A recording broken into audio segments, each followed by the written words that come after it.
You have no idea what you have done.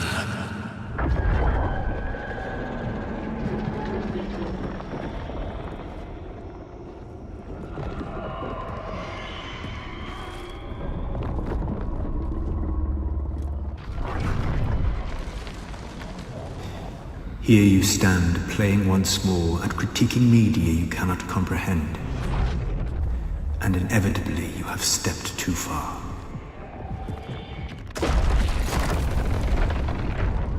Did you believe Steven Universe is all there was? What you have experienced thus far is a bare fragment of the depths of her autism. It is beyond mortal understanding, and you have now unleashed it upon this world. Ho there, Lethaline and Lethalans, Adar and Tishan! My face has not shown up yet. Here I am! I'm going to be very Dalish today, because Lily Orker says you should be a Dalish elf. Or an elf in Dragon Age, but she doesn't know a damn thing about them. Like she doesn't know a damn thing about anything else. And you may see my screen is blank. I have decided not to draw today. Because we're going to be reacting to 4 videos back to back. And I'm going to be bringing up receipts from the games. I have Gil Dathalan, Danadushi, and Fluffy Ninja Llama on standby. Anyone who's in the Dragon Age fandom knows who they are. And I've got my own list of clips. I had somebody give me a little bit of the cliff notes of these videos, so I know exactly what I need to have on hand. Yes, I am the Elder One of Autism. I'm a little elfy today. I've got Darthamens Valisleen on. If you don't understand any of those words, well, you're just not elfy enough. Mathalanaste. So, we're gonna be doing this big screen mode today, too. Fuck it. I'm gonna be just concentrating on responding to Lily. And that's it, basically. And we're gonna get right into it.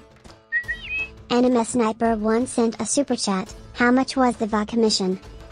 Gareth David-Lloyd's cameos are generally $60. I paid $75 just to be able to give him context and extra instructions. I did tell him what it's for. I made that very clear. What it's for, it was going to be dubbed up for game footage. I even gave him an alternate line if he didn't want to say the depths of her autism part, but he went for it. Great guy, he's a good sport.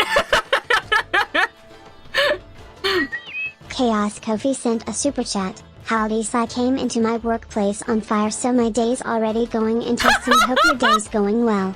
Excited for the chaos. That sounds like a start of a Dragon Age game. You just wake up and everything's on fire. Sent a super chat. I am no I fear. How dare. That's right, but you're a flat ear like Lily. She's a city elf. I don't know if she knows the Dalish elves are racist against city elves. You might notice I'm playing Dragon Age music. Super chat. It's time for everyone's fave Lily at you. Oh yeah. So my other fave is Shad. I was on Anthony Grumulia's channel yesterday for 7 hours, laughing at Shadiversity.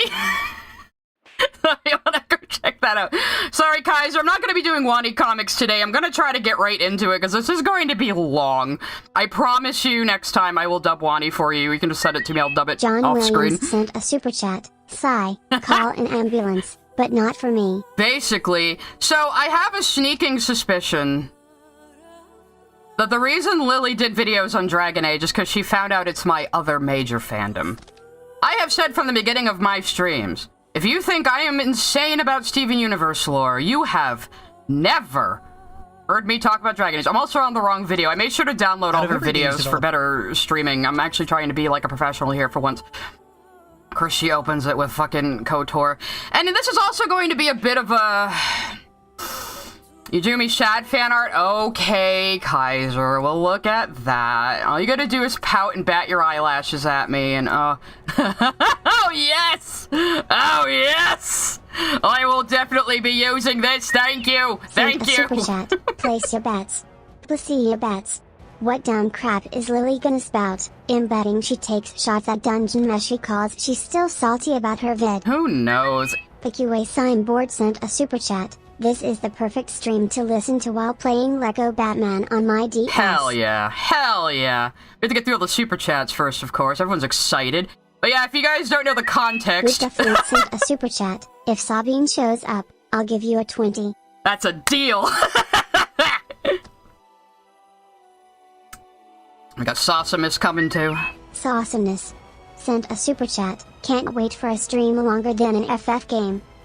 So for anyone who doesn't know the context of this image, every time I try to do an impression of Shadiversity, I'm so bad at doing an Australian accent, it just evolves into JFK eventually.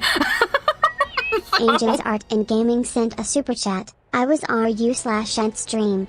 I loved even it was late. Oh yeah, even if you came in late, there was so much to go over. Like, he was just having mantrum after mantrum. It was incredible. But yeah, I'm gonna try to do this in under, like, 8 hours. Every time Lily is not talking about Dragon Age, I am going to fast forward. I'm not gonna speed her up, I don't usually. She talks fast enough for me.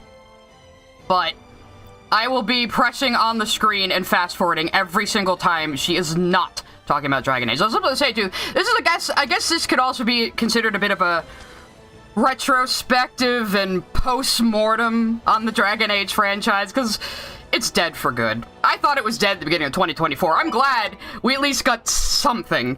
Veilguard isn't terrible. Parts of it are very terrible. But in and of itself, liked the combat, loved everything around Emmerich, loved seeing the Grand Necropolis, loved that shit.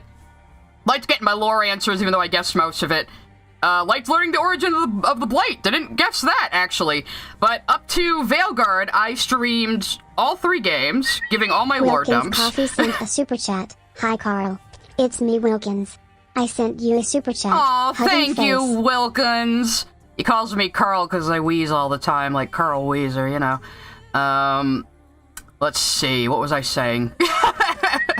Miss Jasmine sent a super chat. Took the day off for the stream. Figured I'd need the full 24 hours. That's flattering. Later. I know I stream in the middle of the week, but that's just how, like, that I was planning around my own old work schedule before, and it's just the way it is now. Super chat. Gonna ignore the fact I have to work tonight. This is far more important. Trust. Yeah, so yeah, EA is basically admitting Veilguard didn't sell like they wanted it to, even though they're the ones who fucked it over at every single turn. Meow Meow sent a super chat, but sigh. What if she talks about Steven Universe? Maybe I'll stop fast-forwarding for that, but we'll see. But she's definitely only went after these games because she learned I like them, and I played all the games, and I said it was my other major fandom, and I know all the lore. She has, honestly, no idea what she's getting herself into. No goddamned idea. But yeah, EA was like, oh, Veilguard didn't sell well, you know, because we canceled the 4th game twice during development, and then tried to turn it into a live service, and then had to salvage that. And all the writers are gone. Most of the writers are gone.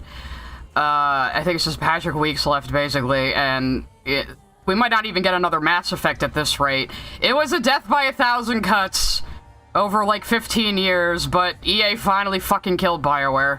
It's sad, because they have made some very good games. Maybe not gameplay-wise, but writing-wise, most certainly.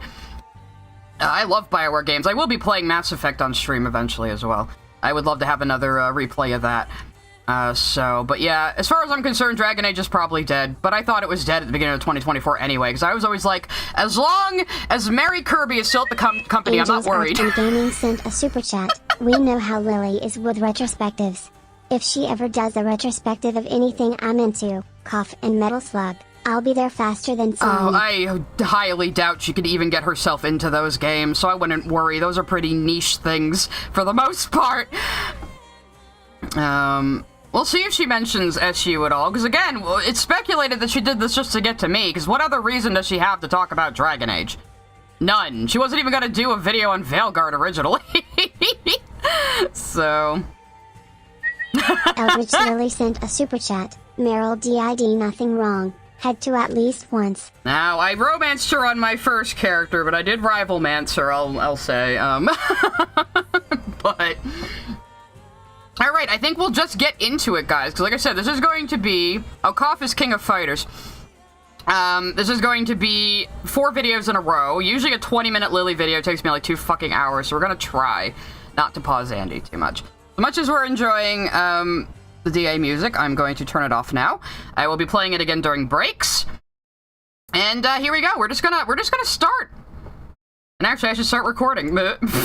Okay, here we go. Oh, wait, one more. Super chat. Awesomeness. Sent a super chat. Talizora is best girl. Now, I might have to pause the super chats at certain times, and I'm showing you guys cutscenes that you really need to pay attention to. You know, I gotta school you, class. Where's my stream elements? What the hell is that called? Command something. No.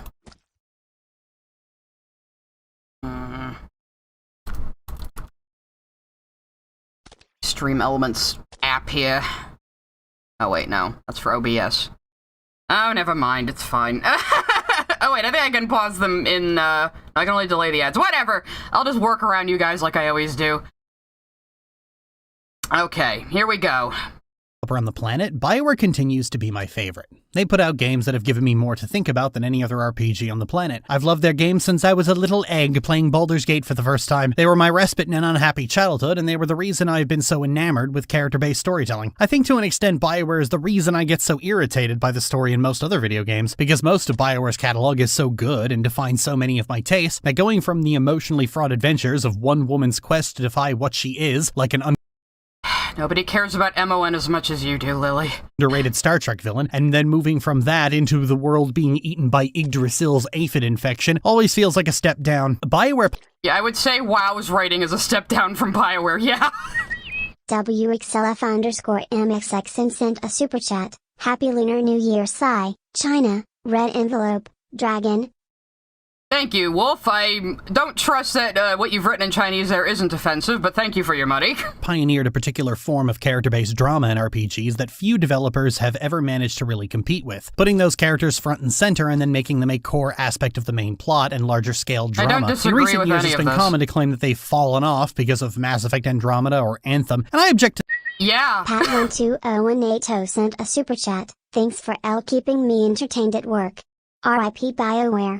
Will you draw Dragon Age plus SU crossover art if Lork mentions SU enough? I don't know how you would do crossover art with Dragon Age and Steven Universe. I know it's strange to have that as like my two major fandoms, but I don't control the hyperfixation, guys. You know? But yeah, Lily, I bought and played Anthem. I considered it my down payment to even get a fourth Dragon Age game. The flying mechanics were cool, actually. The flying mechanics were really fun. Too bad there wasn't a game to have them in. To that on two fronts. One, everyone loved Baldur's Gate 3, which was a... No, she's salty about that. A super chat. Lily, you didn't even pay attention to FF14's story. You skipped every cutscene, and didn't even play to the first dungeon. Did she play Final Fantasy XIV at some point? Oh my god. I should make my friends aware of that. I am friends with two rabid FF14 players, and if they could never get me into it, you guys won't either, but I don't like MMOs. Bioware game filtered through fanfiction level porn writing. And two... Okay, yeah, she's just salty about Baldur's Gate because it implies that MON is dead. This is not the first time Bioware's been in a slump. Bioware has certainly released some duds in the past, like Tales of the Sword Coast, the expansion to Baldur's Gate 1 that added a bunch of side quests with no real campaign to them. I'm gonna be real, guys, I did not give a shit about Bioware until Mass Effect. In 2007, I was working at GameStop part-time, and my coworker was telling me about Mass Effect. 'Cause I saw the cover, I saw a generic Space Marine and lady in pink armor, and was like, eh. Super chat. Is it just me, or has Lily started copying Ant in her delivery? She just sounds somewhat similar emo. I wouldn't be surprised. She did that with Josh Scorcher, too. You know? Nick Wolf sent a super chat. Look, Lily, we all know that Tom Hardy was struggling professionally and mentally during the OOs. Doesn't mean we need to like Shinzan from Star Trek 10. Anyway, as I was saying, in 2007, my coworker was like, no. This game is third-person shooter, and it has a branching dialogue system, and it's very story-heavy. You would like it. And I said, okay, I'll give it a try. And I did, and I liked it. And then in 2009... Dragon Age was coming out, and despite the fucking screaming Marilyn Manson music in the goddamn trailer, because they have never known how to advertise Dragon Age, I went, Fantasy Mass Effect? Fuck yeah, sign me up! And I was just into the series ever since. I don't even like the gameplay in Origins. Like, it's a big joke in the fandom. Who actually plays Dragon Age for the gameplay? You know? Essentially a glorified mission pack for full price. Then there was Neverwinter Nights, a completely bare-bones engine framework intended for people to create their own modules and was about as enjoyable as pounding nails into Oh, is that what it was for? I tried to play it once and I was like, this is boring. your face. And then there was Jade Empire, a collection of kung fu movie tropes that most people actually forget about until someone else mentions it. And then... No, I remember Jade Empire. Oh, somebody gave me a little pat on the head. Thank you. And there's the biggest dud of all. A dud that's not only disappointing at every scale, but had the misfortune to release alongside one of, if not the, greatest RPGs ever made. Oh, yeah? I'm speaking, of course, of Dragon Age. How was Dragon Age a dud, but Anthem wasn't, Lily?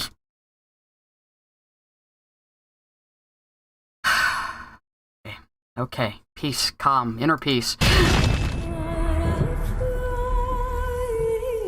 You should use the music. Dragon Age has always been the redheaded stepchild of the Bioware RPG family.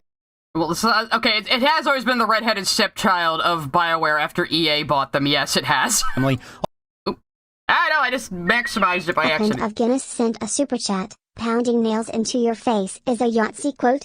Unsurprised. She has not original bone in her body. Majin Lifestyle sent a super chat. My experience with BioWare was Sonic Chronicles Dark Brotherhood. I haven't touched a BioWare game since.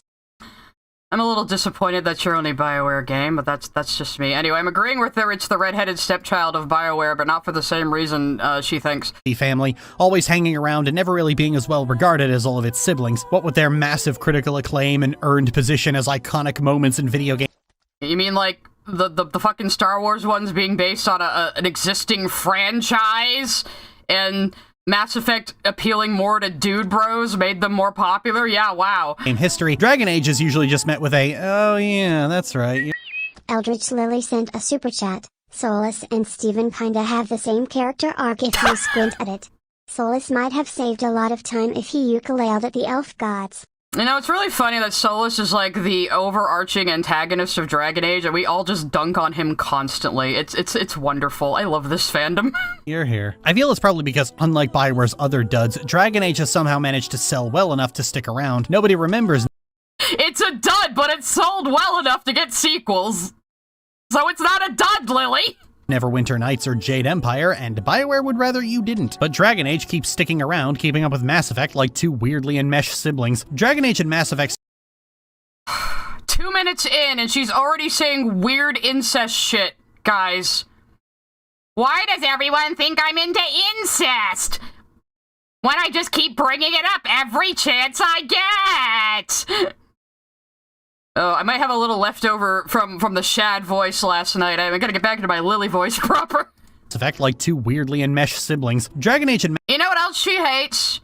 She hates that Dragon Age was Bioware moving away from Baldur's Gate and making their own original fantasy, so that's probably why she fucking hates it. Mass Effect seem to both come about with the same mindset. Take a classic Bioware RPG that ended up getting taken away from them by rights-holding shenanigans and remake them into something original that would be theirs forever. The problem is that while it's not a remake of Baldur's Gate. Sorry, I'm eating on stream a little bit. I shouldn't do that. Dragon Age is not a remake of Baldur's Gate. They wanted to make their own original fantasy. Baldur's Gate is D&D. Dragon Age is a completely different magic system, a completely different history, a completely different lore. That's one reason I really like Dragon Age. As far as fantasy content goes, it's very unique. And it has its own sensibilities. Sent a super chat. Okay, now I know this is cope. Calling DA a dud when even I as a shooter bro at the time knew of it. ALS Arcane ISNT incest. What is wrong with you, Lily? She thinks Arcane is incest because the love interest and the sister both have blue hair, I guess. I don't know, guys. She just wants everything to be sister incest because she's into it as much as she always says, I'm not into incest, and then she goes, hee hee, look at this incest thing I'm referencing. Jesus fucking Christ. Omega Croc 29 sent a super chat. Sigh, what do you think of Houseky no Kuni? I saw a comment of yours on a HNK video. It's obviously quite different to SU despite the premise. Oh yeah, it's very different from SU. Anthony Gramuglia sent a super chat. What did I miss? My brain is still unplugged after last night. Is Lily mad about crypto? I know, Anthony, I'm like blending together last night's stream and this stream too already, oh god. But yeah, I love Hoseki no Kuni. I've read the entire manga, I'm just waiting for volume 13. I really, really like it. A lot of people compare it to Steven Universe because it's also about sad rock people, but they don't have anything in common beyond that. Hoseki no Kuni is basically entirely about Buddhism. You know? It's great, though. It's told in a very, very unconventional way. Highly recommend reading the manga.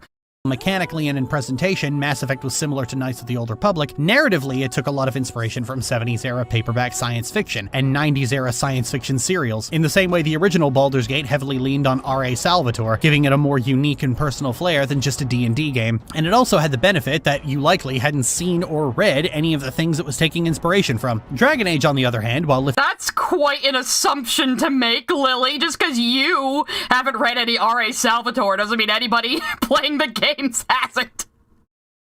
Or whatever, you know? Oh, God. Some gameplay elements from Baldur's Gate, just smashed together a generic fantasy setting lifted from Lord of the Rings and then stopped there. How, Lily? Okay, to be fair, when I first played Origins, the first battle at Ostagar, I was like, oh, hello, battle at Helm's Deep. Yes, it does borrow heavily, especially Origins borrows heavily from Lord of the Rings and A Song of Ice and Fire. Insofar as visuals and tone, but as far as the lore and the story, it is completely original. Completely. Nick Wolf sent a super chat. Why do I hear Michael Myers' leitmotif? I don't know, are you about to die? Oh, what happened to my screen just now? Anthony Gramaglia sent a super chat. Wait, Lily knows WHORA Salvatore but didn't know about Jarlaxle Seal. Can't explain it, Ant. I can't explain it. I mean, as much as I say I now understand how Lily thinks, and I wish I didn't, certain parts of her mind are still an enigma. Hey, Sketch, they literally just announced they're making a new Mass Effect. Is this their bid to save the company, I wonder? I really hope they don't go back to the Shepard story, though. I'm kind of an Andromeda defender. Master Clockwork sent a super chat. Where TF is she getting that Dragon Age is some middling unpopular franchise? I don't know. Like, it's the thing that Dragon Age has always been in this weird position where it sells well, but it doesn't stick with a lot of people. The fandom is extremely rabid and obsessed. There's really no in-between. Either a Dragon Age game comes out, you play it, you go, I enjoyed my time with that, and you move on, or you just, like, devour every single bit of lore in the Codex. There is nothing in between with this series. It's kind of weird, you know? But if you are in the Dragon Age fandom, you know what I'm talking about. There's a great tweet out there that said, Dragon Age fans do the opposite of gatekeeping. We're a fucking cult. It's true. You got elves, dwarves, mages, you got the usual smatterings of internal fantasy. Yes, you got elves, dwarves, and mages, but they're all depicted in ways you would not expect from a typical fantasy story, and I will explain as we go on. Racism. You got the armies of Mordor banging down your front door. It's just Lord of the Rings. How are they the armies of Mordor? Dear God, you probably didn't even realize what the fucking blight is. Is doused in classic 360-era brown. The only real difference seems to be that it draws on Tolkien a lot, yet simultaneously keeps trying to be the gritty and mature version of it, like Game of Thrones. Like Game of Thrones. Jeez, Lily, when the game came out, they said A Song of Ice and Fire was a big influence, and this was before the television show. Exactly like Game of Thrones, actually. Dragon Age's problems are numerous. Yeah, like it has fantasy politics or something, and all of these countries that are very different and well-developed if you would fucking pay attention to the world. Some are limited to only one game, and others are series-wide. The franchise has had an identity crisis since it began, trying to reinvent Infinity Engine games at first, and doing it terribly, before going into more... Oh yeah, she's just really... Like, I remember her bitching about this while she was streaming the games. Like, she's really mad that each game controls differently and has different skill trees, that they're not exactly the same every single game. That's just the franchise. Dragon Age looks and plays differently every single game. What ties it together is the world. The world is always consistent. The lore is always consistent. They had a series Bible for this series written out before they even made the first game. They have enough material for 2 more games, they said. It's probably not going to happen. And they did kind of just dump a lot of the lore answers out of the box in Veilguard, I will admit, you know? But, I mean, Veilguard's never going to be my favorite. My favorite's still 2. My favorite is still 2. And that is the redheaded stepchild of the franchise. Action-oriented direction in each subsequent game. It recycles characters between games, but never the good or fun ones. And with the... Bullshit! She hates Varric for some reason. How can you hate motherfucking Varric Tethris? How, for one thing. It doesn't recycle characters, it carries over a character or 2. That's fun! Meryl was in Dragon Age Origins, and then she was a companion in 2. Shneonbine sent a super chat. IMB4 Lork ignores the brood mother and misunderstands the Kunari. Calling it now. Oh, I know my Kunari lore too, don't you worry. But like, okay. Meryl, if you play a Dalish Elf in Origins, is your clanmate. She's a companion in 2. Isabella, you can meet in Dragon Age Origins. She's a companion in 2. Anders is a companion in Dragon Age Awakening. He's in Dragon Age 2. Varric was a companion in Dragon Age 2. He's a companion in Inquisition. Cassandra was an NPC interrogating Varric in Dragon Age 2, and she's a companion in Inquisition. Scout Harding was introduced as part of the Inquisition in Inquisition, and then she was a companion in Veilguard. This is just tradition. They carry over characters sometimes. Leliana was in Dragon Age Origins, and because she's a writer's pet, she's in all 3 games, even though you can cut her fucking head off in the first game. I might have problems with Leliana. The exception of the last one, they all try to carry a cohesive plot between them like Mass Effect does, yet... What do you mean? It's still a cohesive plot into Veilguard! It's just a lot of your choices didn't carry over, but the world did!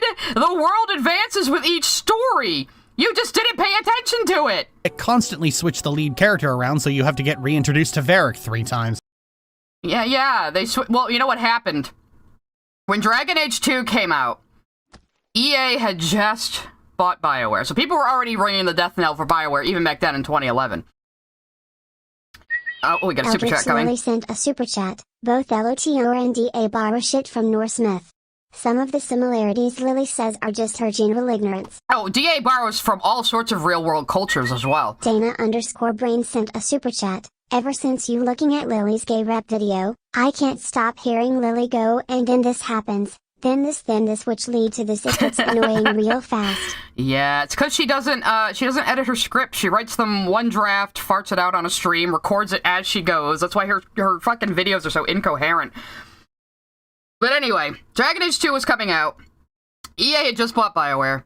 Everybody was already upset at that. Everyone was already upset that it was a new cast of characters. And they were making it sound like Hawk was going to be the shepherd of Dragon Age. And at the time, nobody wanted that. They didn't want to have to just be human. They didn't want to have to be one voice character, because Origins wasn't voiced. You had all sorts of races you could be, and Origins you could have. So at the time, people were really, really against that, so they backed off. But I really think that's what they were planning to do, because Inquisition and Veilguard would both make so much more sense if Hawk was the main character. J-Dusk sent a super chat. I won't pause a lot. That didn't last long, lol. Thanks, Lily. Hey, we're 3 minutes in and only a half hour into the stream. That's a record, okay? Listen. Thank you for the sticker, Adrian. I don't know if it's gonna play a thing. Maybe not.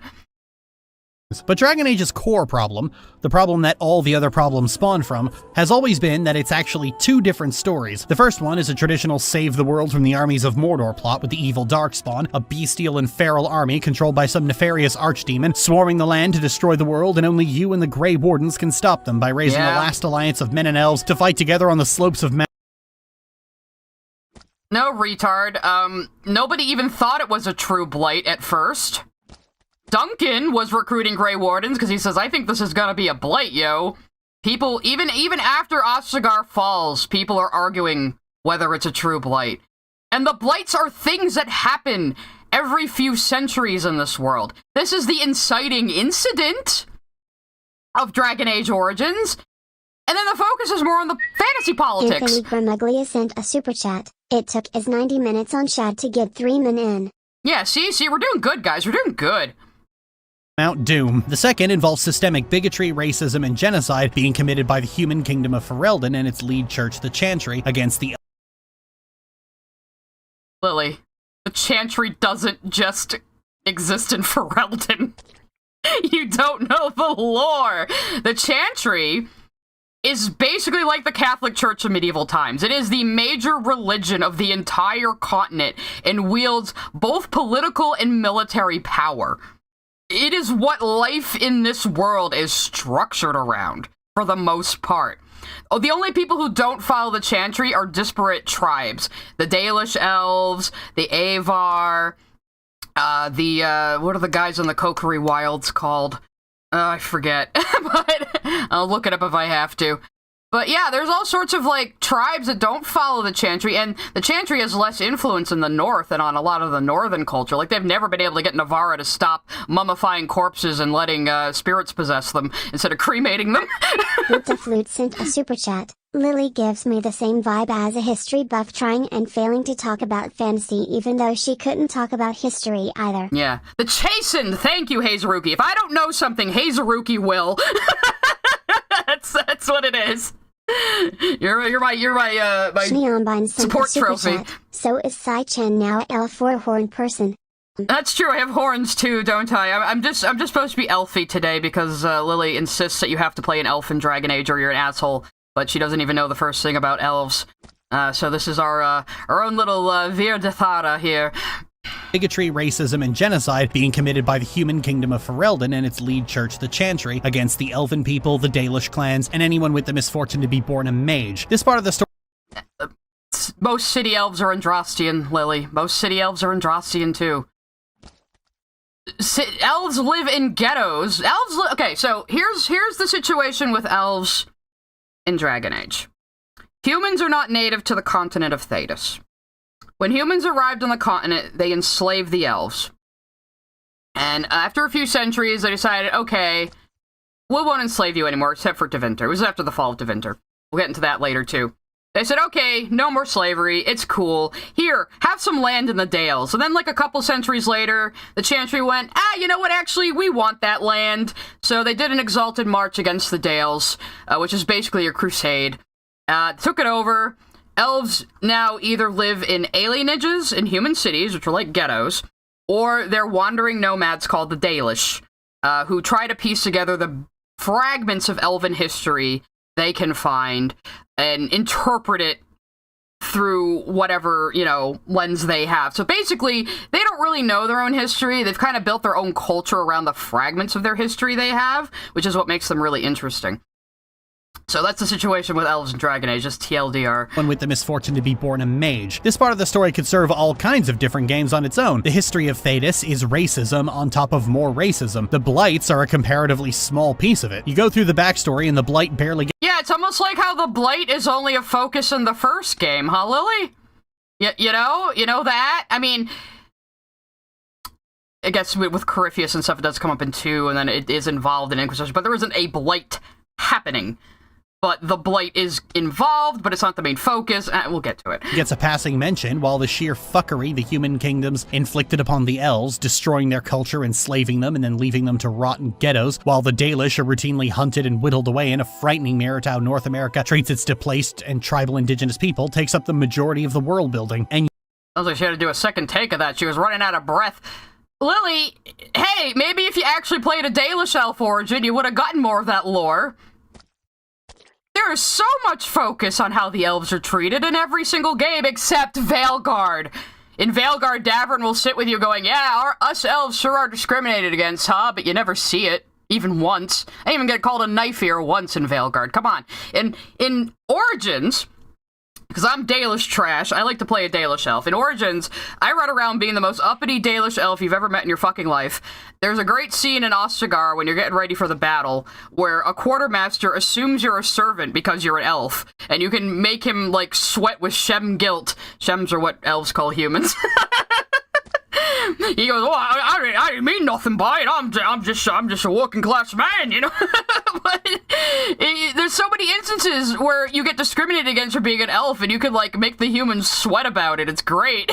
Treats its displaced and tribal indigenous people, takes up the majority of the world building, and yet, Dragon Age across 3 out of 4 games tries its best to avoid addressing it wherever possible. The bigotry and systemic rot of the human kingdoms and churches is secondary to the big dark evil horde washing over the land, who are so— No, it's not! You're fucking retarded! I mean, if you had actually paid attention to the dialogue and the plot and done side quests, and actually paid attention to the world and the story, you would see all this stuff in there! How do you even know it exists if you didn't see it all? How does it avoid dressing it? If you play as an elf in both Origins and Inquisition, because you can't play an elf in 2, if you play as an elf, you will be discriminated against. That is a thing. so universally and completely evil that we can wipe them out with impunity. How convenient that this didn't turn out to be a fabric. Krusty_Krabby sent a super chat. I go to take a break from the internet to focus on mental health. And what's that? Lily talking about a franchise she knows absolutely nothing about? The more things change, the more I have to hear Lily complain. Thank you for the $20 and the very funny comment. The Blight isn't okay to wipe out because they're evil. It is a mindless horde that is a hive mind. Shneonbine sent a super chat. Wait, the elves are treated like crap. Fenris was a slave and an elf, right? Wow, that actually makes him a rather tragic character. More often, elves are above everyone. Crazy to see it be played differently. Yeah. And she didn't pick up Fenris in Dragon Age 2, which means she didn't do every quest in Act 1 if she missed Fenris. But how do you review a game and not recruit every companion, Lily? That's fucking stupid. You're stupid, but we know that. But the thing with the Darkspawn is, they corrupt everything they touch. Splungus sent a super chat. For some reason I have a feeling she's going to bring up New Vegas to shit on it unprovoked. If she does, then I'm going to get mad. I don't know, who knows, hopefully. Valspire sent a super chat. If she's butchering the lore this bad in a game she played, I'd hate to see how bad she'd butcher the Shadowbringers storyline in FF14. She'd have to play it long enough. So yeah, the Blight, the Darkspawn blood can corrupt people. You will be ghoulified by Darkspawn. You will turn into a monster yourself. The first Blight lasted for 200 years until the Grey Wardens figured out a way to stop it. What happens is there's these dragons sleeping underground. They're supposedly the old gods that the old Tevinter Imperium worshipped. Now, Tevinter used to control the entire continent. Now they're just a country in the north. Why Andrastenism started was Andraste, the prophet of the religion, of the Chantry, is basically a mix between Jesus and Joan of Arc. She started hearing the voice of the Maker. There was no concept of the Maker before Andraste either. She started hearing the voice of the Maker. She's the only one who can hear him, because she's special. She led a barbarian army against the Tevinter Imperium and struck them down, and then ascended to heaven to be the bride of the Maker when the French burned her alive. The fantasy French, the Orlesians. So Andrastenism, I think it was one of the emperors of Orlais that in like, the Divine Age, because I think that's when the calendar starts, like 800 years ago, basically did the Charlemagne thing, put people to the blade to convert them to the religion. And it spread across Thedas, so Andrastenism is the main religion now. Again, a lot like the Catholic Church spread. It is basically the Catholic Church, only women can be priests, because Andraste was the prophet. So, yeah. Where was I going with this? I can't even remember. Anyway, let's just keep going. Fabrication by human kingdoms. Dragon Age is one of the rare fantasy games with world building is actually quite interesting. What tends to kill the world building of most fantasy games is that it's usually about the gods and the cosmic shenanigans that make mortals look like puny ants, and is so far removed from the perspective of a new player that it ends up not being worth caring about. Dragon Age, meanwhile, opens like, hey, you're an elf. You people used to be enslaved to the human— Shneonbine sent a super chat. Remind me to never get into a lore off with you on Dragon Age. Now, a Halo lore off. You never will. I'd win. Smiley you would cat win. face. Halo's the series I nerd out over. Last SC for now. I don't care about Halo, so yeah, you'd win. A super chat. I wonder if Dragon Age took some inspiration from the ElfQuest comics for the depiction of elves. It is a somewhat similar concept. I don't know. Yeah, I mean, that was one reason I was like, yay, short elves! I grew up with ElfQuest, and I like it a lot. I mean, their origins aren't quite the same, but actually, yeah, the Ancient Elves versus the Wolf Riders, that is very similar to the Ancient Elves in ElfQuest versus, you know, the Ancient Elves in Dragon Age versus Modern Elves, yeah. But, so she's saying this is how the game opens? She's lying. There are 6 different origins you can play, and they all play out very differently, and you will have different options or different relationships to certain NPCs as the game goes on, depending on your origin.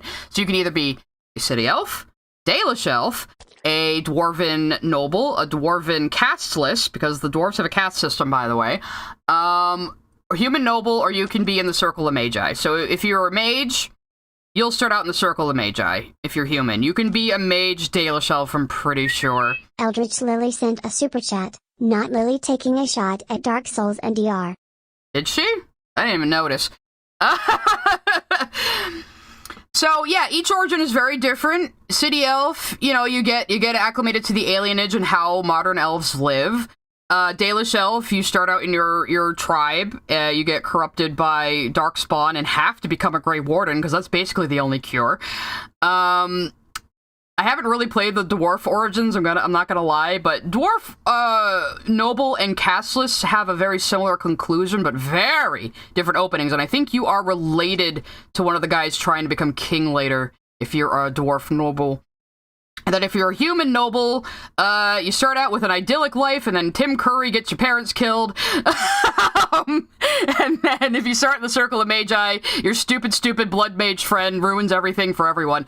So there you go. That's the TLDR on the origins. Being worth caring about. Dragon Age, meanwhile, opens like, hey, you're an elf. You people used to be enslaved to the humans and now you're technically free, but you live in a fucking ghetto. Fucking hell, Dragon Age, way to set the scene. The first thing Yeah, also, but this is one thing that really frustrates me about Lily. She thinks the way she plays a game is the way everyone plays a game. Like, when she talks about Baldur's Gate 2, she goes on it. Oh, Eldritch is sending another super chat. Thank you. Eldritch Lily sent a super chat. The comment about insignificant humanity.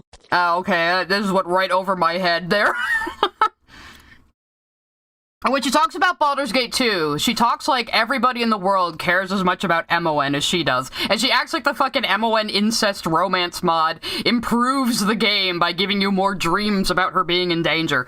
Like, people, like, one of the fun things about Dragon Age and the fandom is we all discuss the ways our playthroughs differ, the way our personal canons differ, how we play our different characters, what we go with, what we prefer, what we like. We like to talk about each other's differing characters. Yeah, it's like this asshole shows up in the human origin and he's voiced by Tim Curry. You know he's gonna be evil, you know?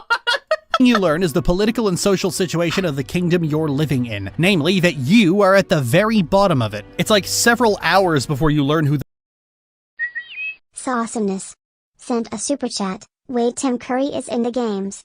Take my money now. He's in the first game as a minor bad guy, who you do meet outside of the human noble origin. But if you play the human noble origin, you'll see him a lot more, and he gets your parents killed. So, or you learn who the Maker even is, or that monotheism is the order of the day. The first thing you because it's not important. The writers have always said they're never going to confirm or deny if the Maker actually exists. You know, and Andraste's whole origins are very mysterious. Yes, this religion built up around her. That doesn't mean her words are being interpreted faithfully. That doesn't mean this is what she even intended. And in Tevinter, they think Andraste was maybe a mage. So, because the main tenet, which is what caused the Circle of Magi and how they handle mages, is Andraste said magic should serve man, never rule over him. Because the Tevinter Imperium was ruled by these hierarchical aristocratic mage bloodlines. And it still is what Tevinter is now, as a small country to the north instead of the entire continent. They're basically like the Roman Empire. They built highways all over Thedas.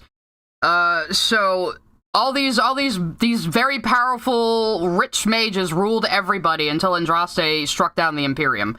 But they still behave that way up in their own country. So it's still, they interpret magic should serve man and never rule over him to mean, well, just because the Senate is packed with mages, that doesn't mean we're not serving you. Sent a super chat. Evil Tim Curry, your death will be smashing. Smashing, yes. I killed your parents, smashing. Anyway, so Tevinter, there was a huge schism with Andrastenism. Sent a super chat. Andraste is just a super powerful mage truther. Andraste was Flemeth truther, but that's just me. You learn about the world of Dragon Age is stuff that is immediately relevant to you. I assume something similar happens for every other origin. I wouldn't know, because playing a human in Dragon Age is like playing Mass Effect as a collector. The first thing that happens... Why? You have to play a human in 2. So cry more. Cry, baby. Cry, cry. Anyway, yeah, your origin, like, you couldn't, like, you're doing a review. You couldn't look up the other ones. Ed Stevens sent a super chat. I remember watching Sector Bree playthrough playing as a human mage Lily. Not everyone play as the same character. Sci-Fi Debris' Dragon Age videos are fucking great, especially his Origins one, because he did start as a mage in the Circle of Magi, and he just roasts Jawin every chance he gets. And it's so funny. I do have those clips, so maybe I'll play those later, but... that happens in the game is you get abducted from your arranged marriage to be the state-sanctioned rape victims for a human nobles party. But just as the guards are... Yeah, that part's a little stupid, because, like, there's that whole myth that, like, medieval countries did this, where a bride was getting married and the local lord would get to, like, have sex with her first or something. That's kind of, like, I don't think that actually really happened very often. It's kind of a myth, so that they started with that is a little dumb in the City Elf origin, but I don't play the City Elf origin, Lily. I play the Dalish Elf origin. Why aren't you Dalish? Why aren't you a true elf, you flat ear? About to strip you down, your friend breaks in and throws you a sword. It is different if you play a male in the City Elf origin as well. You're not the one that gets kidnapped. You have to be the one that goes and saves, like, your cousin. Oh, sod. I am the righteous hand of God. I am the devil that you forgot. So Dragon Age opens with establishing you as part of a horribly oppressed underclass, then hands you a sword and says... In the City Elf origin, Lily... And in the Dwarf Castless origin, because being castless might even be worse than living in an alienage, actually, now that I think about it. Living in Dust Town is pretty shitty. Go crazy. This is, unironically, the greatest opening to a video game ever. And the dialogue options make it clear, Callian has been waiting for this moment her entire life. She's That's just one of the options you can choose because it's a role-playing game, you fucking idiot. practically daring them to try something, cuts them up like a holiday turkey, kills an Arl's son, and then walks back home with her beloved cousin like no. Okay, I did play City Elf Origin when I first played Origins, because I first played it on the Xbox. I think I borrowed it from the GameStop.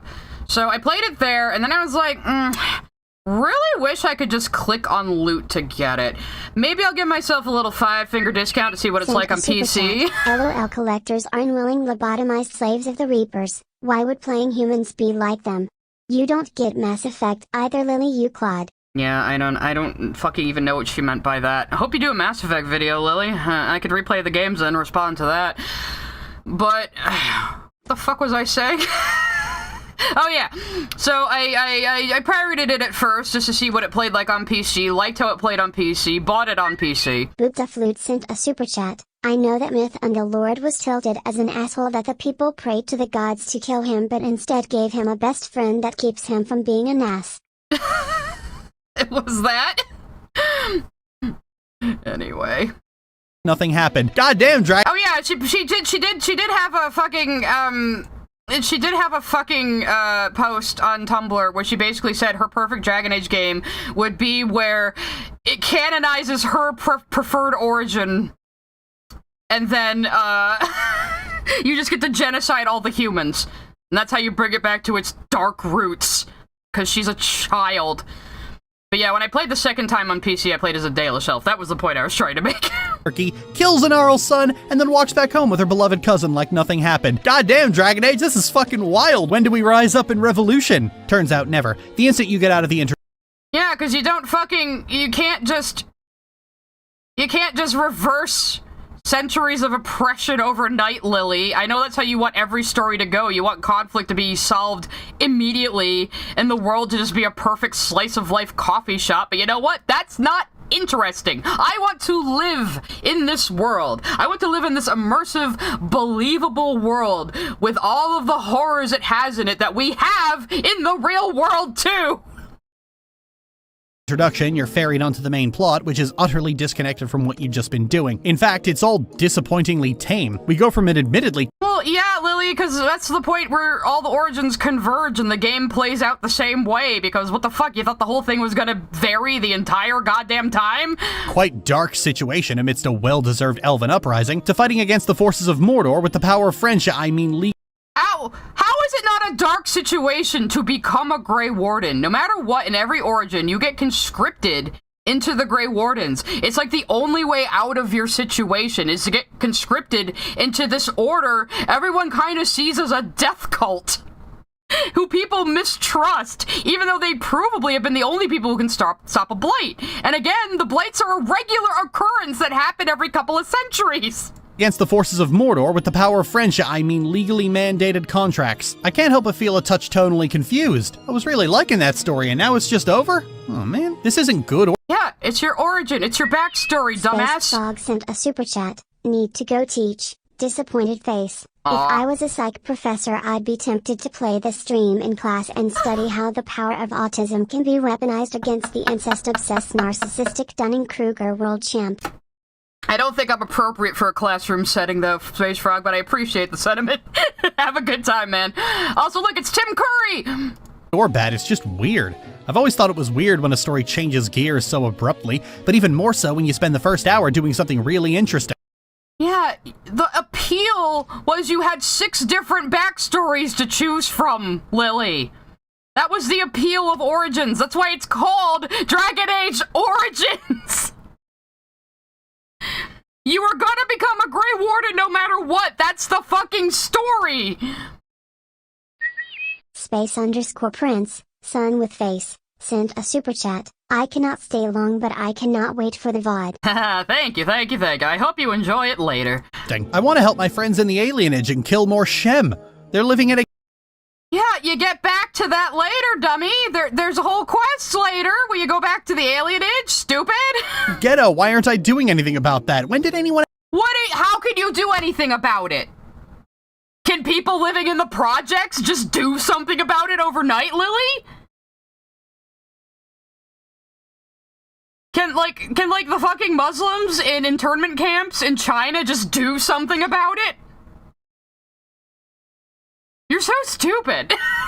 Ask for an archdemon. This doesn't ease up in the slightest as you continue. After the first stage at Ostagar, you're given the task to unite Redcliffe, Denerim, the Circle of Mages. So she didn't even talk about Ostagar. Ostagar is very important. What happens is the young King Kaelin is very excited about going into battle in glory with the Grey Wardens, and his advisor, Logan MacTier, is very annoyed by him because Kaelin is the son of his best friend Merrick, and Loghain and Merrick liberated Ferelden from Orlesian rule. And Merrick became the first king of Ferelden after they were Tyshawn liberated. Sr. sent a super chat. Sorry I'm late. I may not be familiar with that Dragon Age, but I won't pass up a chance to make fun off Lork. What did I miss? I'm explaining parts of the plot you completely skipped over right now. So anyway, Logan's annoyed with Kaelin being kind of a dumb himbo version of his dumb himbo friend, with less experience and a little airheaded. And what happens is you and Alistair, who are new Grey Warden recruits, are sent off to light a signal tower to tell Loghain when to bring his army into battle against the Darkspawn. You manage to do this, and Loghain ignores the signal. Master Clockwork sent a super chat. To be fair, one incarnation of the Wardens, got a little power mad. They were only recently invited back into Ferelden. Yeah, the Wardens kind of eat shit in every single game, I'm not gonna lie, they really do. But, I mean, I could play those cutscenes, but I'll just describe it to you anyway. So Loghain turns his army away, even though he was supposed to come in clutch for Kaelin, lets Kaelin die in battle, lets his king, the son of his best friend, die in battle, and then tries to stage a coup, while denying that there's a true blight happening. Loghain is very paranoid. He doesn't even want them to bring in the Orlesian Grey Wardens, because he doesn't trust Nora the French. Jake sent a super chat. I'm so stupid. I heard Tim Curry, but I thought of Jim Carrey. Imagine it in Dragon Age. That would be pretty amazing, actually, but yeah. So, the main bad guy of this game, who she hasn't mentioned it yet, is Loghain MacTier, trying to stage a coup of the country of Ferelden in the middle of the 5th Blight.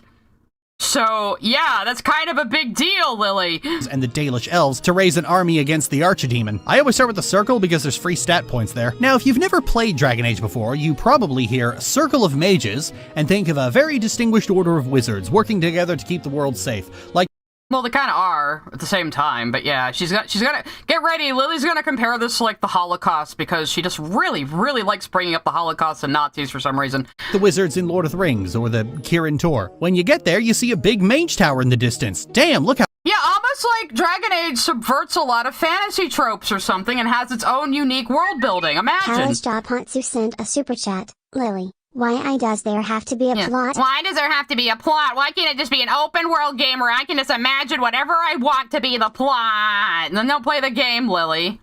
Then don't play the game. How opulent that is. That must be an important place where mages congregate. No, actually. See, in Dragon Age, mages... Krusty_Krabby sent a super chat. Just imagining Lily making a video about Doom or God forbid another Pokemon video. Makes me want to drive to Canada just to smash her PC to pieces. You don't touch Doom, we are rabid and we are mini. Sent a super chat. Lily wants her performative activism fantasy, where the whole game is her getting a free moral pass for inflicting horrible acts on people who she hates. Yeah, I mean that was her dream game. She just gets to genocide everyone she doesn't like. Because genocide's okay when she does it. Apparently, that's a common, very disturbing theme in her fanfictions.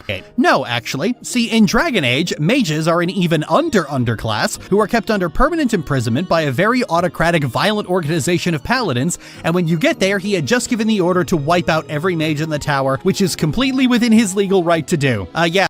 No, actually, he has to petition the Grand Cleric to do it, which is what he was doing.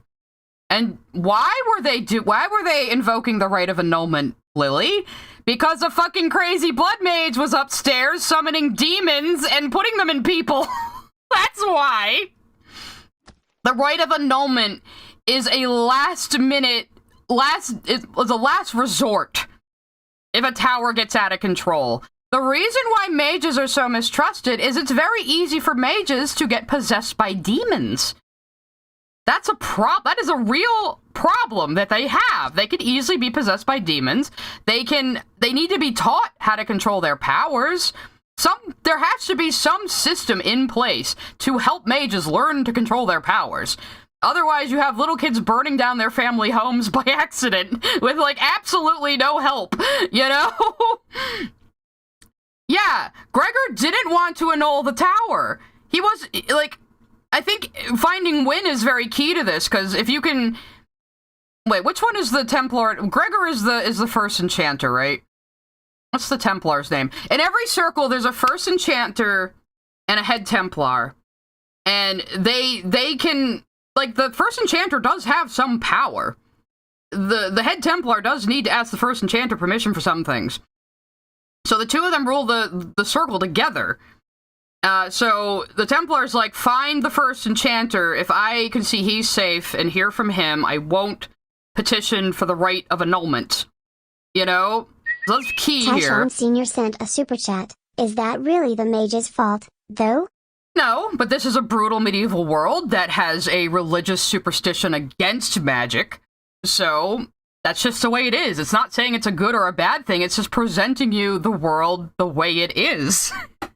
And that's what makes it interesting. It doesn't tell you any moral judgment to make on it. It lets you decide for yourself. You know, I used to be very anti-circle, then I kind of came around. You talk to Wynn, you talk to Vivienne. They have pretty interesting perspectives on being raised in the circle and how it's helped them. You know, so... Yeah, Fifth Blight, I'm gonna have to put you on hold. I have to deal with Mage Danek over here. The Circle of Mages is a whole issue. So that was a pun on Dana_Brain sent a super chat. Oh. My friend has a cat named Gregor after him. He's a menace. Amazing. So she just made a reference to a fucking concentration camp there. Isn't that great? Isn't that great? Okay, the Mage Concentration Camp is even her fucking goddamn chapter title. I have to deal with Mage Danek over here. The Circle of Mages is a whole issue. Roxana Nava sent a super chat. Lily would have written Amelia Perez. I don't know what that means, but thank you. Whole issue in Dragon Age lore, but it's an issue that happens in the margins, and it's one that Dragon Age keeps... How is it in the margins? That is like a huge part of the world building and how society is organized in these games. Are you stupid? Trying to make into a debatable situation in spite of the fact that it's not. Master Clockwork sent a super chat. Yes, Swooping is bad. Swooping is bad. But yeah, you said you like conflicts that make you think in Bioware games. So what's your problem with this one? You know what the hardest choice for me in a Bioware game was? Whether to delete or brainwash that group of Geth. I really wrestled with that one. So how is this, like, worse than that? I don't understand.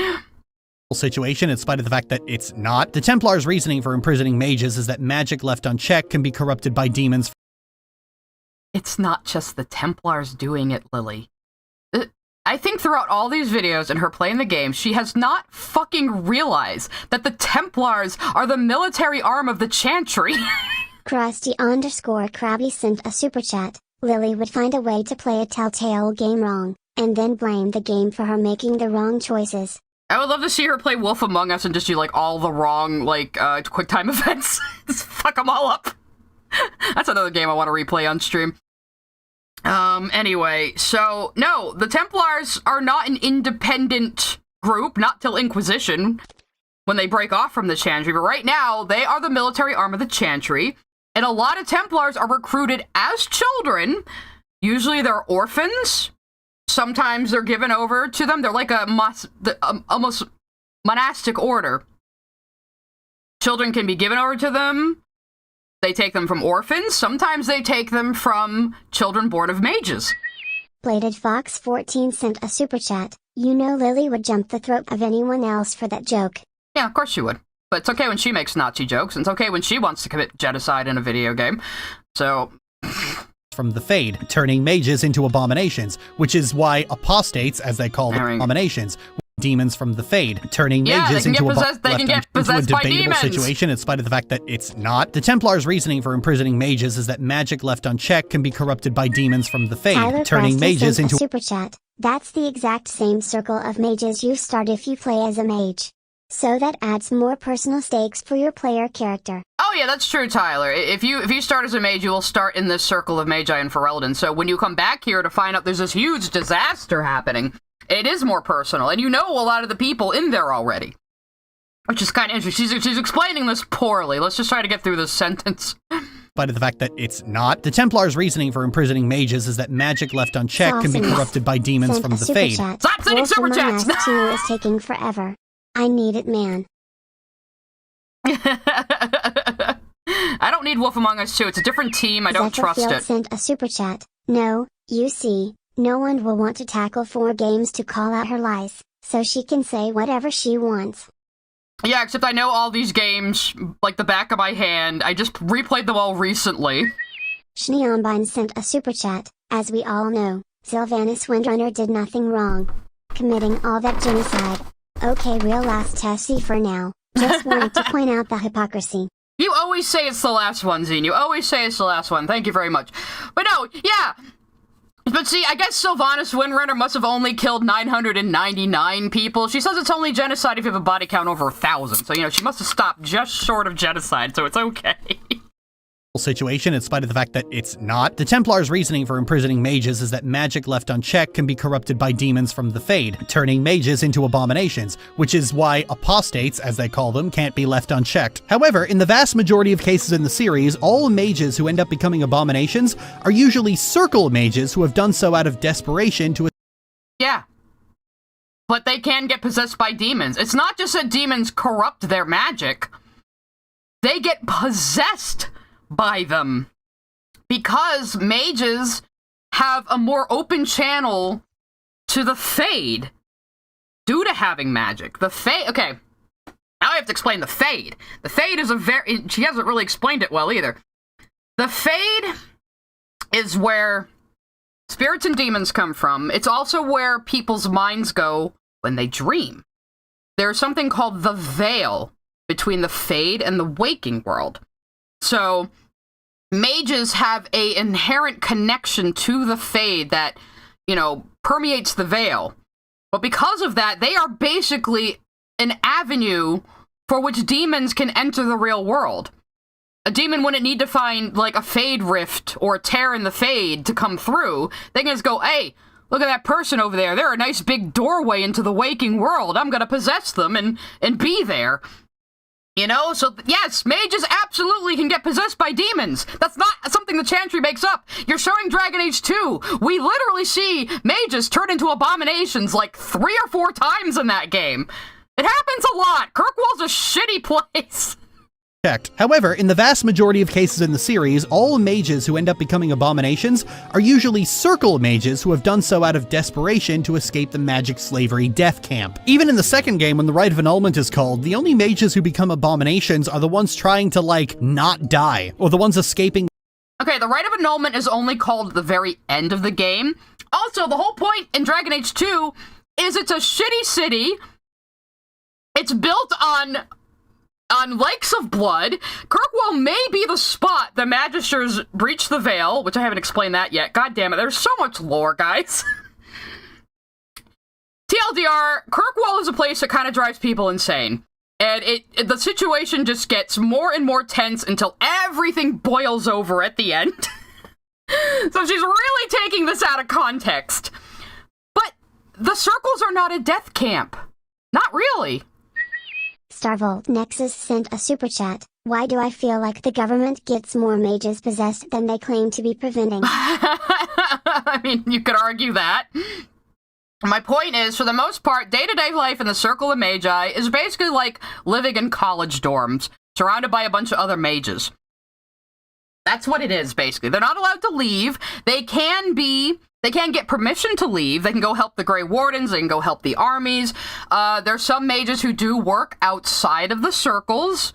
It can happen. It's allowed in certain situations. And not all circles are the same. Some are more strict than others. Some are very loosey-goosey. Like the one up in Ravane, they barely gave a shit. Mages didn't even have to stay in there. So it also depends on the country. And in Ferelden, the Ferelden Circle was pretty good. Not the best. But it wasn't horrible, even if Anders tries to convince you it is. Anders is the one who kept trying to escape. He lost everybody's swimming privileges in the lake because he kept trying to fucking escape. That was your fault, Anders. Well, we'll get into him in the next video.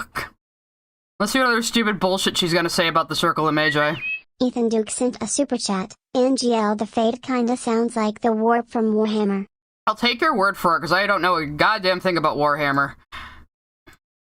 Death camp. Even in the second game, when the Rite of Annulment is called, the only mages who become abominations are the ones trying to, like, not die, or the ones escaping the circle earlier in the game. You can play as a mage, and literally no demons can actually take hold of you unless you let them. You can even do the— Well, yeah, Lily, because you're the main character. Why would they just have your character randomly get possessed by a demon and then you'd, like, what, you'd lose? Game over? Hawk just randomly turns into an abomination in the middle of the game for no reason? Why would that happen? You're the player character. There is a lot of funniness around playing a mage in Dragon Age 2, not gonna lie. Love Dragon Age 2. Listen. Okay, we have another super chat coming, though. Super chat. 40k has the same type of things. Yes, how they are bigoted towards psychers is awful. But I also don't want a guy to explode into a portal to hell. Fair enough. Anyway, I love Dragon Age 2. Has some of the best writing in the series. It was made in 18 months. EA rushed the shit out of them. It's a miracle that game is as good as it is. You can tell how good it is. Came out in 2011. People still write fan fiction for it and draw fan art of it.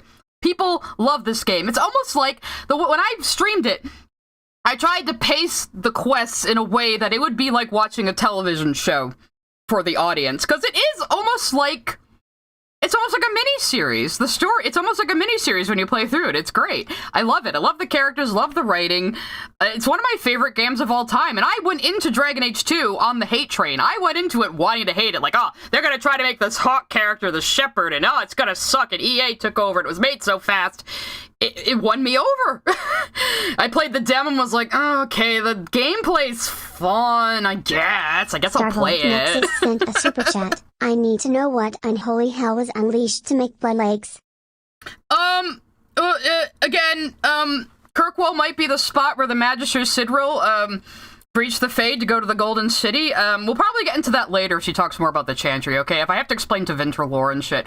We'll get there when we get there. The horrible taboo blood magic and nothing bad happens. I wonder, could the vulnerability to demons... Well, yeah, that was ludonarrative dissonance, you fucking stupid asshole, that you could be a blood mage in the skill tree in DA2, even though blood magic was like a big problem in the game. That was just the gameplay team and the story team not communicating.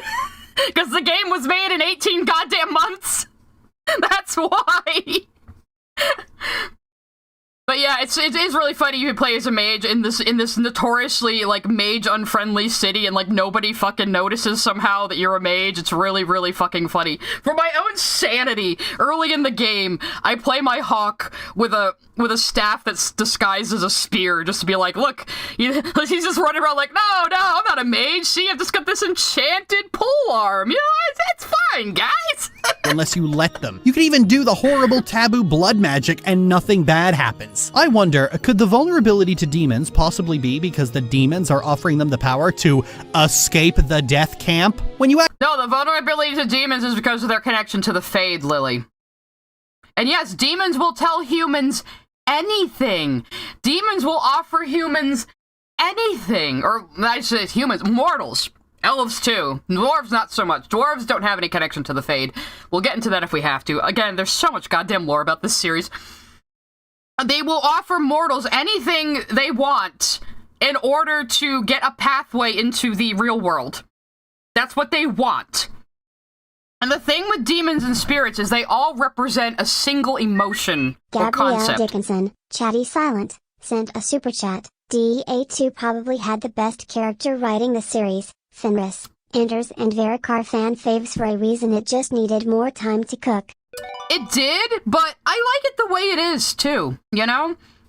The only thing I would... If we ever had, like, a remake of Dragon Age 2, the only thing I'd really want to see is that missing year that you and your sibling spend either with the mercenaries or the smugglers.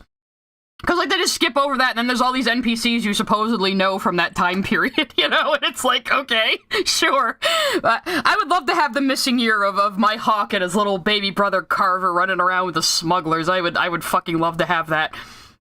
But, well, it'll probably never happen, but I can dream. To actually get there, you can't express any kind of outrage about this, even though I'm an elf, someone who is already treated like shit by the Chantry, and here it's just... What do you mean you can't express any outrage about this? Sure you can! Hell, you can support the right of annulment, too, if you really want to. Kitsune Princess sent a super chat. I always let the Desire Demon take her Templar husband's lower. You asshole. Boopta Flute sent a super chat. So does that mean a character could get a demon if they wanted a sandwich?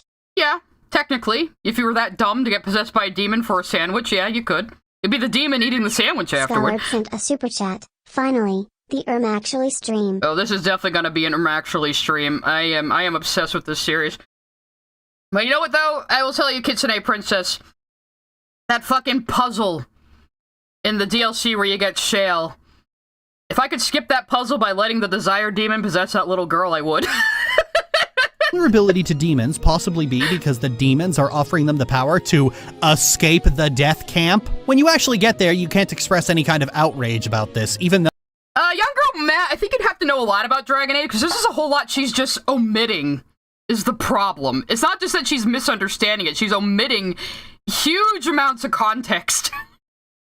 Unsurprisingly. Could the vulnerability to demons possibly be because the demons are offering them the power to escape the death camp? When you actually get there, you can't express any kind of outrage about this, even though I'm an elf, someone who is already treated like shit by the Chantry, and here it's just begrudging support, and no points are... Elves aren't just treated like shit by the Chantry, they're treated like shit by everyone! Are you allowed to call this what it is? Genocide. The most you get to do is spare the mages the right of annulment by simply finding the first enchanter, at which point the knights are like, ugh, alright, fine. The Knight Commander outright tells you it's Irving is the first enchanter. Freak Yes. Animation sent a super chat. Lily is spewing so much shit that her ass is jealous. I'm surprised Rebecca Sugar found any room to live in Lily's small mind. It's only her vacation home, so... 493 sent a super chat. Sai is on fire. 8 hours dunking on Shad, now subjecting yourself to Lily dumbassery. Much respect. I know, I'm grueling, I'm in the stream mines and the hardest job in the world, you guys. You better appreciate this. So anyway, yeah. Gregor tells you, find Irving, the first enchanter. If you can show me he's okay, I won't petition for the right of annulment. Because he trusts Irving. They have worked together for decades. So it's not like he disrespects Irving, he actually respects his opinion. He's just like, okay, I want proof that everyone in the tower isn't dead or a demon, and I want to talk to Irving. If you can show me Irving, we won't call the right of annulment. I think even if you don't save Irving, you can still talk them out of it, because I think when I played Origins on stream, I accidentally let Irving die, and I was like, oh, oops. I was kind of doing suboptimal playthroughs because I was kind of rushing through them. So I'm like, if you want to see the best outcome, better play the game yourself. Waka waka. So yeah, he basically says, go find Irving. If you can show me Irving is okay and is alive, I will not call for the right of annulment. And this is his friend. This is like his long-standing friend slash co-worker, basically. You know? It's not like they reluctantly call it off. This was his ultimatum. But even then, if you get out of the tower without Irving, but you still have Wynn with you, you can talk them down from the right of annulment. So, really? Oh, I thought I talked them out of it. Whatever, in voicing emo. Again, I wasn't playing my most optimal playthroughs when I streamed the games. It was kind of... That was just also kind of the funny part of it, because I only had 3 months to stream all 3 of them, you know? I was only doing it twice a week, so... Alright, fine. I guess you can live. For now. Now you could... Shady Bish sent a super chat. Considering what we learn in Veilguard, the elves deserve it. Actually, lower JK. I wouldn't say that! Yeah, JK. Ancient elves, maybe. We'll get into that when we get to Veilguard. Could argue, okay, Lily, these are massive institutions and you're just one Grey Warden. You can't change them. Oh yeah, did she say for now? It's not like they're itching to do the right of annulment at all times, Lily. It is a last resort if the tower just gets out of control full of blood mages and demons, which is what happened here! Completely on your own. While you are technically correct, we are supposed to be able to at least plant the seeds of change. Yet instead, we breeze past all of these issues because there's a fucking demon horde on the horizon. Again, how are you going to change these institutions that have stood for centuries overnight, Lily? That's not how anything works. You just want to, like, fix every single problem in the world and just have a utopia? Is that the kind of game you want? Well, that's not the kind of game this is. Get over it. The world building is very rich and believable, and that's why people like it. Fucking crazy. Horde on the horizon. There's this ever-present feeling of, oh, don't think about that. Focus on fighting the Darkspawn. Then why did you bring it up, Dragon Age? Because it's part of the world! And they build on it in subsequent games! That's why! Did you want the game to just only be fighting Darkspawn? And have nothing else to the plot? Why can't they have other elements going on besides the main story? Why is that bad? That makes no sense, Lily. This is a problem because Dragon Age weirdly sets up an extremely oppressive and violent status quo and expects you to just be okay with that. Like... It doesn't expect you to be okay with it. It shows that these things are bad, but this is the way the world is. These are medieval people with medieval thinking. The world is brutal and cruel, and that is the world of Dragon Age. And that's why everyone said it was fucking sanitized in Veilguard, Lily. It's just a vibe. But good storytelling almost never sides with the authoritarian, because in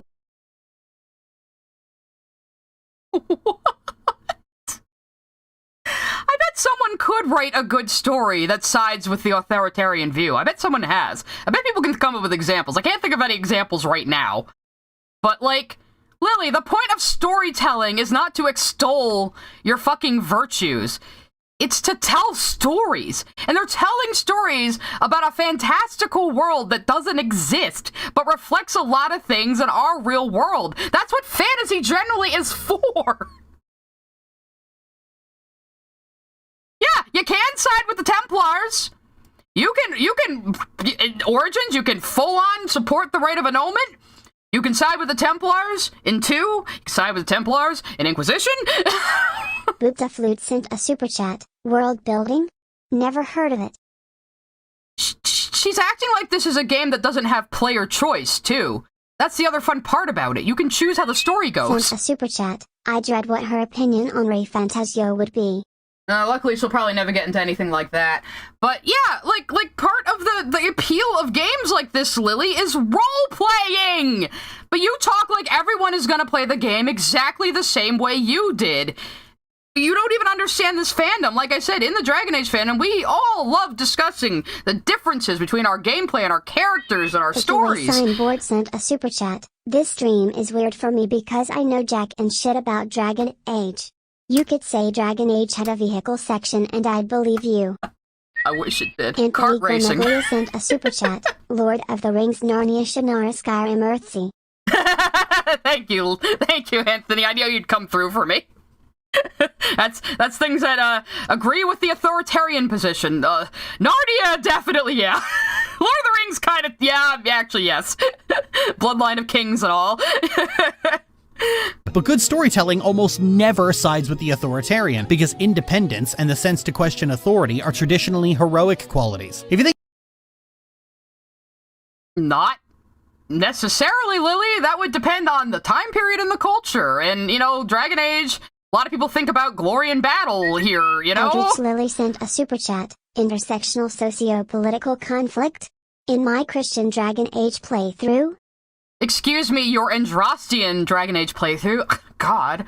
sense to question authority are traditionally heroic qualities. If you think it gets better later, only marginally. Moving on to the Dalish elves, they're embroiled in a struggle that's decades in the making. The Dalish were here before, but just this one tribe is. There are different the Dalish are not one cohesive culture.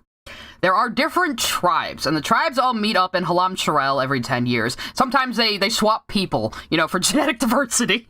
But for the most part, they wander separately. Thomas93 sent a super chat. I can't believe I put this lousy, degenerate D-bag on the same pedestal as Hello Future Me. Neither can I. Thank you for your penance of $10. Anyway, so yeah, the Dalish tribes can be very different from each other. Some are kind of feral and aren't seen much. Some are very sophisticated. It all depends on the tribe. Halam Shirel was the capital of the Dales. So when the fantasy French did the Exalted March on the Dales, they took it over. And even to this day, Halam Shirel has so many elves, it doesn't have an alienage. The humans wall themselves off. Anthony Gramaglia sent a super chat. In Earthsea, Ged questions the authority of his teachers, and ends up getting tons of people killed by breaking the laws of nature. Interesting. I never read Earthsea. I might have to one day. Master Clockwork sent a super chat. Oh, no mention of the Tranquil. Okay. Maybe next game, because it comes up more in that one. You find out about the Tranquil in Origins. You can talk to a couple. The guy 493 sent a super chat. Did Lily buy erase Liliana or Zevran yet? Oh my god, do you think she's going to? She hasn't even talked about the actual characters. She's just talking about the quests. Did she even get Liliana? I know she's gonna complain that Liliana looks like Emma-Wen, and it was probably on purpose. She's French Emma-Wen, basically. And I don't like Liliana very much, so there you go. But were set upon by a camp of demons who kidnapped their leader's son and daughter. They tortured the son and killed— Demons? Did you say demons? Decades in the making. The Dalish were here before, but were set upon by a camp of demons who kidnapped their— Do you mean demons in the metaphorical sense? Because they're bad human beings? Or did you misremember that it was demons? You have to be careful with your wording here, Lily. Tyshawn Sr. sent a super chat. What's wrong with Hello Future Me? Exactly. No, I'm saying Hello Future Me is good, and it was penance for putting Lily on the same pedestal as Hello Future Me. Angels Art and Gaming sent a super chat. What? Your friend hasn't yeeted your other friend through a window in D&D and it somehow worked. Yeah, no one plays RPGs the same way, video game or not. Hey, Zaruki's just freaking out in the chat over there. Sent a super chat. Read Earthsea, it's great. I know. I haven't read a lot of books lately. I don't have the attention span for books. It's crazy. I used to read so much when I was younger. Actually, I remember one time, my friends and I stupidly stumbled into a quest we weren't ready for yet, and our DM friend was punishing us. And I I had like these enchanted boots on and just tried to float myself over the wall, and my friend was clinging to me and he let us do this stupid bullshit. It was great. It was so cartoonish. Yeah, Zathrian deserves tomatoes though. You can pelt him. Their leader's son and daughter. They tortured the son and killed him and then raped the daughter and left her for dead. When she found out she was pregnant, she committed suicide. Enraged, These were humans, by the way. It was a tribe of humans like 100 years ago that did this to his son and daughter. This is very important. And Zathrian is strangely ageless. People thought he might have rediscovered the immortality of the elves. We're gonna find out why he wasn't aging, though. by all of this, the leader cursed the humans to take the form they truly represent. Okay, humans! Why did you say demons earlier, Lily? Was that just a slip of the tongue? Why didn't you re-record? Beasts. You edited this! Mindless, violent, feral beasts. And when you get there, the werewolves are attacking the Dalish in retaliation, and their leader sends you to kill Witherfang so he can cure his people who have contracted— You didn't explain what Witherfang is! So, Zathrian cursed a bunch of humans to be werewolves. And the werewolf thing can spread by bites. So these are not the original people that harmed him. These are people that have been turned into werewolves because of his curse, and they are trying to get him to cure the curse by infecting the Dalish with their werewolf bites. And they do have butts, too, if you like the werewolf butts. I know B-Tart does. So what they're trying to do is force him to lift the curse by infecting the Dalish with the werewolf curse. That's what they're doing. These are not the original people that harmed him. Those people are long dead. Lycanthropy. After a long dungeon, you meet Witherfang, who wants you to convince the elven leader to break the curse because— She's not Witherfang! She's the Lady of the Forest! They're connected, but they're two different entities, Lily! You didn't pay attention to the goddamn quest! The elven leader to break the curse because the people who did this crime are long dead. Must the descendants suffer the sins of their father? Yes, that's exactly what she says. These are not the same people that harmed him that he originally cursed to be werewolves. And the only reason he's lived so long is because he drew a spirit out of the forest. She wants to die too, because she should not be in this sentient form. She is basically the spirit of the Brazilian forest, and the Brazilian forest is a very strange place, where magic just kind of runs rampant. It's like Arlethan Forest in Veilguard. So he was able to basically make this spirit from the forest, and both him and her are tied to the curse. They both have to die for the curse to lift. I didn't mean to say Brazilian. Brazilian is the name of the forest, okay? I'm just fucking autistic. Because the people who did this crime are long dead. Must the descendants suffer the sins of their fathers? I need to point this out. This is the best Origins has to offer in terms of weighing a conflict. Yeah, we tortured— It is a conflict, and the best way to end it is to have both of them die and lift the curse. To offer in terms of weighing a conflict. Yeah, we tortured and raped some children, but that was like a while ago. They didn't do it! Kevin Denobriga sent You just said it yourself! Yes, the Brazilian forest. What, you just said the line yourself, Lily! Christ. Dexter sent a super chat, catching up about an hour behind. This is so tragic. First Veilguard and then several Lily videos on the games. Hasn't this fandom suffered enough? Thank you, Vexus. When you get to this point, that was— yes. This crime are long dead. Must the descendants suffer this crime to break the dungeon? You meet Witherfang, who wants you to convince the elven leader to break the curse because the people who did this crime are long dead. Must the descendants suffer the sins of their fathers? Yeah! These are the descendants of the people what did the rape and murder. These are not the people what did the rape and murder, Lily. You just said it yourself. How did you forget 2 seconds later in your script? Need to point this out. This is the best Origins has to offer in terms of weighing a conflict. Yeah, we tortured and raped some children, but that was like a while ago. They didn't do this. They're the descendants of the people that did it who are cursed. And they were all mindless werewolves until the Lady of the Forest came to them and helped them regain their minds. And now they're acting purposefully to infect the Dalish with the werewolf curse. Guy493 sent a super chat. So Lily is pro-collective punishment, good to know. Yeah, I guess so. She's pro-genocide as long as she's the one doing it. This is treated like an isolated problem, an act of individual violence. It is an isolated problem in this instance. This only happened to Zathrian. Zathrian does not rule all of the Dalish. Spine_Apple_Studios sent a super chat. Just joined. Where's the galvanized steel? Galvanized steel's right here in this guy's abs. See that? Yeah, they're real cut.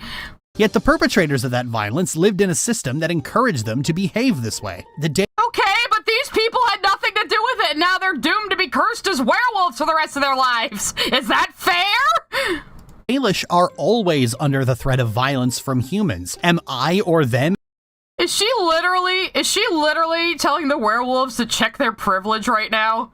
Is she telling these people cursed to be beasts through no fault of their own that they need to check their privilege because the Dalish have it worse? Is that what you're saying right now, Lily? You can end this quest a few different ways. You can slaughter all the werewolves if you want. You can let the werewolves slaughter the Dalish too if you want. Jordan Burke sent a super chat. Yeah, I'd expect this crap from Lily. Mm-hmm.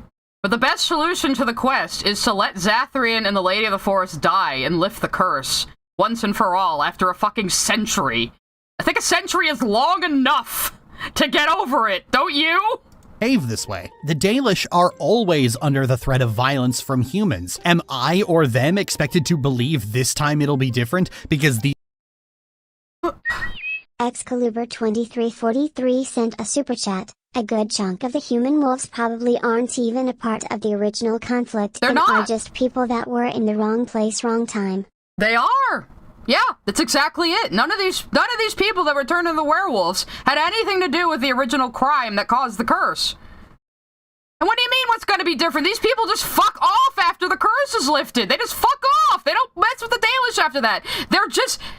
You know how you were talking about the mages being desperate, Lily? These werewolf people are desperate to have the curse lift, so the only way they can figure to do it is to get Zathrian's attention. A pint of Guinness sent a super chat. Lily is so morally abhorrent, holy hell. They're so desperate that their only solution is to infect Dalish people with the werewolf curse in the hopes that Zathrian will finally lift the curse. Nobody knows that Zathrian's life force is tied to the curse at this point. Nobody knows he has to die for this. Only the Lady of the Forest knows. This time it'll be different because these ones spent some time as wolves? This isn't even the first time humans raping elves. They spent some time as wolves? They're stuck as wolves for their entire lives! Or the rest of their lives, depending on how they became werewolves, and they didn't do the crime that this punishment is for, so how is that fair? Some time as wolves? This is... Dana_Brain sent a super chat. This feels very all men are like this from Lily. Maybe. But, like, yeah, also what happened to Zathrian's family was 100 years ago, so it's not even the same fucking humans. It's not even the same fucking culture of humans that did this. So what are you talking about? The Lady of the Forest is kind of hot, yeah. They had a lot of stuff like this in the original game, you know, to attract the dude bros, you know. This isn't even the first time humans raping elves because they can get away with it has happened in this game. Well, if you don't play the City Elf origin, you don't see that part, Lily. So how is that relevant to this quest if somebody didn't play the City Elf origin, which I didn't. I played the Dalish Elf origin. And this is not your tribe you come across. You don't see your tribe again. This is a different... So if you're playing as a Dalish Elf, this is a different tribe you're meeting. Because like I said, the Dalish are not one whole cohesive group, as Lily might believe. That has happened in this game. Furthermore, why is an example of long-standing systemic violence being used for a Sins of the Father plot? It's not like they're doing anything different. They're still attacking and killing elves outright, not doing much to tell me that... Yeah, to get Zathrian to lift the fucking curse, because if his people are also going to turn into werewolves, he might be more inclined to lift the curse, you know? But you only want peace. So I killed all of them. I felt almost insulted that the game expected me to go for the fucking neutral option. Ironically, Origin's problem is that it does its world building too well. The City Elf Origin... Well, you didn't have to go for the neutral option, Lily. It was just there. It's called role-playing. They give you 3 different solutions you can do. Yeah, so she just murdered poor, innocent, cursed people who just wanted their curse lifted because living like that is, like, painful and torturous.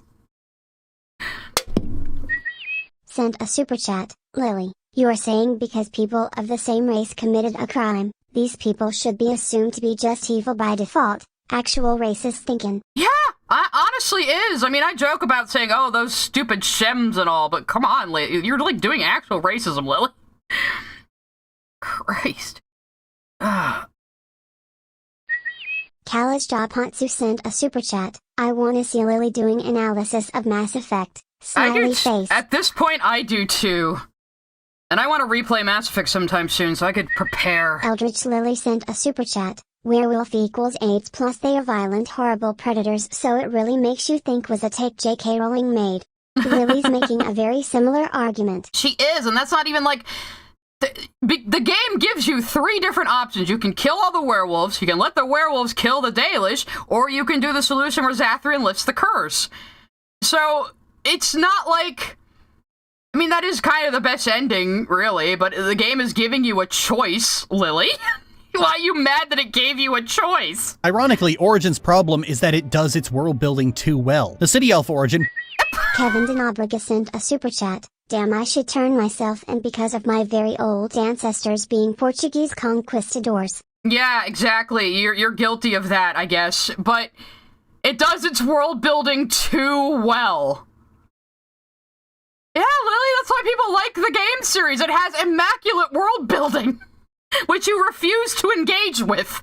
Ironically, Origin's problem is that it does its world building too well. The City Elf Origin puts you in the mindset of someone who has just been empowered to take out their anger. Lily, there are 5 other Origins. This is not the one way to play the game. You don't understand role-playing, do you? Christ. From their oppressor, and that at all stages expects me not to do that. And I got way too into the headspace of Callian herself to... Again, how the fuck are you... Because you made up your own goddamn story in your head doesn't mean the game has to follow it. How do you expect to, like, change the alienages overnight? You know what happens to elves who try to establish themselves outside of the alienage? They try to have a home or a business outside of the alienage. It tends to get torched. People burn it down. People drive them out. And in some places, it's technically not even illegal to murder an elf. They are that oppressed. You're not gonna change that in one game. It would be really unrealistic if you could, and that's not why people come to these games. Again, one of the biggest influences on Origins was A Song of Ice and Fire. They wanted it to be a gritty, political, flawed world that's believable, that's lived in, that's immersive, that has a history, that makes sense and all ties together, and it does.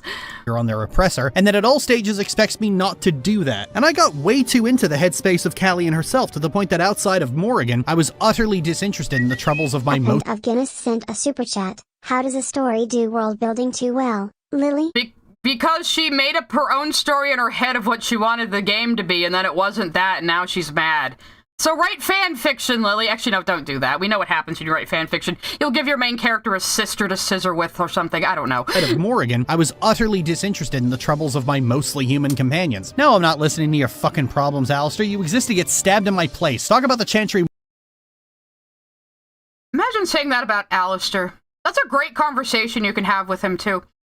Alistair, in a vulnerable moment, informs you that he is the bastard son of King Merrick. He is Kaylin's half-brother. He's kind of been hidden away his whole life because of that. And he got pretty much got sent to the Templars to get him out of the way, so he wouldn't be a threat to the throne. And in this scene, you would say to him, "Oh, so you're not just a bastard, you're a royal bastard, huh?" And he laughs.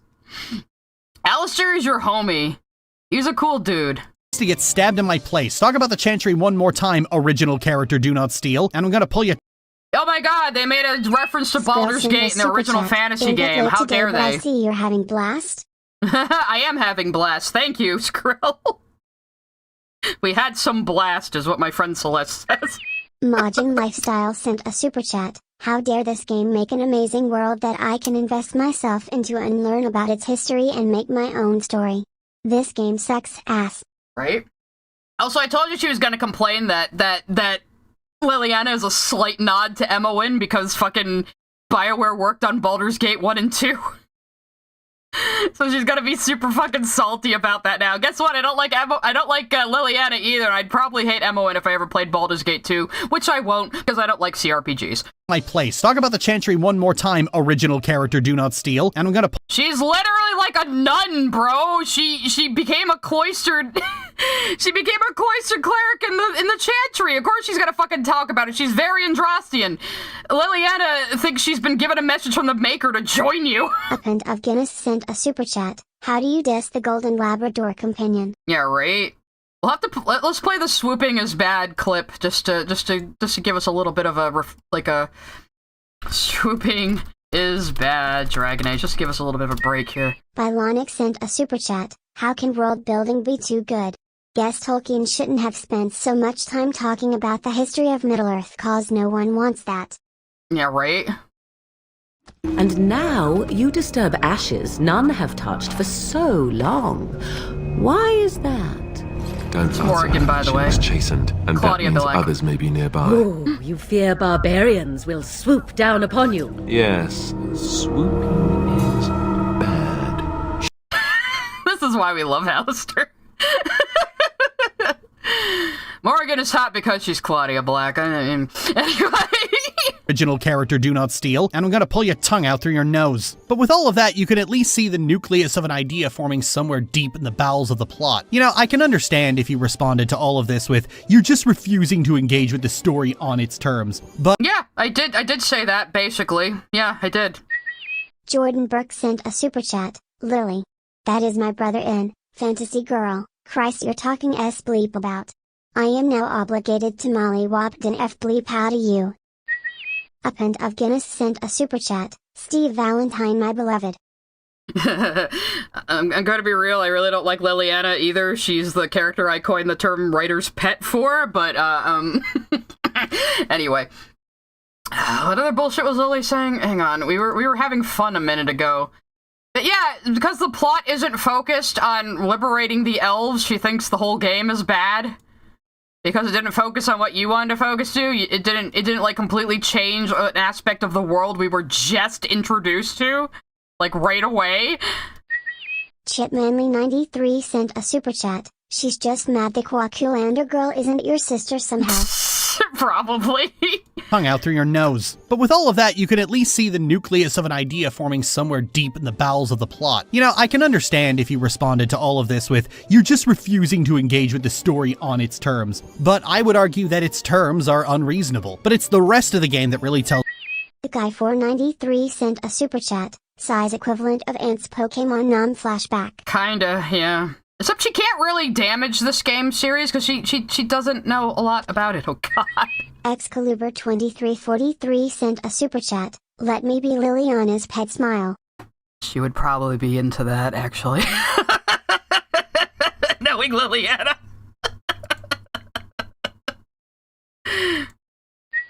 Vinny the Recluse Vengeance sent a super chat. If Lily is so concerned, she should try to write her own fantasy story, and really get into the process of making stories like this. Yeah, anytime she does make stories like this, is like, my character is super cool and strong against to genocide everyone I don't like with no consequences. Not sent a super chat. Off topic, but since we are talking about Alistair. Sigh, have you ever done the double cuckwing route in his romance? No. I tried to romance him in my playthrough, but I didn't quite get Sent a around to super it. chat. Of course she doesn't like Alistair. Hess a human white boy, remember? As part of the race she thinks she's allowed to be racist against with no issues. Append of Guinness sent a super chat. I love Liliana's voice. It's so pretty. Oh, I have no Smile. problem with the actor, of course. No, I haven't really romanced Alistair. My canon romance for my Mahariel, I play a male Mahariel, and he has a fling with Morrigan, and does the dark ritual with her, but he ultimately romances Zevran. Because I went into that playthrough fully intending to romance Morrigan, and then Zevran was a really interesting character, and I ended up romancing him instead. Because you learn more about a character if you romance them in Dragon Age games. Master Clockwork sent a super chat. The game's terms are unreasonable. I just took psychic damage. Yeah, it's totally unreasonable that it gave you 3 different outcomes to this quest that you could freely choose from. Very unreasonable, apparently, that you could roleplay. Tyshawn Sr. sent a super chat. Thank you. That was blank, but I thank you for your money. Reasonable. But it's the rest of the game that really tells me that Origins had no intention of taking these issues seriously. When you reach the depths of the Deep Roads, you learn that the Darkspawn have what's called broodmothers. How are they made? Simple. Women are taken from Darkspawn raids, then they're forced to eat each other. Then the Darkspawn vomit down their throats. Then they're raped repeatedly for some reason, and this twists them. No, the vomiting down their throats is the part that turns them into broodmothers. They're not actually raped. At least that's how I interpret Hespeth's poem. But they will produce Darkspawn after. Now, the Broodmothers are a very contentious bit of lore for these games, and yes, the earlier games did fall, sadly, into a lot of the typical dark fantasy tropes that, oh, to be dark fantasy, we have to have rape, which they kind of backed off from, because that's kind of a stupid attitude to have, and even the developers realized that. But this game came out in 2009, okay?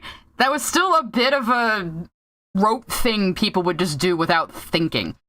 So the Broodmothers, women can be transformed into a Broodmother, and basically they produce Darkspawn like an insect queen thereafter. It's a very horrifying concept. It's supposed to be horrifying. Actually, I should probably just show you guys Hespeth's poem. I should probably maybe go to my own playthrough for that. I think I, like, made some comment on it. Why is she referencing Full Metal Alchemist all of a sudden? So not necessarily that they're raped, but because it is kind of rape adjacent, because these women are being transformed to be taken advantage of for their reproductive function, yes, that's fundamentally, essentially rape. I would agree, so... Tyshawn Sr. sent a super chat, putting on my best aunt impression. That's what's called a Mary Sue, Lily.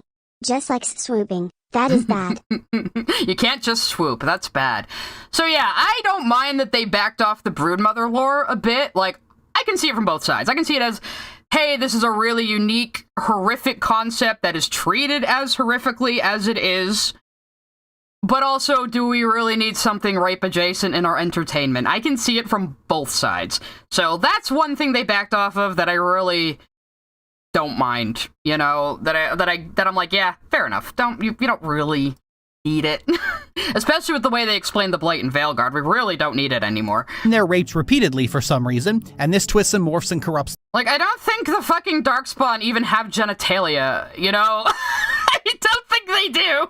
them until they become this thing. You know, on paper... Well, only dwarf women become this thing. We saw a human broodmother in Awakening, and she looks like a big spider. That's horrifying, but when you have to see it play out in front of you, it's so over-the-top gruesome that I feel like I'm watching llamas with hats. This is Dragon Age's equivalent of the dog girl from Full Metal Alchemist. It's so... No, it isn't. And also, why the hell do you hate the Nina storyline so much? Just because people meme it? She probably just hates it because people meme it. So edgy and so dark that you just stop being able to take it seriously. You just... Okay, so let's get into the scene. Like I said, I might go to my own playthrough if I can find which part of the... It's probably... Wait, I think I know which one it is. I think I put me breaking the anvil in yeah, it'd be this one. Let me just go to the transcript and find Hespeth's poem. I think I like to play these games like I don't know what's going on. Come on, it's gotta be in here. There we go. Okay, so we're gonna see this in context because Lily isn't showing it.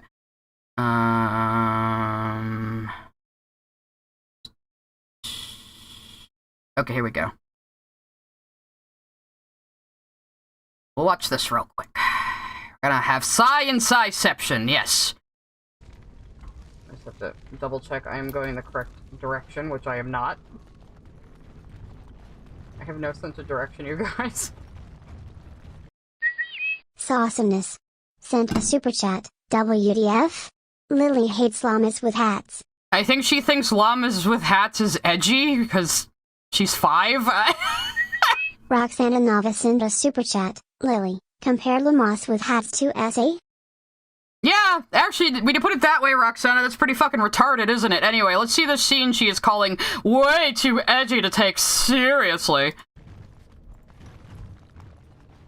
Oh, hang on, we got another super cat coming. Append of Guinness sent a super chat. Their names are Nina and Alexander Lily. Say their names, Lily! Say their names! Anyway. Stay they come and catch everyone. Hope you guys can hear this okay, it's kind of quiet. Hello? This is the part. Okay guys, get ready, it's gonna get really spoopy and upsetting all of a sudden. Second day, they beat us and eat some from meat.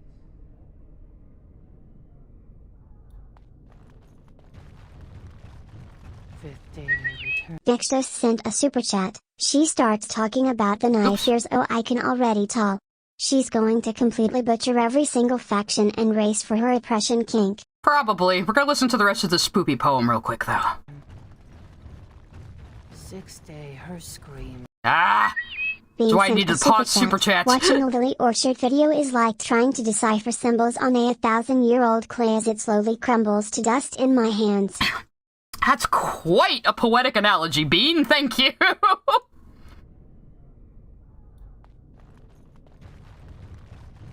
5th day they return, and it's another girl's turn.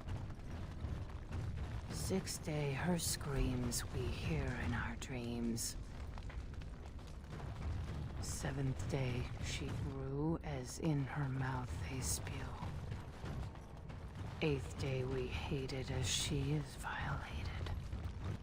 9th day, she grins and devours her kin. Okay, she did say violated there, but yeah, it can be vague. Look what's in this fleshy sack. I get distracted easily. Now she does feast, as she's become the beast. Oh, thank you, Roxana. Oh, there you are. Hey, Roxana, you're in this one too. Look at that. I will pet the doggo later, I promise. We're all gonna need to pet the doggo after this. So this is the lead up to what she's talking about. That lovely poem is telling us how brood mothers are made. And catch everyone. 2nd day, they beat us and eat some woman saying creepy poem while eating flesh on the floor? How are you? 4th day, we wait and fear for our fate. Oh, Heartless, there is actually a male desire demon in Inquisition. You can run into him. He's from the novels. When do I talk to Hespeth? Anyway. Come on, me. Hi, how you doing? How you feeling okay? You doing all right? You don't look like you're doing okay. You look like you've been eating darkspawn flesh. What is this? An elf? Exotic and impossible. Feeding time brings only kin and clan. I am cruel to myself. You are a dream of strangers' faces and open doors. Let's just... So what do you think, guys? Do you think this is too edgy to take seriously? You think this is too over the top and just too ridiculous and childish to take seriously? Take a look at her real quick. She appears to be suffering from a high fever. Her skin is pale and she is covered in dark blotches. 1st day they come and catch everyone. This is Darkspawn Corruption? It looks different. Oh, right, I was doing the Olivia voice for this one. Because there's no voice in Origins, I was doing a different Wani voice every stream. Corruption. The men did that. Their wounds festered, and their minds left. They are like dogs, marched ahead, the first to die. Not us, not me, not Laren. We are not cut. We are fed. Friends, and flesh, and blood, and bile, and all I could do was wish Laren went first. I wished it upon her so that I would be spared. But I had to watch. I had to see the change. How do you endure that? How did Branka endure? Yeah, on top of that, her lover left her to die, basically. Good times, good times. Anyway, so that's all you see, and then you fight the brood mother. So you don't actually see anybody transform into one. So Lily's just fucking lying there. But Hespeth's poem is pretty, famous as setting a spooky atmosphere. Here's the actual broodmother fight. I'll show you guys that real quick. That's my character, by the way. I should have saved myself beforehand. I'm showing game footage right now to contradict Lily. Here's it actually running into the broodmother. Game was stuttering a little. There she is. That must be Laren. Nice to meet you. I've heard a lot about you. Hi, Courtier. Just in time for the horrible body horror. And then it's just the boss fight. So you don't actually see anyone turn into a broodmother. You just have Hespeth describing how it happens with her creepy ass poem and her darkspawn tainted eyes. So yeah, it was a little quiet. Sorry about that. Just has to stand back and laugh because what fucking 14-year-old thought of this? You just established that Master Clockwork sent a super chat. Dreams? What dreams? You dwarfs. Oh, but That's your clockwork. She's been infected with the blight. So... And we know what the blight is in Veilguard, don't we? So we'll get there. That Thetis' lore has underworld demon marathon... Eldritch Lily sent a super chat, similar to the living jars from L. Some fave lore. Don't know what that is, or that sounds interesting. Has underworld demon marathon rape corruption magic vomit inflation. Lily, this is a very rare thing that happens, and Bronca allowed it to happen to her expedition to get to the Anvil of the Void, because she's a crazy bitch who will sacrifice anyone, even her own family and her own girlfriend, to get to the Anvil of the Void, which is an ancient dwarven artifact that can turn dwarves into golems, and the creator of it wants to destroy it, but he can't because he is a golem himself now.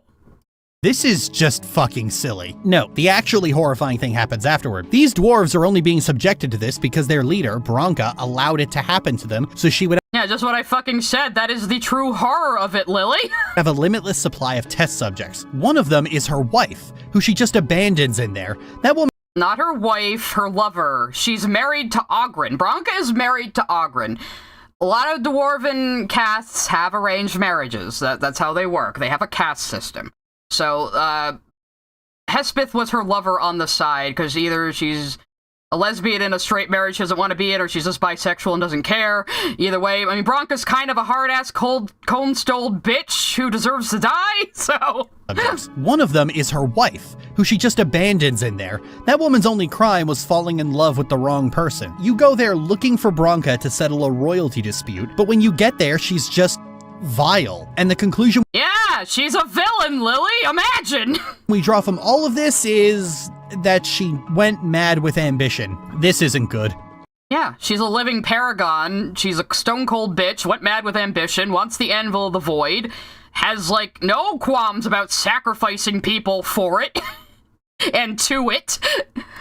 It's so utterly bleak and miserable and mean and Yeah, bleak and miserable! It's like it's a dark fantasy series or something! And the world is supposed to be cruel and bleak and grim, and yet there are glimmers of humanity within it among your friends and your companions.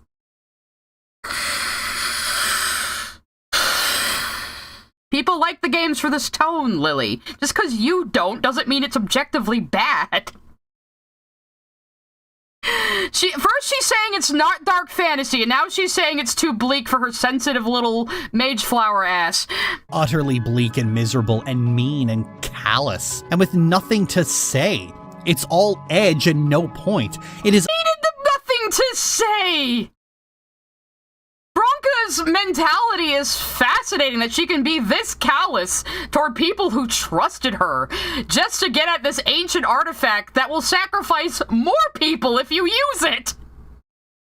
It's utterly without thought or consideration or wisdom to offer. You're not even talking about the Anvil of the Void. Did you even understand that part of the quest? Did you just spacebar hammer your way through the cutscenes and didn't even pay attention?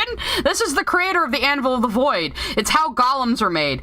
Dwarves don't know how to make golems anymore. Dwarves have lost a lot of their culture as well. The dwarves got hit first by the Blight, because the Blight started underground. So the vast dwarven kingdoms got fucked. So now only Orzammar and Kal Sharok exist as the main dwarven kingdoms, and Kal Sharok is shut off from everyone else, including Orzammar. So these people are still scraping and struggling to survive down there, and when you get to the Anvil of the Void, its creator, who is now a golem, says, nah, this was a mistake. You need to destroy this thing. I can't destroy it because I'm literally tied to it because I'm a golem. You gotta destroy it for me. So you can either let Bronca keep it, or you can destroy it. Either way, you get something to bring back to the king dispute. Which is a little dumb that you stumble ass first into Orzammar and are asked to pick their king for them, but you know, it's whatever. I do like Orzammar, though. A lot of people don't like the Orzammar questline. I personally enjoy it, to tell you the truth. It's the RPG equivalent of the fucking Dominion War, piling on the bodies and gore and misery without any thought toward what any of it is supposed to mean.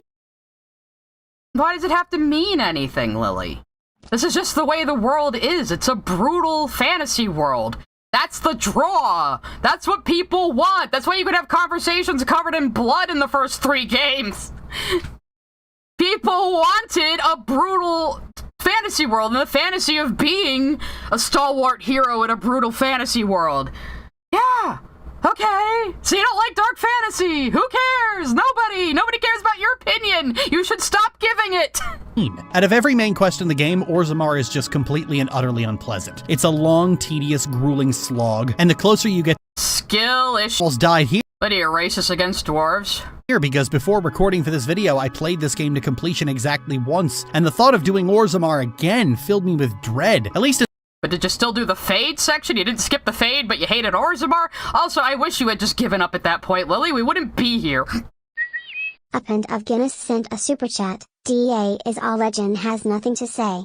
Not like my genocidal. So badass. Sexy elf OC. Lily. Yeah, her proposal for a Dragon Age game is canonize the city elf origin and have your city elf murder the divine. Do you have any idea what would happen if an elf murdered the divine, Lily? Alien ninjas all over Thetis would be torched. Are you insane? in the opening I can kill some fucking Shem. At least in the Dalish quest I can kill some more Shem. This is 2 hours of mind-numbing darkspawn fights. Lily, I am Dalish elf trash, and even I don't expect everybody to play as an elf. Everyone's experience is going to be different. That is the point of a role-playing game. Oh my god. Or Shem. This is 2 hours of mind-numbing darkspawn fights to find a character that is so over-the-top evil. No. Lily ain't a knife ear. She's a flat ear. She's a city elf. She's not a true elf like us Dalish. Nithalinaste. That she just makes me feel numb. Like the high fantasy equivalent of this bitch. People often defend this by saying this— You're comparing Bronca to the Lele? You are just retarded, aren't you? This is dark fantasy, but it's really not. Dark fantasy is a term that means fantasy horror. Oh, it's so bleak and grim and mean and upsetting, but it's not dark fantasy, though. Okay. Explain to us what the hell you think dark fantasy is, then. Bitch. People often defend this by saying this is dark fantasy, but it's— sent a super chat. If Lily was reasonable, she wouldn't engage with media she didn't like. Yeah, if she's reasonable, she probably wouldn't have a YouTube channel at all, let's be real, so... Append of Guinness sent a super chat. Lily modded the game to make the boob bigger. Oh, I forgot about that. She installed a big boob mod, but not the skip the fade mod. That's an interesting choice. Bitch. People often defend this by saying this is dark fantasy, but it's really not. Dark fantasy is a term that means fantasy horror, and Dragon Age is not that. No, it's not. And also, what's not horrific about brood mothers? Those are a horrifying body horror eldritch abomination, Lily. How is that not horrific? How is the blight in of itself not a horrific thing? It basically zombifies people. So even if we went by your definition that dark fantasy means fantasy horror, it still fits.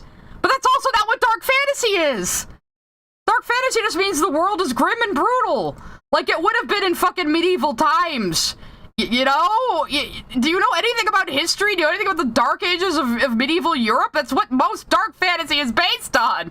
That. It's high fantasy with some— It's not high fantasy. Sent a super chat. Hey, Sai, the audio is cutting out. Are you sure? Because a lot of people make that complaint when it's not happening for anyone else, so just anyone else tell me if it is cutting out. Oh, Ant's gonna get on this too now. Dennis sent a super chat. Dark fantasy is not horror fantasy. Yeah, it's not. She's wrong.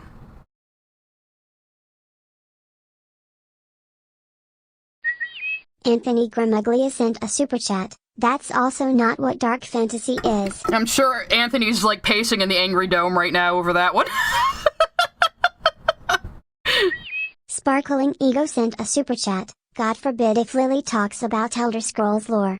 Yeah, I can't help you there. I've never been able to pay that much attention to Elder Scrolls lore. Tyler Preston sent a super chat. Lorsh would blue screen if she discovers Berserk. For that reason, for the dark fantasy reason, and for the reason that it has a sex scene that is absolutely, like, essential to the plot. She wouldn't understand that.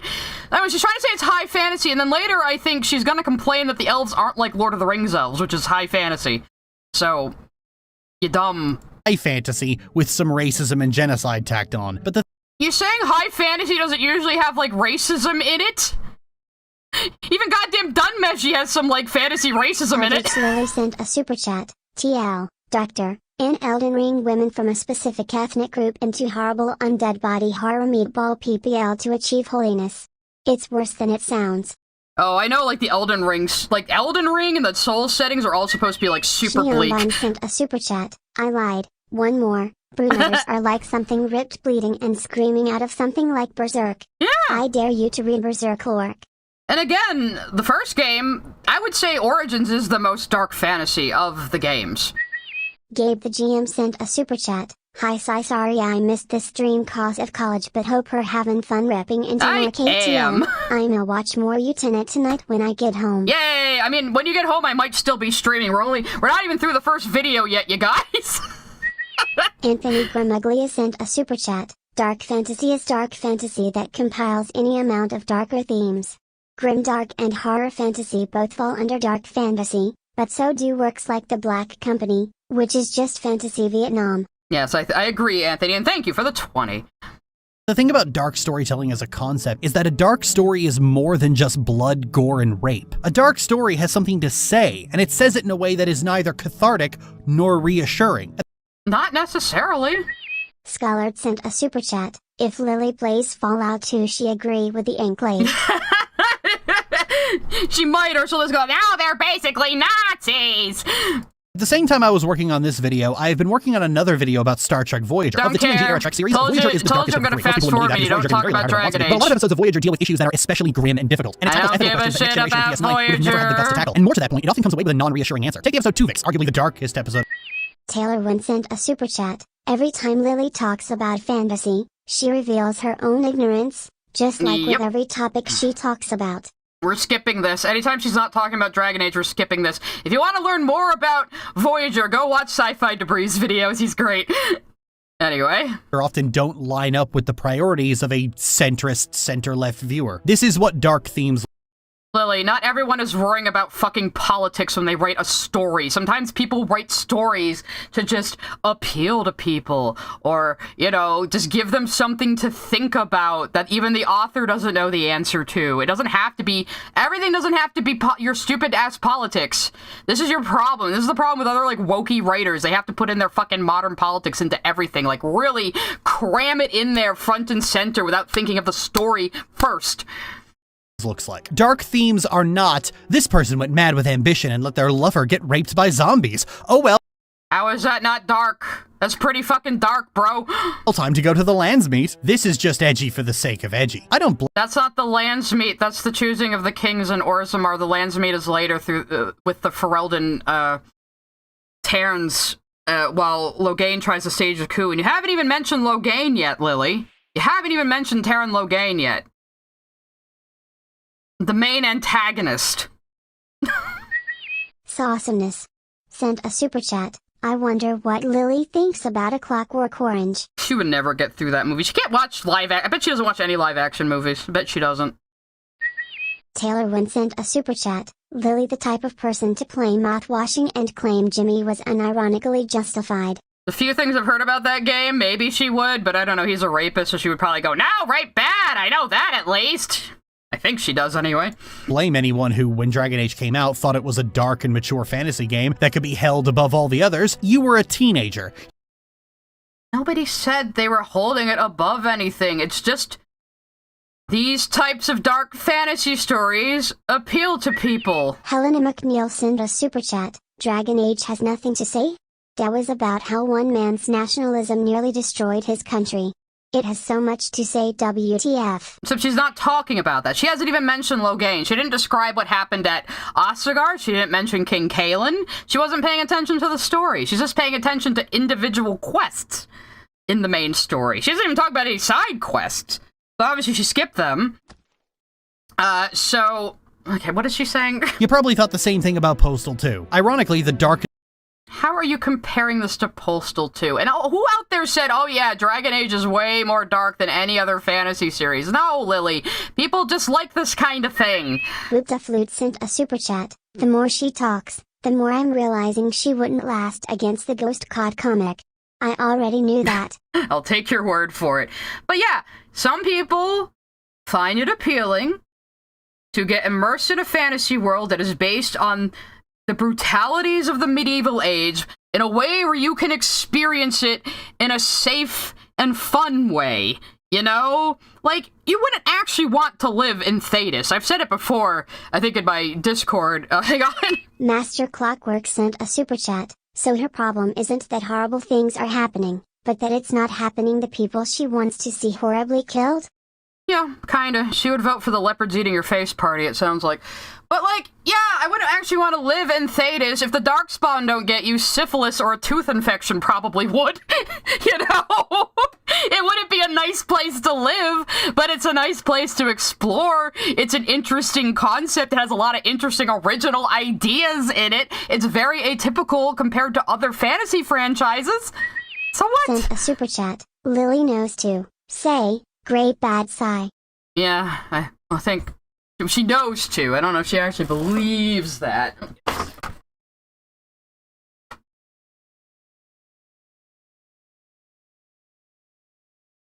Alright, let's try to get through this first video, and then we'll have a break, and then we'll have to do the other three. The darkest thing in Origins isn't any of the performatively edgy shit. It's actually the Urn of Sacred Ashes. The urn is the final resting place for Andraste, the champion and lover of the Maker, the human's fictitious god. Andraste's life is bleak. Ultimately, she spent much of her life as a slave to the Tevinter, a comically evil nation that would have put the Krenim Imperium to shame. What's with the Star Trek reference? Who rules Tevinter, Lily? Who rules Tevinter? Who ruled the Tevinter Imperium of the past that controlled the entire continent and enslaved people? And who rules it now that it's a smaller country where slavery is legal? Mages! Mages do! So it's not like mages are inherently innocent. You have the big enslaving mage leaders still, you know, almost like these things are complex or something. Today. She later fought against the Tevinter, actively fighting against slavery in Thetis, and she was ultimately captured and burned at the stake. The religion that formed around her now has absurd amounts of power, and yet it is complacent in the slavery and genocide of Thetis. And the case— It isn't, though. The only place slavery is actually legal is in Tevinter, and yes, it happens not in that name in other places, but we're also talking about a medieval setting, Lily. You can't spread word about things as easily in a medieval setting. These people don't have the internet and Twitter and cell phones, Lily. Do you understand that? I wonder. In the case of mages, they aren't just complacent, they are complicit. And Andraste— Well, yeah, because Andraste said magic should serve man, not rule over him, so that was interpreted in a way that led to the Circle of Magi centuries ago, and that's been an institution ever since. And it falls in the very next game, Lily! I wonder if you understand that! complicit. And Andraste is held up as this mythical figure by an organization that spits on everything she ever believed. Yeah, it's almost like that's how organized religions happen a lot of the time, isn't it? You're not supposed to think the Chantry is perfect. That's one thing I really like about Dragon Age. No one culture or country or religion in the world has the full picture of history. They're all interpreting these misty, unclear events in their own way centuries later, which is realistic. You know?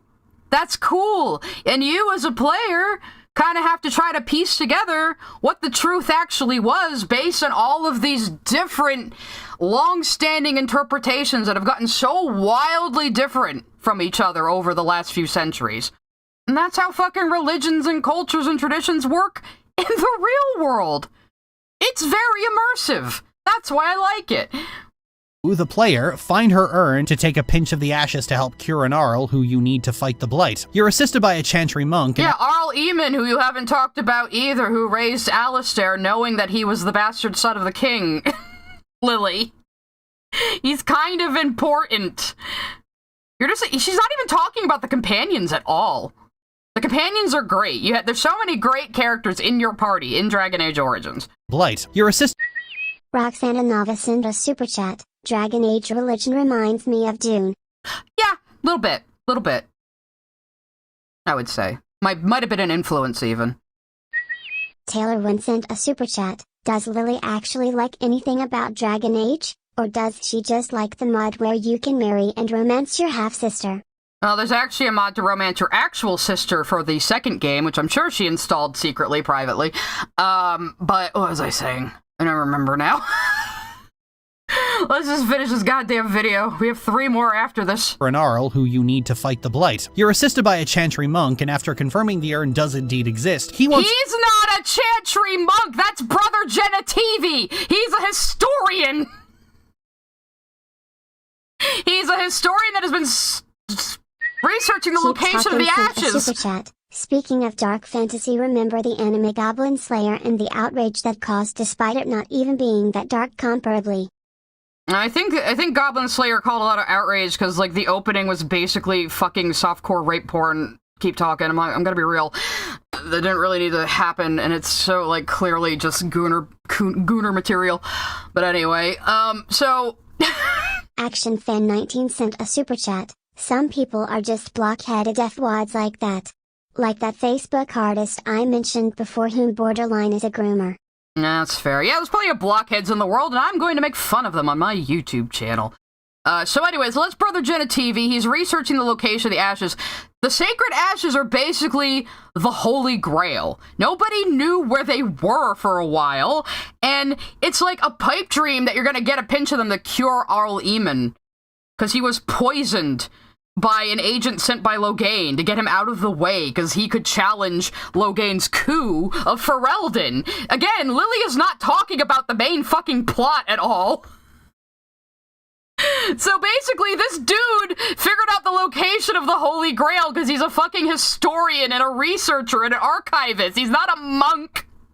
Men can serve in the Chantry. They can't be priests. They can be brothers. They can be Chantry brothers. They can't be priests. Only women can be priests. But yeah, this guy's not a monk. It's fucking Brother Genetivi. And he's like a meme. He's like a meme in the subsequent games. People mention him as like a famous historian ever after this game. It's really funny, actually. Robin Lewis 1952 sent a super chat. Lily, just stop. You will never win against Sai. Yeah. Like, a brother of the Chantry is like just a step above a layman, you know? He's not a cleric. So he's not a monk. He's not the equivalent of a monk. He's a brother. He's a lay person, basically, in the church. You know, you have those sometimes. But for the most part, he's a historian. Does indeed exist. He wants to reveal its location to the Chantry so people can make pilgrimages to it, people can take pinches of the ashes, and the Chantry's influence can grow. Now, the Chantry— Well, yeah, it's the Holy Grail, basically, of the entire religion, and it does actually have her ashes actually have healing powers. There was something up with Andraste. is an awful organization that already spat on their own prophet's name many times, but the thought that they would defile their own prophet's grave in such a way just to turn it— They wouldn't. They turn it into a Lily, they turn it into a pilgrimage spot, and then it blows up an Inquisition! Remember? into an altar to make pilgrimages to, and that it would be so eagerly exploited was disgusting. I felt genuine sympathy for Andraste, not as a— You know what you can do? You can actually defile the ashes if you want to. I just don't do it because it pisses off Wynn and Liliana, and I like Wynn. Liliana, I don't care so much about. I'd chop off her head if I wanted to. But Wynn, I don't want to piss off Wynn. She's my awesome grandma who tells me about the Griffins without complaining. mythical figure, but is just a person who shouldn't have her grave desecrated like this, especially not by her own worshippers. What does that say about the— We don't even know what the sacred ashes actually are, though. I mean, they could be someone's burned corpse. They could be something else entirely. They could be powdered lyrium for all we know, but it can heal people. That's really strange, and it's actually never explained. Chantry as an organization, that they would choose their own power. Yes, it is a saint relic, Flame Eagleheart. That's exactly what the sacred ashes are. It's both a saint relic and the Holy Grail, basically. Choose their own power and influence over respecting the wishes of their own deity. 43 sent a super chat. Would you rather have a conversation with Lily or be afflicted with the blight with a 0% chance of being a warden? I would suffer through a conversation with Lily to not die of the blight, at least, I think. But anyway, she just said something really dumb. Over respecting the wishes of their own deity. Andraste is not their deity. The Maker is. Andraste is the bride of the Maker who ascended to his side. She is the prophet. The Maker is the deity. And again, the Maker was not a thing before Andraste. Only Andraste preached the Maker, and according to Chantry legend, only she could hear the Maker's voice. Because the Chantry is actually a deistic religion. They believe the Maker made the world and now doesn't interact with it or or interfere with it and has turned his back on his children. And only Andraste could hear the voice of the Maker because his songs, or her songs rather, drew the Maker to her. So she went around preaching about the Maker. Again, very Joan of Arc situation. I heard the voice of God. I'm going to lead an army against, against tyranny, and then the French are going to burn me at the stake. Very, very Joan of Arc. Destroying their remains just so they can cloy for a little more power. Like, they're not going to destroy her remains. They're going to build a temple around them, Lily, which they do, and then it explodes at the beginning of Inquisition. Damn, that is dark. So I killed him. You killed Brother Genitivi? I'm gonna go set your house on fire, Lily. You killed Brother Genitivi? Yeah, you what? L's everywhere. L's, so many L's. Lily! L's. Son of a bitch. Anyway, what was I gonna say about the Sacred Ashes? Well, they'll probably find the location anyway. I guess you can, well, you can probably let Arl Eamon die, I suppose. I never do, but I suppose that can happen. Like, damn, that is dark. So I thought it wasn't a dark fantasy, Lily. I thought it wasn't dark. You said it's only high fantasy and it's not dark, so now it's dark again? Make up your fucking mind! Edit your scripts! So I killed him. This was another point where my origin played a factor here. Callion's an elf. She doesn't believe in the Maker. Andraste's just a person who's...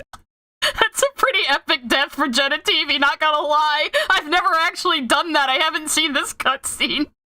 Ashes have been influenced by lyrium, but she's a person who did more than most. She actively fought against slavery. She's a person who deserves better, but she's a person whose ashes have been influenced by lyrium, but well, you don't know that.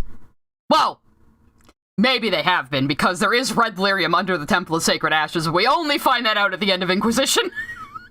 She's a person who did more than most. She actively fought against slavery. She's a person who deserves better than to be a prop for this awful church. This has such a greater impact because I can actually...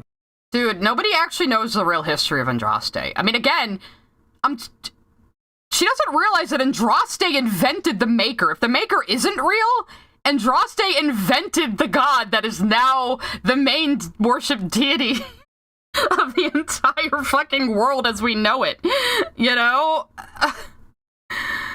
Oh, God.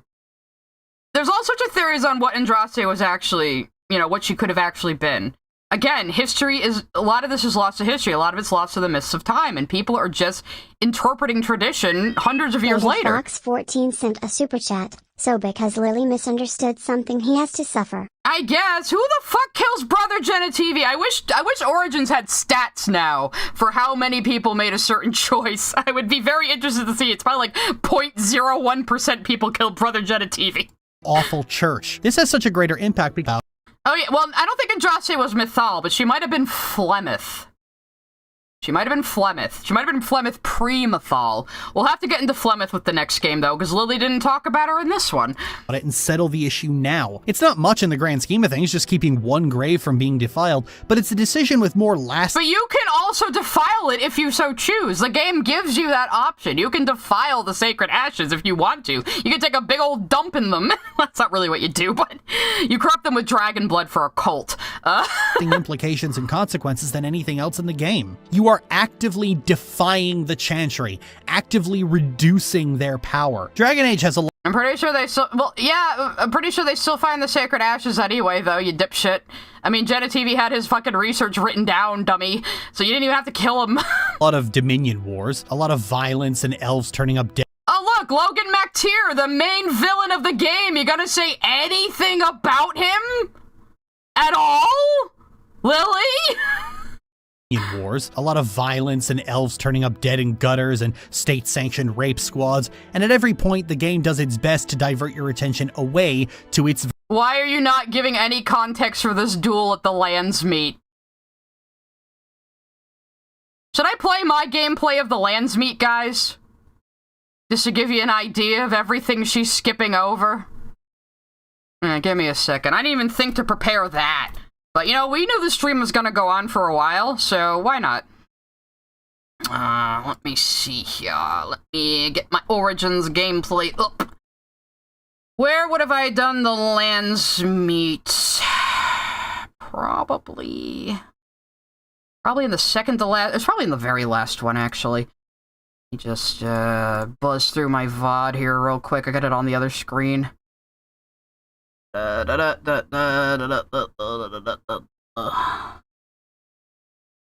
was that? That looks like. Oh wait, no. There's what's her butt. Logain's little minion. I am talking to Win. Oh, there's the Lands meet. Let's watch this bit of the game real quick to show the main climax of the story before you fight the Archdemon that she's just fucking ignoring. Must we sacrifice everything good about our nation to save it? Scattered applause. A fine performance. Here he comes, it sounded... Append of Guinness sent a super chat. Lily loves to solve all her problems with violence. Yeah, can you tell this is the bad guy, by the way? With that fucking delivery right there. I like Logain. I think he's a bastard, but I like him. She didn't even talk about the part where Logain was selling elves into slavery to Tevinter to fund his coup. You know, I thought you cared about the elves and the alienage, Lily, why aren't you talking about that part? Our traditions out of fear. He placed us on this path, yet we should place our destiny in his hands? Must we sacrifice everything good about our nation to save it? Scattered applause. A fine performance. Here he comes, it sounded so much like a villain. Like, dude, you're not even subtle anymore. Taken in by it. You would attempt to put a puppet on the throne, and every soul here knows it. The better question is who will pull the strings. Honora. Not French? Do I look French to you, motherfucker? We have the okay, I was doing my Damien voice on this one. This is a very serious playthrough, you guys. puppeteer. Tell us, Warden. How will the Orlesians take our nation from us? Will they deign to send their troops, or simply issue their commands through this would-be prince? See, Logain is extremely paranoid about Ferelden losing its independence to Orlais again. This is his entire fucking problem. This is why he let his best friend's son and his king die in battle and was trying to stage a coup. This is why he imprisoned his own daughter who was working against him eventually.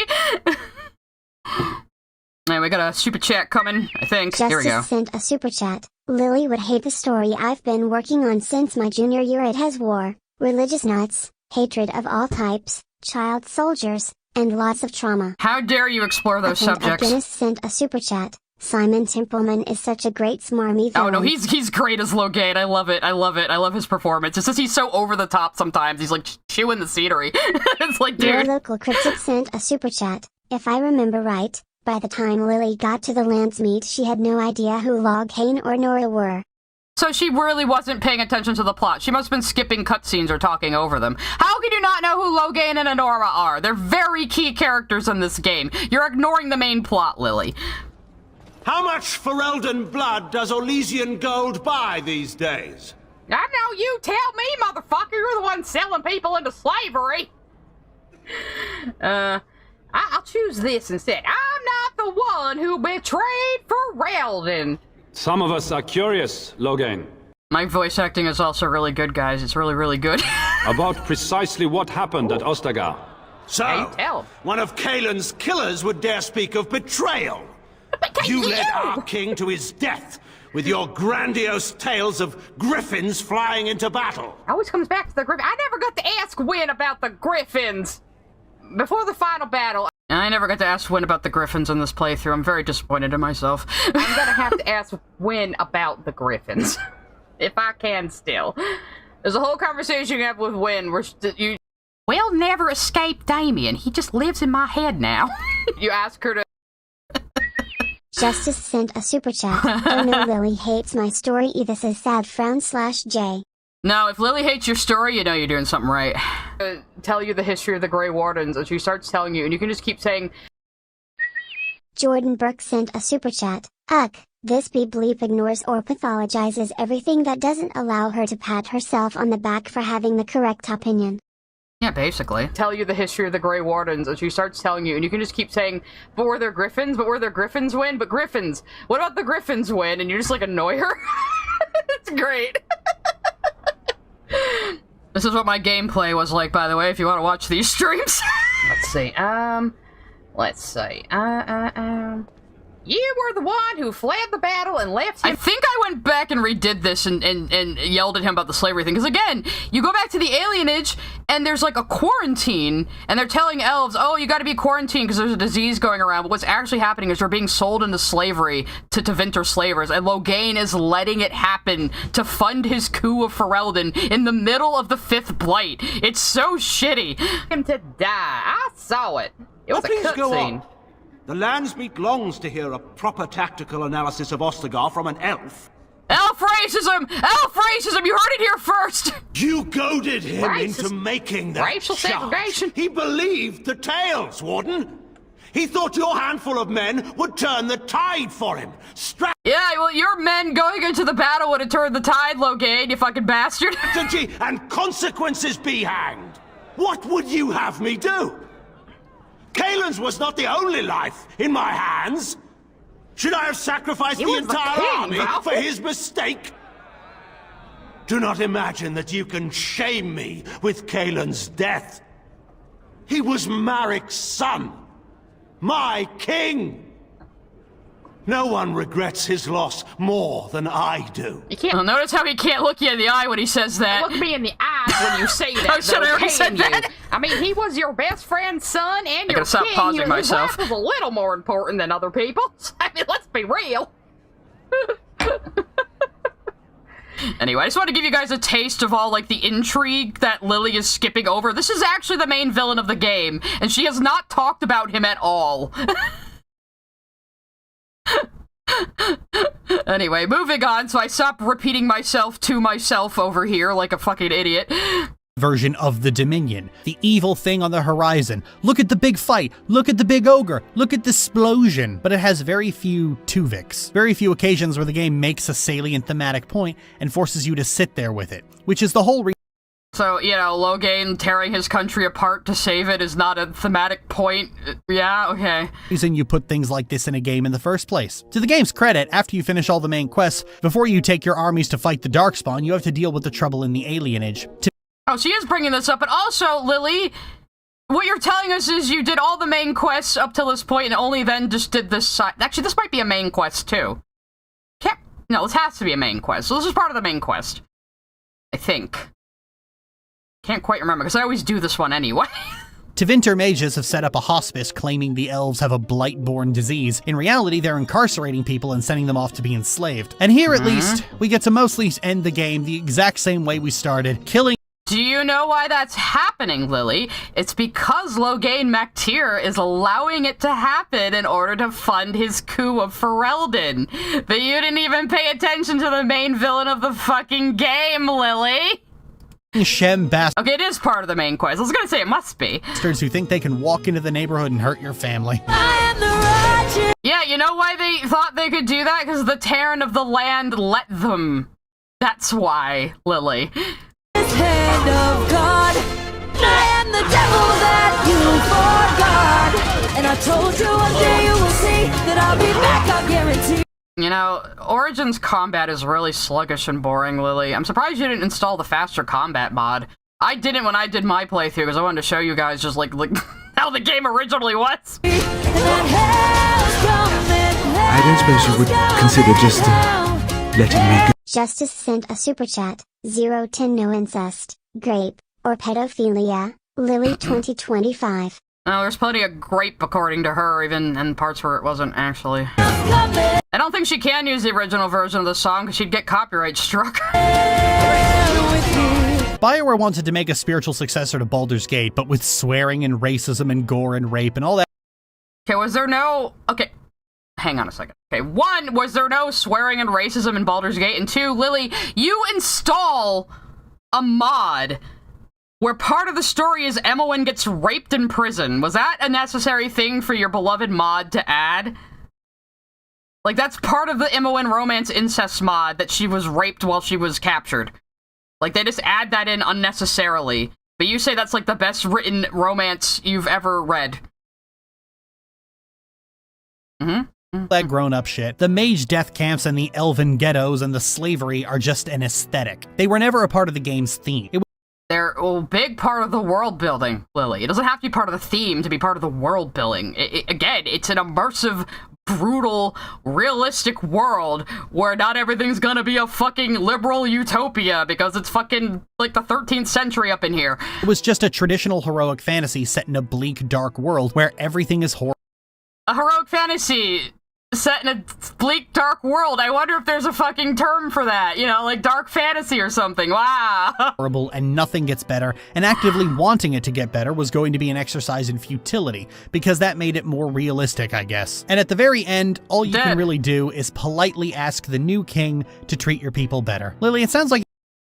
No, I mean, you don't necessarily have to make Alistair king. I like making Alistair king because I like him being the goofy goober king in the subsequent games because he doesn't change in his personality at all if you make him king, and it's really, really funny. But also, I think I have an image for this.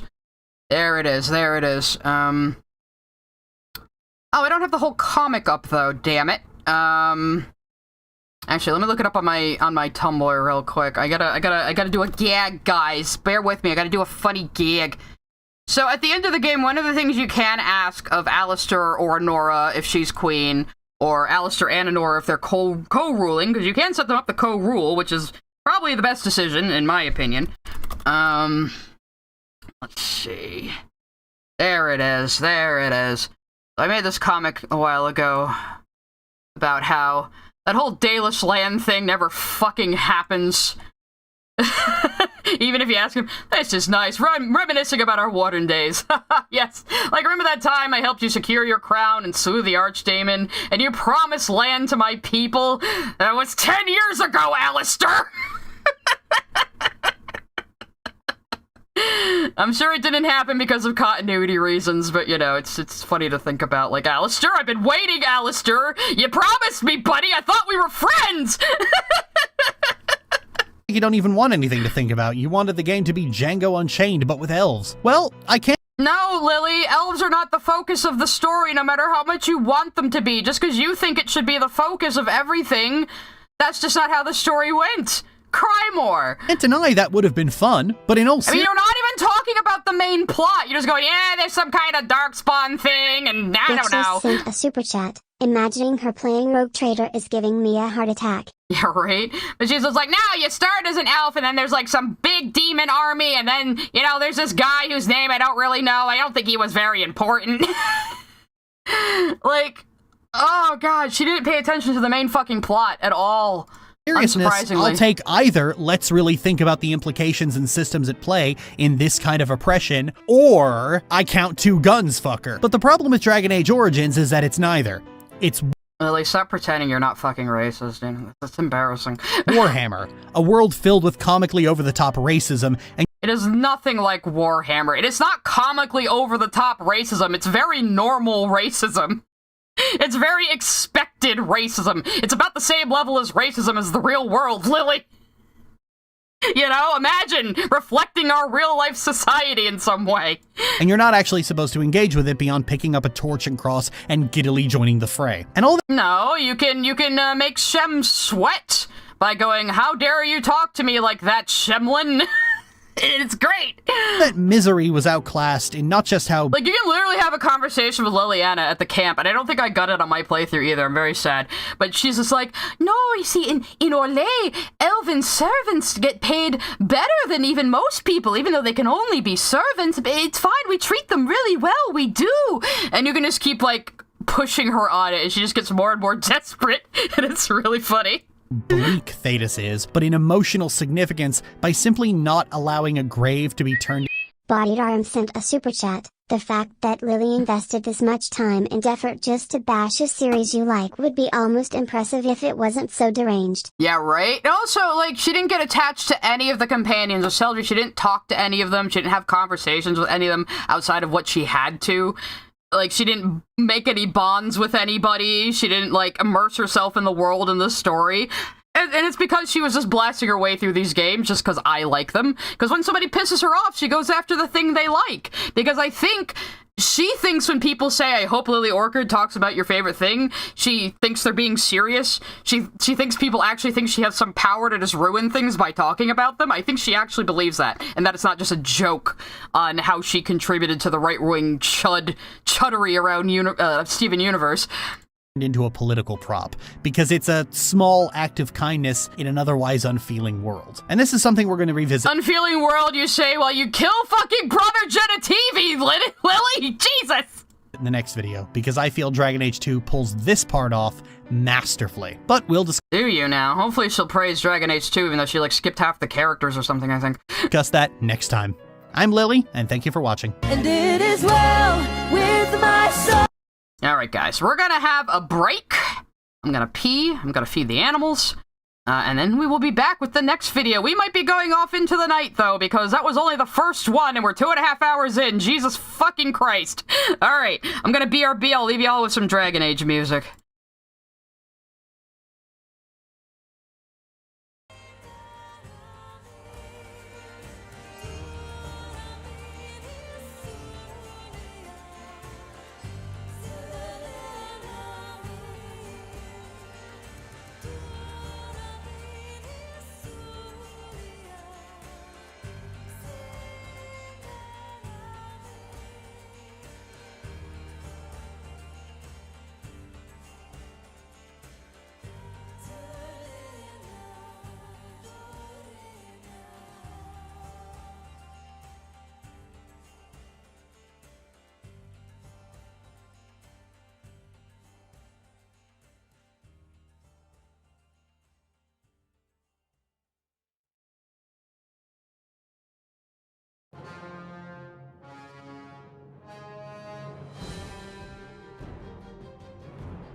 I hope my Dragon Age homies didn't burst into tears just now hearing the Hawk family theme. They were playing this goddamn music on, like, the character creation screen in Veilguard for some reason. You know, what really sucks is... after Dragon Age 2, they changed composers, and it just never was the same. Oh, my kitty opened the door. Hang on. On, kitty boy! Live! Anyway. Oh, I love the Hawk family theme too, but it makes me sad. Like I said, Dragon Age 2 is my favorite in the series, so that's the next one we're talking about. But yeah, after 2, they no longer were using Einen Zur as a composer. You might know him also as the composer of the theme song of Fallout 4. I think some of the older Fallouts as well. Angel's Art and Gaming sent a super chat. We both came back at the same time. Yes, we're on the same P wavelength. And we got another one coming. Neo_ sent a super chat. My first super chat to this channel. I can't fully listen in at work, so I got no damn clue what's going on, but it's good to get me through work, and my drive home, and for when I go to sleep, and when I wake up, for all I know. Well, thank you very much for your first super, and yeah, it's already almost 5 o'clock. We might be in for a while, guys. This might go on 10 hours for all I know, but I'm down if you're down. Sent a super chat. First video down and no Steven Universe mentioned. The world might be healing. Yeah, right? Amazing. And if anyone wants, I can play the little stream trailer again. It's only 50 seconds long if you missed it, because it's pretty damn funny. Should I play it in between each game? What do you guys think? I'll let chat decide. Meanwhile, I've got all our videos in a playlist, and I downloaded them all just to make sure, so... Yeah, you guys want to see the trailer in between each part? We can do that. So, if you guys don't know, if you just got here, I made a nice little trailer for this stream to dunk on Lily, and I cameoed Gareth David-Lloyd to read some lines for me, and he was a good sport and did that for me, and I thank him. It was wonderful. So here we go. I'm going to show you guys the trailer before each next part of the stream. So here we go. You have no idea what you have done.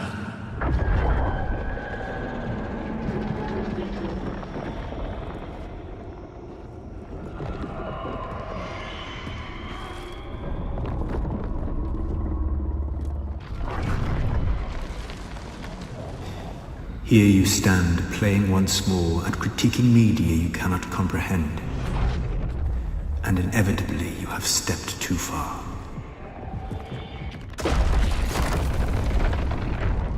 Did you believe Steven Universe is all there was?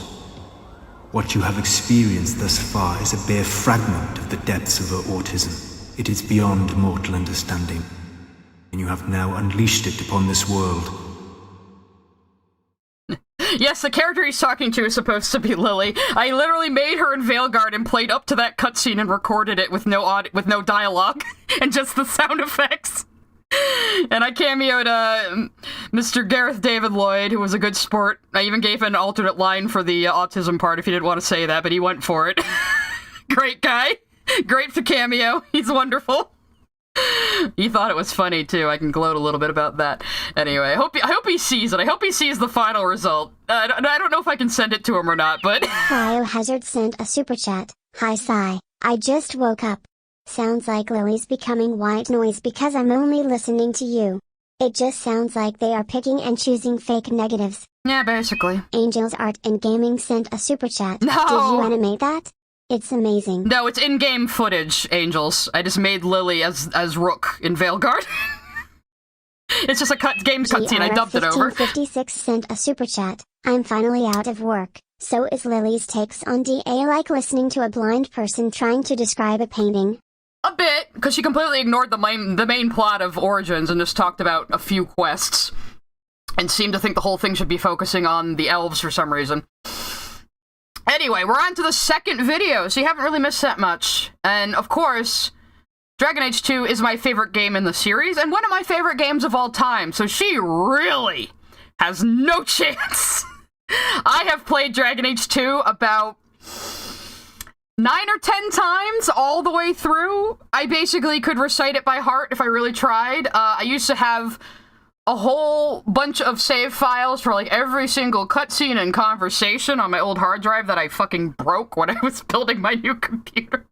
And she never picked up Fenris. Probably for the best. We'll talk about Fenris. We'll talk about Fenris. He's the best boy. I love Fenris. In the last video, we discussed the confused premise of Dragon Age Origins, a fantasy RPG that was designed around being a spiritual successor to Baldur's Gate, but gussied up to an M rating. In particular... Yeah, spiritual successor to Baldur's Gate, in that Baldur's Gate was a fantasy game that they made, and now they wanted to make their own original fantasy, and it's extremely different from Baldur's Gate. Their Dragon Age Origins spends much of its time setting up an extremely bigoted, oppressive fantasy world, and then decides to distract you with an evil horde of Darkspawn that take up the majority. The Darkspawn are just the inciting incident, Lily. That's the thing you need to unite everyone against, regardless of all the other politics going on in the world. The plot, leaving you to barely interact with the part of Dragon Age that had any real potential for a story. You mean you barely interacted with it, Lily? Because you didn't even know who the main villain was. Just because you didn't pay attention to the story doesn't mean the story isn't there. Oh my god. Evidently, lead writer David Gator hadn't even considered the idea of the Darkspawn until lead designer James Olin demanded it be part of the game. I'd really warmed up to the task after some initial trepidation. This was going to be my subversion of the fantasy genre, a world that was in the aftermath of its Lord of the Rings era, where dragons were dead and magic was waning. I could take all the tropes I disliked about fantasy as a genre and turn them on their head, say something about the genre itself. I was psyched. Which is largely what Dragon Age does! It subverts so many fantasy tropes. Very elegantly and in very interesting, creative ways. So anyway, she's just gonna, like, take this quote from Gator out of context. David Gator, left the game series, after Inquisition. He was the creator of the series. He's said a lot of weird shit lately, that a lot of fans don't agree with, but he's off the series anyway, so who cares? So basically, she's pointing out that Excalibur2343 sent a super chat. Spoilers, she talks about the genophage in this one. I might comment on that, because I also know Mass Effect, but I also said I was going to fast forward every time she's not talking about Dragon Age, so I guess we'll see. But anyway, so yeah, basically, TLDR, they wanted to have an equivalent to orcs in the game. David Gator came up with the Darkspawn, which are still a very unique concept. And like I said, the lore behind what the Darkspawn are that we learn in Veilguard is extremely interesting and really cool and really different. So, I guess we'll listen to her finish this, I guess. But you know what? Stories change from your initial concept, Lily. You know, things change in production, things change based on the needs of the project, based on your budget. All sorts of things can happen. Thank you for the Ko-fi donation! That's a rare one. I'm glad that alert works. Oh, thank you very much. I just saw how much it was on my phone. James was less psyched, as it turns out. Where's the magic? He asked, after which I quickly learned the difference between creating a setting that made for an interesting reading on the page and one that made for something around which you could build an interesting game. Yeah, exactly. He realized, oh shit, I need to have, like, things that are, you know, there for gameplay, because this is a video game. Wow, yeah, wow. Grudgingly began to iterate based on his feedback, inching toward the version of the Dragon Age setting fans are familiar with today, but there was... Lily doesn't understand projects like this being a collaborative effort. Even if he's the creator of the series and the lead writer of the first game, doesn't mean he wasn't in collaboration with other people who maybe had better ideas for the direction to take this brand new IP they were developing. You know, you don't always stay with your original concepts, and that's okay. You should be willing to change things for the sake of the story or the sake of the project. You should be willing to rip out entire things that aren't working. You should be willing to do that. Lily does not know kill your darlings. You have to kill your darlings. You know, even if it bruises your poor scribbler's ego, you have to kill your darlings, as Stephen King would say. With today, but there was one change he wanted which didn't sit very well with me. He wanted an evil horde, some ubiquitous enemy like the standard fantasy orcs, which the player wouldn't feel bad about killing. Dragon Age fans will recognize this as what eventually became the Darkspawn, but back then they simply didn't exist. There was no such thing in the world I'd created. Yeah, which is why there's so much politics and stuff in Dragon Age, which you ignore anyway.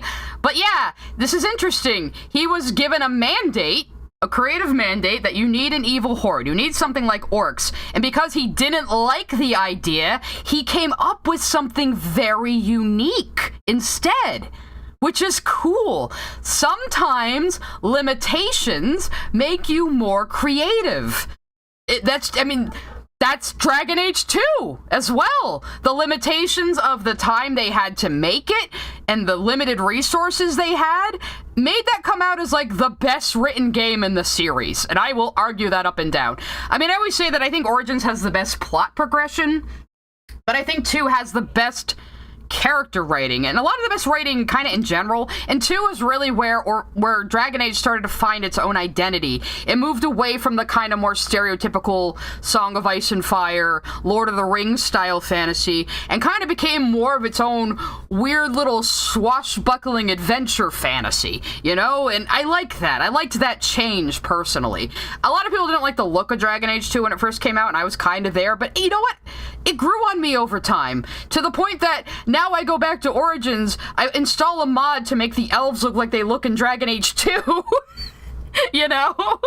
Seeing how the Darkspawn ultimately played out, they did seem to contradict everything that Gator had designed when he was told to make the setting in the first place. And though— How? The politics are still going on regardless of the Blight, and there isn't another Blight in the games until the fucking double Blight in Veilguard, and those are the last 2 Blights that will ever happen because of the nature of the Blight, which I guess we'll get into in Veilguard. I mean, there's too much lore to explain. I will explain lore for like 2 hours if I just pause and try to explain everything all at once. Though he claims he was mostly fine with how the Darkspawn turned out, they do— The Kunari were peak in DA2, I agree. still reek of something awkwardly bolted onto the story after the fact. No, they don't! The Blight is integral in every game! In the main part of Dragon Age 2, it isn't focused on as much until you get to the Legacy DLC, which I'm gonna bet Lily didn't play! Dragon Age 2, meanwhile, felt like something closer to what had originally been intended by Gator's own. It isn't really. Dragon Age 2 is really a standout in the series, especially now. Dragon Age 2 is a very small stakes, intimate story. All the other 3 games are about saving the world. Dragon Age 2, basically you fail to save anything by the end, really. That's what makes it so interesting. Your hero doesn't triumph at the end of Dragon Age 2. It's all just kind of, I don't know, inevitable, I guess. No matter how hard you strive against the inevitable boiling over of everything in Kirkwall, you just can't stop it from happening. So it's really about the people more so in Dragon Age 2, and watch her not talk about any of the goddamn companions. Claims Dragon Age 2 centers around the Hawk family, who were fleeing Lothering as it was being invaded by Darkspawn. In the original game, Lothering is a brief hub right after Ostagar until you complete one of the main story quests, at which point it's overrun by Darkspawn. The Hawk family were fleeing during what I can only assume was Callie and fucking around in the Fade. Well, no, it was, no, they flee in medias res during the middle of the beginning of Origins, which is interesting. So so Dragon Age 2 starts in the middle of the first game, basically. In the Fade. The only cure I know of is to become a Grey Warden. And they all died at Ostagar? Not all, but the last are now beyond your reach. Are you gonna talk about Flemeth? No, she's making a joke about, I guess she did do the Fade section. Ha, you loser, you didn't even install the Skip the Fade mod. Tourist. How do I get out of this maze? They ultimately end up fleeing to Kirkwall, a harbor city that is approximately 27 bands. So she's not mentioning Flemeth at all. She hasn't talked about Flemeth. 1 iota. Flemeth is a very, you heard Kate Mulgrew. She didn't mention it's Kate Mulgrew. I thought you liked Voyager, Lily. Aren't you excited Kate Mulgrew is here? Flemeth is an instrumental character in these games. I wouldn't even spoil it because she's not talking about it. I want you guys to play these games, or you can go watch my playthroughs on my channel if you so choose. But even then, I didn't do everything on those streams, so if you're still interested in the games, there is so much you can find and do and enjoy, and so much variation that will be different from how I play it, you know? Bandits for every ordinary citizen. It's like I'm sitting on my hands. There are dangerous people in this city. Yeah. Okay, maybe, do you guys want to see the cutscene where Flemeth comes in? We can go to my channel and see that. Hang on a second. You just heard me giggling because I was in the middle of, the VOD here because I was taking some, this is my Hawk, by the way. I play a male Hawk because I like to romance Fenris, and goddamn, I'm not doing a straight romance in Dragon Age. The one time I did, it was Solas, and look how that turned out.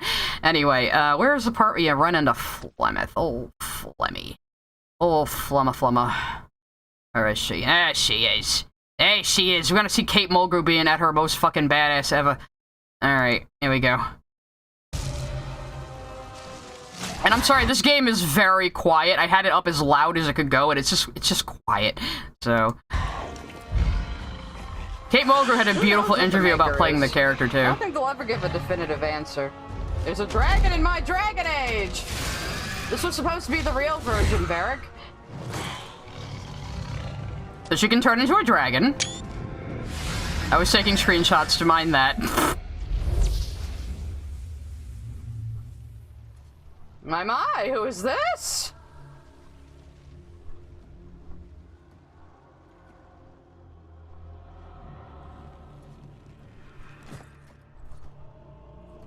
Well, what have we here?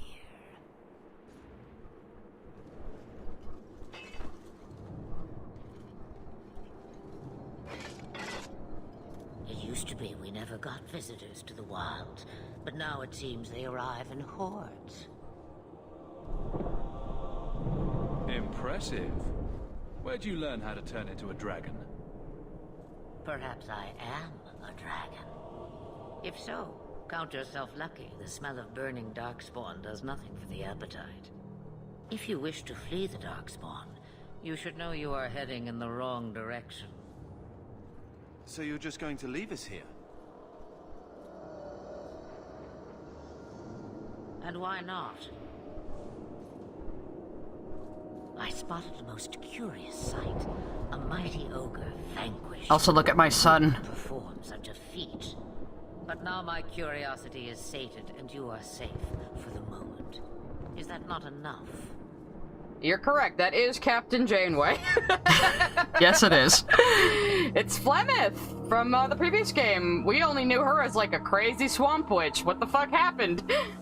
Maybe she's always been like this. I have to take this line, of course. Hawk's famous, I want to be a dragon. I wonder if I can turn off that fucking noise. You could show me that trick of yours. That looks useful. I dare say it is. Such a clever tongue for a mage. Tell me. Excalibur 2343 sent a super chat. Gilf. She sure is. Child, how do you intend to outrun the blight? We're going to Kirkwall, in the Free Marches. Kirkwall? My, but that is quite the voyage you plan. Anyway, TLDR, she helped you escape this situation. I don't know if Lily's gonna mention her later, because she is part of a main quest. So not mentioning her before this is dumb. Super chat. This is a warning. If Lily mentions SU, I'll send cursed Homestuck lore. This a hostage situation. I can't forget it, so everyone will suffer. Okay, so if she mentions SU, I'm gonna get paid to suffer through Homestuck lore. I think that's fine. Anyway. What the fuck was she saying? Aveline, I know. I was mugged 12 times on the way here. The story is actually about Mary and Hawk adjusting to life in the city, trying to protect her family. It's about Hawk. You can name Hawk anything you want, and you can be male or female. Lily's just gonna ignore that, oddly. This isn't a Mass Effect situation where the female voice actor is so obviously better than the male voice actor. They're both about equal. I just kind of prefer Nicholas Bolton's voice acting as Hawk. I like his comedic delivery a little bit more than Joe Wyatt's. And I like Romancing Fenris. And I like Romancing Fenris as a male mage that's very salient to his story. But we're not going to talk about Fenris because she didn't recruit him. Family and slowly failing. This actually puts the perspective... Cryohazard sent a super chat. I'm going to try to play the game this year. See, when normal people install mods, it's for quality of life issues. For Lily, it's for incests. Yeah, right. There is, unfortunately, an incest mod for Bethany, and of course she made sure she had Bethany, the sister. One of your siblings always dies at the beginning of this game. So, yeah. Also, I just wanted to show off this meme about Hawk. Like, I came here to protect my family and kick ass, and I'm all out of family. It got cut off at the bottom. I remember Mary Kirby thought that was very funny. Mary Kirby was one of the head writers of Dragon Age. She's also the writer of Varric motherfucking Tethris.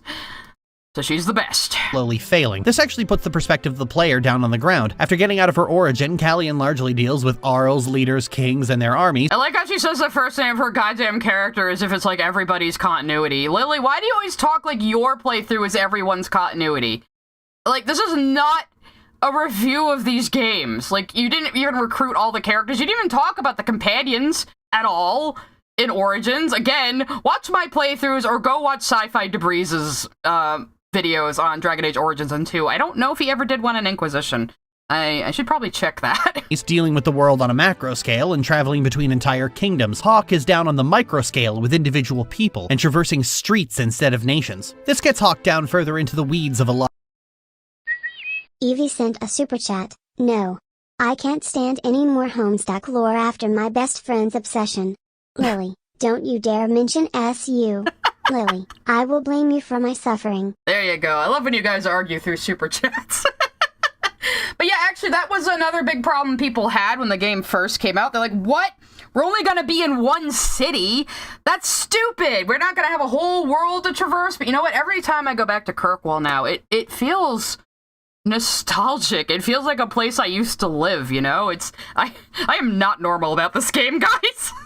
A lot of Thetis' bigotry. The plot is also not about the Darkspawn or the demons and doesn't feature them as enemies on their own for the most part. Bitch, there are so many things about demons in this game. There are people getting possessed by demons left and right in this game. What are you talking about? Spend more time dealing with actual people. The Mage and Templar conflicts is a big contributor to the story, and Hawke gets to engage with it from a place of personal stakes. Marion's father was an apostate mage, and so her sister, and potentially Marion herself, is an apostate as well. For the record, or, you know, male Hawke also is, like mine, who's a mage, you know. The reason why Lily isn't a mage in this game is because if you're a mage, you would not have Bethany. And she wants to have a sister with her female character. And there is a fucking incest mod for Bethany on the Nexus, which I'm sure she fucking installed on her own time. For this video, I played a warrior Marion, which meant Bethany was the sibling who survived, so my analysis is based around Marion's desire to keep her sister safe. As for Carver, I never actually finished this game with Carver, so I can't comment. Oh, well, you know what? You know what happens in my playthrough, Lily? Something very different happens in my playthrough, Lily. And see, Lily, this is what happened in my continuity, Lily. You know, not everybody's continuity is the same, Lily.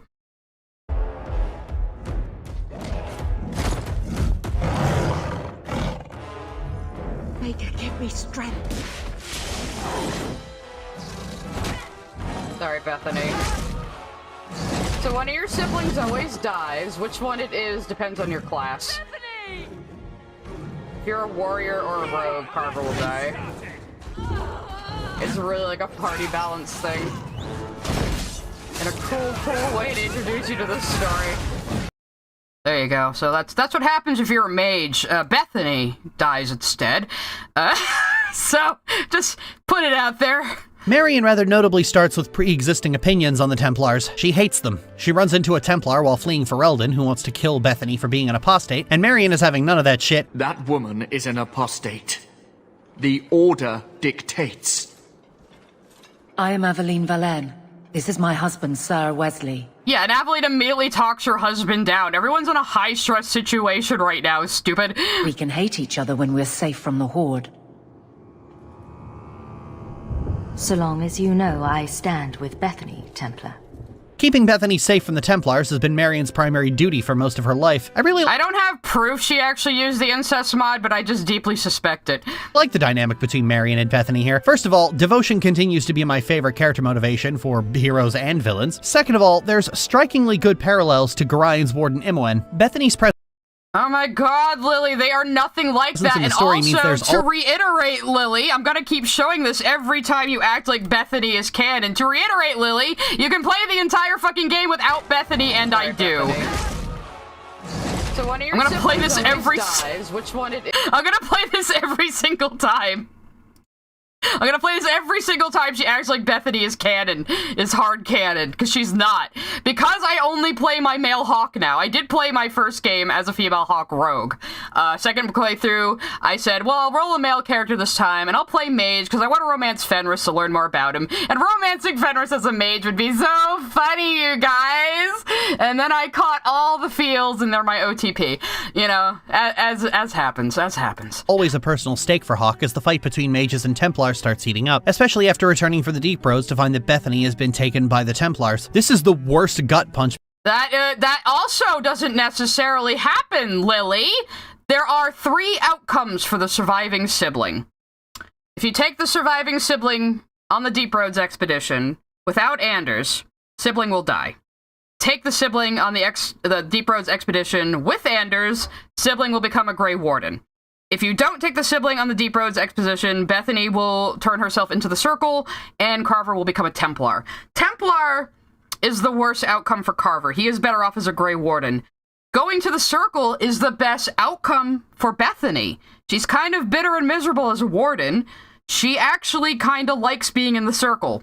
So wrap your head around that one, Lily. Your fucking sister wife likes being in the Circle. Worst gut punch because Hawke is slowly losing the people she is trying to protect to the Templars, sealing her opinion of them for exactly what they are. Fascist cronies whose sole purpose of her existing is to break up families. Now, No, they serve the Chantry, Lily. Again, you don't seem to understand that the Templars are an arm of the Chantry. Evie sent a super chat. God, we can never escape the incest. Lily's brain is rotted with incest. Soon as she mentioned devotion, I just knew she was going to mention Imoen. You know, I kind of like Carver more because you can have, like, a way more, like, bitchy relationship with him, especially early on. Like, Carver will mature, especially if he becomes a warden. He gets really mature. But, you know, I have a younger brother myself, so, you know, and I play Hawke as a big gay pain in the ass, so, you know, I'm just playing what I know. to break up families. Now, Bioware was coming into Dragon Age 2 with a problem. David Gator really wanted to do this freedom versus security theme with the Templars and Mages, and wanted both sides to have equally valid arguments. He wanted this to be morally correct. Proof? Because fucking goddamn Meredith is losing her fucking mind in this game. I'll explain why when we get to it. If Lily, like, we'll see how well Lily follows the plot of this game. That's funny, Lily, because when you mentioned the other thing David Gator said, you had a whole quote and a source. Where's your source for this one? Right. And the problem BioWare always ends up having... Bethany is sweet, but I just kind of find Carver a little more interesting because he is, like... Carver's, like, a really bitchy 18-year-old boy stuck under his older sibling's shadow, and both of his siblings, including his twin sister, were mages, and their father was a mage, and he's not. So that gives him a little bit of a complex. Is that no matter how hard they try, this conflict remains as one-sided and obvious as possible. And you're playing like the fucking joke quest where you have to go wrangle a guy who escaped from the circle who just wants to go get laid. You fucking idiot. You can't multi-class in Dragon Age. You can either be rogue, warrior, or mage in each game. The Templars are fascists, putting mages in concentration camps from birth. These Templars are fascists. Like, this guy right here, like, tries to petition the Divine to, like, just be able to make mages tranquil after their harrowing. And even the Divine is like, no, we're not fucking doing that. What the fuck is wrong with you? You know? Oh god, I might have to explain that. Sent a super chat. Those tattoos make look like you have a mustache. These are the Valasleen of Durthamen, the elven god of wisdom, who was probably actually an asshole, but you know. Anyway, so, like, the Templars in Kirkwall are more harsh than in other places. Kirkwall pretty much has the worst circle. The worst. The absolute worst. So, you know, that's a feature of this terrible, terrible fucking city that this game takes place in, Lily. Let's just see what other points. She still, again, thinks that the Templars are an independent organization, which at this point, they are not. Yeah. Tyshawn Sr. sent a super chat. Lily, my source is I made it the fuck up. Yeah, right. Oh, I had to explain the harrowing. Okay, so, when a mage comes of age in the circle, they have to go through something called the harrowing. They are put in the Fade, because with enough lyrium, a mage can basically meditate and go mentally into the Fade. They're put into the Fade to be tempted by a demon. If they fail, they turn into an abomination and are killed. If they pass, they're a full mage now, and they can never be made tranquil. Now, the Rite of Tranquility is something they do for mages who don't want to do their harrowing. They're too scared to, or they think they're going to be possessed by a demon, or they think they can't handle demons. What they'll do is they will put a seal on their forehead that takes away their magic, but it also takes away all of their emotions, because it cuts them off from the Fade. So they're basically cut off from their entire spiritual side. And so they no longer have emotions. They talk kind of like this, and they're very chill, and they just do menial tasks, and it's a peaceful existence, they say. You know? But we did find out the Rite of Tranquility can be reversed in one of the books before Inquisition, and it is brought up in Inquisition as well. So when someone does have it reversed, which a lot of people don't know is possible, they're an emotional wreck from not having felt their emotions in so long. So we don't know if people can recover from that or not, because the guy it happened to got killed. So, you know. Just putting mages in concentration camps from birth on the idea that they could abuse their powers. No, because they could there's a very real threat of mages getting possessed by demons, and we see it happen multiple times in this game.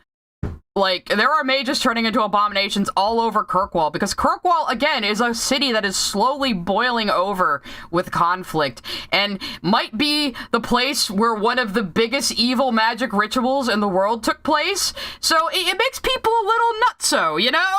Meanwhile, the Templars freely abuse their powers, destroy families, lobotomize the people under their control, and are even said to rape mages if they think they can get away with it. In the Yeah, fucking Kirkwall Circle is the worst. There are abuses going on, and they are making mages who have passed their harrowing tranquil, even though that's against Chantry law. The problem is they have to be exposed for it. The Grand Cleric has to know about it. The Divine has to know about it. And, you know, word can't spread that fucking quickly in a medieval setting, Lily. You know? Previous video, I compared the Circle to the Maligned concentration. I mean, you can kind of multi-class in Veilguard, I will say. You can kind of multi-class in Veilguard, but it's still within either the Rogue, Warrior, or Mage framework. But there are specializations, and you can take 2 specializations in 2. I think you can take 1 specialization in Origins, and then you can take 1 specialization in Inquisition, and then in Veilguard, you can kind of mix and match specializations if you really want to. You could do a build like that. There's a lot you could do with the builds in Veilguard. It's kind of unfortunate that the writing took a backseat in Veilguard, because the gameplay is actually really, really good, and you could fuck around with those builds a lot and do some crazy bullshit. I mean, the way I was doing things between my skill tree, between companion abilities, between runes, between gear abilities, I had like 5 potions. I had like no cooldowns. It was great. By the end of the game, I was going so fast in combat, I was starting to get worried that the stream couldn't follow me. I compared the Circle to the Madanek concentration camp, and, well... Come with me tonight, please. Help me find the evidence of Sir Ulrich's tranquil solution. Okay, Tranquil Solution was a really fucking stupid term. Jennifer Helper, and I think she talks about Jennifer Hepler, whatever her name fucking was. She's not the best writer, honestly. But see, this is the guy I was talking about. Sir Ulrich was trying to petition the Divine to let him just make Mages Tranquil willy-nilly, and even the Divine was like, no, we're not doing that. So, bro, what are you talking about? What do you mean, tranquil solution? That's what he calls it. His idea of a peaceful solution to the mage problem. Dragon Age 2 attempts at all times to make... Yeah, so you cut off the part where it was just that one guy and you kill him. Lily. That was Anders' whole companion quest, Lily.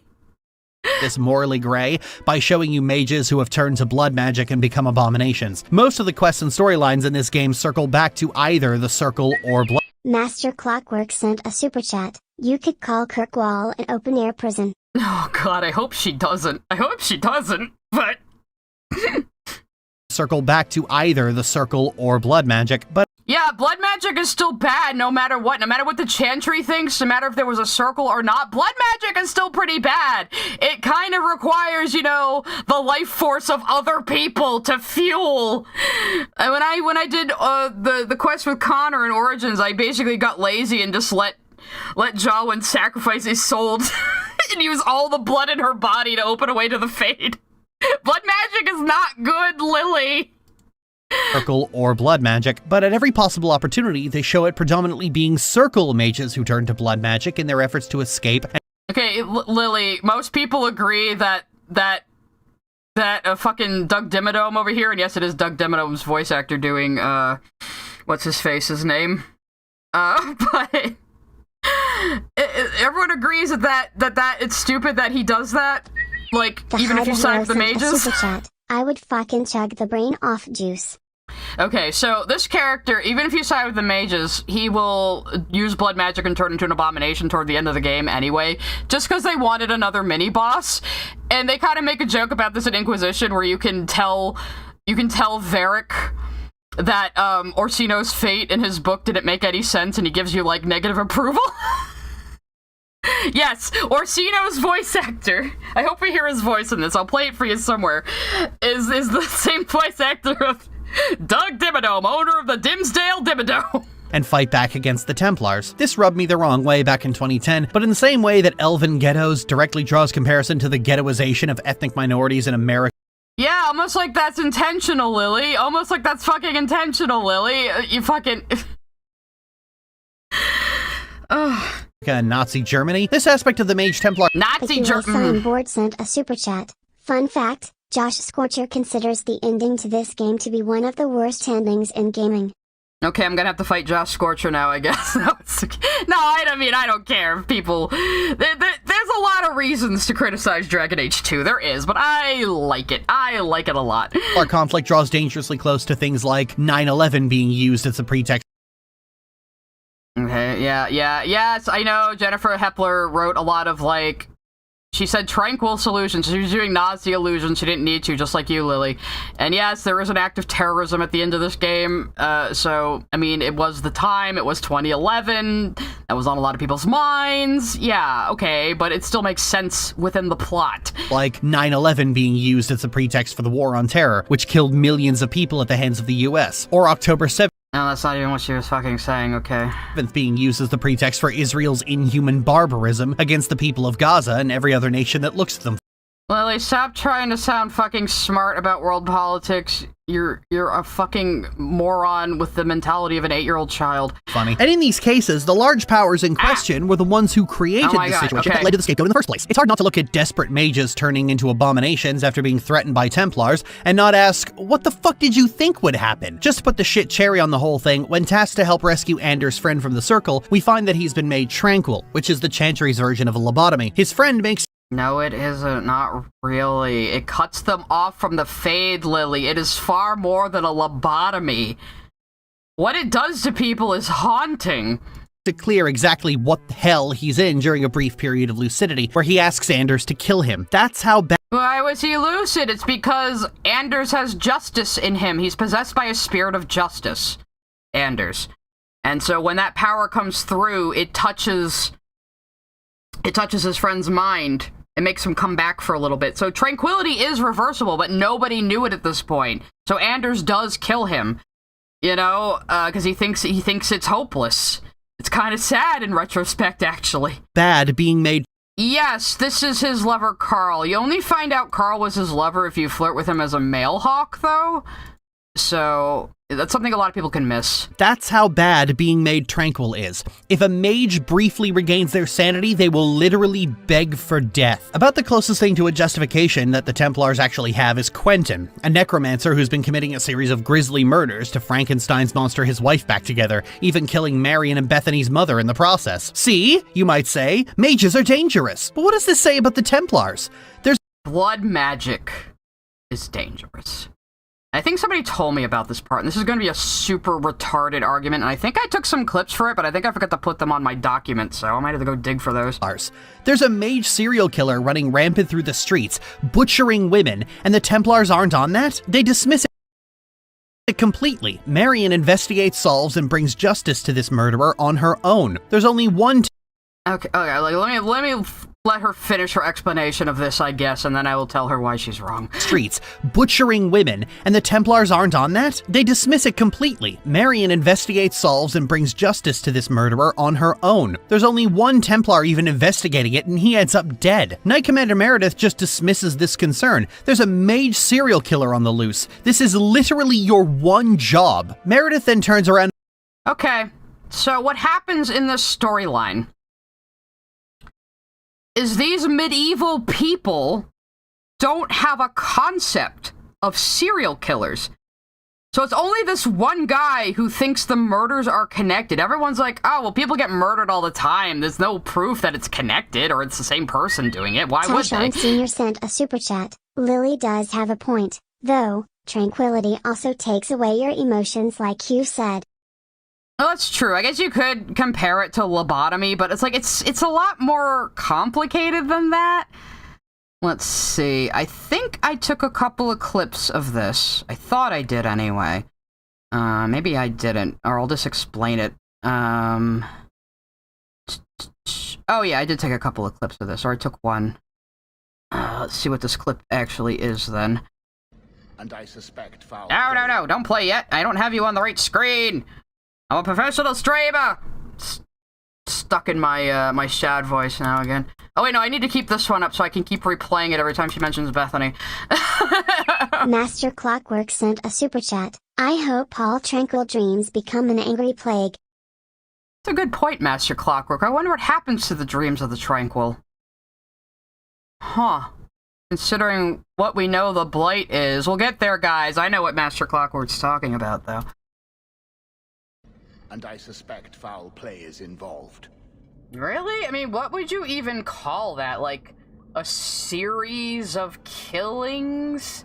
I don't know. This is a very interesting concept in this medieval times. Have you mentioned any of this to the city guard? They say there's no proof the disappearances are connected. They think the women just left home, that it happens all the time. No comments, Aveline? And I suspect foul. So yeah, he did tell the city guard, he did tell the Templars. Nobody believes him because the concept of a serial killer is so alien to them. That's why I kept joking, like, what would you even call that? Like, multiple people being killed by one person, like a series of killings, something similar, maybe? That's the whole point of this quest. The audience is able to pick up on it being a serial killer because we have a concept of what serial killers are. These fucking medieval people don't. So you, the audience member, are supposed to be able to pick up on it while the characters are unable to. So even Hawk is like, that doesn't sound right. Like, why would someone just go around and kill, like, multiple people for no reason? Multiple random, and it's random women, too. The women had no relation to each other that anyone could figure out. So it's like, well, you know, people run away from home, people get killed in a back alley in Kirkwall all the time, people are dying constantly in Kirkwall, there's murder happening everywhere, so nobody has any reason to believe the murders are connected. And people keep writing off this old Templar because he's old, and as Templars get older, the lyrium they have to take for their magic-canceling powers starts to affect their brains like mercury poisoning. They start to get a little addled, they start to go senile, they start to get dementia. So everyone's just like, oh, crazy Sir Emmerich, he's just off his rocker, boxing shadows, seeing patterns where there aren't any. That silly man. So nobody knew it was a fucking blood mage serial killer until Hawk's mother got taken and Hawk discovered the killer. Idiot! And this quest line takes place over Acts 1 and 2. So you might not even see it coming. Like, it comes back when your mother suddenly goes missing, and Hawk realizes, oh, I've heard about women getting white lilies before disappearing before. Where have I heard this before? Oh shit, that guy who was investigating the murders. Oh my god, he was actually onto something. That's what this storyline is. So Lily doesn't understand a concept in storytelling where you, the audience, are supposed to be able to piece together what's going on, even while the characters are unable to do so. And part of the tension of it is you knowing stuff that the characters don't, you know? Or maybe you are taken by surprise by this plot line, you know? You might be, but the way it's written to me, I think you are supposed to be able to pick up on that it's a serial killer, but again, these people don't have a concept of a serial killer, especially where, you know, you can just kind of casually kill people in this world, and nobody really bats an eye at it, you know? Job. Meredith then turns around and weaponizes these murders against Marion if she speaks out against her. She didn't know about them. Nobody did. Nobody knew this was happening until Hawk uncovered it because it was their own mother that got taken. You can't look me in the eye and tell me the Templars did not willfully allow Quentin to run amok unchallenged. They did it because nobody knew it was happening, Lily. Nobody even knew a mage was involved. All they knew was that a bunch of women disappeared under different circumstances and there was no actual relation between them. Nobody had any reason to believe that the missing people and the murders were connected at all. Nobody had any reason to believe this was all connected until it happened to Hawke. Challenged because it was beneficial to their narrative. I'm making the real world parallels again! Fainreal's quest stands. No, so you're saying, like, Israel just let Hamas murder people so they'd have an excuse to murder Hamas? Is that what you're trying to say, Lily? You're fucking retarded. Out in particular, an apostate mage whose mother has been hiding him from the Circle. You get the chance to help him by either taking him to the Circle or taking him to the Dalish. Either way, later in the game he ends up possessed by a demon. The Templars would want to kill him immediately, but you can go in and pull him out of the demon's grasp. He's also a dreamer, Lily. He's a Somniari. That's a very important plot point. Dreamers are very rare mages that can shape the Fade. So Fenrir's kind of trapped in his own dreams because he can't control his powers, and most dreamers do get turned into abominations, and they become very powerful, dangerous abominations if this happens. So this is why you don't see a lot of dreamers. So you can go in the Fade and try to help Fenrir find his way, because what can happen is he gets possessed and you have to kill him. He asks you to kill him in the Fade, which will make him tranquil, or you can help him to the point that he can control his powers and he goes to Tevinter. So, yeah. It isn't actually difficult to banish a demon possessing someone. You literally do it in the previous game on a whim. He's later taken to the Tevinters, who can... You have to be able to go into the Fade to do it, Lily, and that takes a lot of lyrium, or blood magic, or in this case, Marthari knows some secret third Dalish way that works, I guess.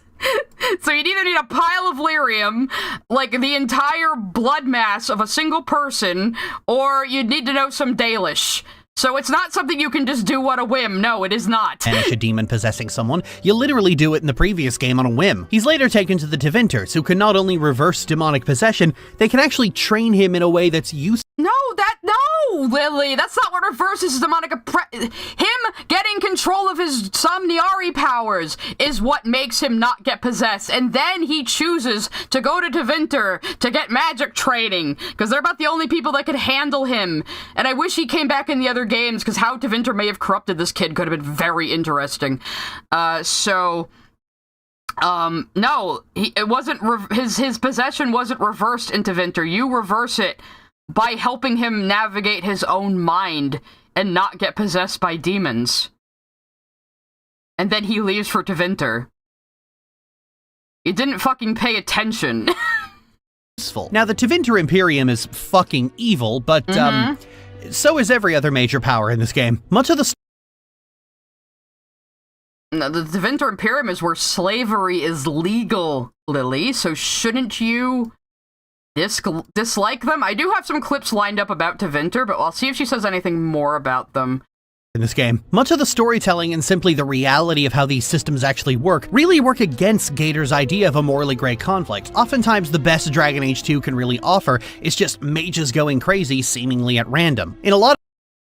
No, Lily, no, it's not at random. It's because Kirkwall is a terrible place that drives people fucking crazy. Seemingly at random. In a lot of cases, Hawke is given a quest to find and help a missing mage, only for that mage to go absolutely kill crazy the moment we find them. Did you notice that's the same woman from the previous quest? You killed her boyfriend, so she kinda hates you, Lily. A notable example of this is Evelina. She was a woman who fled Ferelden with 2 young boys she rescued and adopted. She took care of them and cared for them, but then she was arrested by the Templars and taken to the Circle.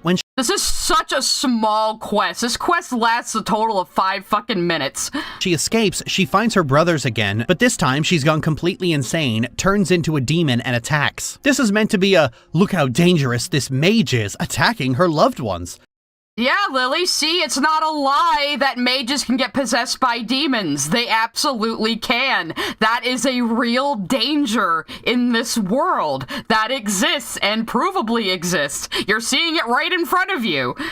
But given that she only changed after going to the Circle, I can't look at her actions and not see the cause. This is what the Templars do to people. They rip apart families, imprison their loved ones, and torment them into insanity. There's plenty of hedge mages that get possessed, and also there's the Avar Augur and the Seekers from Ravane. They purposefully get themselves possessed by spirits. That's their kind of magic. Things can vary around the world too, Lily. And torment them into insanity until demons are their only respite. And that thought sticks with me even as more and more mages turn to blood magic. At almost every avenue, it is to escape the violence of the Templars. Bioware really wants the Mage-Templar War to be a morally grey war where both sides have a point, and it's not. It's not in Dragon Age 2. Not really, because Meredith is going fucking insane. Let's see if she gets to the actual fucking plot. It's just not. Not only is it actively shown that blood magic can be used responsibly in almost every game, what with it? Blood magic can be used responsibly? When? By who? Do you remember how Meryl's story ends, Lily? Turns out no, she couldn't control the demon she was asking for help to use blood magic to, you know, to cleanse the Illuvian. She's not even talking about any part of the plot, so I'm not going to try to over-explain things she's not even mentioning. You guys should just play these games or watch my playthroughs if you want to learn more. Not only is it actively shown that blood magic can be used responsibly in almost every game, what with it being a specialization, and often the best one. It's a specialization only in Origins and 2. And that's not the same as the plot, Lily. That's gameplay. Specialization, and often the best one, but the crimes of the mages don't come anywhere close to the crimes of the Templars. The Templars have state power to act with impunity. They have an emergency kill every mage in the Circle, including the Children Order. Kirkwall Circle— Yeah, they do. Because this is a dark world. Almost like it's dark fantasy or something, Lily. Order. Kirkwall Circle keeps mages locked up and isolated in their cells. Anders eventually blowing up the Chantry in Act 3 isn't an example of mage violence. It is a completely earned act of retribution. Is it? Is it a completely earned act of retribution to do a horrible act of terrorism in the middle of a major city, killing like unknown numbers of innocent people, including the Grand Cleric, who was the last sane person in authority in the whole city? Sent a super chat. The people I agree with can't be in the wrong ever. Yeah, Sebastian, I doubt she got Sebastian. She played Sebastian going, make a no! Evie sent a super chat. I see Lily's obsession with blood bending from Avatar is bleeding into her interpretation of Dragon Age. Oh, I know. She really is obsessed with the idea of controlling someone's body against their will, huh? Ugh. Don't like that. Don't like that. So you're gonna explain the build-up to the ending of the game at all, Lily? You're just gonna fucking spoil it without any explanation? By an oppressed group against their oppressor. At the end— Nobody asked Anders to do that for them, Lily. He was possessed by a spirit of justice who slowly turned into a demon of vengeance because of Anders' own anger. Spirits can't decide what they are. Spirits can only be influenced by things in the waking world. So even if justice started out as embodying justice— Vextival sent a super chat. But Your Honor, it's just my mage specialization. But I want to play an edgy blood mage. Anyway, maybe I'll show the ending of the game if I have to, but, yeah, so, like, he was possessed by a demon, Lily. That's what so another demon possession drove him to do this, Lily. Demon possession is an actual problem, Lily. Of mage violence, it is a completely earned act of retribution by an oppressed group against their oppressor. At the end of Act 2, the story remembers that elf racism is a thing, because Aveline asks you to help her negotiate the release of some elves who are wanted for killing a guard. When you find them under the protection of the Kunari, it turns out a guard had raped their sister, and when they reported the guard, they closed ranks and refused to investigate. So they— No, there were investigations and rumors, but nothing had been done yet. And so these guys went out and murdered the guy and then ran to the Kunari to convert to their religion for sanctuary. So it was kind of a problem where you know, Aveline is trying to, you know, impose the law, as is her job as guard captain, you know, and you can't have criminals running off to the invasive force squatting in the city. You haven't even mentioned the Kunari before now. You haven't even fucking explained what they are. How is anyone who's never heard of these games supposed to know what you're even talking about? Elves who were wanted for killing a guard. When you find them under the protection of the Kunari, it turns out a guard had raped their sister, and when they reported the guard, they closed ranks and refused to investigate, so they murdered the guard in question. Aveline tries to argue that this doesn't excuse murder, but, I mean, she's a cop. Yeah, she's a cop. This is her job, Lily! One who is shown at all times to be extremely biased in favor of the guard. But the point of— Yeah, right. You know, if you had picked up Fenris, Lily, you would have heard the banter he has with Aveline, where he tips her off to a bunch of slavers, and he says, "Did you capture them?" And she's like, "Oh, sadly, they, never made it to jail." And she fucking straight up murdered them. She will do that sometimes, because she's awesome! Favor of the guard. But the point of all of this is that after— she's the guard captain, Lily! She is literally the police chief! What do you expect her to do? She's doing her job! One who is shown at all times to be extremely biased in favor of the guard. But the point of all of this is that after a lot of back and forth about how their actions are wrong, the Arishok sums up pretty much all of these interweaving conflicts better than I ever could. Their actions are mere symptoms. Your society is the disease. Bro, Lily, that has a very different context than you're giving it. I'm gonna have to show you guys the Arishok's line so you understand the Kunari. That's gonna take a bit. The Kyun is an awful organization, but the Arishok is right. You cannot judge the actions of the oppressed reacting to their oppression as equal to the actions of the oppressor. And if Cryohazard sent a super chat. Just say you hate cops, Lily. Lily, he thinks the society is a disease because it hasn't submitted to the Kyun. Because the Kyun is certainty. Under the Kyun... Okay, God, the Kyun is so hard to explain. Give me a second. So these horned fellas are typically known as Kunari. That is not the race name, however. Their race doesn't actually have a name. The Kyun is a social system, a philosophy, and a religion all at the same time that the Kunari follow. And under the Kyun, it's like Plato's Republic. Everybody has a role that they are assigned. You can either perform your role or you can die, because living is a choice. And you make the choice to either live and perform your role, or you make the choice to not live. So everyone has a role, and everyone is called by the name of their role. There are no personal names. And you just submit yourself to the Kyun, because the Kyun is certainty. You don't need to question anything, because the Kyun can tell you how to live perfectly. So everything must submit to the Kyun. And the thing is, with the Kunari, they came to the city 3 years before this, and say that they're waiting for a ship home, but they haven't left yet, and they've been given this compound in Lowtown to inhabit. Nobody knows why they're there. The Arishok won't explain why he's there. And nobody knows why they haven't left yet, and the Arishok has just been sitting there stewing at the disorder of the city. So now we're gonna have to go... see the Arishok's speech right now, because it's good shit. HAMMD sent a super chat. Lily's definition of morally gray is any story where there isn't a clear pure evil villain and the game doesn't end with you beating the shit out of him. Yeah, or where there's just like a two-sided conflict. She just hates that. Alright, I don't know, is Dana Dushi not the one that has that? Okay, hang on a second. Let me find Arishok all options. I know I've shown this video to people before, just... Yes, all convos with the Arishok. I just have to find the part where he talks to you about the Kyun. This is where you get most of the info on how the Kyun operates in-game.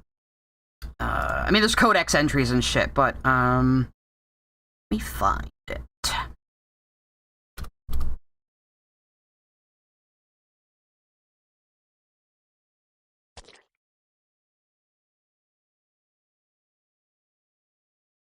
Okay, this should probably be it. 2 minutes in. I am not playing video. Okay, but we're on 242 it starts. We're gonna listen to the arrow shock for a bit. You will leave as well, human. There's no more coin for you here. No, it's the next scene that I want. They're gonna show all the dialogue options too. This guy's super interesting. When it is done, do we leave Kirkwall like this? This is why the Kunari eventually attack the city. Listen to this guy. His voice is great. And just for clarification, the Arishok is one of 3 leaders of the Kunari. He's the leader of the armies. They have a triumvirate of leaders. One controls the army, one controls the priesthood, and one controls the artisans. Why do you bother me, human? The dwarf paid you. There is no more. Your kind thinks selfishness and want are normal. This city, all of it, leaves a bad taste.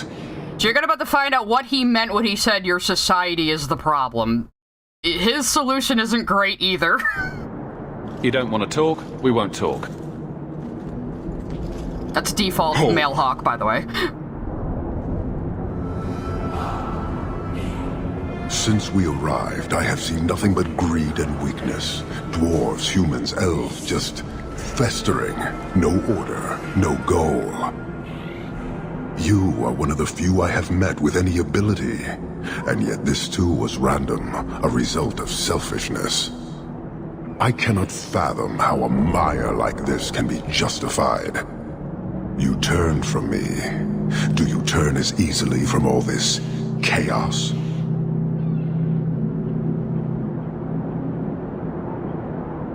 I take no blame for this city. I'm new here too. And it disgusts you as well? Some of it, but would it be so different anywhere else? That's Lily's argument. Karistan are soldiers. The Qun made it so. They can never vary from that assigned path, never be other than they are meant to be. But they are free to choose within that role, to accept and succeed, or deny and die. Glory is clear and defined. You claim it is no different anywhere else. We deny that, with a certainty that would benefit not just you, but this whole city. Please pick the top one. Sorry, I find myself distracted by deny and die. And yet you accept the random violence that plagues this nation. I wonder if the weaker of your citizens would be so close to certainty. Our role may have to change, if the Qun demands. I suspect we are done, human. Let's see what the next convo in this video is. I want to get to the part where he starts, like, yelling like a crazy man. I don't think Kirkwall would do well under military rule. The rule of the Qun is not military. It is discipline and order. How is that different? To your limited understanding, it is not. You fear soldiers that arrive to remove your pitiable vices. But they do not control Kunari. The Triumvirate divides and governs. One is nothing without the others. Can you tell me about the other 2 parts? No. Now you're just being difficult. I am no more equipped to explain than you are to understand. Arishok, Arigena, Ariq. That's the other thing about the Kunari, they're kind of like the Spartans, where they can be, like, very dryly sarcastic at you. It's so good. Pillars of the Kunari, of the nation that must be. He's explaining it anyway. There is but one way to know these things, human. And I have yet to decide if it must be done. You're a long way from home. Why did you come? To meet a demand of the Qun. Which was? It is a matter only the Kunari understand. We remain until we fulfill the demand of the Qun. Or until the demand changes. You guard your powder carefully. It is a tool that can only be allowed to exist under the ordered authority of the Qun. Gatlock, by the way, is explosive gunpowder. The Kunari were the first to invent it. It could benefit many people. It does now. Just as swords benefit warriors, but are not given to children. Well, your children. How many Kunari have you lost to the Talvashoth? None. Optimistic, considering my death toll. We lose nothing when weakness abandons the Qun. It is the Talvashoth who have lost themselves. A Talvashoth is someone who has left the Qun, and basically if you leave the Qun, they basically think of you as an empty husk with the face of a person they once knew. And anyone who isn't under the Qun, they do call a boss, which means thing. So basically they see anyone who isn't submitted to the Qun as less than a person, basically. I met an honorable one. Doubtful. He said he was a mercenary, not a murderer. Then I know he made no claim to honor. When they sell themselves, little remains. He is not even dead to the Qun. He is a living insult. Yeah. Farewell. Panahedan, human. That's a great note to end the conversation on. And Afghanistan sent a super chat. Rick D. Wasserman is the Arishok. Oh, nice. He's got a great voice. And I think we're going to get into the other part of this where he really starts to get frustrated. Because basically he's sitting here stewing, watching a world go by that is not submitted to the Qun, and he cannot take it. But again, Lily, when this guy says your society is the poison, this is the alternative he is suggesting. And then he goes on to murder the Viscount of Kirkwall. We have little to discuss, human. For now, I would think on the fate of this city. Yeah, we're on game 2, and I'm explaining the Qun and the Arishok's attitude to you because Lily won't. We're gonna be here all night, guys. I've had confrontations with others in your command. There have been a number of incidents, but you must mean Arvarad, found dead after tracking Cerebos. I thought nothing could threaten Arvarad. Now this is a reference to a quest. Aravad is an army, a detachment of the army, and Cerebos is what they call their mages. Cerebos means dangerous thing. Now with Kunari mages, what they do is they cut off their horns, they sew their lips shut, and they're basically used as living tools. Because Kunari believe that if a mage even speaks, they can fill people with demons. You are not angry. A mage is dead. That is what matters. The rest is impressive. But he's like, you killed my dudes. I'm very impressed. Do not repeat it. But don't do it again. I believe a member of the Chantry intended it to happen. Oh yeah, she did. Friend and enemy blend together in this sea of filth. I can barely discern one group from another. That's racist. But as this clearly means something to you, I acknowledge the risk taken.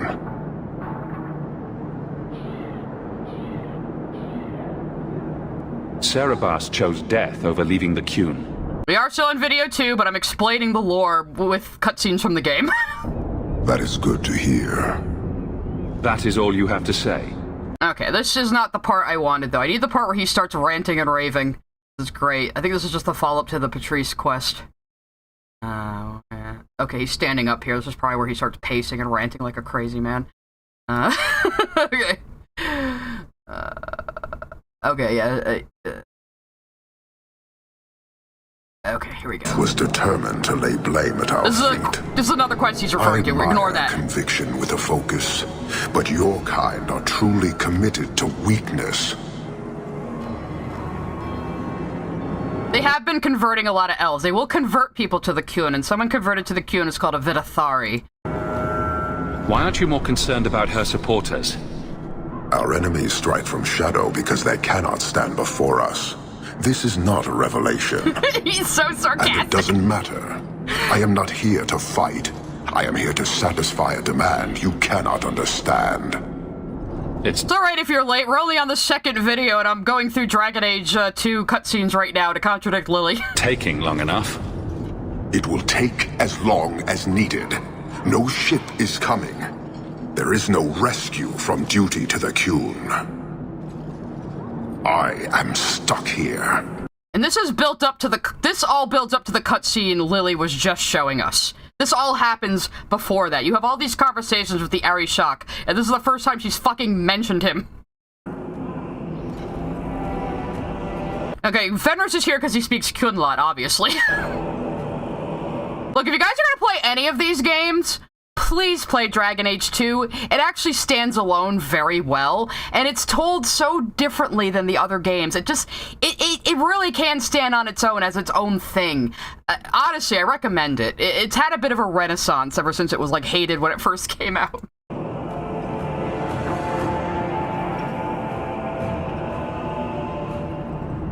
Alright, what are you gonna pick? That is not the understanding of city leaders and their supporters. Let them rot. Filth stole from us. Not now, not the Sarkamek. Years ago. A simple act of greed has bound me. We are all denied Parvolin until I alone recover what was lost under my command. If PS5 is backwards compatible for the PS3, you probably should be able to. Or maybe you can download it. You might be able to download it at this point. Lost under my command. That is why this elf and her shadows are unimportant. That is why I do not simply walk from this pustule of a city. Fixing your mess is not the demand of the Qun, and you should all be grateful! Even his dudes are like, whoa, man.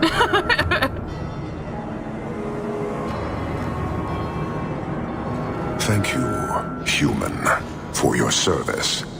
Leave.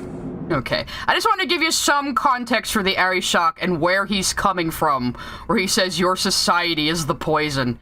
Oh, no. Oh, no. That was not a demand of the Qun to tomato the Arishok. You're in trouble now. Anyway. Back to whatever point Lily was trying to make. I feel like everyone knows this, even if they aren't consciously aware of it. The few times you see mages acting with deliberate and intentional malice, the Templars are nowhere to be seen, actively allowing these things to happen and ruin— Bullshit, Lily! Also, Kyle Rayner, yes, I would recommend playing Trespasser and Descent before Veilguard.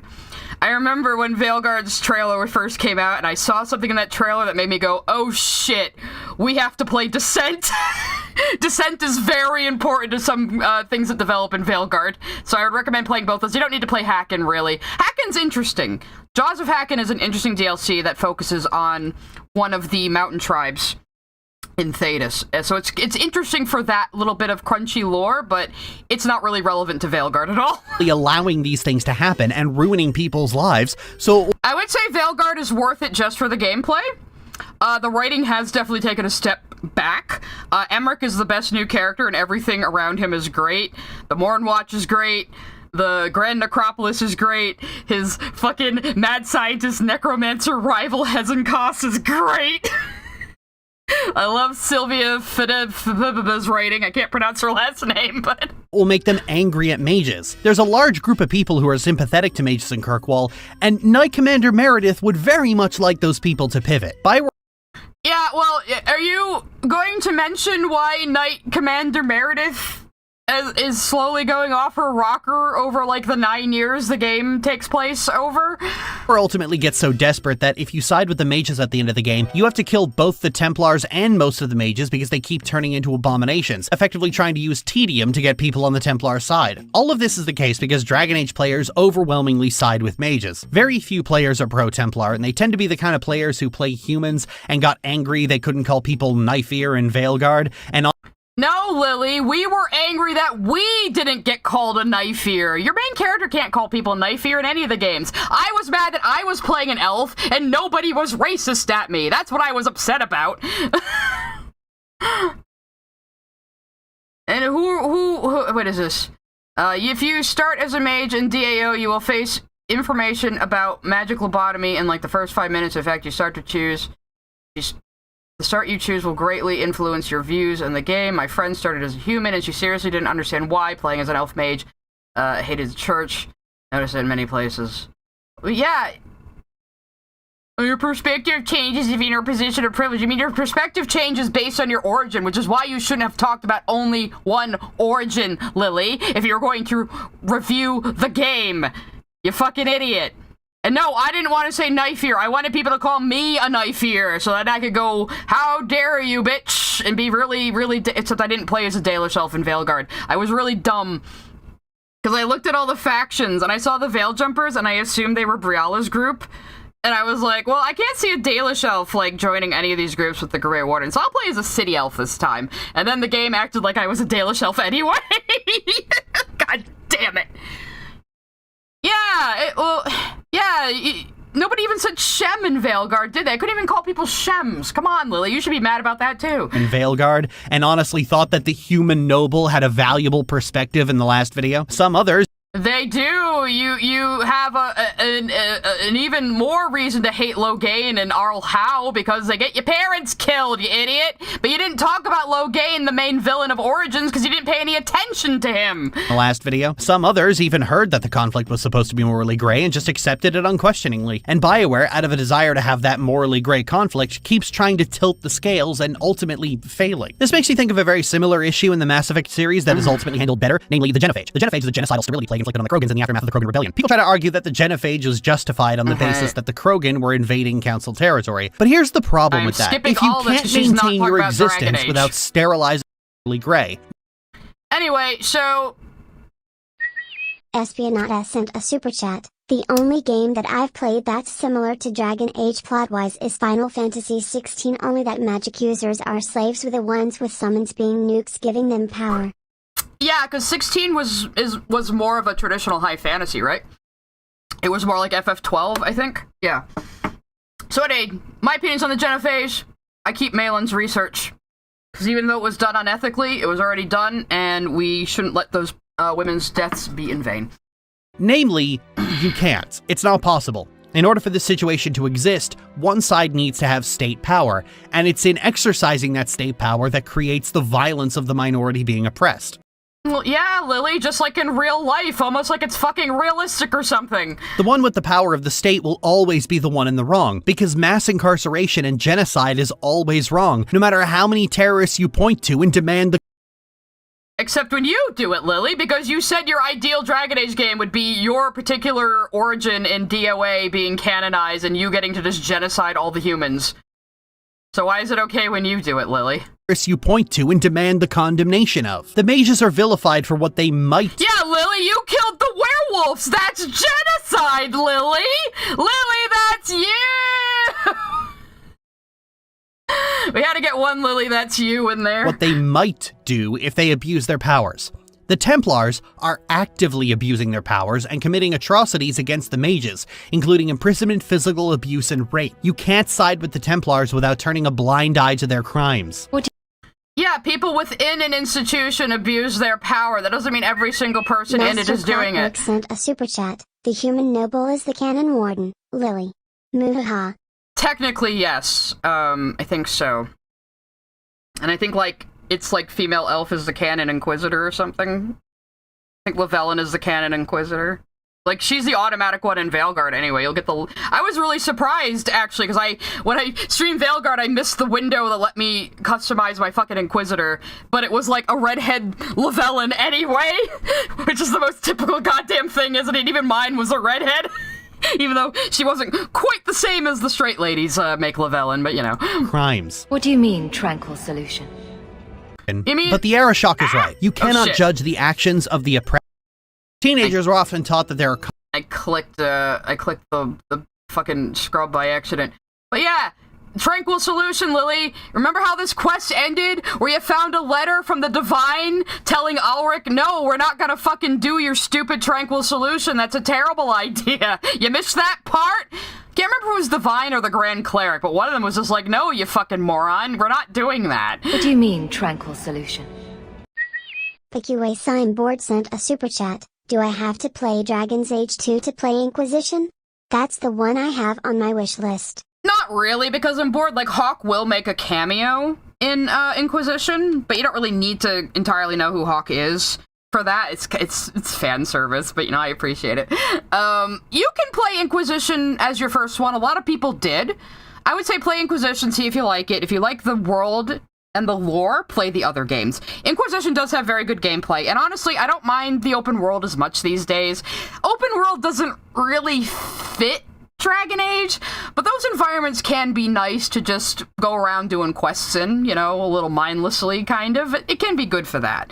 So it's not an entirely terrible thing. It just didn't really fit the series, I feel. That's what he calls it.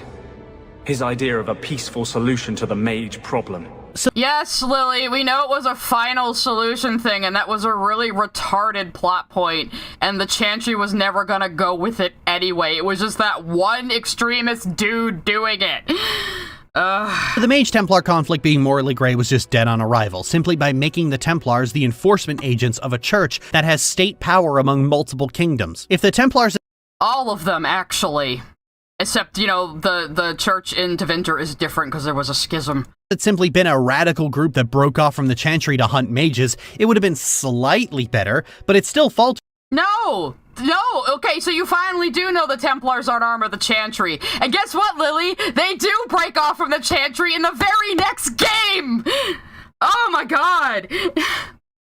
Because in 99% of cases, mages are defending themselves from Templar violence. So I give Dragon Age credit for talking about the socio-political issues in Thedas for an entire game. That was admittedly quite bold and unique, but Bioware's... They talked about it in the first game too! You just ignored the main plot line!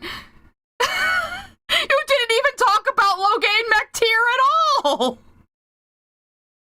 Overwhelming desire for things to be ethically gray is what ultimately mucks the entire thing up. This whole attempt at moral grayness is part of a fallacy where people think moral grayness is more realistic because in the real world there is no black and white. Yeah, Lily, that's why it's more realistic. It's also more interesting than just having a story dictate to you how you should think. Instead, the story presents you with issues and problems, with multiple solutions you can choose from, and let you decide for yourself how you feel about it. Even the authors might not have a definitive answer to the issue. Sometimes these things can just be interesting to explore and think about, and that's okay. There doesn't have to be an answer. There's always shades of gray, and I don't understand people who want all media to be a morality play that either reflects their values back at them or tells them how to think.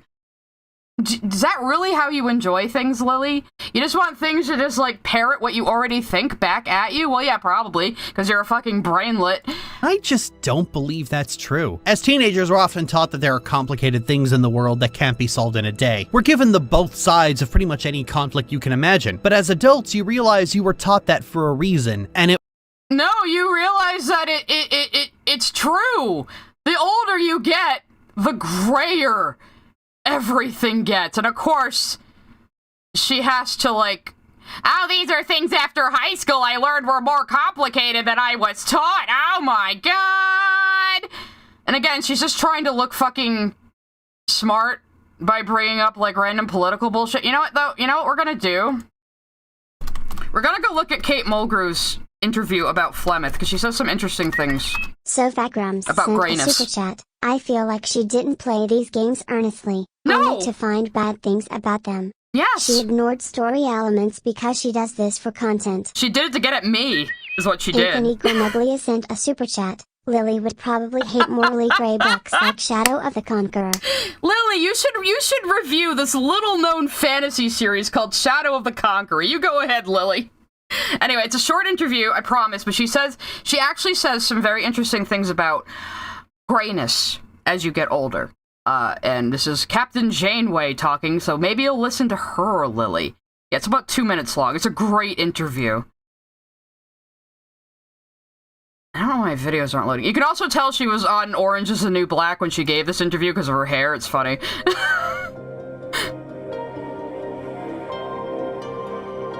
This is a great interview. We're gonna listen to this. My name is Kate Mulgrew, and I play the incomparable character of Flemeth.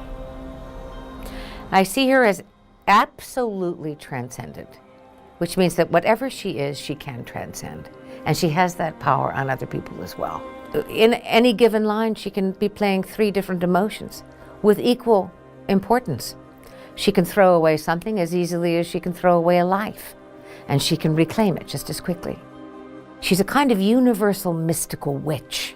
Her power, it seems to me, is infinite and vast, and it encompasses empathy and a kind of strength that brooks no foolishness and no destruction of the world she has spent thousands of years creating.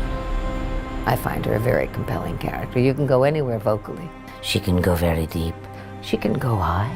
She can go somewhere in her gentleness, and she can go somewhere in her power. So it's a fantastic sort of Stradivarius character. One day someone will summarize the terrible events of your life so quickly.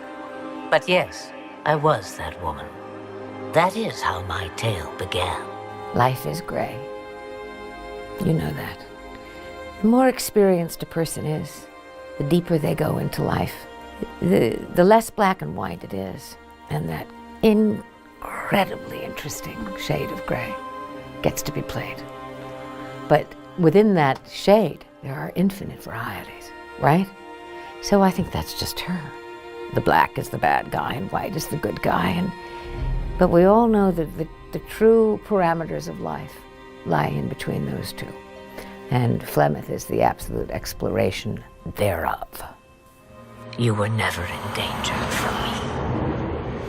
I love how she goes into the voice as she talks about A video Flemeth's game mentality. can be quite a beautiful thing. It surpasses just a game. It's a kind of journey into whatever kind of person you prefer. So I think that it's a rather magical thing, and a thing of the imagination. She's so sweet. I love that interview, though, because you can tell she loves playing that character, and she has shaped so much of what Flemeth is with her performance. You know? And here she is talking about how the more experience you have, the less black and white life is, the more gray it is. So what do you think about your queen saying that, Lily? It wasn't because it was true. Because if you were told otherwise, you might feel compelled to do something about it. And the illusion of nuance in an unnuanced situation is surprisingly paralyzing. Did you see that? That's her hammering through fucking dialogue in the game. Did you see that? Of nuance in an unnuanced situation is surprisingly... You chose to edit that in, Lily. Holy shit.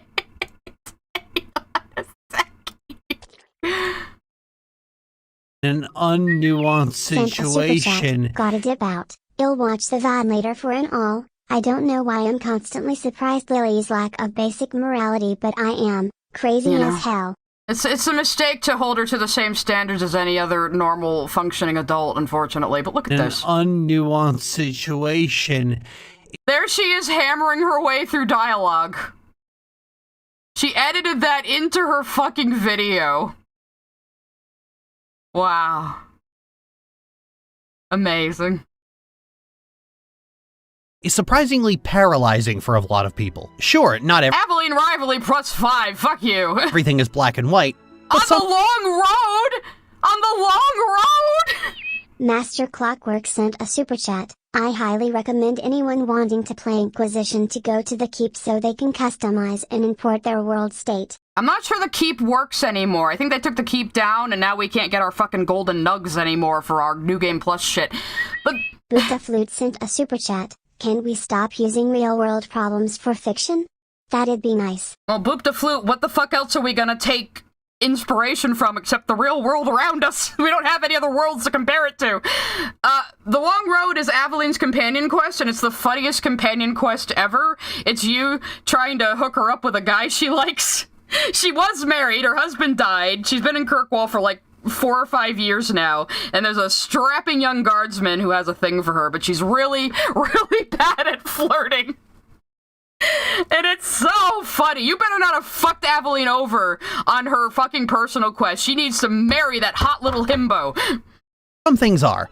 And it doesn't matter how many terrorists you point to defend your actions, because your actions are the reason they exist. Some people... If we have time, we'll play Aveline's whole quest. I know I have it saved on Twitch, I think, for my friend.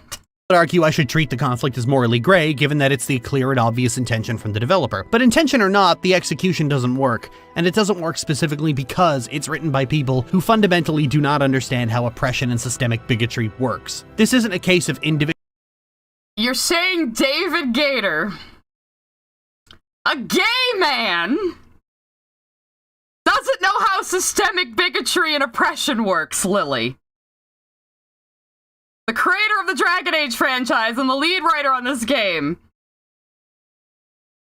A gay man. You can't just assume that about people, Lily. You can't just assume that about people. From the developer. But intention or not, the execution doesn't work, and it doesn't work specifically because it's written by people. You're not even talking about her red lyrium sword here, which was driving her crazy again. She isn't talking about the main plot at all. I'm not going to spoil a lot of stuff, because I do want people to play these games. But I'll tell you the lore that's relevant, I suppose. But again, there's so fucking much. I'm going to say some things that are going to make no sense to you out of context, probably. Who fundamentally do not understand how oppression and systemic bigotry works. This isn't a case of individual people being bigoted against mages and individual mages being bigoted right back. These are massive organizations with power against individual people without power. And not for nothing. Okay, so Orsino's on screen. We're going to take a little break from Lily being stupid, because I need to show you guys Orsino's voice, because it is the same voice actor as Doug Dimmadome, and it just makes me laugh, because he's so serious. Let's see who might have some clips of Orsino over here. Oh, best served cold? Yeah, there's some dialogue from him in here. Okay. I'll find him. I'll find our boy. That's Meredith. Fuck you. Where's Orsino? Where's Orsi boy? We gotta just hear his voice, because it's such a whiplash. There he is. There's our boy. Vex Fidel sent a super chat. Has anyone checked Lily's apartment for red lyrium? Explain a lot. Red lyrium is, lyrium's usually blue. Red lyrium is lyrium Hawk and friends find in the Deep Roads expedition, which she never talked about, which is a big part of Act 1. And we find out later that red lyrium drives people crazy, and then we find out in Inquisition what red lyrium is. We'll see if she even mentions it, because again, she's not talking about the main plots of any of these games. But if what I'm talking about and the cutscenes I'm showing you interest you, please play these games, at least 2 in Inquisition. I think they're the most worthwhile ones. 2 in Inquisition. Dragon Age Origins, I love the story, love the characters, the gameplay has not aged well. I would say play it if you really, really, really like the lore and the writing. Veilguard, again, very worth it for the gameplay. The story has some nuggets of gold here and there, but for the most part is very lackluster, unfortunately. You to lie, champion. Thank you for coming, champion. Few will associate with me now that I am the focus of Meredith's ire, which leaves me in a difficult position. She is not entirely wrong. Inform the crowd. Oh, shut up, Anders. Yes, that is actually the same voice actor as Doug Dimmadome, owner of the Dimsdale Dimmadome. I just wanted to make sure everyone knows that. Nothing. Mages can't decide not to be mages. Templars can decide not to be Templars. I've seen these kind of things. Actually, mages can decide not to be mages, Lily, because they can ask for the right of tranquility of their own free volition. So technically, yes, they can. And of Guinness sent a super chat. Caught in 4K, Lily. Yep. Caught in 4K. Mm-hmm. Mages can't decide not to be mages. Templars can decide not to be Templars. I've seen these kind of things. Actually, Templars can't decide not to be Templars. Many of them are recruited as children, and Templars regularly have to use lyrium dust to maintain their Templar powers, which are not magic. They're like anti-magic. It's hard to explain. When we find out what lyrium is, though, it makes sense. But lyrium, like I said, will eventually give you the similar effects to mercury poisoning, and it's addictive. Fucking Cullen has an entire arc in Inquisition where he's trying to get off lyrium. Ex-Templars have to illegally get lyrium because without it they will, like, decay. So no, they can't actually choose not to be Templars. You full of shit, Lily. In stories that have to be written in sequence, where the audience reacts to the story in a way the writer clearly didn't intend. Steven Universe mentioned! Sort of. Who was gonna tell me Homestuck lore to torture me because that happened? But supported through the simple reality of how events have played out in front of them. And then there's a hasty backpedal to try and Steven Universe mentioned a second time!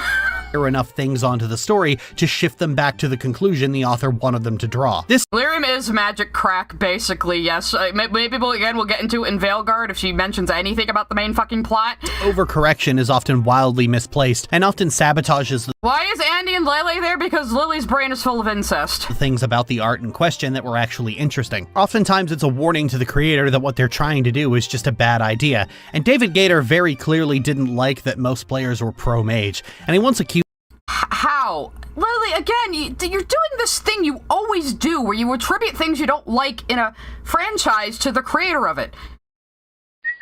Master Clockwork sent a super chat. Lily should stick to Bethesda games.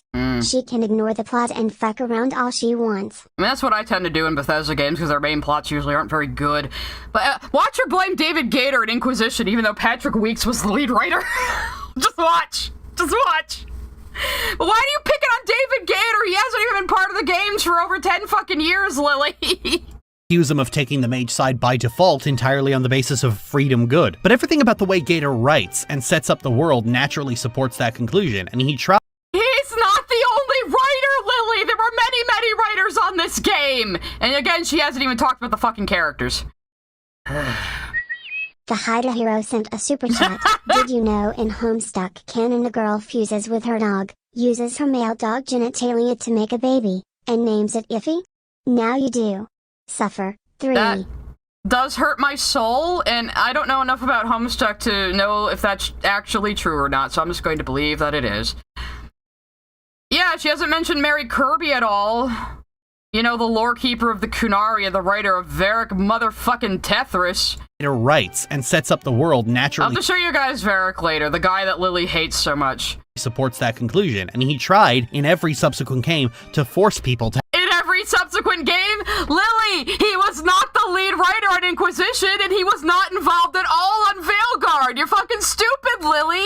You're just doing this thing where you find out the name of, like, the creator or the showrunner, and you blame them for everything. You don't even know a goddamn thing about David Gator or his writing. He's written books, too, for Dragon Age, you know.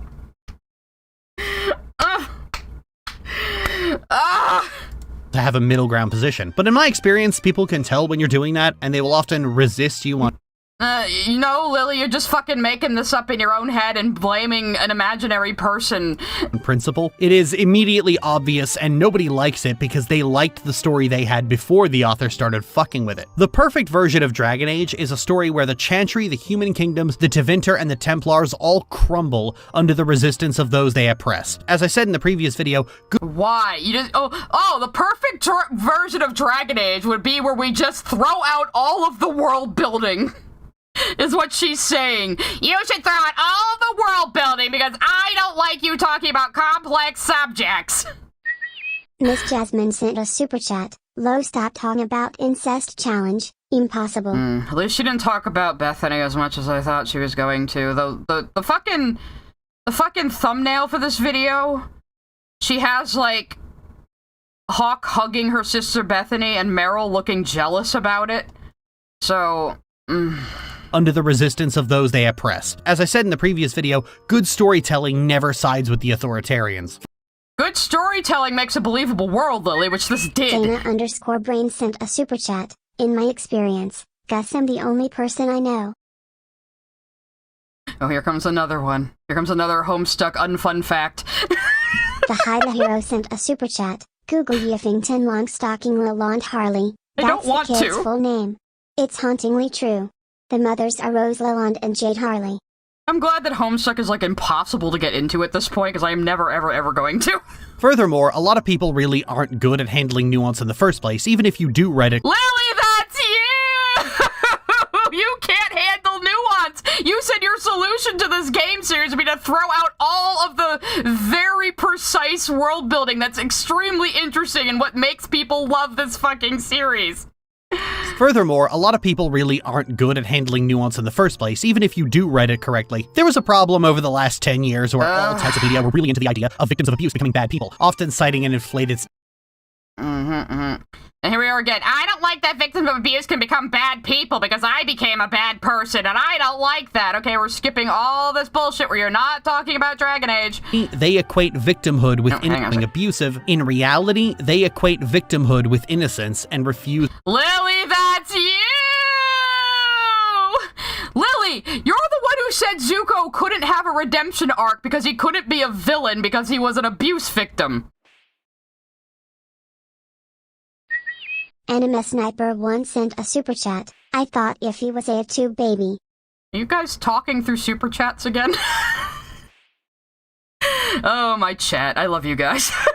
Anyway. Okay, let's see where the fuck she's going with this. Abuse victim becoming abusive. In reality, they equate victimhood with innocence and refuse to acknowledge the victimhood of people who behave poorly as a result. Super chat. Last Homestuck message. I promise. Okay. Only sending this one to tell everyone. As a fan of it, never subject yourselves to Homestuck. It's never worth it. I'll trust you. Ruby fans have a very similar attitude, don't they? People who behave poorly as a result of their abuse. People don't see victims who behave poorly, their abuse is innocent, like me. Nobody believes me that I'm awesome. Oh, fuck you, Lily. To acknowledge the victimhood of people who behave poorly as a result of their abuse. I'm a victim! You can't criticize me or call me stupid, even when I'm acting like a fucking moron and abusive to other people. Abuse. And they will shout that slogan not as an acknowledgement of nuance, but as a reason to avoid thinking about the nuance. Funny that you're showing Anders with his justice freakout when you say that. That's a really funny statement you made by accident there, Lily. This is called a thought-terminating cliche, and a lot of people profess to like... No, you are using that phrase incredibly wrong, Lily. That is not what that means. Moral grayness because they are told it's smarter. They are... A thought-terminating cliche is the Qun is certainty. You know, it's supposed to get you to stop thinking about the subject. Told it's better. They are told it's more realistic, so they mold that supposition onto the things they all... Or I consume this media on my own as a thinking adult and go, wow, this is realistic. I like Denmark this. Sent a super chat. Can confirm. Don't watch RWBY if you don't have to. Thank you, Denmark. I know a couple of Ruby fans, so I've been turned on to that meme. What the fuck was she saying? It's better. They are told it's more realistic, so they mold that supposition onto the things they already like. This is also the case with the creators themselves. When you start with a premise like, I need this conflict to be morally gray, how well you succeed depends on how well you understand what morally gray means. You don't understand what morally gray means, Lily! Bylonic sent a super chat. Lily really wants to be a victim, doesn't she? Yeah. Because it would excuse all of her bad behavior. And she can just do whatever she wants. That's what she thinks. Justice sent a super chat. Lily, that's you. And it's Justice, too. I'm just imagining Justice in Andrew's body. Lily, that's you! That's not what he sounds like. I can't do that voice. But, like, moral grayness is when there is a conflict in literature or game where there is no clear or perfect or good solution, Lily. That's what moral grayness is. And it can just be interesting to explore those concepts in a controlled environment like a piece of fiction where it doesn't hurt anybody, you know?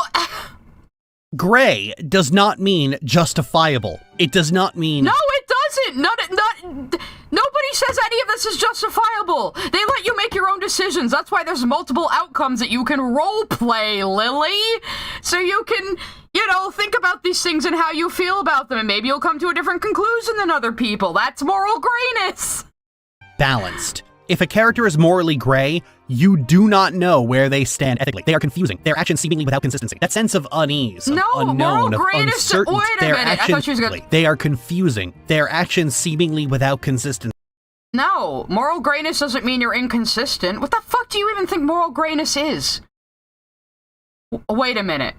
Wait a minute. Let's listen to this whole statement. Wait a minute. I just had a realization. Oh my god, is she fucking stupid? Does not mean balanced. If a character is morally gray, you do not know where they stand ethically. They are confusing, their actions seemingly without consistency.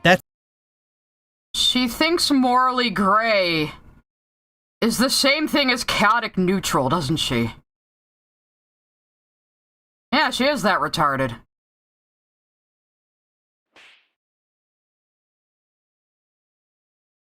I was trying to think of a morally gray character, I'm just coming up with Flemeth. Moral grayness doesn't even mean balanced, it means complicated. It means there isn't really a clear, correct answer. That's what moral grayness is. It means there isn't a clear, correct solution that could possibly satisfy every single person. Which is you will often encounter in real life. Real life is compromise. You have to compromise with other people's beliefs and other people's systems of living and just other people's existence, you know?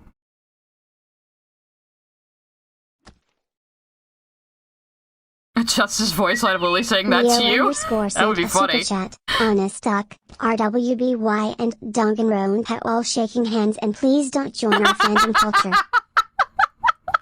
That's very true. I know you meant Homestuck, but Honest Duck is also pretty funny. That sense of unease, of unknown, of uncertainty is what gray is. If there was a good reason or justification for their actions, that would not be morally gray. Well, yeah, Lily. Because moral grayness is when there isn't a clear, good solution. That's what it is. Oh, God. How is she just dumb? That would be morally fine. And if you're trying to make something morally gray, perhaps don't draw immediate comparison to one of the most heinous crimes against humanity ever.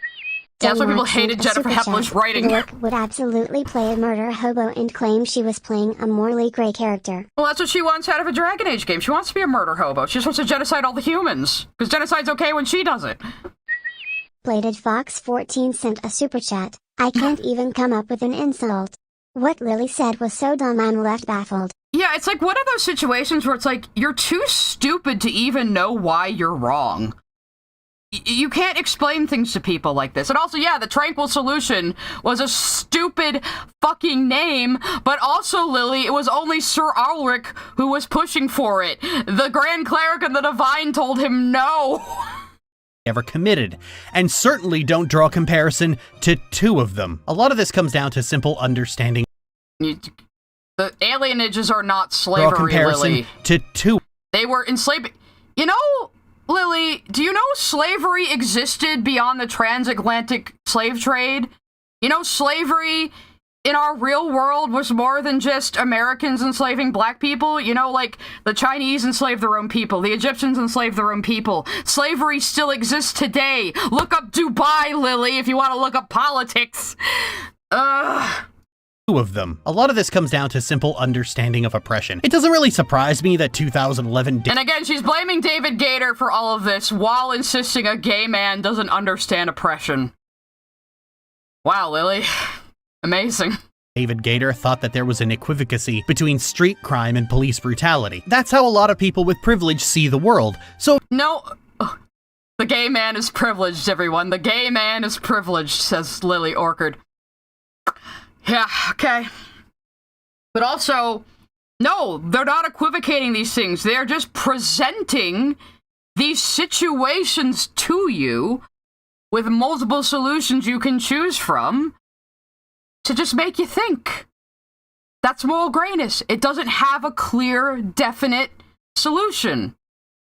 And that's something you can't stand. You want everything to have a definite solution. That's the right thing. Justice sent a super chat. Dragon Age writers, let me say, Lily, that's you in the game POS. Folded hands. Oh, we're probably not getting any more Dragon Age games, unfortunately. But that's the essence of moral grayness, Lily. There isn't a clear answer. There isn't one answer that will solve everything. That's moral grayness. She just wants everything to be the right thing so she can say she's right, and she's always right about everything and knows how to be morally forthright, which she absolutely does not. Of course, Cops and Robbers ends up being a story that comes out of that. And it's not like he's just stagnated over the years. Gator's most recent game is about a woman killing and escaping her abusive uncle husband. It's been 14 years since Dragon Age. Okay, that's a different game for a different company he worked on. It's a completely different story. She just wants every story to reflect her politics. That's retarded, Lily. That's not the purpose of storytelling. Storytelling gives context to life. All aspects of life. Age 2 released, I expected there to be some personal growth, and despite all my criticisms, I actually think Dragon Age 2 is the best Dragon Age game. It really gets into the mud with the Mage-Templar conflict. Except you didn't talk about the main plot or any of the characters. You didn't even say Orsino's name. Did you even finish it? You're not showing any of the end part of the game except the cutscene where Anders blows up the Chantry, which you could have just gotten off the internet. So did you even fucking finish this game? You even mentioned Anders being possessed by Justice. Did you just miss that entire thing? And how him being possessed by Justice is sort of like represents zealotry or maybe even mental illness? Like... And Marion's story herself is so gut-wrenchingly sad. What is her story, Lily? You haven't said any single part of it other than the opening of the game. Jesus! As she tries to keep the people she loves safe, and slowly but surely loses them. In my mind, it really didn't matter. No, she has only, like, mentioned Aveline just to say Cop's bad. She hasn't talked about any of the other fucking characters at all. I would have gotten into them if she did, but we're gonna be on to the next video soon, and, you know, I want to try to at least not make this go on all night. How many arguments the Templars made. Marion sided with the mages because that's where Bethany is, and she's not losing anyone else to these. That's where Bethany is? Well, not in everybody's game, Lily. Make her give me strength. Sorry, Bethany. So one of your siblings always dies. Which one it is depends on your class. Bethany! So yeah, not every player is going to have Bethany at the end of the game, Lily. Even if they have her as a surviving sibling, she can die in the Deep Roads or become a Grey Warden. There are many things that can happen to Bethany. These damn Templars. They said someone was spying. We needed leverage. Someone they cared about. As a Some idiot metalhead sent a super chat. Nice Lily name. really sounds like she wants to reinvent the Haze Code. And you know, she does, and it's funny, she accuses other people of that. hostage. We just got word they pulled some girl from the circle. Sister, I think. You bastards kidnapped my sister. With the benefit of hindsight, it was actually really bold to lower the stakes and make a more personal, emotional story, especially as the concept. Oh, she did have Sebastian, or if this is somebody else's footage she stole, who knows? Emotional story, especially as the concept of the AAA mega game gets further and further. An emotional story that you didn't say anything about! You didn't even give any context for the Kunari. I had to do that! You didn't even explain what they are! If somebody watches this video with no idea about this game, we're going to have to look at some of the comments. Further away from emotional storytelling. Dragon Age 2 is extremely unique, not just among its own series, but among RPGs as a concept, and no matter how many criticisms I make of it, I will always love it for that. Supposedly there was a plan for Marion to become the new protagonist of the series, but sadly, the smaller scale story and the player sexual companions really... They're not player sexual, Lily. And no, not Marion, Hawk. Everyone's Hawk, Lily. Including mine, including everyone else's. Not just yours. You don't even have to name her Marion, that's just the default name. Let's hear that again. Sadly, the smaller scale story and the player sexual companions really... They're not player sexual. Okay, there's 4 main romance interests. Isabella, Meryl, Anders, and Fenris.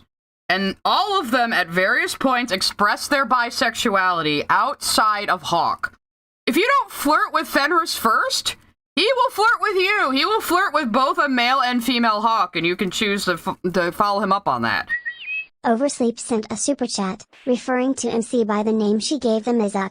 Yeah. And the other thing is, the romance dialogue will be different depending on if you're male or female. So all of these characters are not player sexual. They do express their bisexuality on their own, outside of Hawk as well.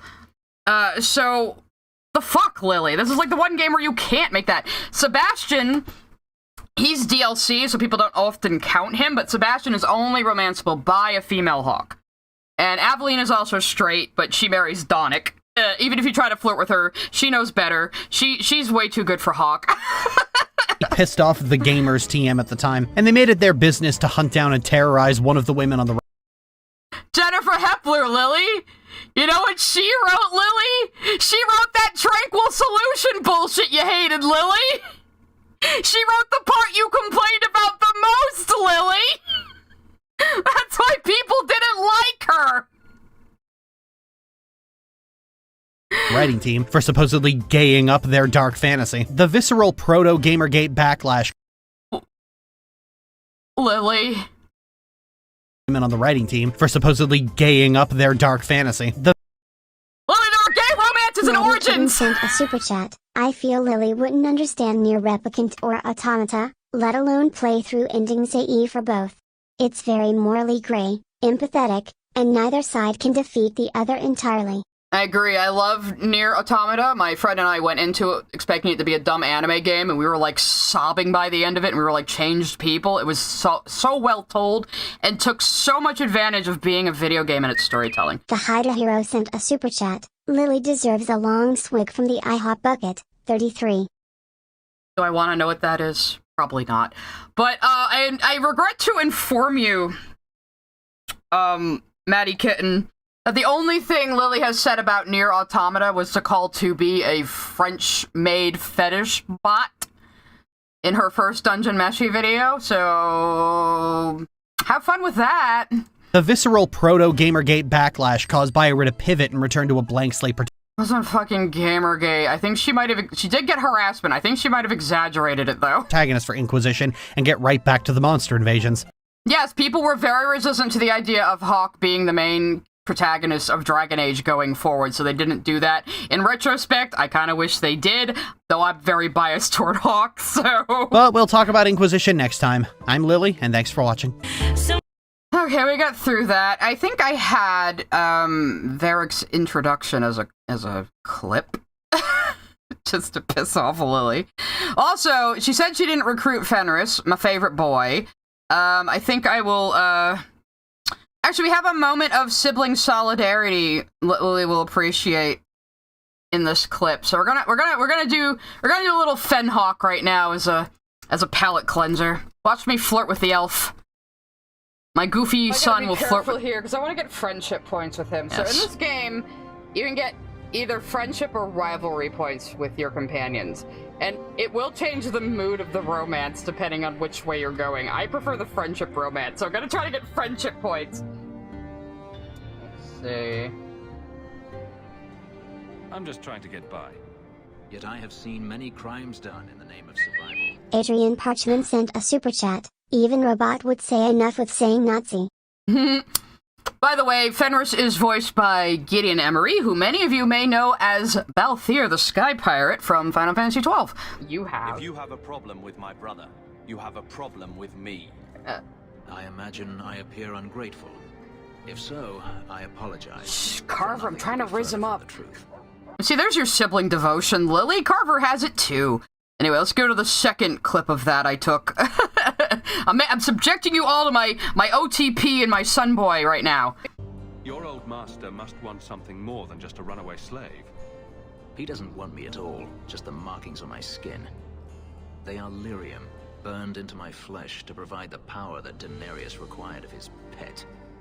And now, he wishes his precious investment returned, even if he must rip it from my corpse. Here we go.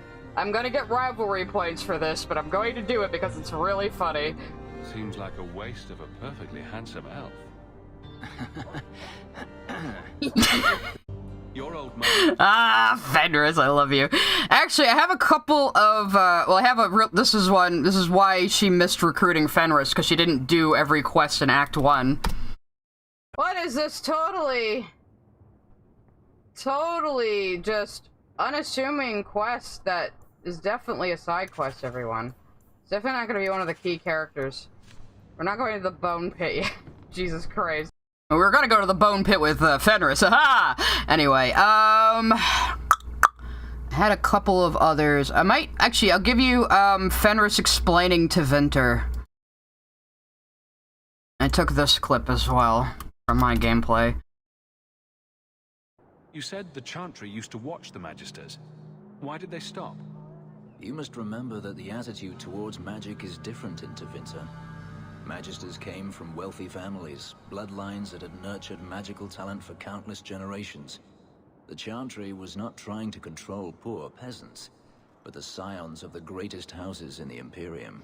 Ah, rich people. It always comes back to that, doesn't it? I thought the Magisters had been thrown down by the Chantry. On the contrary, Andraste never defeated the Imperium.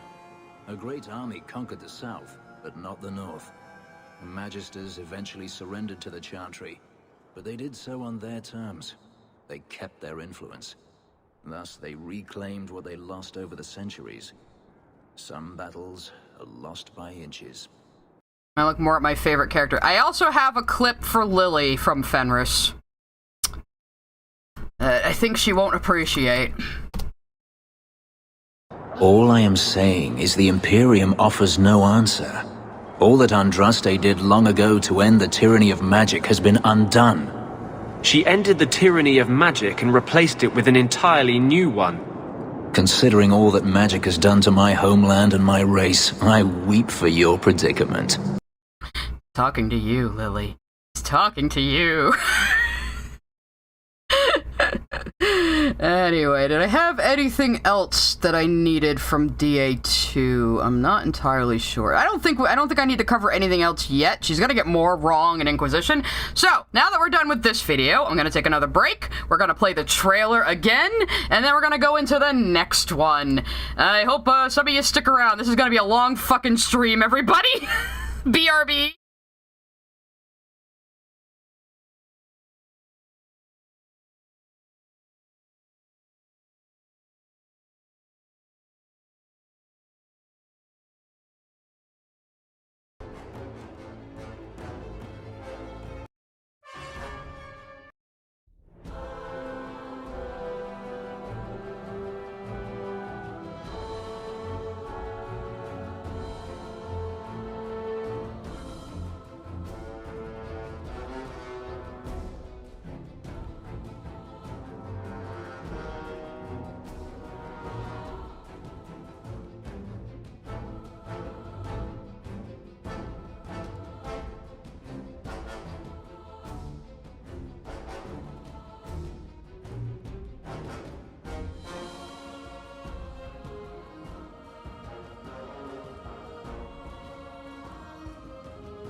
You have no idea what you have done.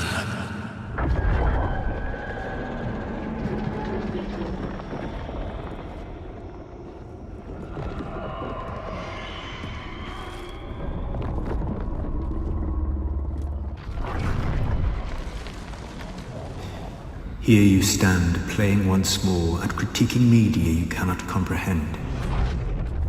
And inevitably you have stepped too far.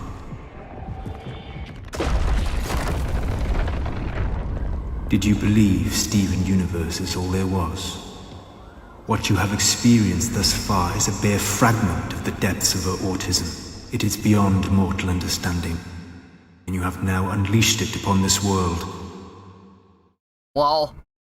I will be uploading the trailer for, members, by the way, and I'll make a short out of it, too, so you guys can continue to enjoy it after the stream. I'm very pleased with myself. Thank you for calling it peak. Anyway, I got myself some blueberries, because I need to fucking eat. This is definitely going on longer than I expected, but isn't that always... Yes, it was actually Gareth David-Lloyd. I cameoed him to read those lines for me, and he obliged. Very, very cool of him.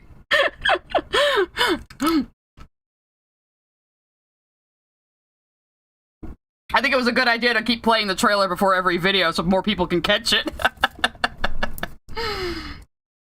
It was definitely worth the money. And then I just dubbed it over the opening cutscene. Not the opening cutscene. I done with the first conversation with Solas and Veilguard, and I made Lily and Veilguard. Don't worry, I started with a model from the Nexus, and I was designing her while I was watching Severance. It's not like I'm obsessed with you or anything, Lily. It was just for the gag, because I know how to entertain people and you don't. Anyway, now we're on to Inquisition. Maybe she'll actually talk about the fucking plot this time. I guess we'll see. Inquisition was going to be the biggest hurdle, and if I could just get past that, everything would be fine. Inquisition... Hey, my cat just opened the door. Okay. I know it's like 2 seconds in, but we all know why Inquisition was her biggest hurdle, right, guys? I have a very funny clip for you.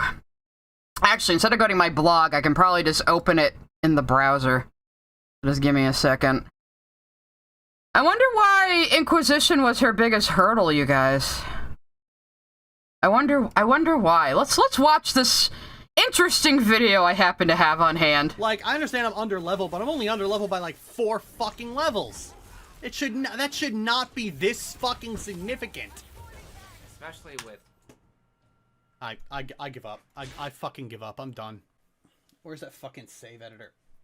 Oh, there is a save editor, but you can't change your level. Of course. Like, fuck the people who made this game. I'm glad they got fired. Oh, yeah. What the fuck do people see in these games? They're awful!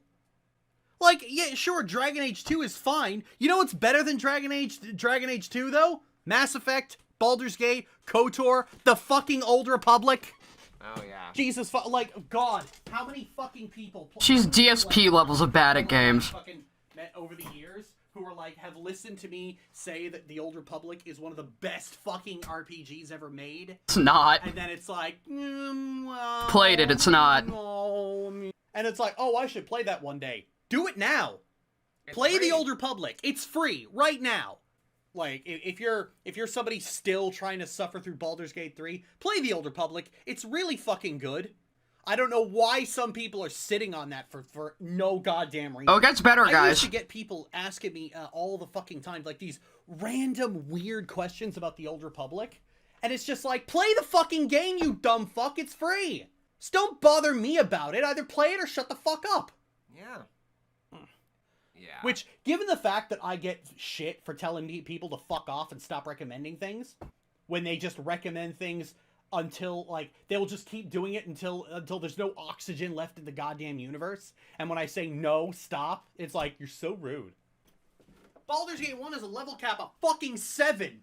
Oh, yeah, holy shit. And the final... Append of Guinness sent a super chat. I'd like to see any Kingdom Hearts player do this. Maybe I'll play that one too, because that has to be seen to be believed. Boss is balanced around you being level 4!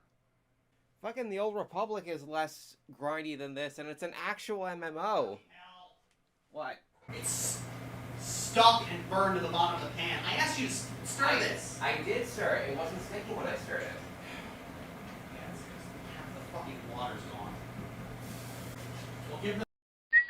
Miss Jasmine sent a super chat. Lily crashes out over sucking at video games. MK, yay. That's all McKay ever does in these streams is go, yeah, yes, dear, yes. The fact that ended up taking longer, you should have. I'm just pissed off. Like, I understand. Dinner like that went on, and my girl was like, okay, I'll just finish that boss, and then we'll have dinner. And then that went on for fucking ever, and now dinner's all partially ruined. It's still incredible. It still smells really good. Still looks at it great. Why did I do this to myself? Why did it's like, oh yeah, I'll just do a video on the basic premise of like all the Dragon Age games. That shouldn't take too long. Little did I know one of them was a fucking nightmare. Yeah. oh, I'll just do this and not have to worry about the open world grind, because I've removed the power mechanic. Oh, did we not mention that the level scaling is based around you doing that anyway? Oh, go fuck yourself! So, we really gotta trust her opinion on this game, huh, guys? She couldn't even fucking beat a Pride Demon mini-boss. I wonder if she got past Adamant Fortress at all, actually. So... Yeah, well, I don't have the other video on hand, unfortunately. We need to get back to it, but there was another video where she showed footage of herself just, like, taking L after L, constantly losing at a Kingdom Hearts boss rush, and then going, I'd like to see an Elden Ring player do this! Super chat. Don't blame MK for your shit gameplay, Lily. I know, just immediately yells at her wife for not stirring her soup for dinner. Because she's mad that she lost at a game she wasn't playing correctly. Is arguably the longest Dragon Age game, and it's a game padded with hours and hours of open world busy work. Actually, I beat it pretty quick. You don't have to do all the side quests. Cryohazard sent a super chat. I'm going to rewatch this while I'm doing overtime, since I missed the first 2 hours. Where am I going to find this video of Lily complaining? I like throwing these at friends sometimes. I have it on the Purple Demon Lily posting blog. Sent a super chat. She screams, shouts, and blames Michaela for her own mistakes. Almost apology, but thankfully, cut herself off. Couldn't have Michaela expect remorse. Yeah. Meow Meow sent a super chat. Even the arena in Horizon Forbidden West didn't make me crash out this much. Now see, I kind of agree with her that yes, Inquisition is filled with a lot of busy work. And they do put plot progression behind gaining power, but it's not that hard to do. I was grinding power off screen when I was playing it for stream in like an hour.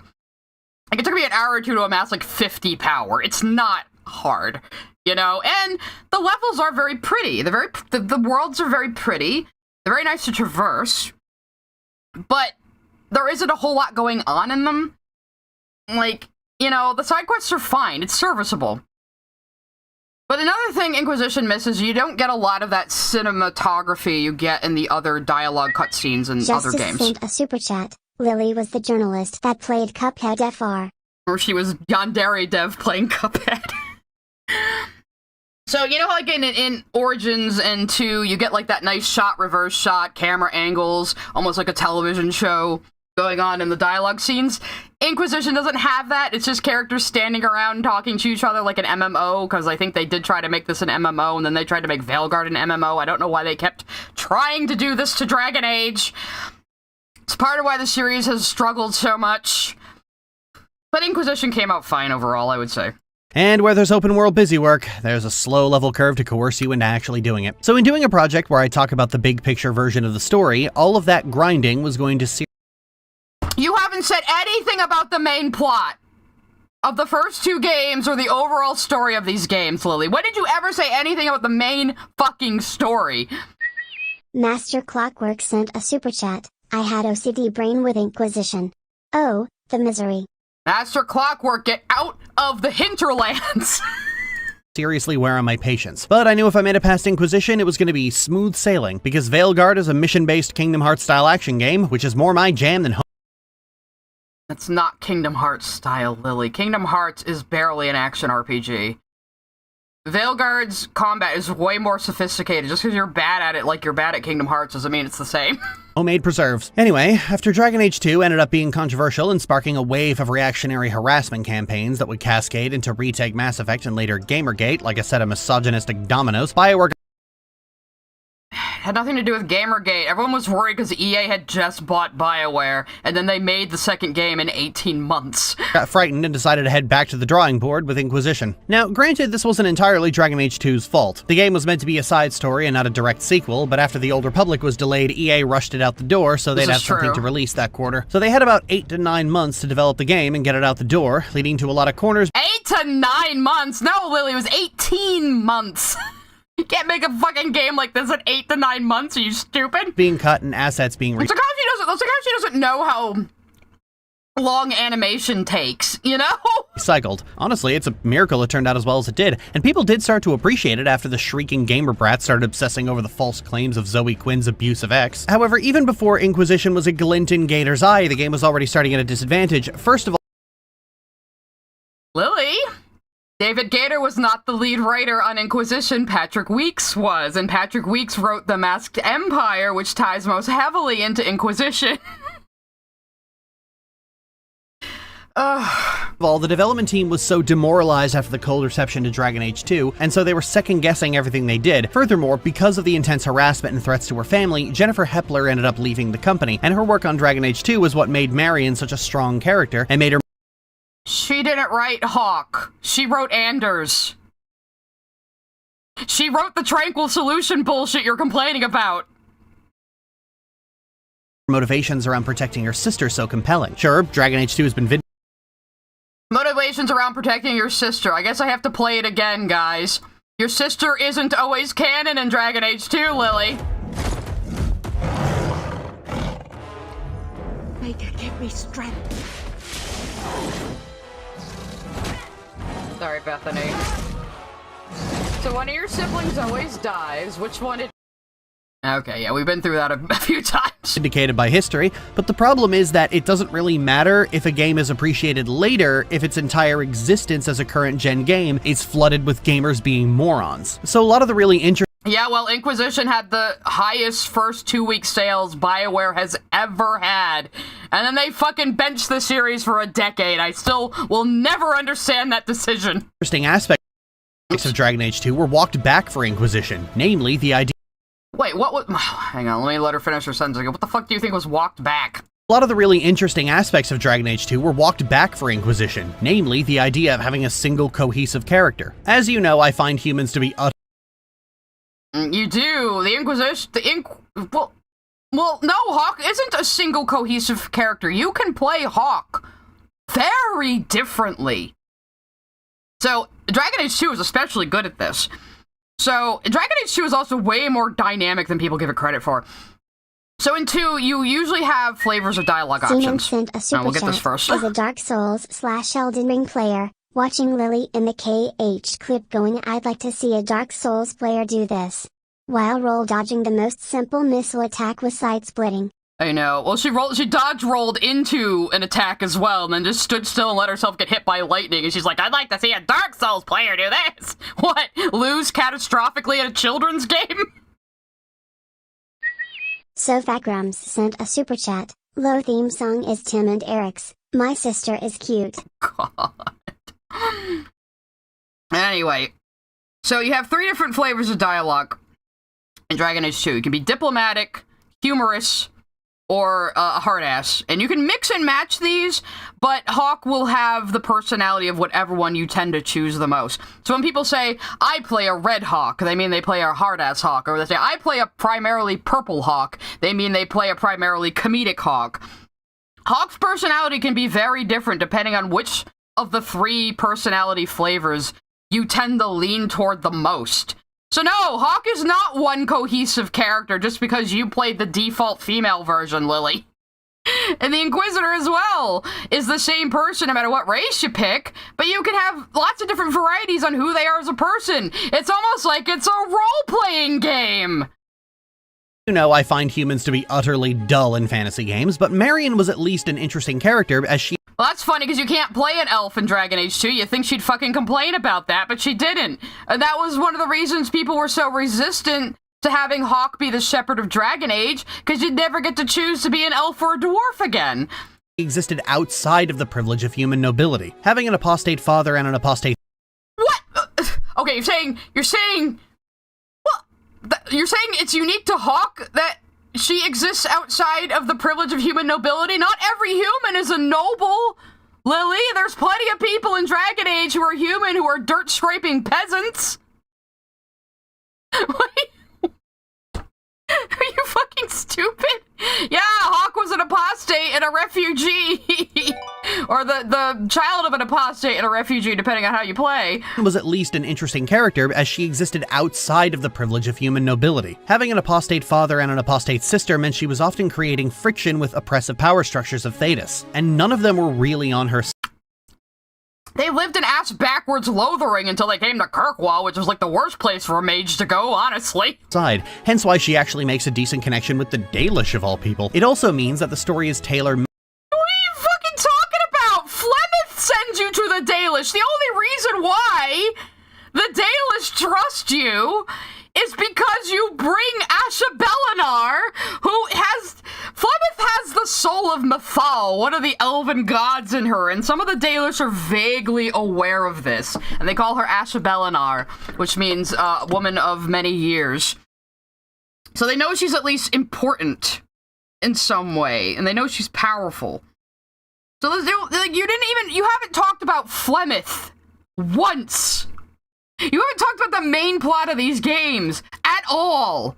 So hopefully that'll encourage people to play them if they find what I'm talking about tantalizing. Only my Dragon Age homies will fully understand what the fuck I'm even talking about. Made for that protagonist, and everything from the decisions and storylines to Dragon Age's new personality system was made with Hawke in mind. But this time, you're back in the seat of having to play a single The Warden had a personality too. They just weren't voice acted, but you could choose between many different flavors of response. Protagonist, but who can have multiple different backgrounds that affect the way they view the story. And while that sounds like a good thing, yeah, like Dragon Age Origins, Lily. People were mad we weren't getting Origins, so they put Origins in Inquisition. And in the early development of Inquisition, you were only going to be able to play as a human. Probably because, again, they were planning for Hawke to be the Shepherd of Dragon Age. And that fell through when everybody rioted over it. Dragon Age's new personality system was made with Hawke in mind. But this time, you're back in the seat of having to play a single protagonist, but who can have multiple different backgrounds that affect the way they view the story. And while that sounds like a good thing in theory, the law of averages means that you can't possibly have all the variations and reactivity such a thing would require. No game- Yeah, you can! It's actually pretty damn reactive!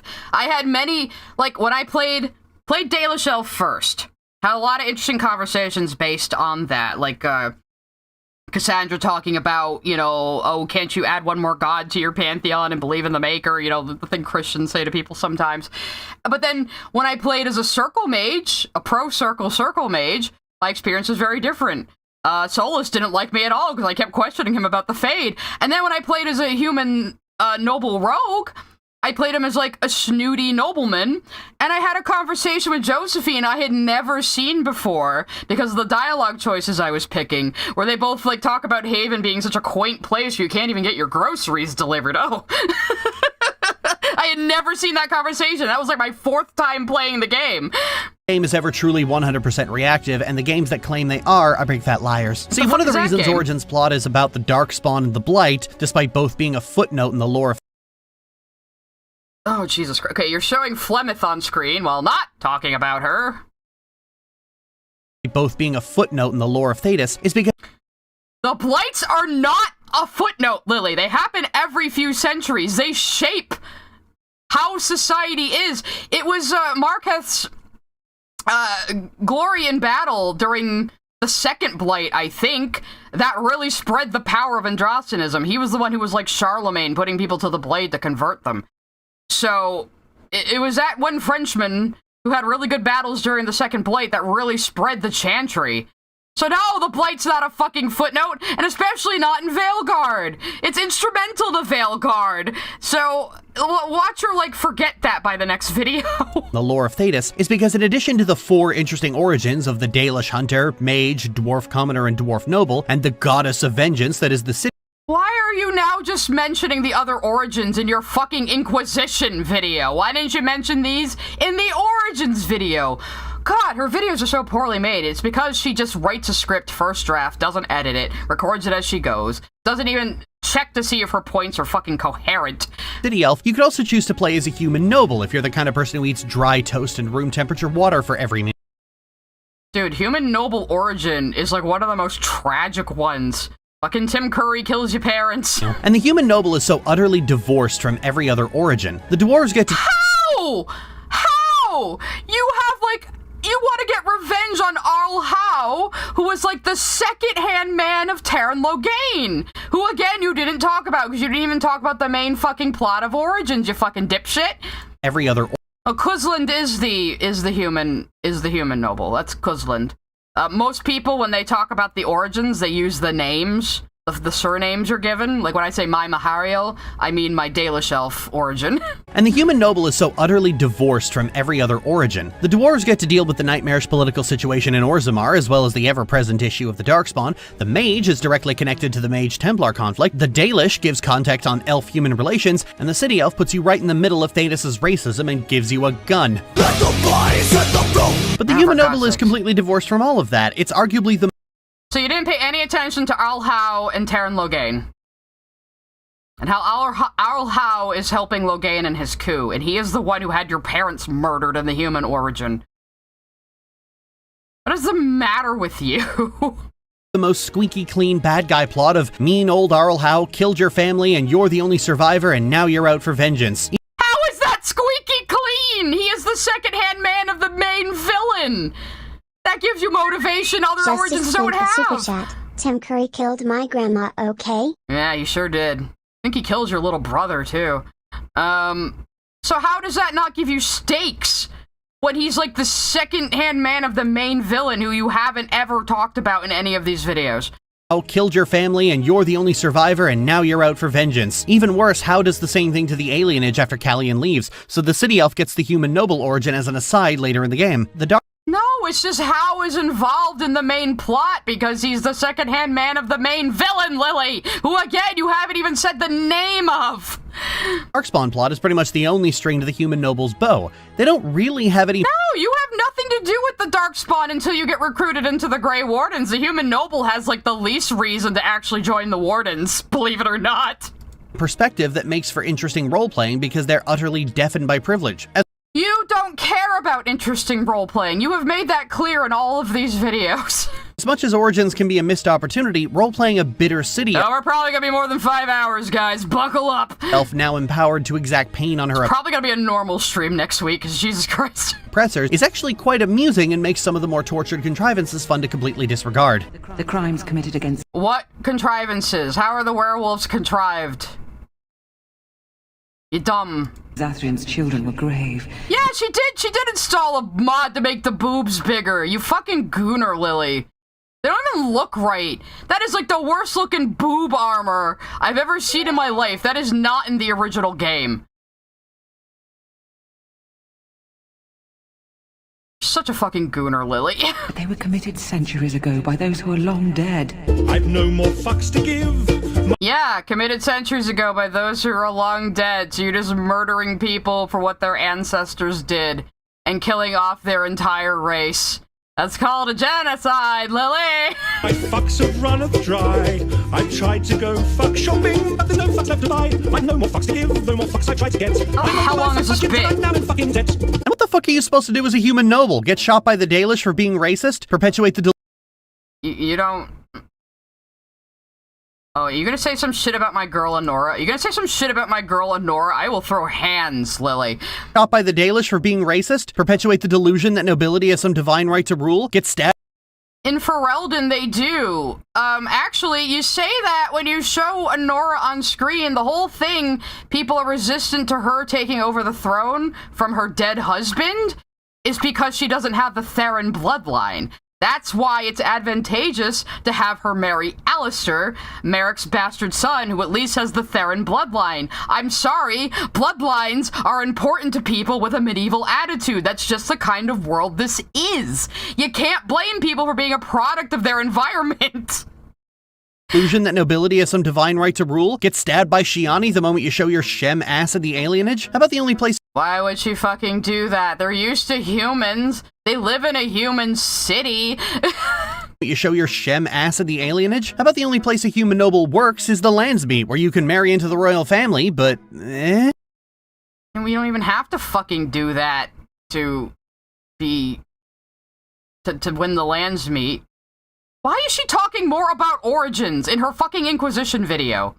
God, you're so bad at this. Inquisition has the same problem. For every interesting character you can play, you can also choose to play a human, which fundamentally makes the story considerably less interesting. How? I've played 2 humans in Inquisition. How? See, after the end of the second game, all the mage circles rebelled. Good for them. The Templars left the Chantry and became independent to Yeah, why didn't you mention that? They say it at the end. You didn't finish Dragon Age 2, did you? I didn't even see you put in any boss fight footage of Meredith. I didn't see you put in anything from the end of the game except that one shot of Sebastian, which was probably somebody else's footage, because I doubt you recruited Sebastian. The mage circles rebelled. Good for them. The Templars left the Chantry and became independent to fight a war against the Mage Rebellion. Then the Chantry brought their leaders together to try and discuss the possibility of peace, as the war is starting to hurt the people of Ferelden. Then the meeting explodes. The explosion tears a massive hole. The people of Ferelden? Lily, the people of Tapas. Do you think Ferelden is the only... Do you think Ferelden is what the world is called? The world is called Tapas. And it's really funny, because they didn't actually know what to call the world. So Tapas is actually short for the Dragon Age setting. It's actually kind of clever. No, Lily, the world is called Tapas. Ferelden is one country in Tapas. They're the fucking rural Englishman country bumpkins. They're not even the most powerful country. They just got out of being enslaved by the fucking fantasy French. The Chantry brought their leaders together to try and discuss the possibility of peace, as the war is starting to hurt the people of Ferelden. Then the meeting explodes. The explosion tears a massive hole in the Fade, causing demons to start pouring out and attacking, and thus does Dragon Age Inquisition begin. They were also meeting, Lily, at the Temple of Sacred Ashes, Lily. So people were making pilgrimages to the Temple of Sacred Ashes. The ashes themselves had been removed from them, though. Nobody knows where they are now. But people were still making pilgrimages to the temple. And that's where the conclave was being held, and that's what exploded. Honestly thought we'd get at least an hour in before the distractions happened. Anyway, as we... What do you mean distractions? This is the main plot. This is the inciting incident of the plot. Lily!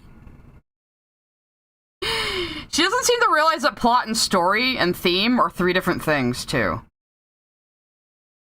Like, the plot is what gets shit going. The story is what things are about. And the themes are what tie it all together. As we start up with the Mage Templar conflict, the plot is overtaken by the Fade breaking open, and the player character has a special mark on their hand that lets... The fucking Mage Templar conflict is ongoing! You see skirmishes happening all over the fucking place when you travel. As we start up with the Mage Templar conflict, the plot is overtaken by the Fade breaking open, and the player character... Yes, Nirmas, it was the same temple that was discovered in Origins where the Sacred Ashes were. So that's what exploded in Inquisition. It's a little unclear at the beginning of the game. Even, like, some longtime fans were kind of confused. But... character has a special mark on their hand that lets them close tears in the Fade to banish the demons. How nice of the Fade to make sure it leaves us a spare key. Now you've been... Lily, there's a whole scene explaining how that thing got on your hand, Lily. It didn't just happen by accident. Like, you weren't supposed to get the power. You got it by accident. But someone was purposely making the anchor. It isn't just the Fade randomly did this to you. She didn't play... I doubt she played Trespasser. We're gonna have to play a lot of scenes from that. I'm gonna have to play cutscenes to explain this shit to you. No, she rage quit in the fucking middle of it, so...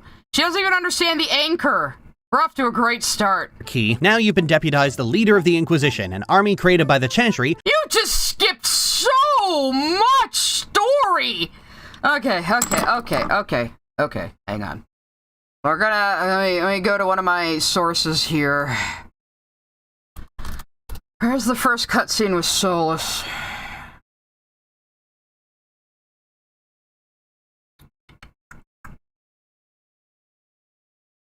Or, oh, you know what? We'll just, fuck it. We'll go to my playthrough. I can probably find it faster.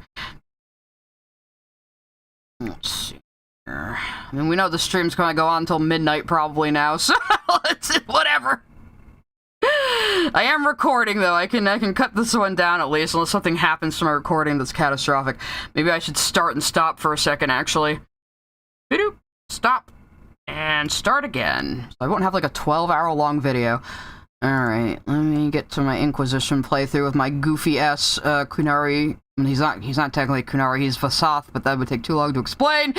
Anyway. Wait, yeah. Alright, let me find where we meet Solas and he explains this bullshit to us. It just shows that Lily was fucking hammering through cutscenes, as usual. This was my character for this playthrough.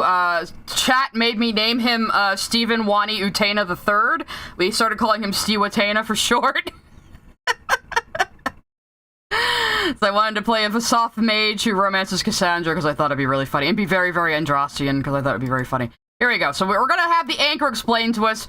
I have a feeling Lily spacebar hammered her way through this fucking cutscene, probably. I will defend Vivienne. I will hear no Vivienne slander. That's right. Anyway. Yeah, that's right, my pass me. We gotta meet up here, guys. It's gonna be some familiar faces. At least one. One unfamiliar to me because I've played this game a lot. Bladed Fox 14 sent a super chat. It's to the point where I think Lily doesn't play the games but just skims the wiki for her opinions. I think she does that with most everything. She doesn't finish watching anything or playing anything and just gets the cliff notes and makes a bunch of bullshit and then farts out a video. It's absolutely pathetic. Who's that with a crossbow over there? Who is that? How long did it take me to beat these guys? Here we go. Ayo! Quickly! Before more come through! Here's our buddy Gareth David-Lloyd. Be excited about Gareth. What did you do? What the fuck, bro? I did nothing. The credit is yours. Are you sure? Are you sure? I closed that thing? How? Whatever magic opened the breach in the sky also placed that mark upon your hand. I theorized the mark might be able to close the rifts that have opened in the breach's wake. And it seems I was correct. You sound like a nerd. Meaning it could also close the breach itself. Possibly. It seems you hold the key to our salvation. Who is this egg, T-God? Good to know. Here I thought we'd be... Anyway, so that's what you learn at the beginning, okay? So, but it takes a while for them to put you in charge of the Inquisition. It takes a long fucking time for them to put you in charge. This does not happen immediately. She is skipping so much of the goddamn story. Oh, I like Solas, too. I like Solas. I just give him a lot of shit. It's just so funny that, like... Oh, hang on a second. Master Disaster sent a super chat. Hi, I just got back from indoor skydiving. Glad to see the stream still here. What did I miss? We're on the third video now. We are probably going to end up going on for a long fucking time, though. It can't be helped. But, thank you for your super chat. What was I gonna say? Oh yeah, it's just so funny, like, first game we hear, oh, Fen Harel, the Dread Wolf, the one that locked the elven gods away, who now giggles madly in the corner of the world. How mysterious. And then we meet Solas in Inquisition, and it turns out he's the Dread Wolf, and we have done nothing but make fun of him ever since. Who was then denounced right after the death of the Pope. And now you're left to build it back up to fight the demons and close the breach. It turns out this is all the machinations of Corypheus, a Tevinter Magister who's gone all Darkspawn. He is far more than that. Now we have to get into Dragon Age lore, guys. All the Dragon Age lore she skipped. So let me give you the opening of Dragon Age Origins, which explains all of this to you. Charlotte Ashclair sent a super chat. I am dreading the day Lily discovers Run Mahath. If she does, I know Ant's gonna want to do a react. Anyway, so here's the opening of Dragon Age Origins, which we probably skipped, that fucking explains this whole thing to you. And this is from the Chant of Light, which is the Chantry's Bible, basically.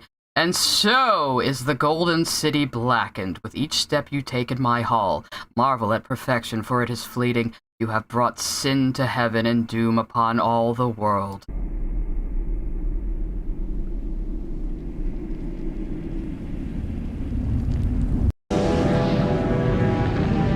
The Chantry teaches us that it is the hubris of men which brought the Darkspawn into our world. The mages had sought to usurp heaven, but instead, they destroyed it.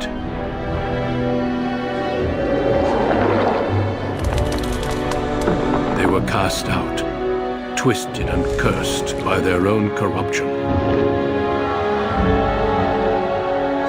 They returned as monsters, the first of the Darkspawn. That is what Corypheus is.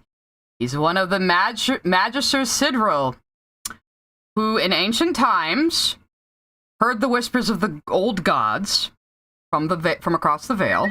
Adrian Touchman sent a super chat, and you called the Dread Egg Nerds !J. Speechless face. The Dread Egg. That is what we should call him now. Anyway, so yes, many, many, many moons ago, a bunch of powerful magisters got together. This was after the time of Andraste. This is when Tevinter's power was waning. They worship something called the Old Gods, which are the dragons that are sleeping underground, that are corrupted by the Darkspawn and turn into archdemons. So that's what causes a blight. The Darkspawn find one of those dragon Old Gods, they corrupt it, the archdemon leads them in a blight. So basically they create their own hive mind leader. So, Chantry legend has it these magisters breached the veil and ventured into the Fade to the Maker's Golden City. And because they imperfect men set foot in the Maker's Golden City, it turned black. And that is the Black City you can see from anywhere in the Fade. A very mysterious place. However, you meet Corypheus the first time in Dragon Age 2's DLC Legacy, which I'm sure she didn't play. Sawesomeness sent a super chat, just a random super chat. Thank you, I appreciate it. So we're gonna have Corypheus, we're gonna show... So, in Legacy, Hawk finds out his father at one point had been kidnapped by the Grey Wardens to use blood magic to seal something in a big prison. And when you wake this creature up, it becomes evident that he is an ancient magister, and that he may be one of the very magisters who breached the veil, as according to the Chantry. Umat, Lord, tell me, what waking dream is this? The light. We sought the golden light. You offered the power of the gods themselves. But it was black, corrupt, darkness, ever since. How long? Oh wait, Lorias has a line, I think. Golden City. The first violation. The Magisters who brought the blight. Owning dark rituals that only the Sith knew. Anyway. So, this was a big deal. Because as the Chantry tells it, the city was golden and the Magisters corrupted it. What Corypheus says is the city was already blackened when they got there. That's going to be important for Veilguard, actually. And we're going to watch, we'll just watch it through my playthrough. I think that's what I clipped. Corypheus' introduction in Inquisition, which is pretty badass. He has an amazing speech. I think I just put a clip in, but I'm going to rewind it to the start of it. This is actually the most important part, but he actually has a pretty cool, badass speech. So let's just go into the full video, actually. I want to do it right from the start. He's flinging Stiwatainer around like a rag doll. There's some screenshots from this part. This is a pretty cool scene, I have to say. And this is like the one track I actually really like. I do like this track. I hate the new music, though. At least they stuck with the horns equals Darkspawn motif. I don't like the new music, though. I freaked out when I realized it was Corypheus. It didn't register the first time I saw him. They're just proper four-legged dragons. Wyverns are the two-legged ones, like they should be. Oh, his voice is very different in this. It's more commanding. Good. He is a dragon. Enough. He sounds a little more commanding and less confused this time. I did say that. Pretender, you toy with forces beyond your ken. No more. Hello? What the fuck are you? I'm very religious, so I'm gonna call him a creature. Where's my mouse? There we go. Whatever you are, I'm not afraid. Words mortals often hurl at the darkness. Once they were mine.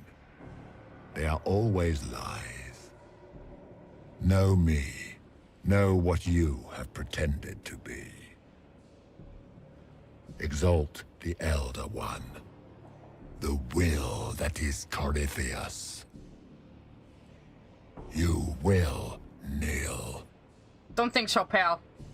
I don't I was being understand. very- I'm just gonna be like, no, evil, kill it with fire. I'm a Yeah, I was being a religious very man. good. I was being a good chantry boy. You'll get nothing out of me. You will resist. You will always resist. It matters not. Speech goes so hard. I am here for the anchor.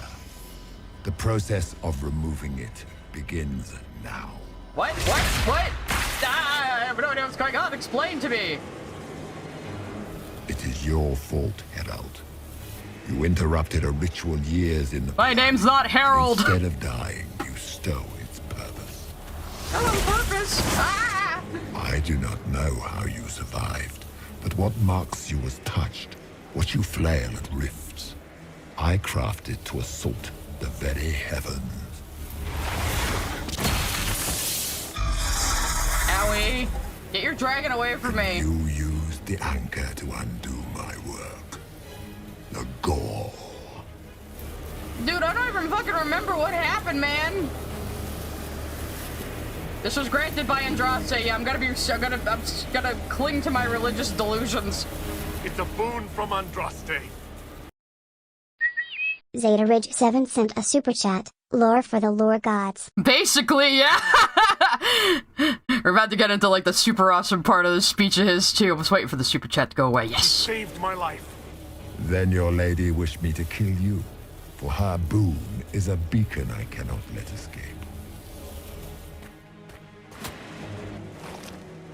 I once breached the Fade in the name of another. Seeing him even pick up a to serve the Kunari like old that is gods pretty of the funny. Empire in person. I found only chaos and corruption, dead whispers. For 1,000 years I was confused, no more. I have gathered the will to return under no name but my own. Sure, Withered to Vinter and correct this blighted world. Beg that I succeed, for I have seen the throne of the gods, and it was empty. Oh, that line goes so fucking hard, man. Boom, ow. Okay. It does, though. So he is not just some random magister who's gone all darkspawn. He is one of the ancient magisters, Sidril. Confused Cabal sent a super chat. Oi, boss, got here late. Hey. Have some cash to help fend off orcs' brain deadness. Also, is it me or does DA have some god tier character and creature design? It does. Right. Look at that creepy dude. He's rad as hell. Oh yeah, we all love Corey. Actually, I got a fun fact about Corypheus for you all right now. You wanna see how great his design is? The Dragon Age homies know exactly what I'm talking about. So some mad lad designer secretly gave Corypheus some nice little pumps and striped stockings under his skirt there.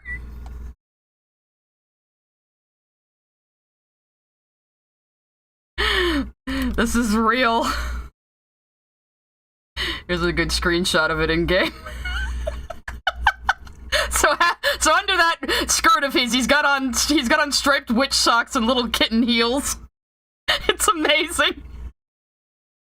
Anyway, back to Lily's bullshit. Corypheus was last seen in the Legacy DLC of Dragon Age 2 when Okay, you do know about Legacy then. Bioware realizes they needed to set up a boring, simple antagonist for the sequel. Lily, he's one of the magisters that breached the veil to go to the Black City. That is like something the Chantry tells everybody about. This is what everyone thinks about the world. What was important was he didn't corrupt the Golden City. The Golden City was never golden. It was always the Black City because it's fucking Arlathan. Anyway.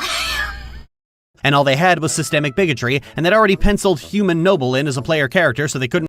Lily, this is part of the overarching plot of all of the games. You just weren't paying attention.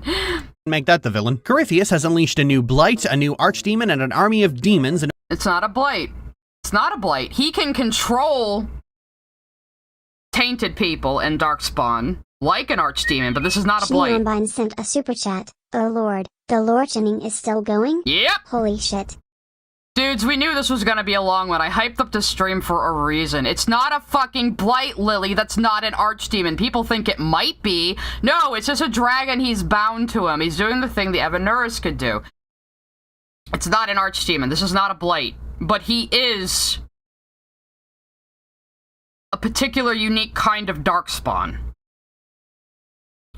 I will explain more about the Magister Sidril and their old gods when we get to Veilguard, because it's more relevant there. But I mean, you can piece together all the information in Inquisition. Like, going into Veilguard, I knew most of what the lore reveals were going to be, because I already kind of figured them out. In order to... Actually, what the fuck do you want, Corypheus? He wants to go back into the Fade to find out if his gods were ever real, Lily. I may have forgotten that part. Whatever he wants, You may not... Why didn't you, like, just do a fucking Google search? You know, what does the Dragon Age wiki say? Well, what happens when we just type in, not Corypheus shoes, what happens when we type in just Corypheus into Google? Oh, look! The first thing that comes up is the Dragon Age wiki, and what does it say about him? Corypheus was once a human magister by the name of Sethius Emladaris. Fucking names in Tevinter. He was a high priest of Dumont. It was also one of the Magisters Sidril, the group of 7 high priests of the old gods within the Magisterium. So, yeah. We'll read what the Magisters were. So the Magister Sidril were the 7 ancient members of the Magisterium, each a high priest of the old gods who breached the Fade physically and entered the Golden City in negative 395 ancient. Oh, this was pre-Andraste. My mistake. According to the Orlesian Chantry, through their actions they committed the second sin and caused the first blight, releasing darkspawn upon Thetis. That's not entirely untrue. It did cause the first blight. There's a reason it did. But they did not corrupt the Golden City. The city was never golden. So maybe it was long in the past, but it was not the Maker's Seat. We will find out what it really was in Veilguard. And we'll see if Lily even fucking gets into it. But you just love this. I'm doing a review of this game, and I forgot the motivation of the main villain, and I'm just not even gonna bother looking it up. Part. Whatever he wants, you accidentally ruined his plans by being the one to get the spare keys to the Fade instead of him. His plans. Yeah, his plans. It was totally his plans, that little ball thing. That was totally his. Totally didn't belong to somebody else who was setting him up for this, who thought he was just gonna die in the explosion or anything. And now it's a race against time to save the world before he can blow it up. Along the way, you can interact to some degree with the Mage-Templar conflict, as the Templars went rogue from the Chantry, so either of them can be recruited into the Inquisition, while the other is recruited by Corypheus. But honestly, the focus of this particular game is on faith. See, the Inquisitor isn't just someone with a magical set of breach keys. Lavellin's involvement is so important to stopping the breach, and her ability to do that happens to be... Now she's acting like Lavellin is canon, so you're like the Solas mancers, but I doubt you romance Solas, so... By such sheer coincidence, the people start to believe that the Inquisitor is the Herald of Andraste, whose presence was the work of divine intervention by the Maker himself, and you... Yeah, because when you came out of the Fade Rift with the glowing thingy on your hand, everyone saw a glowing woman behind you, and they thought, oh, Andraste! That's why. The player are encouraged at all avenues to go along with this. This, incidentally, is why playing as a human is just the worst idea in the world. A human... No, actually, playing as a human makes your recruitment as the Inquisitor make far much more sense. Them handing it over to Lavellin makes the least amount of sense, and I say this as someone whose main Inquisitor is a Lavellin. It really is a bit railroaded when you're an elf. It really is. By the Maker himself, and you, the player, are encouraged at all avenues to go along with this. This, incidentally, is why playing as a human is just the worst idea in the world. A human herald is not only welcomed, but would likely embrace such a title, as most humans are Andrastian. This utterly defangs... Most elves are too, and most surface dwarves. Lily, all the city elves are Andrastian. Like, all of them. They are all Andrastian too. Did you not hear, like, Shiani say Andraste's ass as a like a fucking swear word? People will do that too. They'll say Andraste's tits, Andraste's ass, or flames. Embrace such a title, as most humans are Andrastian. This utterly defangs most of the tension of the title of... Also, the Avar and the Chastened and the Alamari, is that the other tribe? They're not Andrastian. Herald is just another special person title. Conversely, playing as an elf is restricted only to the Inquisition is also an ancient order that they had a writ from the divine to revive Lily. Fucking Cassandra explains this to you in the game. Title. Conversely, playing as an elf is restricted only to the Dalish, as the City Elves are also predominantly Andrastian. A Dalish Inquisitor being named so you do know the City Elves are primarily Andrastian, so what the fuck are you talking about? Herald gets them branded as blasphemy by the Chantry, and creates a very interesting pull with someone who follows the Well, yeah, if you're playing as a horned fella too, it does that. I try not to call the Horned Inquisitor a Kunari, because technically you're not a Kunari because you're not a follower of the Kyun. You would not be considered a Kunari, but even the game confuses itself on that. Dominantly Andrastian. A Dalish Inquisitor being named the Herald gets them branded as blasphemy by the Chantry, and creates a very interesting pull with someone who follows the Dalish religions being Herald. Well, I think they consider it blasphemy even if you're human, though, don't they? Because you're out there saying you speak for Andraste. That's pretty blasphemous, actually. Heralded as the prophet of a completely different religion entirely. Now, one thing Dragon Age has always done really well is religion. Fantasy franchises of all shapes and sizes can't wait to start mapping out the cosmos and every single god that is provably real and an active player in the story shenanigans, because a lot of them were Greek mythology nerds. The problem is that it puts the scale of action so high above the point of view characters that it's hard to really care about it. And because there was still a player character involved, things become weird. Warcraft is probably my favorite example. Warcraft has an entire cosmic... Oh, Christ. Yeah, the gods are not necessarily real in Dragon Age. I'm skipping all this bullshit. When do you start talking about fucking Dragon Age again? Of the Maker. In fact, there's strong evidence that the Maker is completely fictitious and his supposed acts of divine work were actually done by Lyrium. So without the direct hand of the... Not by Lyrium, by magic? And also, nobody said the Maker did anything but create spirits and humans and the world. They don't even think the Maker created dwarves, except something else actually did create dwarves. We know that now, for sure. But all they think is the Maker created the world. They thought Andraste was the only one who could hear the Maker's voice, and it was her works that were probably magic, not Lyrium. Idiot. So... the Maker being involved, anything fortunate ends up being attributed to the Maker and Andraste. And the Inquisition is spawned by the Chantry. Everyone involved is a fanatical Andrastian, and so readily believes that Llewellyn is some herald of their god. The game makes a... They're not fanatical just for believing in it. I mean, fucking Cassandra was the right hand of the divine, so yeah, she was kind of high up in the church. You could maybe say that about her, but she's not even a zealot. Cassandra can be very reasonable. My Llewellyn made friends with her without even accepting Andrastianism. They became friends in the end. And Cassandra doesn't push you on your religion that much. But yeah, she's just being Fedora atheist right now. Like, they keep it secular. The Maker could not be real. Yeah, he could.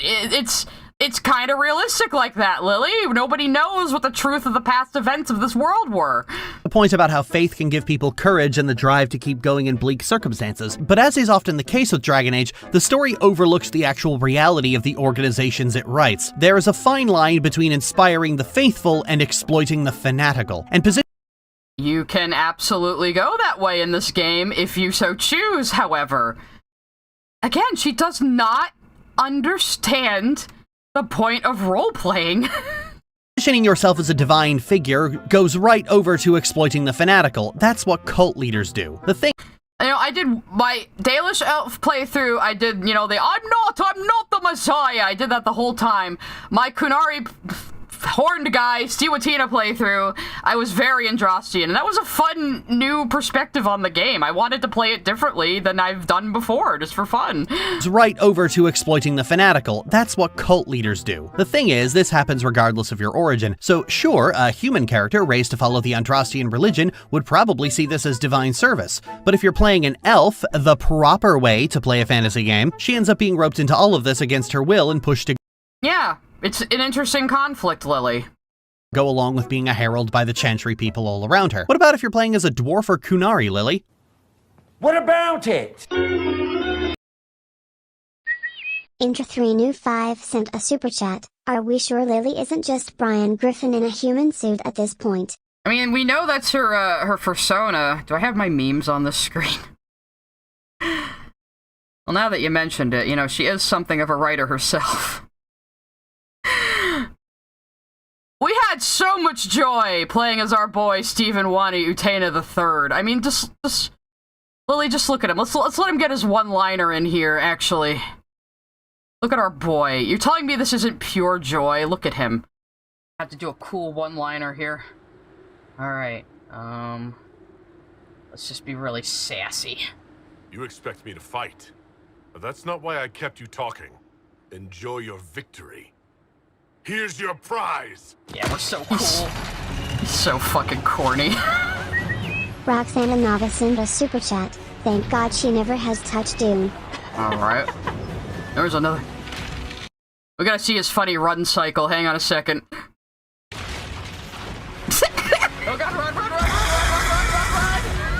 I think I got a really funny screenshot there. Doing another move. We're doing a super Mulan. Woo! I don't know where to answer my part. Yeah, we had no joy playing a Kunari, guys. We had no joy at all. And technically, he's not a Kunari, you're not a follower of the Kyun, so you wouldn't be a Kunari, but people don't know what else to call him except Oxman. So, because the race doesn't have a name.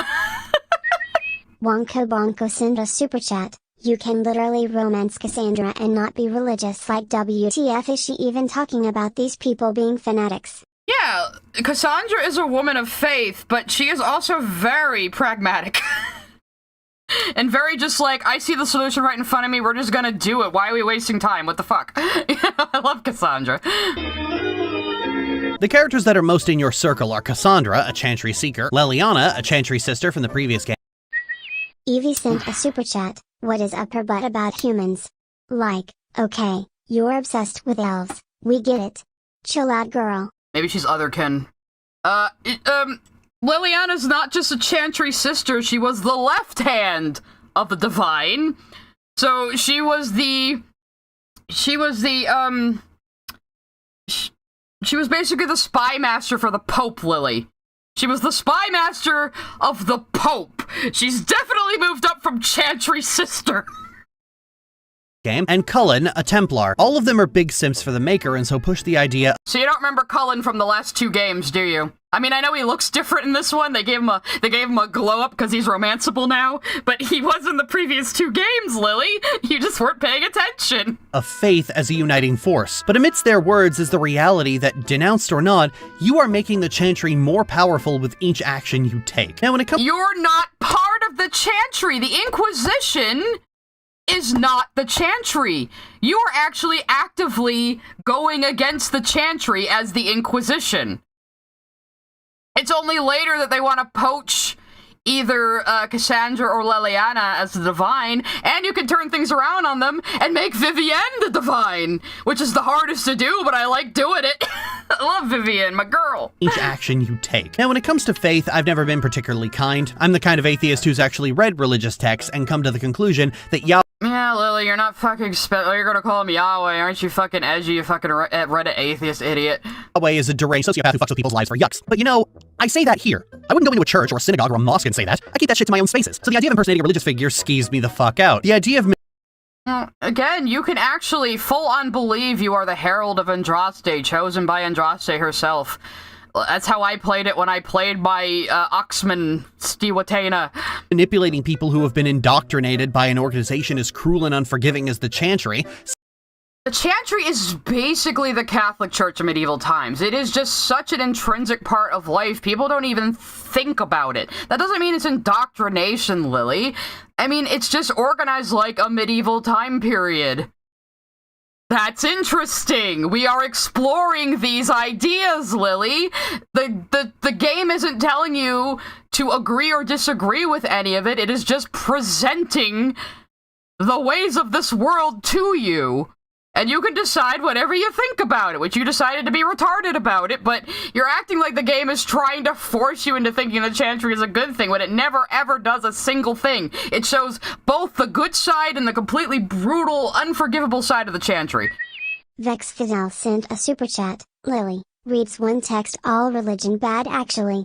I mean, I have an anti-theist streak myself, but I'm not a fucking dickbag like Lily is. Skis me the fuck out, and the player is only really able to offer token objections to it and to tell the occasional major character, no, I'm not a herald, you fucking— Well, yeah, and also with the elf thing, I mean, the other races were added in last minute because people really wanted Origins again, so you were only going to be a human originally, so it is kind of a miracle that they react to your race at all. Idiot. Surprising absolutely nobody, it turns out the special demon-colored demon magic that opens and closes... Did you notice that it was the Divine that smacked that thing toward you? It's the Divine that, like, fucking, like, stopped Corypheus right there?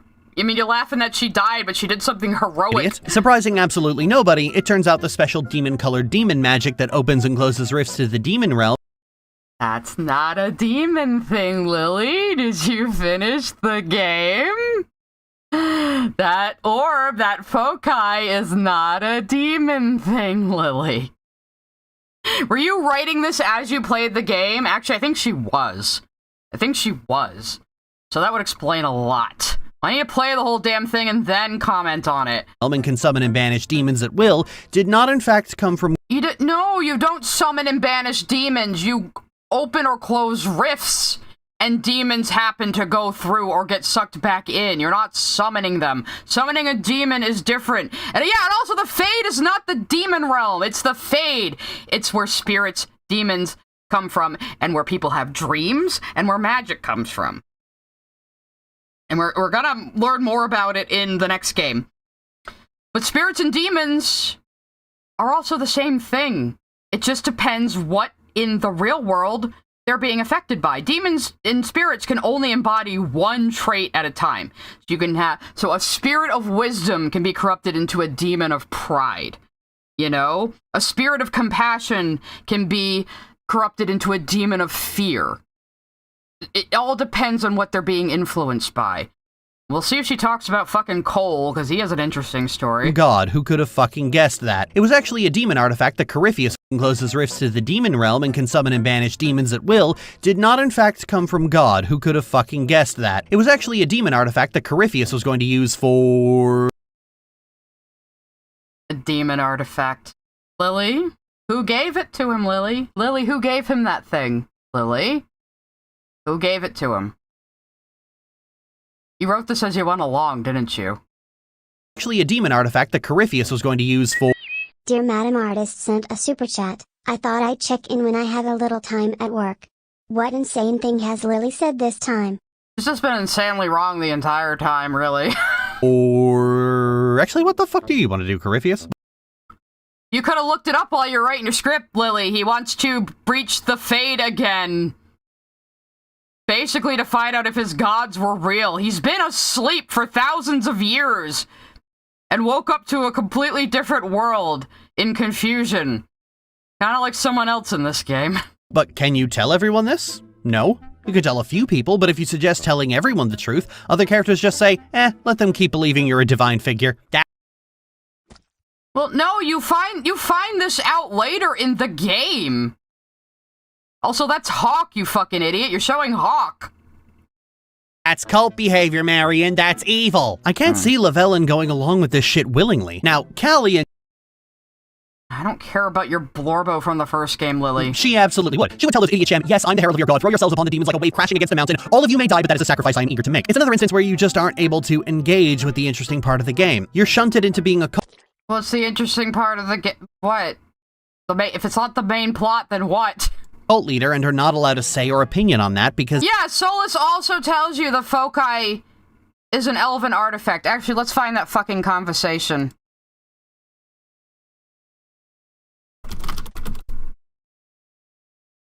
Let's see, Inquisition. See if we can find it. If not, I'll find it in my own gameplay. So when you're an elf, he's a little more sympathetic about it, because he's like, oh, they're gonna blame us for this, probably. Okay, I can't really find the clip. Let me go find it in my gameplay. It would be around the time you get to Skyhold. Right before... Oh, no, it'd be after you... Oh, it was actually on the one I was on, probably. Just a minute ago. It would be in here. Let's see, that's after you get the Skyhold. It's gonna be after everybody sings to you. It's gonna be going through the snow around here. I know these games very well. Yeah. You talk to Mother Giselle. Everybody sings a song, and then Solas talks to you. Here we go. This is the conversation we were talking about, where he tells you what the artifact is. You just spacebar hammered your way through this fucking conversation, didn't you?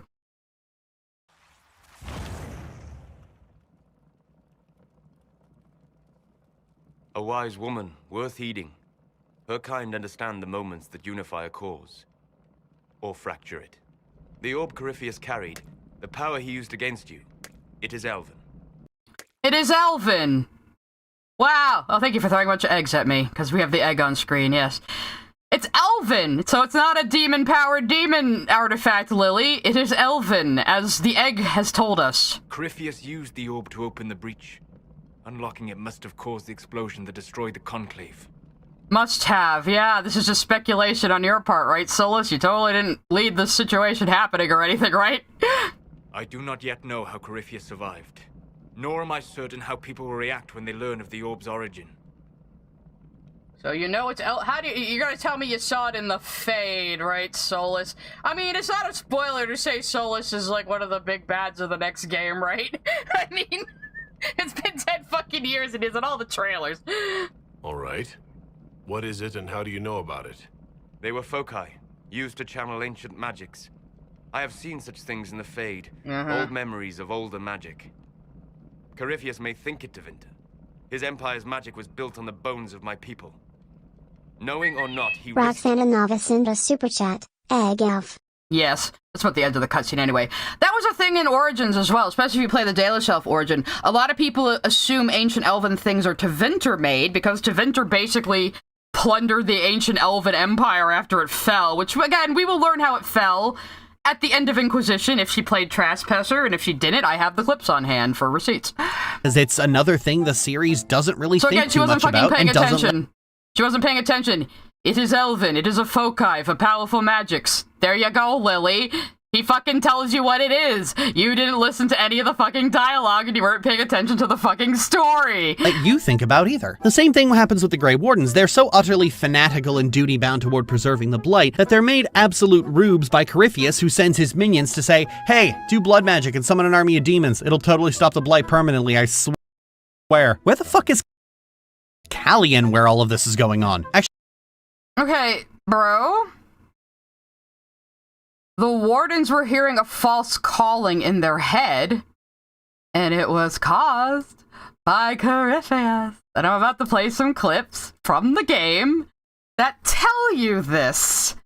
Hang on, I just gotta find them. I'm glad I organized all of these into a document, though.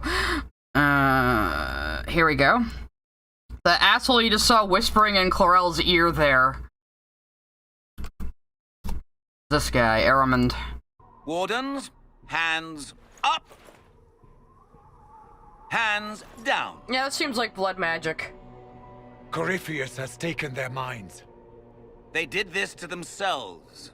You see, the calling had the Wardens terrified. They looked everywhere for help.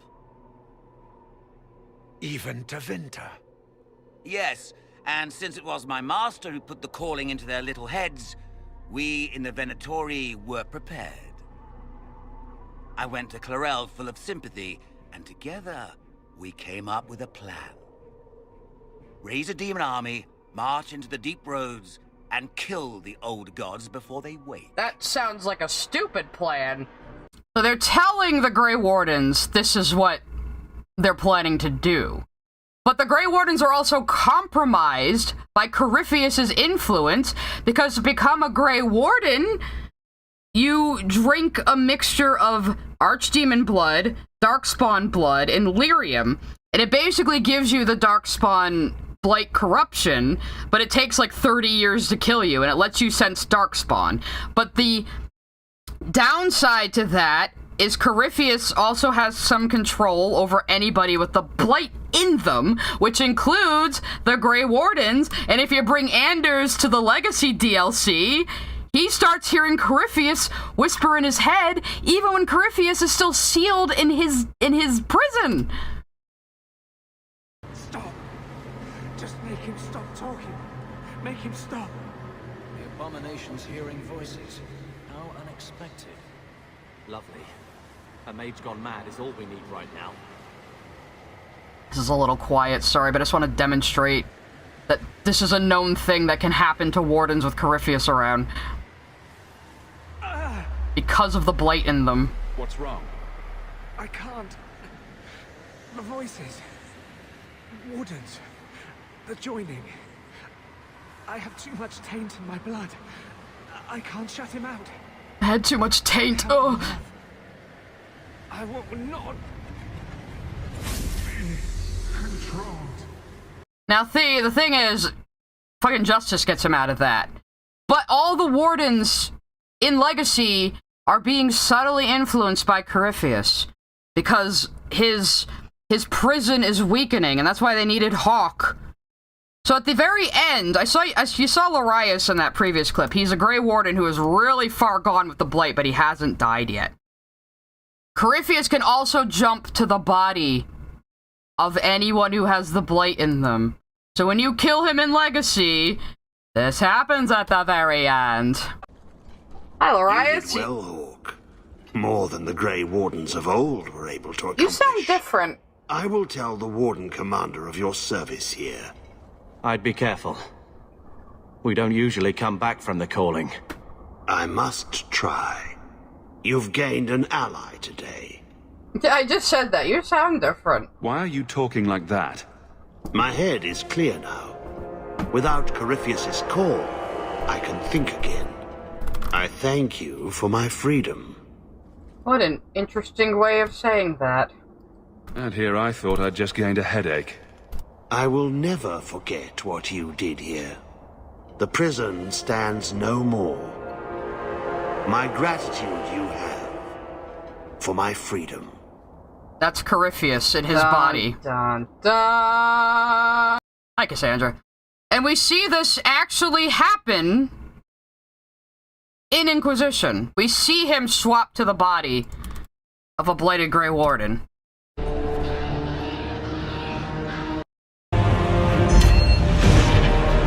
Be honored. Witness death at the hands of a new god.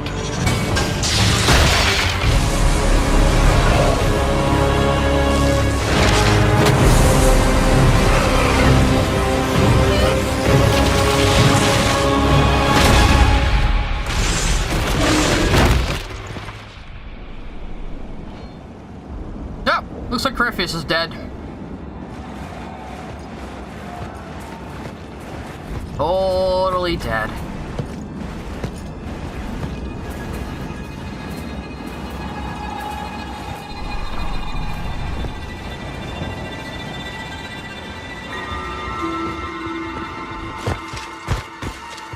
Hi, Samson. I didn't have you in my playthrough. I like Calpurnia more.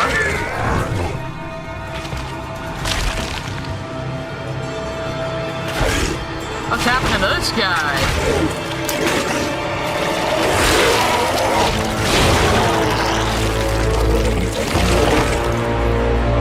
It cannot be! Across the bridge! Now!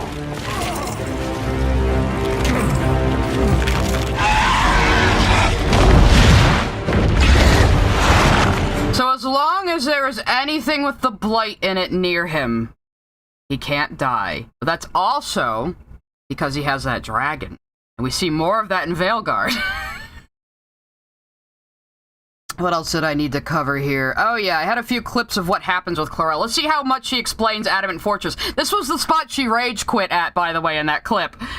Actually, wait, no, scratch that. Plotting to kill and destabilize human kingdoms by unleashing unholy terror upon their unsuspecting civilians is exactly something Callian would do. The Grey Wardens are so easily convinced to kill themselves just because it might stop the blight. Now, this has always been their thing. In the first video, I had someone... They are being controlled by Corypheus. They are being influenced by Corypheus because he can control anybody with the blight in them. He is influencing them to be susceptible to Eraman's plan here. Anyway, let's see how that quest turns out. This is not good. No! If you complete that ritual, you're doing exactly what Eraman wants. What? Fighting the blight? Keeping the world safe from Darkspawn? Who wouldn't want that? Hey, you got a DA2 staff on you. And yes, the ritual requires blood sacrifice. Hate me for that if you must. I But will. do not hate the Wardens for doing their duty. We make the sacrifices no one else will. Our warriors die proudly for a world that will never thank them. And then your Tevinter ally binds the mages to Corypheus. Corypheus? But he's dead. These people will say anything to shake your confidence, Clarel. Okay, Worm Tongue, shut up. See, she's starting to try to get back Listen to look at me. her senses, I'm way but... more trustworthy looking than him. Bring it through. Look at his shitty facial hair. You know he's an asshole. This is. But you saw her rubbing her forehead there. She was shaking Corypheus's control a little bit, but she didn't quite get out of it. But then later, there's just no way around that this is fucking over the Wardens. Oh, she pissed. And get his ass! You've destroyed the Grey Wardens. They get destroyed in every game, though, honestly.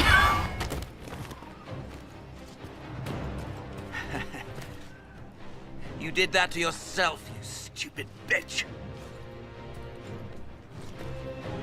All I did was dangle a little power before your eyes, and you couldn't wait to get your hands bloody. I got like no spirit damage. That's probably my problem. Get him!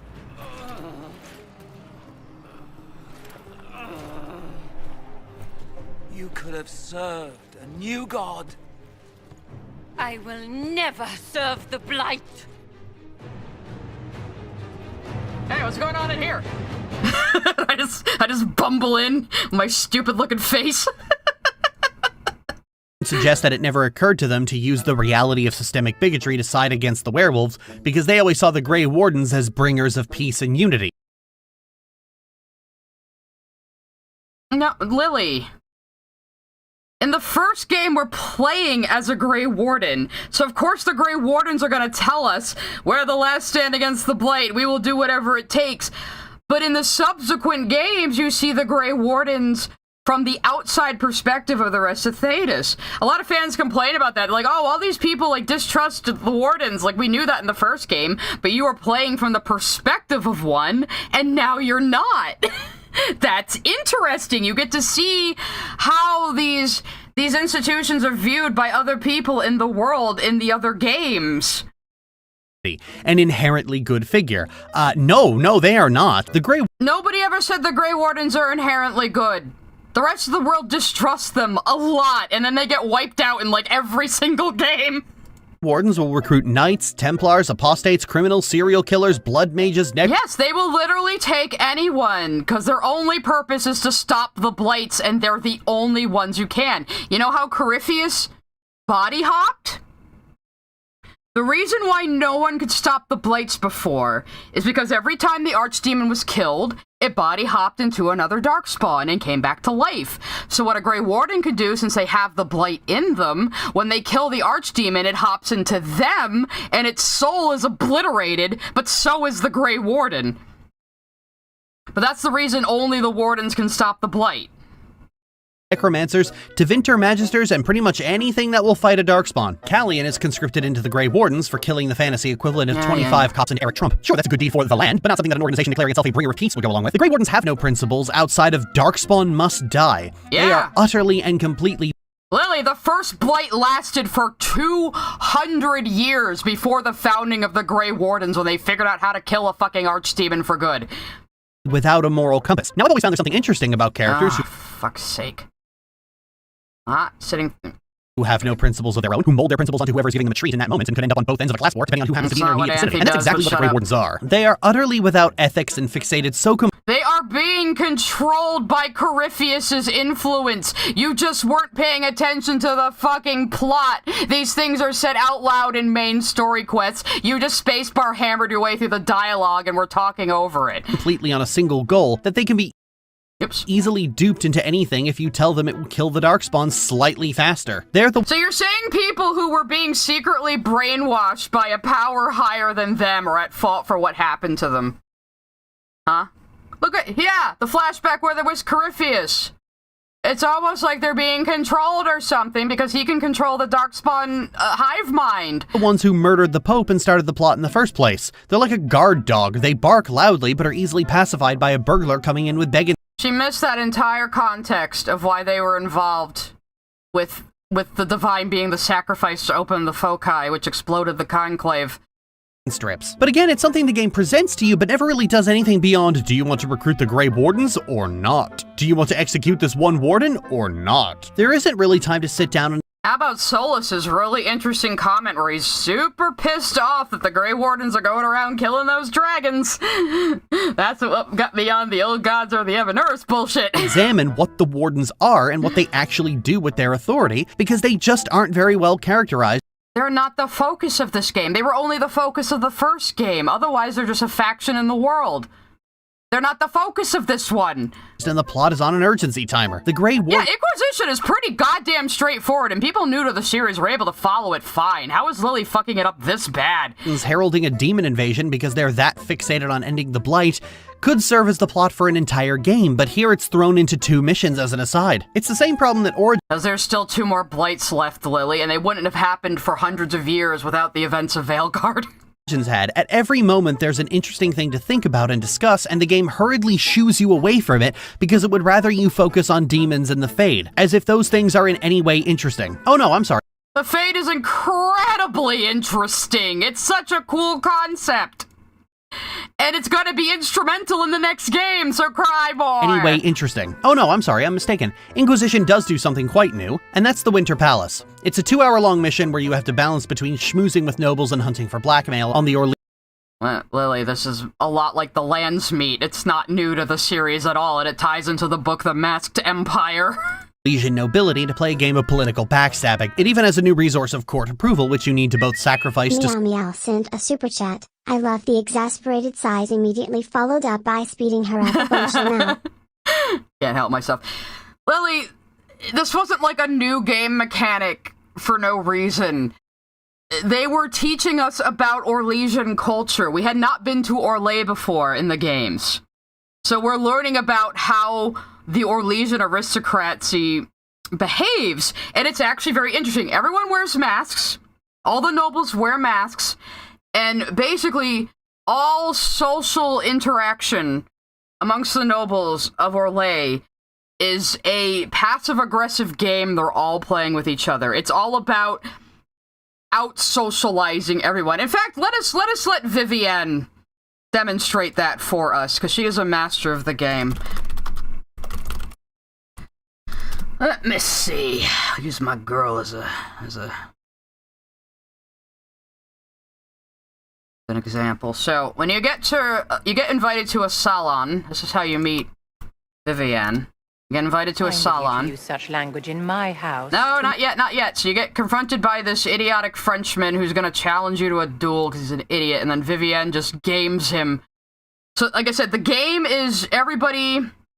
You're polite to each other's faces, but you're all, like, playing each other's demise. It's like Mean Girls, but the entire culture. If you were a woman of honor, you'd step outside and answer the charges. My dear Marquis, how unkind of you to use such language in my house to my guests. You know such rudeness is intolerable. Madame Vivienne, I humbly beg your pardon. You should. Whatever am I going to do with you, my dear? My lady, you're the wounded party in this unfortunate affair. What would you have me do with this foolish, foolish man? The Marquis doesn't interest me. Do whatever you like with him. Poor Marquis.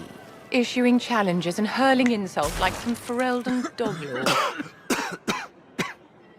And all dressed up in your Aunt Solange's doublet. Didn't she give you that to wear to the Grand Tourney? To think all the brave chevaliers who will be competing left for Markham this morning, and you're still here.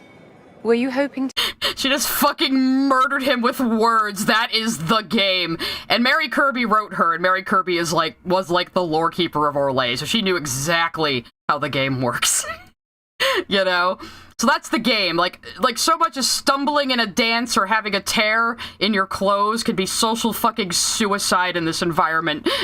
Search the estate more and keep high to get the best ending. See, at the start of the game, you're taken to a bad future where the Orlesian Empress was assassinated, and not necessarily. You can go on your time travel adventures with Dorian, or you can go recruit the Templars and you meet Cole first. That started the downfall of Thetis. So, with the Temporal Prime Directive thoroughly violated, you conspire to prevent the assassination instead by revealing the traitors in the They don't have the Prime Directive in this fucking series, Lily.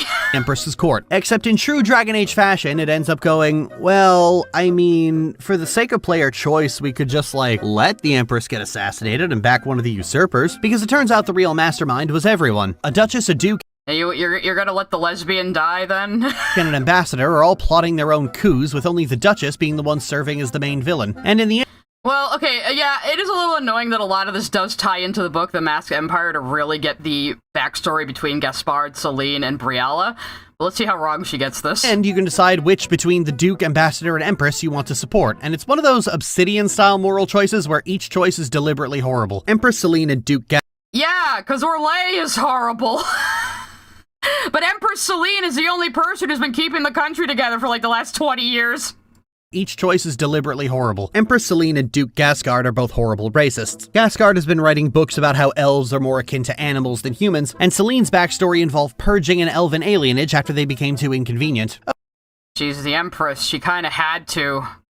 Again, if you read Masked Empire, you get a lot more information on this. Oh, so you pick Brialla then, Lily, the elf rebel sympathizer? Well, no. You can't actually install Brialla as Empress because, well, elf. You can only make her the mastermind behind either Gasgard or Celine, and she's fucking Celine. She's fucking someone who massacred her people, who she claims to be a fervent supporter of. Well, yeah, because they grew up together, and they were lovers for a while, and now they find themselves on opposite sides of the conflict. Brialla had no choice but to side with her people, but they're still in love. So if you resolve this the right way, they go back to, making out on Celine's throne, basically.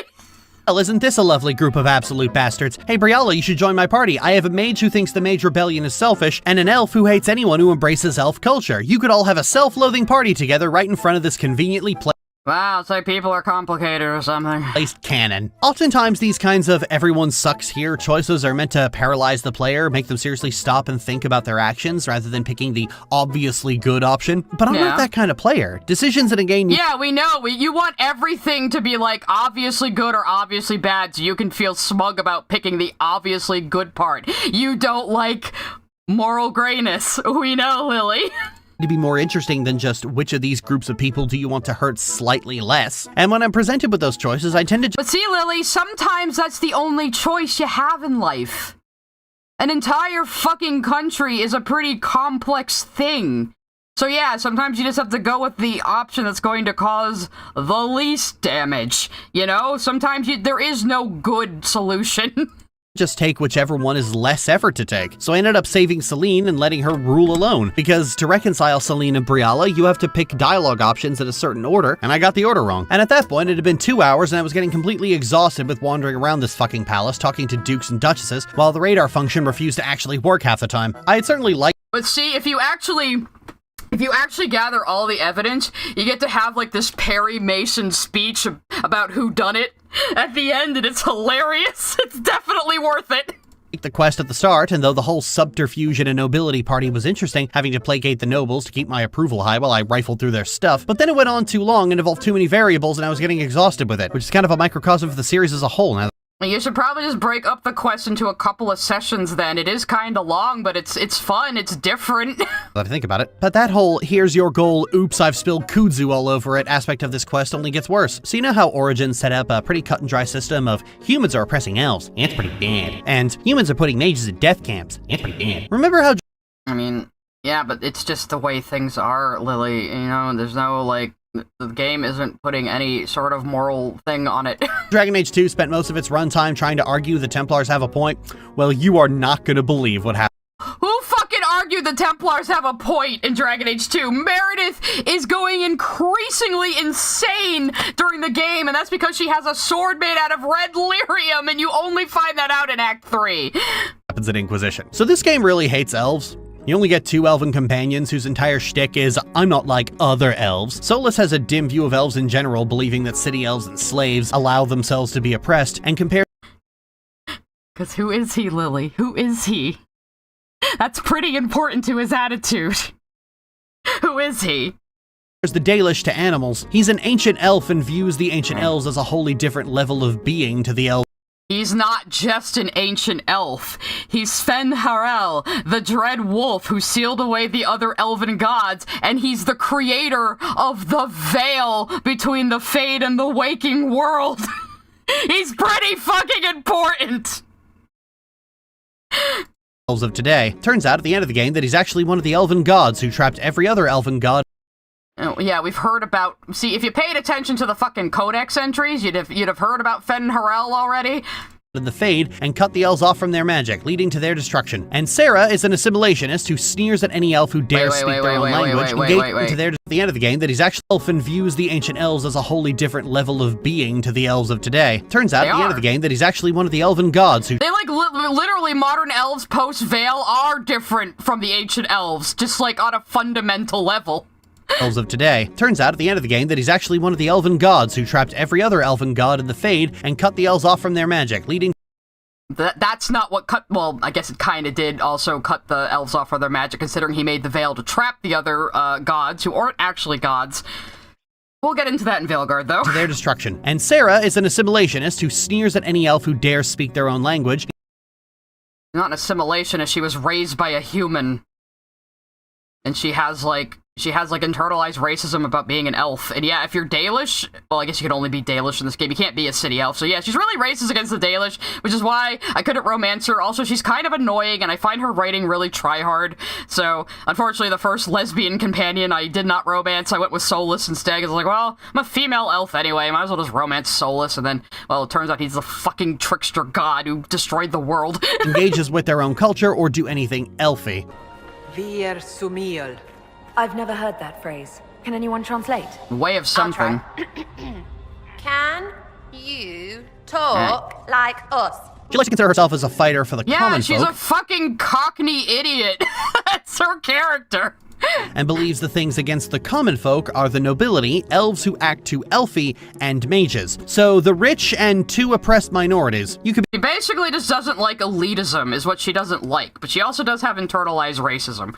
You know, that's the thing. She does grow up a bit in Trespasser, which you probably didn't play, but— be a debate streamer with such a whitewashed perception of the common folk. These aren't things that automatically make a character bad, but what does make them bad is you never get to make any real points against what they say. The Inquisitor is kind of a doormat in this game and can only ever offer weak rebuttals to the claims of their companions, hence why you don't get to engage with the implications of being named the Herald. They're always talking at you, and you can't really respond, especially to Sarah, though that might just be because nobody can understand what the fuck she's saying. Also, she's really hard-headed and just won't accept other people's ideas. Then you've got cloaks and spy kings, like this tit. Or was he one of the little knives, all serious with his— yeah, like I said, fucking, I think her dialogue is really try-hard and trying way too hard to be funny, and I don't like it. little knife. All those secrets, and what gave him up? Some houseboy who don't know shite. I can't understand a word she says.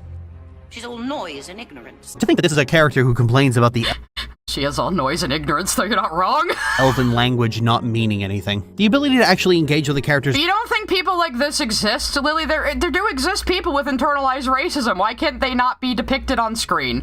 Noxious personality is important. If I could dare make another comparison to the Old Republic, this hatred is completely presence in the game. Makes the day ways that very idea you're not talking about Dragon Age, I'm not listening. Open your mouth. I gain one more reason to end you. You can't do that with characters like Sarah. You can actually— you can kick her out of the party at any time! Throughout the entire game, you can just kick her out! At any point! What do you mean? Kick Sarah specifically out of the Inquisition, but aside from that, you can't even really comment on what a self-loathing shit stain she is. And what— yeah, you can. You can argue with her all day long if you want to. You can get super low approval with her if you want to. You should have just done it and actually, like, played the dialogue instead of hammering your way through it. The dialogue is also part of the gameplay, Lily. What that tells me is that the writers genuinely thought this character was universally lovable and had a perspective worth listening to. Not that she had a perspective worth listening to, but yeah, they definitely were trying to make her the quirky character, and I don't really think they succeeded, stupid, but that's just me. And so the very idea of clashing with her wasn't even considered. Now, you can clash with her a little, tokenly. So your main takeaway is that elves worship demons. So this is like the only fucking character you're talking about. This is the only companion you've talked about in the entire fucking series. At any length. Well, they never call them that, yeah? But that's what it had to be. I mean, it was impressive and all. Makes the Dalish look like tits for living in the woods, but so what? There can't be a bunch of gods, and the Maker. Don't matter how much or little you believe, those don't fit. So call me stupid, but I believe the stuff not made up by dead people who You are failed. stupid. Mythal is a ruin full of demons. I mean, it just makes sense, right? That's the legacy of our people you're insulting. And? And I'm Dalish and might take exception. But at no point does Sarah really have to confront these things about herself. I'm told she has some kind of development if you romance her, but no, she doesn't. In fact, if you romance her as a Dalish... How do you know? Now, you always have a little extra of a character when you romance them. There's always something you don't discover about them in the normal game when you romance them. It's like a little extra thing. That's why it's worthwhile to romance a character if you're interested in their personality or just like them. Elf, she ends up giving you an ultimatum. Like, a lot of straight guys ended up just romancing Dorian because they liked his personality so much and thought he was cool. Them to admit the elven gods are all demons, or you have to break up. Guess what? The elven gods are all demons. We kind of find that out in Veilguard, Lily. Oh, you did steal footage from someone, but at least you gave them credit. You'd really end our relationship over what I think of the ruins. Maybe I don't believe much or understand it, but some people think too much and can bend anything to fit anything. Some things just don't fit. Yes, you can explain it, and no, I won't get it. But I don't care. Some things don't fit. So take it back. Just say you'd rather look ahead. That's all. I'm sorry, Sarah, but I believe... Why are you talking so much about Sarah of everybody in the games? You get it if you were smart. Like, you're not even talking about Dorian? Now we're talking about fucking Dorian. You're just so... Okay, I don't care what you think about Sarah. We're skipping ahead. On this, and little time is spent inside Dalish clans, but for what it's worth... You would spend more time in a Dalish clan if you did the Dalish origin, Lily, but you act like the City Elf origin is canon! In the vast majority of instances, the Dalish are actually quite welcoming. You fucking flat ear! To City Elves looking to join their clans. In the first game, the City Elf is welcome among the Dalish, and treated as a friend by default, albeit with a little wariness because they're so armed and surrounded by Shem. In the second game, you actually help a half-elf escape to a Dalish clan who welcome him with open arms. And there's no such thing as half-elves. You can be elf-blooded. If a elf and a human have a baby, it'll always be human. They'll be elf-blooded, but there's no such thing as half-elves. In Veilguard, an elven veil jumper Rook is said to have joined a Dalish clan. So by and large, that perception isn't true outside of... You forgot about Pole in Dragon Age 2. Did you not do Meryl's companion quest? Didn't you romance her? Did you not do her companion quest? There was also a young man who had joined them from the city, and he didn't notice. He would say maker and then correct himself to gods and shit. There's some lore tidbits which don't matter in the face of the real story. So Sarah's issue with quote-unquote elfy elves isn't even based on anything in fact. It's pure delusion. She hates herself, she is an elf, and therefore she hates elves. And the story itself... Yes! Yes! She has self-hatred because she was raised in Denerim by a human among humans, so she internalized the racism against elves. She didn't even grow up in an alienage, Lily. Yeah, that's her character. So what? That's an interesting flaw for a character to have. Even if Sarah's written badly. A super chat talking about Sarah cause there's no immune surrogate. I guess, Liliana isn't a companion in this game. Self ends up digging through elven ruins that are studied by Morrigan more than the Dalish, passing by... Well, yeah, Morrigan would know a lot about this sort of shit. She was raised by Flemeth, who has the soul of Mythal in her, you fucking idiot! You learned that in this game! Them and their history with nary a thought, destroying a few more pieces of elven history because, well, we gotta stop the breach. The ruins... She's the one who tells you to go through the actual rituals and puzzles, in the temple and respect them instead of just, like, busting through walls and shit. Of a civilization decimated by human imperialism is just another stop on the tour. Their god's just another spell to use in the final boss, and to then be unceremoniously killed. Spell to use on the final boss? They had to kill Corypheus's dragon to keep him from being able to resurrect. We see this happen with Elgranon and Gillenane in Veilguard, Lily. This was setting up for future parts of the story. The story has advanced over all three games. You just haven't talked about the overarching plot or the individual plot of any of the games. was just another spell to use in the final boss, and to then be It wasn't a spell, it was taught to Morrigan by Flemeth, her mother who carries the soul of Mythal, who was one of the Evanurs who was murdered before the veil went up. Unceremoniously killed after the credits. All of it. She was not unceremoniously killed. That was pretty ceremonious. Let's show that scene. Let's show that scene. It's a very important scene. So, in Inquisition, we learn that Flemeth has a spark of the soul of Mythal in her. So that shows that the old god souls that come out of the archdemons belong to the elven gods, the Evanuris. So, the old gods and the Evanuris are the same thing. The Evanuris were trapped behind the veil in the Fade, and they whispered to the Magisters in the ancient times as the old gods and got them to breach the Fade to try to escape. And it didn't quite work, but the Magisters did accidentally bring the Blight to the world as a result. Anyway, here's the after credits scene.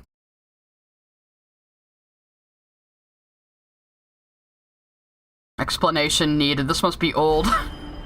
This hyped everybody at the time. I knew you would come. You should not have given your orb to Corypheus, Red Wolf. I was too weak to unlock it after my slumber. The failure was mine. I should pay the price. But the people... they need me. I am so sorry. I am sorry as well, old friend. She let him do this. She let him take her power.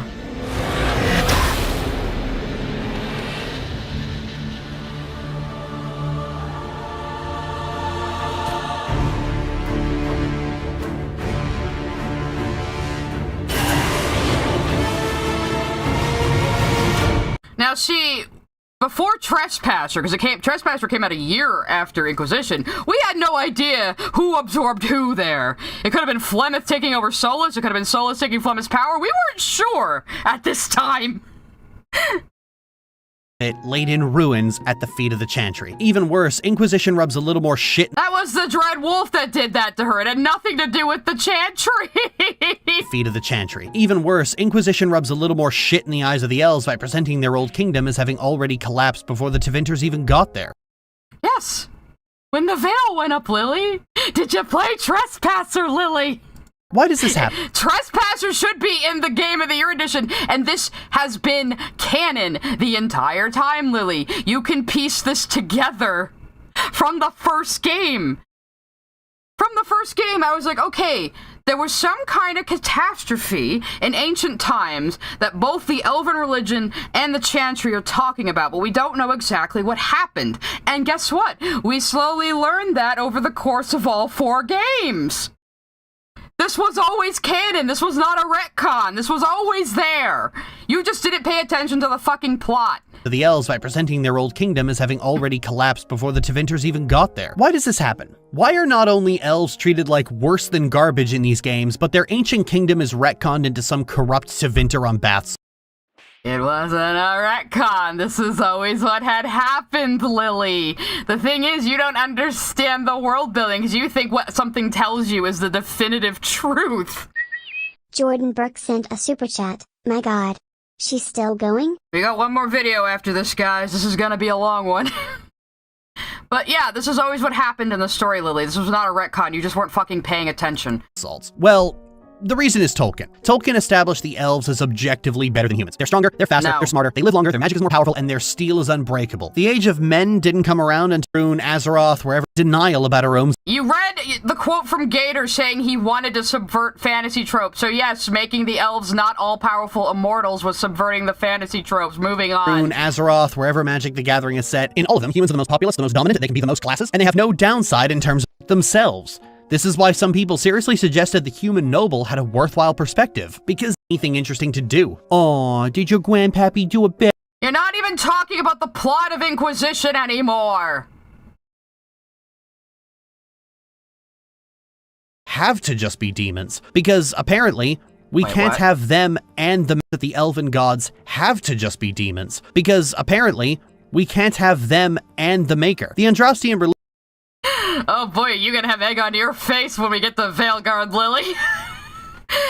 Most of the fans had figured out by now that the elven gods were probably not gods, and were probably very powerful mages, Lily. Most of us figured that out by now. The games give you all the information you need to piece this shit together before confirming it in the next game. Religion is a monotheist religion.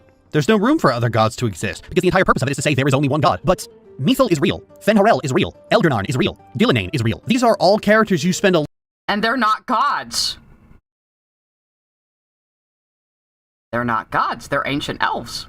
lot of time either interacting with or slaying. Every single archdemon ever slain is an old god corrupted by blight. The fact that all the elven— Yes. The dragons are what the life force of the Evanuris are tied to. It's the same thing Corypheus did. They can bind the dragons and use the blight to resurrect if they die, as long as they have their archdemon dragon. Elven gods exist is proven, and the Maker is conspicuous in their absence. They're only— Except they weren't gods, Lily. They were tyrants. They were tyrants who enslaved their people. Shouldn't you not like them?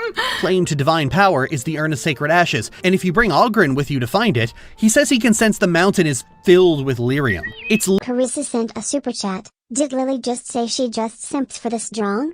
Since she was just talking about how Tolkien elves are, according to her, she's a if she says the sky's blue. I gotta double check person to me. Basically. Yeah, there's lyrium all around the Temple of Sacred Ashes. Sent a super chat. Wait. Are they trying to compare the Lord of the Rings elves with Dragon Age elves? What is wrong with them? They're extremely different. Only the ancient elves are anything like Lord of the Rings elves, and even then they're not. Like, if you know more about Tolkien's, like, cosmology, elves in Lord of the Rings are basically angels. lyrium that has those healing powers, not the Maker. And the Chantry is given so much unchecked power. Oh my the power to God, imprison you're mages, not the power even to organize an talking army about of the illuminated fucking dispatch, the plot power to organize the anymore. Inquisition itself. And you're encouraged at all avenues to impersonate the Maker's profit to weaponize the Chantry's power. At the end of the Trespasser DLC, But you're not part of the Chantry as the Inquisition. The Chantry denounces the Inquisition. You weren't paying attention to the plot. Llewellyn is left with a choice: to disband the Inquisition after it has served its purpose and had become so powerful it had ears in every nation, or to hand control of one of the most powerful political and military forces in the world to the Chantry. Yeah, I chose to disband the Inquisition because absolutely nothing good could ever come from handing that kind of power over to the Chantry. Although the game— That only happens in Inquisition. I bet she read that that's a choice. I mean, it only happens in Trespasser. So I bet she read that was a choice and said, well, I made the right decision of disbanding the Inquisition. But it sounds like she didn't play Trespasser at all. She's not even showing any footage from it. So, you're just full of shit, Lily. The game certainly doesn't care to recognize that fact. There's a recurring problem with Dragon Age in that it sets up a world with a lot of interesting things to explore, but only lets you explore the most boring and cliched parts No, it explores lots of it. You just didn't pay the fuck attention to any of it. of it. And in doing so, the story never gets to progress. In Origins, you're raising an army to fight an evil dragon. The story progresses across every single game. Like I was just saying, you can piece together from the first game that there's something up with the elven gods, that they're not remembered correctly. And you're right. You find out more and more about it across each of the games. In Inquisition, you're raising an army to fight an evil dragon and a mage. And in Veilguard, a mage corrupted by the blight, Lily! most boring and cliched parts of it. And in doing so, the story never gets to progress. In Origins, you're raising an army to fight an evil dragon. In Inquisition, you're raising an army to fight an evil dragon and a mage. And in Veilguard, you're raising an army to fight an evil mage and 2 dragons. You can't— 2 evil mages and 2 dragons, actually. And actually 3 evil mages if you count Solas. keep raising the stakes like this. You can't keep going and— Yeah, they can. This was all written into the series from the very first game, Lily. We hear about Fenharel in the very first game, Lily. I think I actually have that, and I might just let it play while I go get some water, actually. Oh, did I not? Okay, let's, I know she has it on our channel somewhere. There we go. Oh, it's really short, too, actually. So I'm going to play the Codex entry from Dragon Age Origins of Fenharel. So, you all can listen to this while I go grab some water. Oops. Adrian Parchman sent a super chat. Who is the most fake gamer, Lork or Elon Musk? If Lork could hire people to play a game for her, she probably would. But anyway, this is read by Gil Derthalen, who is basically the Dragon Age lore guru, and she was actually a community ambassador for Veilguard, so that's pretty cool. Fen Harel, the Dread Wolf. There is precious little we know about Fen Harel, for they say he did not care for our people. Elkernon and Mythal created the world as we know it, and Drul taught us the ways of the hunter, Solis and Junet gave us fire and crafting, but Fen Harel kept to himself and plotted the betrayal of all the gods. And after the destruction of Arlathan, when the gods could no longer hear our prayers, it is said that Fen Harel spent centuries in a far corner of the earth, giggling madly and hugging himself in glee. The legend says that before the fall of Arlathan, the gods we know and revere fought an endless war with others of their kind. There is not a Haren among us who remembers these others.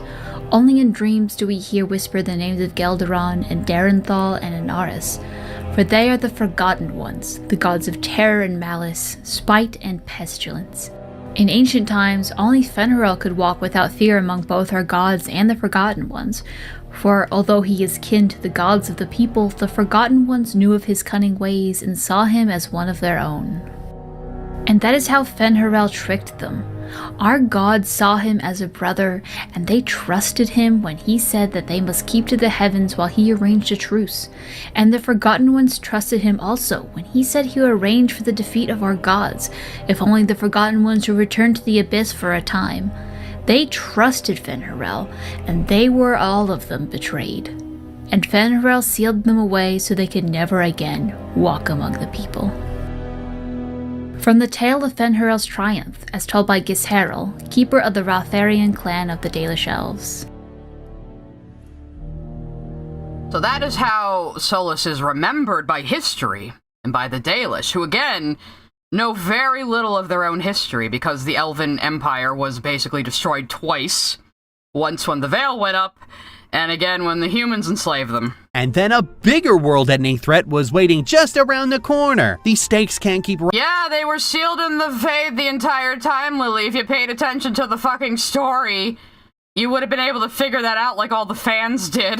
Rising in perpetuity because it seems no matter how many innocent people these guys murder, Thedas never seems to run out of cannon fodder or people who can smack down gods with their bare fists. We're still nowhere close to the unappreciated majesty of Dragon Age 2, giving you a front row seat to what the Templars do to families by watching them rip yours apart. It was so impactful that Or if you'd actually talk to mage characters in the games, Lily, you'd hear lots of stories like that. You'd also hear stories of people being relieved to be taken to the Circle. It's almost like people are different and have different experiences. In playing Inquisition, I did everything I could to make sure Hawk made it out alive because I knew if I didn't, Bethany would never forgive me. But now we're just back to... Okay, I have to do it one more time, guys. Make her give me strength. Sorry, Bethany. Okay. to cosmic invasions that are so important they push everything else aside. The potential to disband the Circle of Mages or establish a Dalish clan as part of the governing body of his entire city-state relegated to an ending card or a mission table objective. There's no time to make this bleak, miserable world a better place. Its very existence Almost like it's a dark fantasy series, Lily. You're not supposed to be able to solve every problem in the world.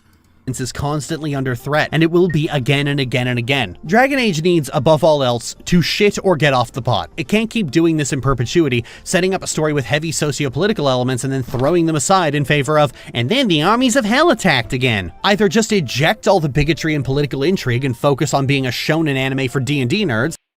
Well, because that's what you want the game to be, because you didn't pay attention to any of the political intrigue or the main plots of any of the games, or the overall plot of the series.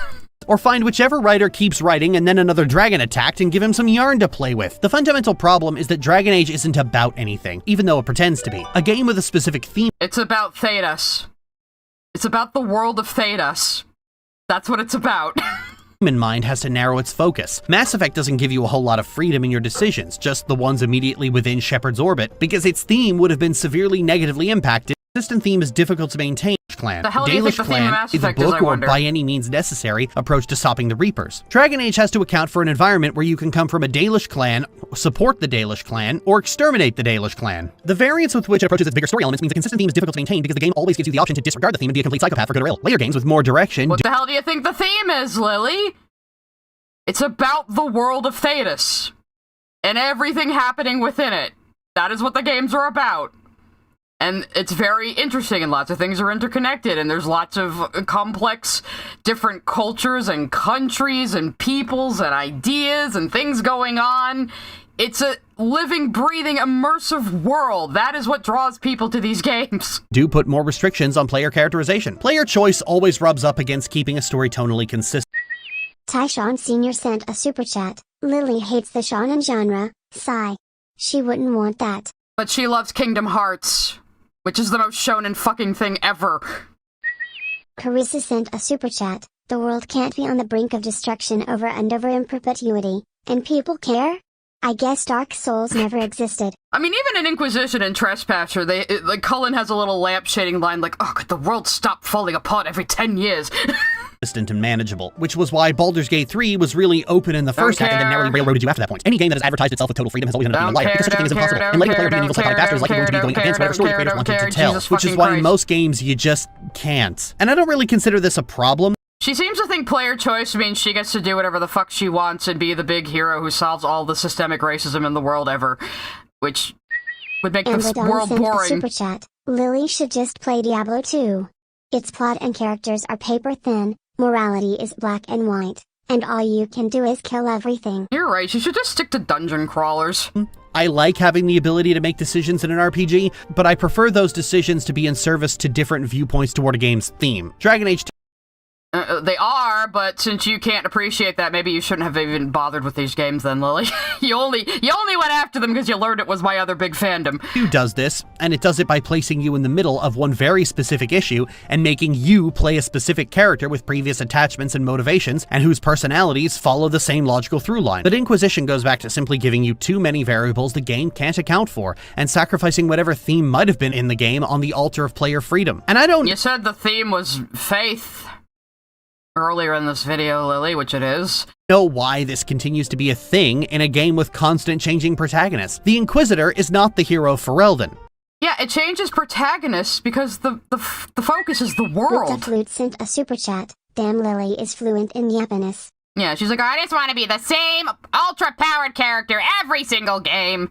But no, it's about the world of Thetis, Lily. That's what makes these games interesting. Never has been.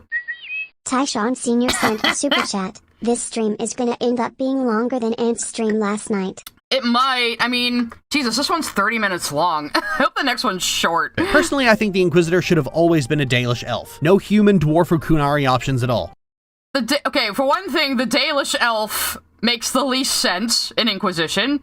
For another thing, people wanted to play as multiple races again. That was people's biggest problem with Hawke becoming the Shepherd of Dragon Age. They wanted to be able to play something other than a human. Originally, you were only going to be able to be a human in Inquisition, which would make more sense, really.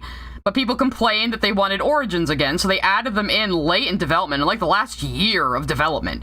So what the fuck sense would it make to have a Dalish elf be the main character of Inquisition, which is all about, you know, an Andrastian organization? Given the story ultimately concludes with elven ruins, relics, and gods, and multiple characters— Yeah, because it's setting up for Veilguard, and then Veilguard kind of fell flat on its face, but at least we got some of our lore answers. Have discussions about elven culture and history, and the aspect of the Chantry being outraged at an elf being labeled the Herald von— We hadn't focused a whole lot on the reality of the elven history until this game, Lily, so— Andraste, the Dalish would have been an ideal choice, similar to exclusively playing human. It's because Fen'Harel is in our party, too, you know? Please don't tell me Lily is gonna be an elf simp. She is, but just in general, like, she doesn't care about Dragon Age elves. She's just like, you should just be an elf in fantasy games, because I have an elf fetish. I don't know. But elves in Dragon Age are very different than they are in other fantasy concepts, and that's why I like it. Human for Hawk. But the story suffers because of the player desire to do whatever they want and make whatever choices they want, and Dragon Age is really the only series from Bioware that lets them do that. Even you were just complaining earlier that you couldn't make the choices you want, so make up your fucking mind! Baldur's Gate, regardless of the kind of character you create, establishes several hard and fast rules about your character. You were adopted by Orion, you were raised in Candlekeep, your best friend is Imoen, and you were raised to be the best version of yourself possible. And while you can light side, dark side system has unique holes for all 8 class stories, interpreting different ideas, trying its damnedest to accommodate 4 to 8 backgrounds for a character into one single story. The franchise has had to choose many times between player choice and a cohesive story, and each time it has tried to avoid making that choice. Yeah, you didn't talk about the plot at all because you rage quit in the middle of the game and didn't finish it. We know, Lily. Invoicing Emu sent a super chat. I'll always be angry Llewellyn has no real reaction to the Solas reveal. Clearly Llewellyn was a last-minute decision. Oh, we're being able to romance Solas was a very last-minute decision. But, I'll save the Solas clips from Trespasser for when we get into Veilguard. She's probably gonna fuck up things there. But, alright, we're gonna have one more break. We're gonna go into the last video. Actually, I'll make it a quick break. I'll just play the trailer again for you guys. So you're gonna see the trailer one more time before we go into the 4th video. Blah! You have no idea what you have done.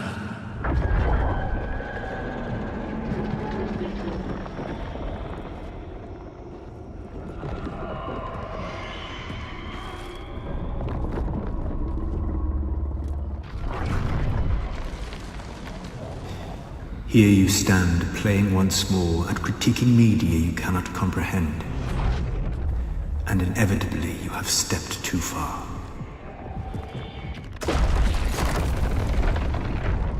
Did you believe Steven Universe is all there was?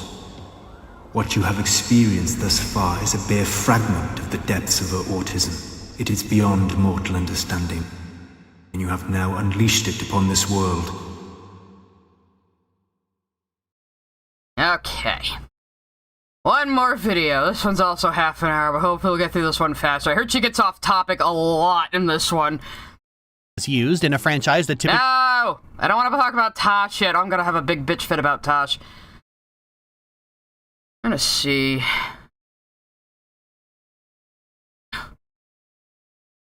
I just can't imagine what the fucking comments are. Or no, we don't have enough time. And here we are at Veilguard. Simultaneously the most interesting to talk about and the most anxiety-inducing to talk about as well. Dragon Age has never had a good relationship with timing. 2 and Inquisition both came out amidst a barrage of angry gamer boy hate campaigns and found themselves strung up as effigies for them. And Veilguard came out at the height of the reactionary YouTube rage bait economy. So from the moment outrage merchants got a hold of the character creator and deliberately set out to make the ugliest Kunari possible, all fucking hell was going to break loose. These same outrage merchants tried to do the same thing to Baldur's Gate 3, but because that game gave everyone the horn, they got drowned out by the Twihards. Before we get into the game proper, I do want to address that whole thing about the character creator. Basically, some people are really angry about the fact that you supposedly can't make beautiful female characters, and then— Why is your footage so laggy? turn around and make the ugliest Kunari possible as if to prove that point. Now, not to get old nostalgic old lady on you, but I remember a time when the ability to create unholy nightmare creatures ripped right from the imagination of David Lynch was a part of RPGs we all found fun. Don't look away. Let the fear wash over you. Of course, the notion that gamers who aren't actually allowed within the same postcode as a woman are going to be gross and weird about everything isn't new. I remember when Bioware had a vote on the canonical appearance of Commander Shepard and the Gamer Boys voted for the one that most resembled a Barbie doll, or when Skullgirls edited a bunch of victory animations to downplay panty shots, and the Gamer Boys threw a fucking tantrum for a month over it. The Gooners have always been like this, throwing tantrums anytime female characters get to look like people instead of anime jailbait. It's not even that you can't make beautiful female characters in this game. Hell, I suck at character creators and I made an unusually gorgeous Rook in less than 60 seconds. It's possible to make a— I'm sure you took it from the Nexus, but— woman whose sole purpose isn't to be ogled. It's possible for people who want to play characters other than supermodels to play the game and feel good about it, and that's what bothers them so much. Not that you can't make pretty characters, but that you can not. Anyway, with that debate thoroughly set on fire, we move to the game proper. To say this game had a troubled production would be putting it lightly. It technically started development in 2015, intended to be a smaller story set in the Devinter. Cryohazard sent a super chat. I would rather play a game that spawned 4 sequels and made money than to read a fetish fan-made novel about someone's psyche that made 0 profit. I agree. Okay, let me let her finish her point to see exactly what she's gonna say. I don't want to be like Shad. A smaller story set in the Devinter Imperium, but problems with Andromeda and Anthem led to staff being shifted to other projects. At one point, it had been cancelled altogether because EA wanted a live service game, and the original idea had no room for it. Then it was well, actually, it was cancelled twice! It was canceled twice over the last 10 years, so they scrapped development of the 4th game fucking twice, and then they tried to make it a fucking MMO or hero multiplayer game, and then they realized that was going to be a giant mistake, and so they managed to cobble it together into Veilguard in the last 3 years. So actually, Veilguard is better than it has any right to be, considering that, but, you know. And the original idea had no room for it. Then it was restarted. Scooney sent a super chat, comparing the late Total Biscuit to the modern-day outrage merchant boils my blood. Oh, fuck. Was one of those guys Total Lily. Biscuit? That is shitty, Lily. Jesus Christ. Bladed Fox 14 sent a super chat. Do you think God stays in heaven because he too fears Canadian reviewers? Yes, it's your fault, Lily. It's your fault God's dead. Started again, this time planned as a live service game, but then Anthem, already a live service, came out and failed horribly, while Jedi Fallen Order did extremely well. So the plans to make it a live service were scrapped entirely, and he pointed to Jedi Fallen Order and said, make it like that. To which I presume Bioware then said, are you just gonna make us reshuffle it again once your ADHD medicine wears off? So Dragon Age is now an action game. The same kind of action game as Kingdom Hearts, Dark Souls, and Jedi Fallen Order. The dodging counter style game that focuses on avoiding and reading enemy attack patterns. This is honestly my jam completely. Previous Dragon Age games I always felt were slog to get through, always feeling like someone was trying to emulate the original Baldur's Gate, but not only did they lack the clear delineation of round-based combat, the party size was just too small for that kind of strategic thinking. I don't know why Bioware and Larian Studios both decided on 4 instead of 6 for a party, but I wish someone would hit them over the back of the head with the 2nd edition D&D rulebook. So after 10 years of turbulent development and constantly changing... For gooning is so ironic it actually causes me pain. I know, right? Lily, you are such a major gooner. Lily, you put a bigger boob mod in Dragon Age Origins. You have no room to talk about fucking gooners. Direction, as Bioware dealt with a parent company who was slowly getting addicted to ketamine. Veilguard finally released right into a pit of vicious, bloodthirsty gibbons to be an effigy for the culture war outrage merchants, branded simultaneously as too political and cowardly apolitical at the same time. Where you stand on this depends on where you stand on the franchise as a whole. If you're someone who thinks Origins was this super dark and mature adult story that covered serious subjects and did it really well, then you'll probably hate Veilguard. On the other hand, if you've actually played Origins at all, Veilguard will be rather refreshing because it's actually philosophically deep, whereas Origins is like you took Lord of the Rings and smothered it in rape and self. How is fucking Veilguard philosophically deep, Lily? Like, seriously, how? Self-conscious irony. Veilguard follows on from the end of the Trespasser DLC when Solas makes his plans to tear down the veil that he'd initially created to keep the elven... Okay, you mentioned the Trespasser DLC, but I bet she just read about it. I don't think she played it. Created to keep the elven gods at bay. Solas is in fact Fen Harel, the elven god of lies and trickery. With the Inquisition disbanded, Varric assembles a team consisting of Well, that's how he's remembered. Okay, we're gonna let Solas tell us in his own words. Because she's just kind of brushing over this shit. I guess I can get rid of the Bethany clip now. We might not need to murder her again. Actually, I'll keep that up just in case. You know she's gonna fucking mention the sister character at some point. Let's see. Where did I have it? I know I have it. Here we go. Let's have Solas explain the Veil and the Evanuris in his own words before we go on with this video. These are short clips, I promise. How did creating the Veil destroy the world? You saw the remains of Via de Thara. The library was intrinsically tied to the Fade, and the Veil destroyed it. There were countless other marvels, all dependent on the presence of the Fade, all destroyed. Your legends are half right. We were immortal. It was not the arrival of humans that caused us to begin aging. It was me. The Veil took everything from the elves. Even themselves. We're giving Gareth David-Lloyd a lot of play in this one. Okay. And then here's the next part of that conversation. The Evanuris were elven mages. How did they come to be remembered as gods? Slowly. It started with a war. War breeds fear. Fear breeds a desire for simplicity. Good and evil, right and wrong, chains of command.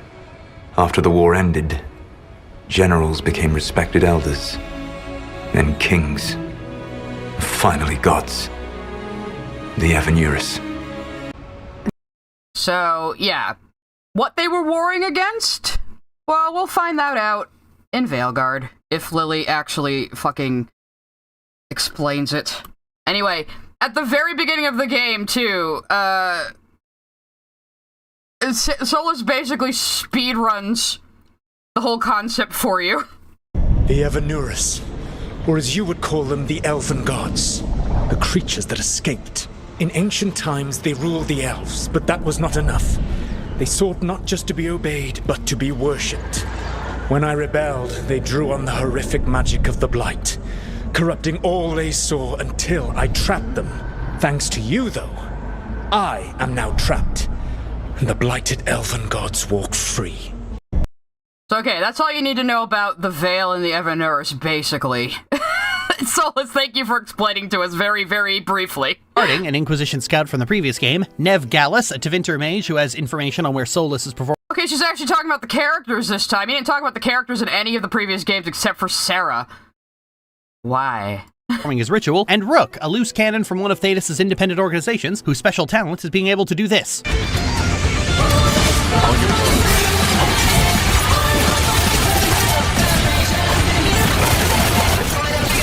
Mr. Joe sent a super chat. I mean, I fully expected the movie Bob Fangirl to talk shit about John even years after he died. TB was a nice guy. Yeah, TB wasn't even like that critical. He wasn't a Gamergate or something. Why are you shitting on TB? Died of bone cancer, you fucking asshole.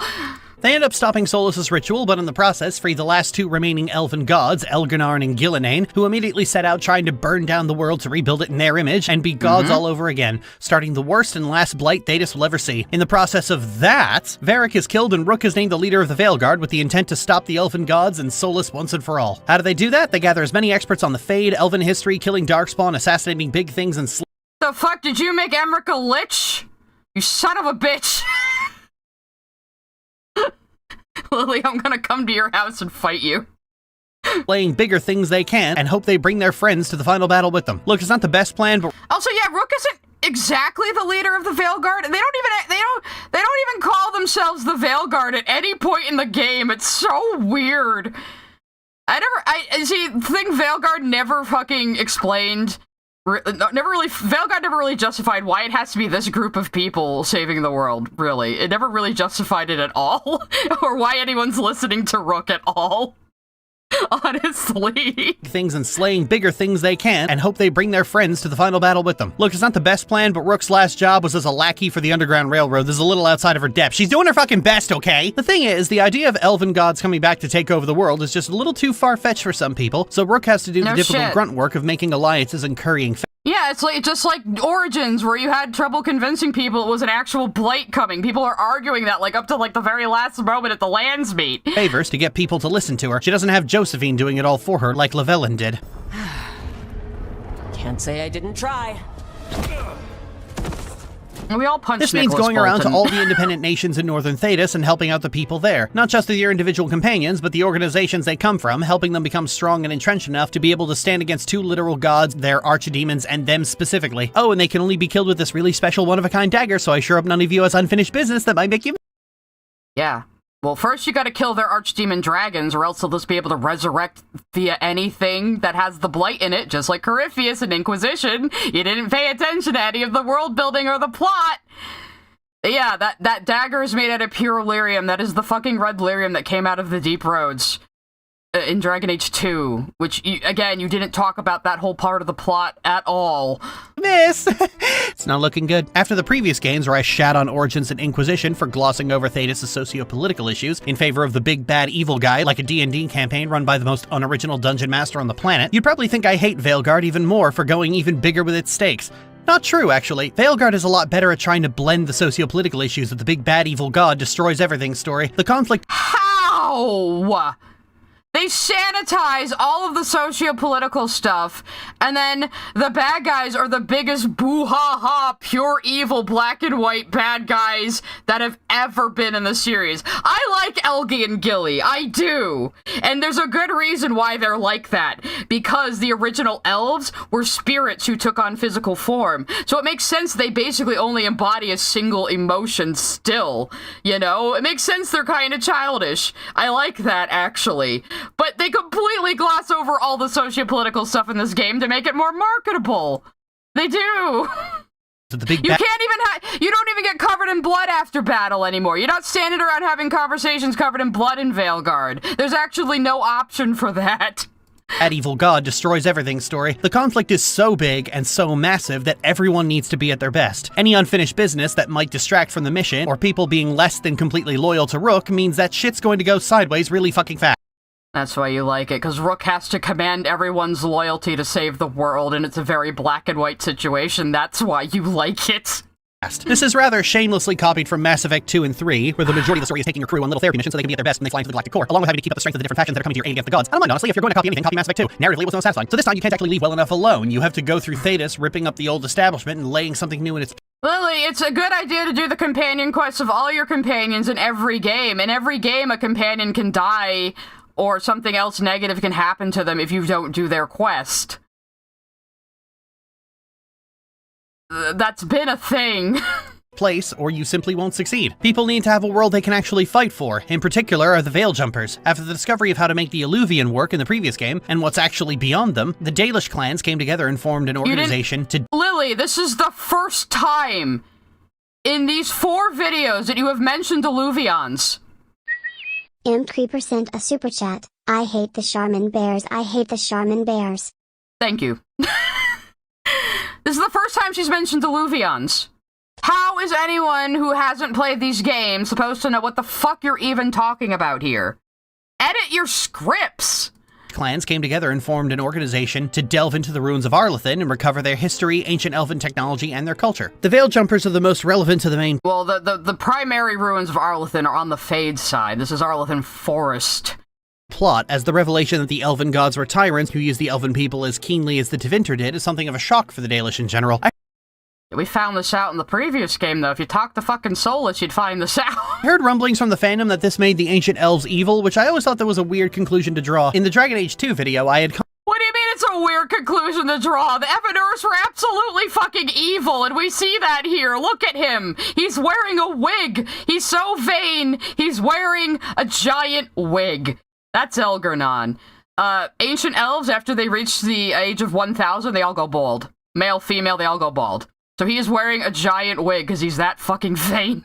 Weird conclusion to draw. In the Dragon Age 2 video, I had commenters pointing to the Tevinter Imperium as proof of the harm mages can do, because the Tevinter Imperium is a brutal authoritarian dictatorship led by mages. But I have one question— Where slavery is legal, Lily, so shouldn't you automatically hate it? You hate anything that you even perceive to be slavery, but you don't hate the one place where slavery is fucking legal? Question: how is that different from the brutal authoritarian dictatorships in Ferelden, or Orlais, or Kirkwall? Their actions are— Orlais? Fantasy French. Fantasy France, Lily. I pronounce it Orlais. No consonants. Or Kirkwall. Their actions are mere symptoms. You didn't pay attention to anything about— You say or Kirkwall, and you're showing the Arishok decapitating the Viscount, who didn't really do anything wrong, but happened to be the fucking governor of the city-state. Their actions are mere symptoms. That was the Kunari doing a violent takeover of the city to submit it to the Kyun. But you're saying the Arishok had a point? Society is the disease. There's a bias among a lot of white people called the minority monolith. Essentially, when a person from a minoritized group does something bad, it reflects badly on everyone in that group. While— Lily, talk about the fucking plot. Finally addressing Thetis politics, but you're not talking about the in-game politics at all, Lily. You're just talking about metatextual bullshit that has nothing to do with the games themselves. You're not talking about the unique culture of Orlais.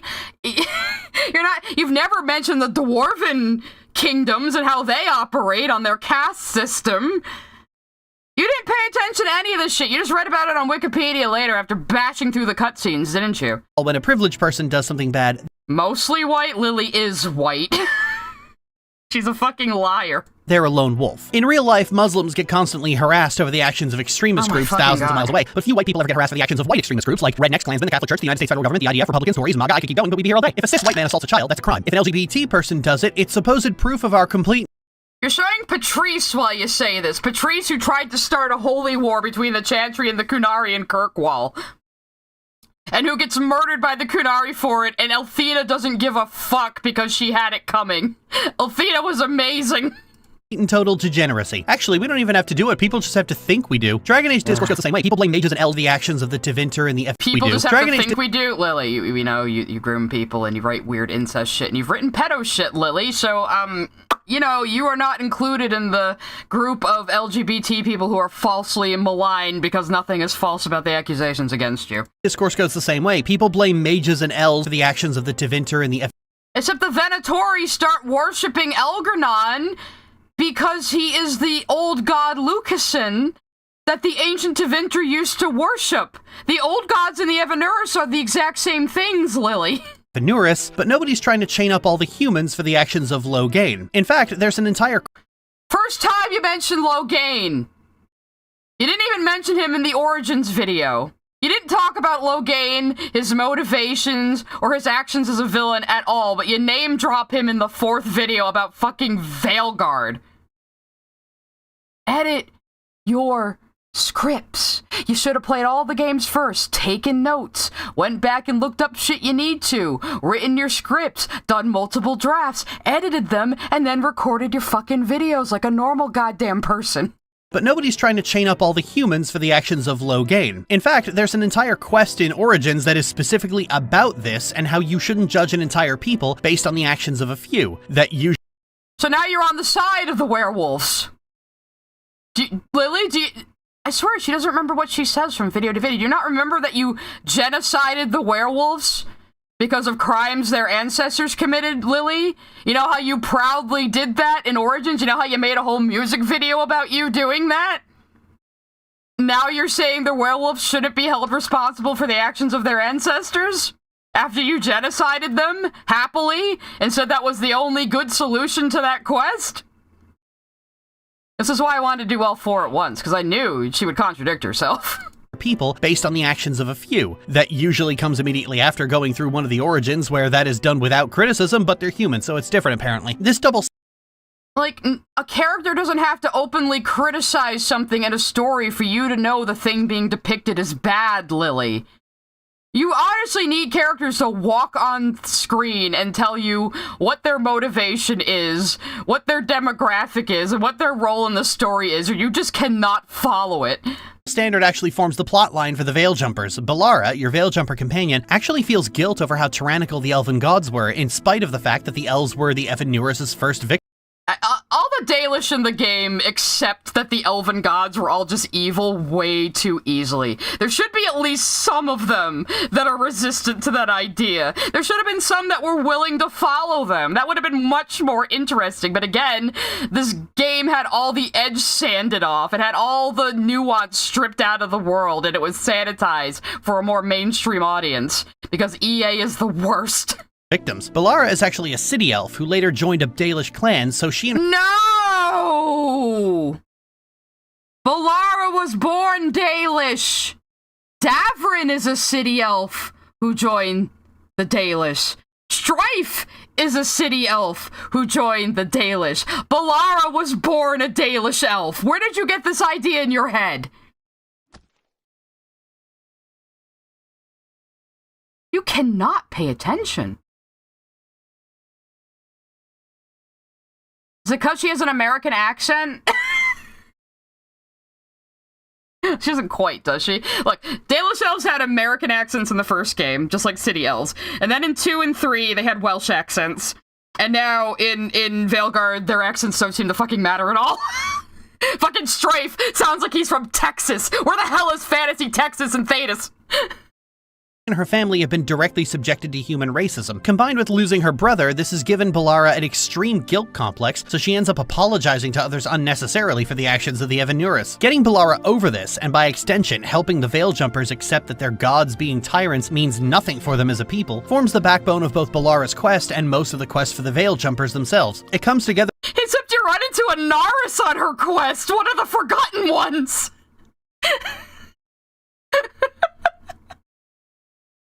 to form what is probably some of the most beautiful and heartfelt storytelling the series has ever had to offer. A moment of very soft and vulnerable sentiment right in the middle of probably the darkest entry in the Dragon Age series, pulling back the eldritch bloodborne— How is Veilguard the darkest one? It is so black and white, good and evil. The only evil humans are the Venatori. You know, it's like fucking Cerberus suddenly being the main bad guys in Dragon Age 3. It's fucking stupid. Horror for a moment to appreciate a people looking forward to a bright future, a future they now want to defend from the Evanurus. The elves are a people without a culture, their culture damaged by the Evanurus and then destroyed. They have a culture. City elves have a culture and Dalish elves have a culture. They just don't have a grasp on their ancient culture, which was negative anyway. The Valaslin that the Dalish elves all wear to show their devotion to the gods, because that's what they know that ancient elves would wear these markings on their face. That's all they knew. So when they come of age, they have Valislin tattooed on their face from their own blood in the symbol of one of the gods. What they didn't know, and what Solas tells us in Inquisition, is that those were slave markings to show which of the Evanuris you belonged to. Solas would actually go around removing those from people. By the Tevinter, a people desperately trying to figure out who they were and where they're going, displaced from their heritage completely and utterly. This is the first game where you can help the elves do something other than just merely survive. You can help... No, all this stuff comes up in every single game. You just didn't pay attention. them live by giving them back their history and help them make a path forward for themselves. If that their awful, bloody, horrible history where their worshipped gods were monster tyrants who enslaved everyone and caused the Blight. The Evanuris caused the Blight. If Lily doesn't mention it, I'll bring it up. What she's lying about? Which part is she lying about? Hey, Zaruki, explain. I hate how she uses utterly. She never fucking says it. She never even fucking uses it right. Yeah, you literally only help Balara and the elves in Arlathon. You don't even meet any city elves, really. You don't go to any alienages in this game. You hardly interact with any elves outside of the Veil Jumpers. Yeah, the Nadas Thalin does not help the Dalish. Doesn't give you enough reason to want to stop Elgernon, nothing will. Balara's quest in particular ties this in with her grief over the loss of her little brother, which she, of course, blames herself for, only for her brother to return alive and in service to a blighted demon, though Balara manages to get... That's not a blighted demon, that's a Naris. He's one of the Forgotten Ones. He's probably an executor, which would take way too long to explain. A Naris is not blighted, but he is one of the Forgotten Ones, which is basically the same thing as the Evanuris. They just were not remembered by history, and they were a separate force from the Evanuris. They were a rival pantheon, basically, even though they're not actually gods, you know? That's a Naris, Lily. He's one of the Forgotten Ones. I was very shocked to have him just casually walk his ass into a companion quest, to be honest.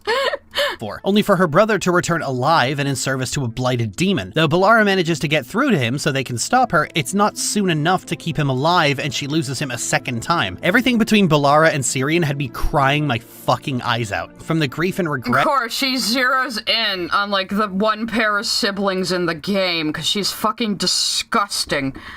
For his disappearance, to the relief at finding out he's alive, to the dread at realizing the kind of person he's become, and then the melancholy of his inevitable fate. On its own, it would be beautiful, but that it ties into the tribulations of the elves as a whole makes the sorrow that much more intense. This is probably the first game where the elves actually get to look forward towards something, to aspire to something, not just to reclaim the past, but to build a real future for themselves. That's what they were doing all along, though. The Dalish have their own traditions based on the fragments of history they had. They have built their own culture and their own society, Lily. It's like, the elves were just garbage who never did anything for themselves, but me, the white savior, I came in and helped them. Honestly surprised, this is a Dragon Age game? Veilguard even manages to do an idea as fraught with problems as Sarah well. Davrin is a Dalish elf who didn't fit in with the... How is Davrin anything like Sarah? You fucking stupid. You're comparing... Lily, you're comparing the black character to the elf who had internalized racism? Also, he wasn't Dalish originally. He was a city elf. He joined the Dalish, but that still didn't quite sate his wanderlust. And then he found a place in the Wardens. So, Davrin is someone who has taken a long time to find himself, trying out various things. Also, he's awesome. He's Team Dad. I always called him Daddy Davrin. Veilguard even manages to do an idea as fraught... I'm sure a lot of you can see he's daddy in very many ways. ...with problems as Sarah well. Davrin is a Dalish elf who didn't fit in with the culture of clan life. He wanted some... He joined clan life as a city elf. He has an American accent. And then he joined the Wardens because he found he really likes monster hunting.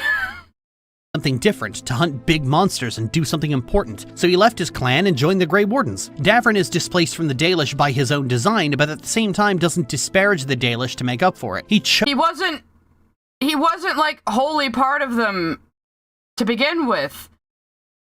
He left the alienage because there was nothing there for him. He wanted to see the wider world. So joining the Dalish at that time made sense. And when he was a teenager, that worked for him. But then he wanted something more. He wanted more adventure. He wanted more challenge. He wanted to see more of the world than he could with the Dalish. He's not displacing himself. He's finding himself. And he's kept his Valaslin. So it's not like he is, like, his time with the Dalish was very worthwhile to him, but he moved on to something else because it just wasn't quite what he wanted. That's so normal. He's from the Dalish by his own design, but at the same time doesn't disparage the Dalish to make up for it. He chose— Oh, he is a fun guy. Let me show you the funny meme gif they made of him.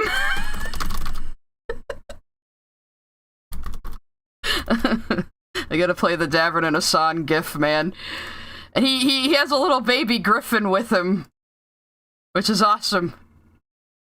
So Davrin is basically the dad who says he doesn't want the pet, and then he bonds the most with the pet. That's who Davrin is.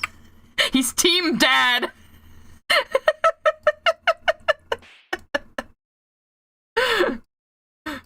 To lead. It was for his happiness, and he doesn't resent his clan over it. In fact, his quest revolves around doing this a second time, as he actually survived. Why would he resent his clan? Why do you just expect that to be a thing, Lily? Did it, like, this is the only time she's actually talking about the characters, and she's still getting them completely wrong. Ives killing Archdemon Razikale, and now doesn't know what to do. Wardens are supposed to die fighting Darkspawn, and he just didn't. What's his purpose? Yeah, because, like, some other shenanigans happened. I forget why him killing the Archdemon didn't actually do anything to him. I think it was like... Oh, no, because when he slayed the Archdemon, and he didn't kill Razikale... No, wait, that was Razikale, never mind. But when he slayed the Archdemon, the Old God's soul popped back into Gillenane because she was there.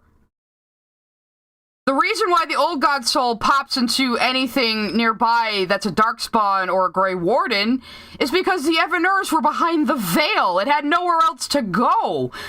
But because Gillenane was right there, killing her dragon, made the rest of her soul pop back into her body, and now she's able to be killed. Like, we learned how this works with the dragons with Corypheus. Now. Through his quest, you can help him save griffins from extinction by rescuing the last few from a blighted former Grey Warden, and by the end I ultimately chose to leave them with the Dalish to become protectors of nature. This ties in with Davrin wondering what to do now that there's no darkness to fight. Tosh is in a similar boat. They were born in the Qun, but raised in Ravain by a mother who still lives by the Qun, but simply didn't want her child raised to be a berserker. The Qun is actually fleshed out to be not strictly totalitarian, but also... It was always that way, Lily. I just showed the Arishok, like, explaining the other two branches of the Qun. We've mostly met the Arishok and the Avarad and the Assam. The Antam, rather. Who are the military branch of the Kunari. There's also the priesthood and the artisans. I forget the actual words for it. No, she called Tash they, so that's technically not. I mean, I'm not gonna respect Tash at all, but I hate the fucking character, so and she's fictional. And she's terrible. Not. It's still a very directed and structured society, staunchly collective to the extreme, but people can join and leave as they wish. In the second game... No, they can't! That's just what her mom told her. But even she tells you later that she smuggled Tash out at extreme risk to herself. If you become Tal Vashoth, you're basically unpersoned. So basically, Tash's mom is lying to herself. She considers herself still Kunari, even though she's left Kunari lands and functionally left the Qun, but she can't mentally reconcile being Tal Vashoth. She just can't, because she would have to believe she has no soul now, basically. You know? So she's in a very weird position, but what happens is Tash is able to breathe fire, which is like a rare thing Kunari can do, and she didn't want Tash to be used for that. Like, Kunari typically don't stay with their parents. Kunari, like, they're selectively bred, and then they're given over to the Tamasrans, who raise children in, like, a collective, like a class almost. So they're teachers and their mothers at the same time. And then as they grow up, the Tamasrans decide what role they're going to have in the Kyun. So how she escaped with her baby so early is kind of interesting, because they wouldn't have let her keep her baby when she had Tosh. So she must have been breathing fire right out of the fucking womb, because how else would you learn that? Now, see, there's a problem with Tosh's storyline. I think some fucking sensitivity reader came in and rewrote it, because this is not Patrick Weeks' writing. It's too bad. You know, even with Patrick Weeks identifying as non-binary right now, I don't think he has brainworms this bad. Especially in Solas' writing, it's still fine. So, like, parts of the story... Parts of Tasha's story arc do not understand the Kyun at all, and other parts get it completely right. So I think somebody came in and did a drastic rewrite of what was originally a child of an immigrant story. It is so bad. It is, like, the push-up scene is bad, but, like, the whole thing is bad. The whole thing is so fucking bad and in your face and obnoxious and preachy, and all you can do is nod and clap and affirm. It's so annoying. I can't wait for someone to get a mod that just cuts Tosh out of the game. Congratulations, Tosh! You took Ogren's crown for worst Dragon Age companion. But people can join and leave as they wish. In the second game, we learn the Kyun take in anyone who wishes to live by the Kyun, meaning a lot of elves. Yeah, if you submit to the Kyun and become Vitathari, yes, but also, did you not finish Dragon Age 2, Lily? Did you not see the Kunari violently attack the city? Shneonbine sent a super chat. Tell the fucking shoth. Iron Bull. D-A-I. Tell the fucking shoth. That's not what he sounds like. That was Sean Connery. Cryohazard sent a super chat. Wait, what? Now I'm even more sad for Tass' mom. Yeah, like, I felt so bad for Shatan, that's her name. Like, I was more interested in Tasha's mom than Tosh. Tasha's mom was way more interesting. She was a scholar. That was her role in the Kyun, so she was under probably the priesthood, actually. She's probably under the priesthood if she's a scholar. But yeah, do you remember the Kunari violently attacking the city to submit it to the Kyun? The Kunari will like, Lily, the aim of the Kyun is to submit the entire world to the Kyun. The only reason the Kunari have not taken over Thetis is that the Tevinter Imperium holds them back from Parvalan. Otherwise, they would love to invade the rest of Thetis and submit everyone to the Kyun. They're extremely authoritarian. Elves join the Kyun hoping to escape human racism. In fact, the Arashok is so disgusted by the way humans run their society on such fervent inequality. Not just humans, boss. Anyone who is not Kunari is boss. A thing. That injustice is the reason he attacks Kirkwall in the first place. Look at you. Like fat doth Russie, you feed and complain only when your meal is interrupted. You do not look up. You do not see that the grass is bare. Is she actually saying the fucking Arishok had a point? Lily, you're so fucking stupid. You leave in your... So here is Lily siding with the most authoritarian civilization in the games.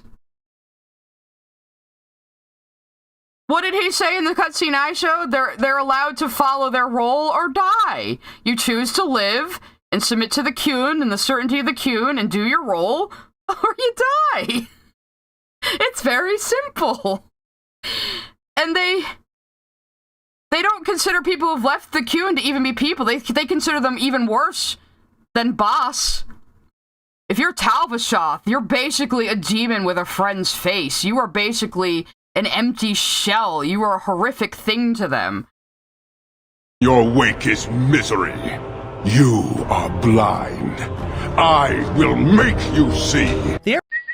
Oblivion Play TT sent a super chat. Are you winning, Sai? Haven't been able to watch the stream until now and saw you've been at it for 7 hours. Hate to imagine how much ignorant BS you've been sifting through and thought you do deserve to be compensated for your suffering. Oh, thank you very much, Oblivion Blade, for the very generous super chat. I was thinking of bringing up that scene to show what he's really talking about, but what he's saying, I will make you see, Lily. He's saying he's going to forcibly submit people to the Kyun. He's always willing to accept Vidithari because the objective of the Kyun is for everyone to submit to the Kyun because the Kyun is certainty. So, basically, the Arishok got to the point where he couldn't stand Kirkwall anymore and said, no, we need to invade and take over and submit everyone to the Kyun. So it's either submit to the Kyun or die. Isn't that the kind of religious cult shit you hate, Lily? That's even worse than the Chantry. Yet you're saying the Kunari are based. So, just like how you always side with the capitalists, you always side with the corporations against creatives, you are now siding with the most authoritarian civilization in all of the Dragon Age franchise. Congratulations. Oh god, I'd show more context. We need to get through this, guys. It's getting late. Arishok probably gives people the belief that the Kyun is brutal and violent, but that isn't the case. The Arishok is there looking— It is. Shneonbine sent a super chat. Surrender and die. The Quinn, probably. F4 classed super chat. I promise. Probably. You know what they do with people they can't make submit to their role? Fenris explains this in 2. The Kunari don't waste anything. Whimsy Views sent a super chat. This is the first live I've caught. Lover stuff. Thank you for the super chat. Yeah, I guess more people would have a chance to catch the live because I've been going on all goddamn day. What was I gonna say? Oh yeah, Fenris mentions to Isabella, if she sticks around in Act 3, that if she had been handed over to the Kunari and was not able to be submitted to a role in the Kyun, they would have just used, this stuff called Komek, which is made of lyrium, that basically lobotomizes people and turns them into worker drones. So, you know, if you don't want to submit to your role in the Kyun, they will kill you, or they'll lobotomize you and just turn you into, you know, a worker sweeping floors somewhere. What a wonderful society they are. For an artifact, but he's a warrior. In the Kyun, people don't move beyond their— Looking for an artifact. What artifact, Lily? What artifact? Did you finish Dragon Age 2? It was a pretty important artifact. You know what? I'm not even gonna spoil it because I want to make people play Dragon Age 2. If you want to find out why the Kunari were in the city for 3 years, even though the Arishok was sitting there stewing about how awful the city is that entire time and couldn't leave, play the game. Their station. So the reason he's often undiplomatic is because he's not a diplomat. It's not what he was trained or raised to do. They don't have diplomats, Lily. They just want to submit the rest of the world to the Kyun because the Kyun is certainty. The Kyun is interesting specifically because it stands in direct contrast to the very human idea of individuality to the extreme. It's at the opposite end of the spectrum, in fact. But to people who have nothing, to people who are at the bottom of an otherwise free society, that kind of stability can be attractive. In Dragon— So you're saying now that a religion preying on the weak who have absolutely nothing is good when it's the Kunari, but it's evil when it's the Chantry and the Herald of Andraste. You're saying it's good that people have absolutely nothing can be preyed upon by this authoritarian religion / society that is out to conquest the entire world. You're saying that's a good thing. Jesus Christ, Lydia, you are an authoritarian. You just are. Free society, that kind of stability can be attractive. In Dragon Age 2, when you free Katogen and kill the Kunari who try to kill him, he just kills himself because he wants to live by the Kyun. I'd say that sounds dystopian, but, you know, I currently live in a society where libertarian ideas are causing a global climate disaster, so touche, Arishok. But Todd— Okay, so now you're saying that a Sarabas, who is a mage, and had his horns cut off, his mouth sewn shut, and had every aspect of his life tightly controlled, is based for immolating himself because just the very act of speaking was a violation of the Kyun, and the Kyun would demand that he dies because the Kyun is certainty. Why are you saying this is a good thing, Lily? Look at him. You're talking about the oppression of mages. They sew mages' mouths shut. That's barbaric! And you're saying it's great that he sets himself on fire and commits suicide because he violated the Qun. Sent a super chat. What do you think of non-binary folks? I think I misheard something you said. If so, my bad. I don't have a problem with non-binary folks. I just have a problem with Tasha's whole fucking storyline and how it's written and how it's just like fucking modern preaching in a fantasy game. And you can't avoid it at all. Anyway. What was I saying? Now, see, he almost was a companion, and I wish he was. That's why he's so well designed. He almost was a companion, but they didn't have time, which sucks. Give me the cut where Katojin is a companion. But anyway, it's the wisdom of the Qun. He just has to die. It was no fault of his own that he got lost, that he got taken in by Patrice, and that he had to talk at the end. None of that was his own fault. But because it's a demand of the Qun that he must now die, because he's an untethered mage, he just kills himself. And Lily is saying not only is his suicide a good thing, but how he was treated his entire life for being a mage, which again is more brutal. He's got this giant chained collar on, his mouth has been sewn shut, his horns were sawed off. But you're saying this is all fine. But mages having to be locked in a magic school is bad. Justice sent a super chat. Oh, okay, fair enough, lol. Yeah. You didn't have to send another super chat for that.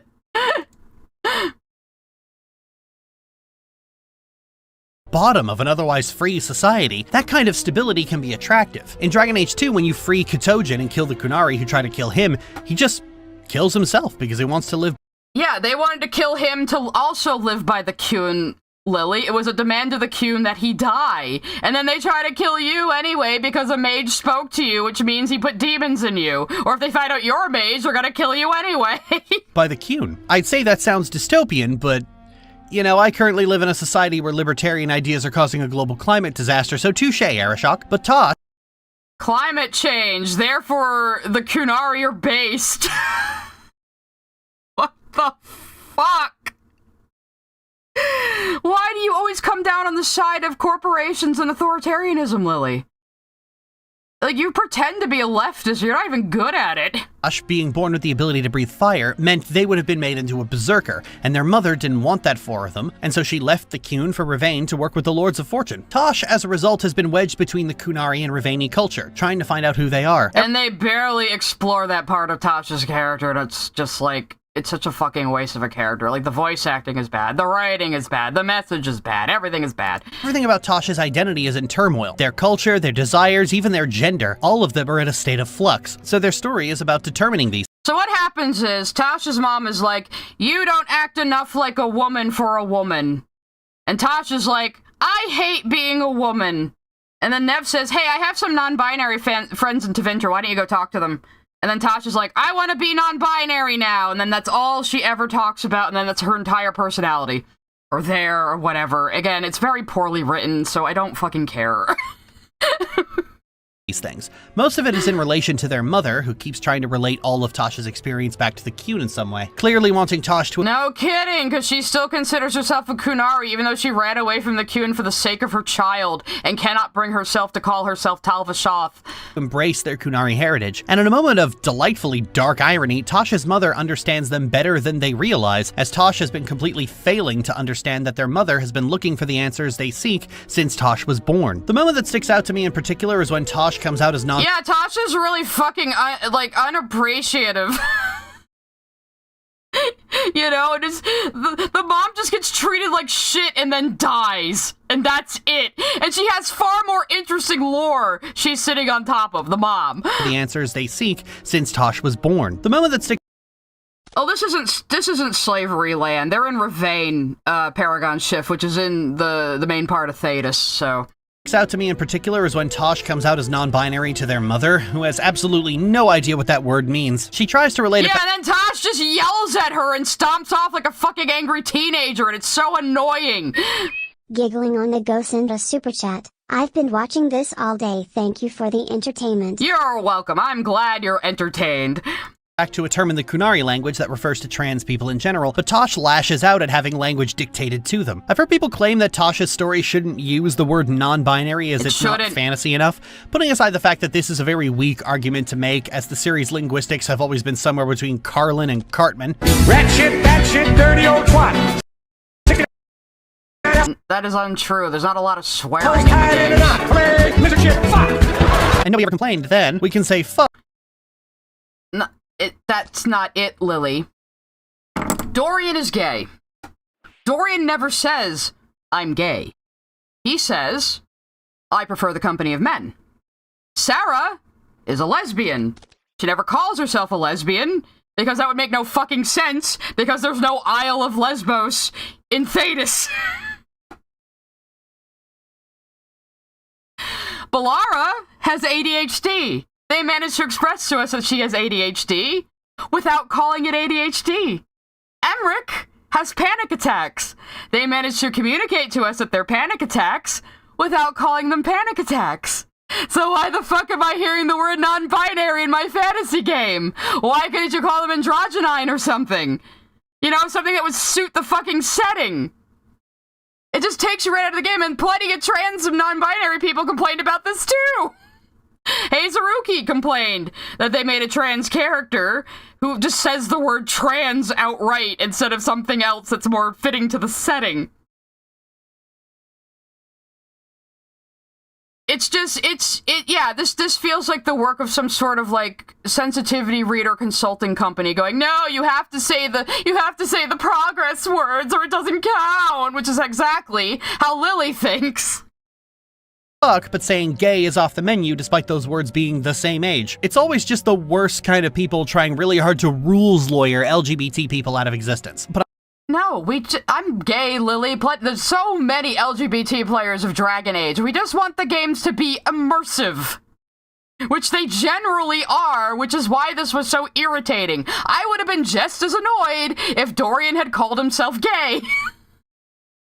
But on top of that, the story would have actually been worse if they'd done that. If they had come up with a new term like, I don't know, wedged in the fade, there we go. This scene would have had its in-betwixter, androgynine, something, anything but non-binary. Don't be lazy. Text completely changed. Instead, this moment... How would the text completely change? Lily, of course, thinks gay representation doesn't count if nobody says girlfriend or boyfriend, no matter how much other stuff there is. So, I'm non-binary. What does that mean? Changes from a mother of one culture. Yeah, she says, what does that mean? And Tosh doesn't explain. Tosh basically, like, tips the table over and storms off. Because Tosh is the fucking worst. Completely failing to grapple with the language and terminology of her child from another culture, into a rote exposition dump where Shathan is serving. Well, unfortunately, they didn't fucking explore that at all, because Tosh is just an obnoxious asshole. As an audience surrogate to receive said lore dump. The effect the scene is going for doesn't work if the player themselves doesn't have the context necessary to not end up sitting on Shathan's side of the table. It's telling that Except it's been built up to this point. Tosh has been talking about nothing but goddamn gender the entire fucking time up to this point. The audience would not be confused. You didn't finish this game either, did you? You just got this scene off YouTube or something. This is the only time the word that's her character, so I don't know. Non-binary is used in a franchise that typically eschews traditional LGBT language. The to not end up sitting on Shathan's side of the table. It's telling that this is the only time the word non-binary is used in a No, it's not! It keeps getting said in the game, and it's really fucking annoying! Franchise that typically eschews traditional LGBT language. The term isn't even used when Tosh comes out to- This part is woke slop. Tosh's whole fucking story is woke slop. It is. That's unavoidable. It just is. It's so poorly written, I can't believe Patrick Weeks actually wrote Nero it. the Fool sent a super chat. Gotta remember Sai. She needs direct, in-your-face explanation of everything. Yeah, skip goes Lorch until it gets to this bullshit. To everyone else. Actually, Lily, some trans people have agreed that they should have used a more fantastical term. Pixie, I am not unfamiliar with the concept that some of my fellow trans people are really fucking stupid. I like how Okay, anyone who doesn't think like Lily is just fucking stupid, guys. Anyone who wants, like, a world to be more immersive and creative is just fucking stupid, guys. Fellow trans people are really fucking stupid. I like how Tosh is often jumping the gun with people. You can really get the feeling that this is someone who's had everything about them questioned and interrogated and is at their limit. It makes Tosh come off as irrational, but it makes Tosh come off as a grown woman who acts like a fucking 16-year-old, and it's really annoying, especially with the really bad voice acting. Not to the level of extreme self-hatred that made Sarah so unlikable. Plus, you have many opportunities to say, Tosh, take the alluvion to a tundra and chill. However, despite all of that— No, you can't. You can't fucking insult Tosh. You can't tell Tosh to go away. You can't kick anybody out of the party. The best you can do is not do Tosh's quest and let her get squished by rocks or blown up by a laser beam. At the ending of Tosh's quest involves ultimately having to choose between embracing the Qun or embracing— Meow Meow sent a super chat. Hearing her say I'm non-binary was like taking a shot of Everclear, but it was actually cringe. Yeah, right? And like, yeah, they nominally talk about, oh, I'm torn between the Qun and Ravani culture, but like this is never explored. It's just gender, gender, gender. Every cutscene with Tosh is gender, gender, gender, gender, gender, gender, gender. That's it. It's like, it's, again, I feel like there was a child of an immigrant story here, and it was rewritten by some chuckle fuck that wasn't part of the actual writing team. I mean, that's what it feels like, because again, this was supposedly written by Patrick Weeks, the person who wrote the Tuchanka and Ronak sections of Mass Effect 3, the person who wrote Soul, Iron Bull, and Solas. This is not Patrick Weeks' writing. It just isn't. Tosh's quest involves ultimately having to choose between embracing the Qun or embracing Ravani culture. For a story like this, the ending choice is unusually binary. I've heard some people suggest that this is because the writer, Trick Weeks, is whiter than a ghost experiencing severe blood loss, but I honestly think it's entirely— So even now that Patrick Weeks is non-binary, being white's still bad, so you got that.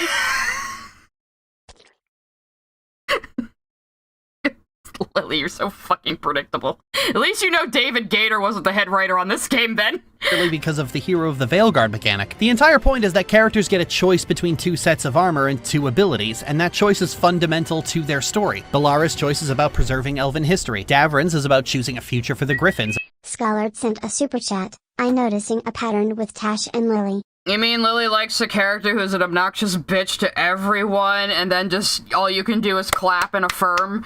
Yeah, no wonder she likes Tosh. And by extension himself. Emeric's is about achieving his dream to divide death or clinging to personal attachments and disrespecting it. Tosh's story is about being torn between cultures, but the ending choice has to fall into a binary for the sake of game mechanics. So I don't think a change of writer would have achieved much because they still have to fit into that mold to begin with. As the player is going around recruiting allies for the fight against the Elven Gods, we get to see places in Thedas that had only been talked about before. The Tevinter Imperium is probably the big one, as it's the closest thing the series has ever had to a real big bad, a magocracy. I was most excited to see the Grand Necropolis, and it did not disappoint. See that is racist against elves to the extreme and still practices elven slavery. This aspect— Except we didn't see any slavery in here. I never even got called a knife ear once in fucking Tevinter. I saw no racism in the entire fucking game. Flute the Flute sent a super chat. Someone on Twitch. Throw a tomato for me, lol. You heard Boop the Flute. Throw some tomatoes, everybody. They paid $2 for that, so you throw a lot of them. Aspect of Tevinter is actually not seen much, as you spend most of the quests in Tevinter in Docktown, a section of Minrathis where the poor and downtrodden live. Given that slavery— Yeah, which fucking sucked. You know what I was hoping when this was first announced? And I knew we were going to Tevinter. I was like, give me some, like, Origins. And let me do something like, you know, Star Wars The Old Republic, which you always say is so great, Lily.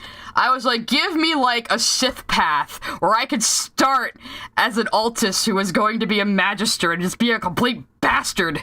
That would have been fun. But nah. At least we got to see Tevinter at all. I mean, I love the architecture. I love the design of every city in these games, even though they are just hallways. They are just hallways with, like, a matte painting, basically. But they look good. And I love the architecture. I love the design. I don't mind the level design at all. I think it's good. I think it's the part of the best part of it. Strava sent a super chat. Wit. Are we still going? Yeah, it's almost 10 p.m. We're almost done, though, guys. We're in the last stretch. I might pass out after the stream. Slavery is the business of the rich and powerful. You aren't going to be seeing many of them here. They're either serving in noble houses or they're out in rural areas working the fields. Instead, you see the perspective of the residents of Docktown as they're set upon by the Venatori, Tevinter's top. So, Lily, you're not, like, angry that we finally get to see the place where slavery is legal and elves are treated probably the worst in the entire world and are often enslaved, and all of the focus is on the humans in Docktown? That doesn't bother you? Not at all? I thought you were always talking about human privilege over the elves, so we don't see any elf hardship, but all the focus is on humans having hardship. Shouldn't that bother you, considering the last 3 fucking videos we just watched? Super secret police. Oh wait, I mean totally independent extremist cult that is not endorsed by the government, winky winky. This forms the majority. The Venatori? I mean, yeah, kinda. Not everybody in the government is part of the Venatori, Lily. They are a cult. They're a cult who worship the old gods still. Even most people in modern Tevinter do not worship the old gods. They are also Andrastian. They just have their own chantry with their own divine. Majority of Nev's questline, where the Shadow Dragons and the Threads are dealing with the schemes of the Venatori, who have yeah, right, Hayes, you're saying Docktown is the poor slums and the ghetto. Why aren't you mad about that, Lily? allied themselves with the Elven gods in the hopes of reconquering all of Thedas. Antiva works much the same way. The Antivan Crows are a brutal crime syndicate who take on assassination jobs and kidnap children to groom into assassins, but since they're really good at killing big things, you just have to kind of grit your teeth and pretend you don't. Also, they basically control Antiva. Like, Antiva does not have a standing army. The Antivan Crows are very powerful and influential in Antiva. This has been true since the first game. Zevron tells you this shit. Zoe sent a super chat. Dirty dirty knife here. Not just couldn't love you sigh. Surprised you're still, but I'm checking in every so often. Also 3 a.m. for me in the UK. Go to bed, Zoe, but thank you. Oh, she didn't do the Aelia question. She killed Nev. She's lying. Yeah, big surprise. She probably just looked up other people's opinions and cliff notes and Wikipedia entries like she usually does, and just cobbled together this video, trying to sound like she knows what she's talking about, because she relies on her audience not having engaged with the source material of the things she's talking about. Which, unfortunately for you, Lily, I have engaged with this series very much. I've played every single game as they've come out. I've been into this series since 2009. You can't challenge me on this, Lily. I'm crazy. Master Clockwork sent a super chat. Any thoughts on that, Tash? Grunt. Good talk. I wish all Tash did was grunt and not call sweet, sweet Emmerich a skull fucker or a corpse fucker or whatever. Like, Tash can go around being an asshole to all the other characters, but I can't even say, maybe do you want to second guess this non-binary thing, since you said you only want to do it because you hate being a woman because of the internalized sexism from your mother? Like, we don't even get to question that. Basically, they're saying, your mom says you don't act enough like a woman for a woman, and you know what? She's right! You're not a woman because you don't act right for one! What kind of message is that? You can't even, like, explore this at all. And you're, like, you have a character written by someone male who is non-binary, telling me, the female player playing a female rogue, that nobody likes being a woman, and being a woman warrior is a weird thing. So we don't get to address Tasha's internalized sexism at all. The foregone conclusion is being non-binary. That is the biggest problem. If the story had been written better, it could have worked, but they started with the conclusion and wrote backwards, and it kind of comes off as sexist, I'm not gonna lie. It's like, I hate being a woman because my mom says I don't act right for a woman. Oh, you should talk to my non-binary friends. You probably aren't a woman. The fuck kind of logic is that? That's kind of insulting. Cryohazard sent a super chat. Don't stab me, sigh. But the companions in Veilguard are too nice for me. It's like adding too much sugar to my Kool-Aid. Yeah, that's the other big problem. Yeah, the Kyun wouldn't consider Tosh a woman anyway. If they had stayed in the Kyun, Tosh would have been forced to be Akunath-Lak. Because if she was going to be in the military, she would have to be considered a man. So if they stayed under the Kyun, she would be forced to identify as a man. But that's never brought up.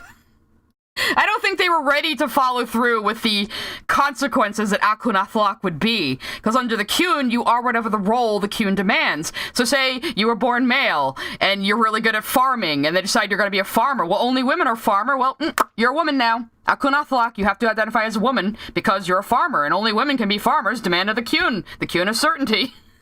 You know, that's how it would happen. But they didn't want to explore that, apparently.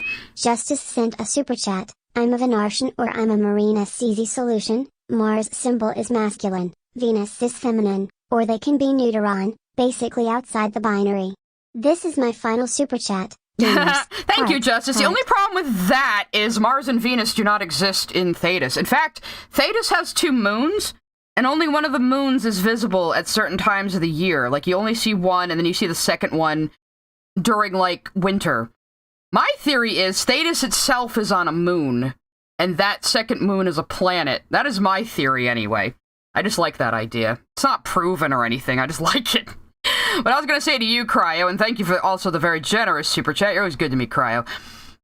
Yeah, the problem a lot of people have with the writing of the companions in Veilguard, and it's a problem I agree with, is they all talk like co-workers, like vaguely associated co-workers who just met and are being polite to each other, and they're all HR trained. They literally all talk like that.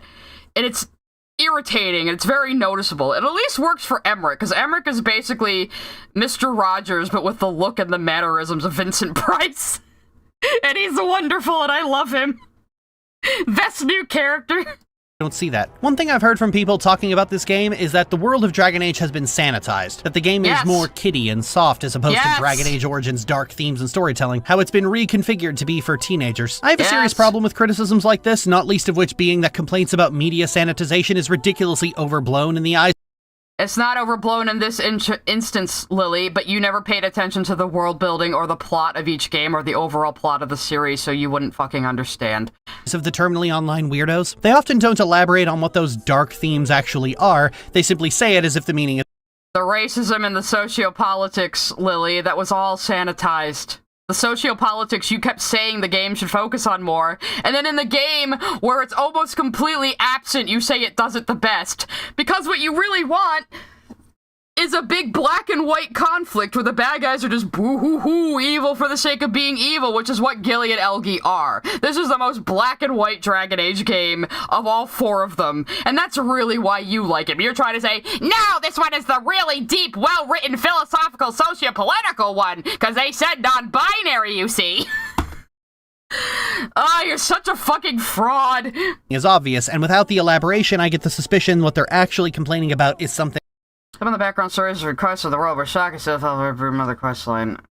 The weekly I Miss Rape story. That's not the only thing people are talking about. One person from 2 years ago. Like, with no context. Thing else. See, Dragon Age is not dark and never has been. Origins is just really good at. Except you were saying things were bleak and dark in the first game, and you were saying, like, it was so grim, but then you kept denying it was dark fantasy just because raisins, I don't know. Looking like it's a dark, serious, mature story, because everything is brown, characters are racist to the point of cartoonish exaggeration. Only the first game is brown, and it came out in 2009! And your companions react to what are otherwise sincere story beats and characters with self-conscious irreverence, like they're aware they're in a fantasy. Not if you get to know them better. You just never talked to any of them at camp, did you? You just never talked to any of them. You have to actually talk to people to get to know them, Lily. I remember you complaining about that while you were playing the games, like, ow, why doesn't everyone just exposit their backstory and motivations and deep secrets to me without me having to get to know them first? It's a game. But Dragon Age is a series where the apocalypse happens time and time and time again, and you will always prevail. For different reasons. And, like, not always prevail. A lot of people lost a lot in the 5th Blight.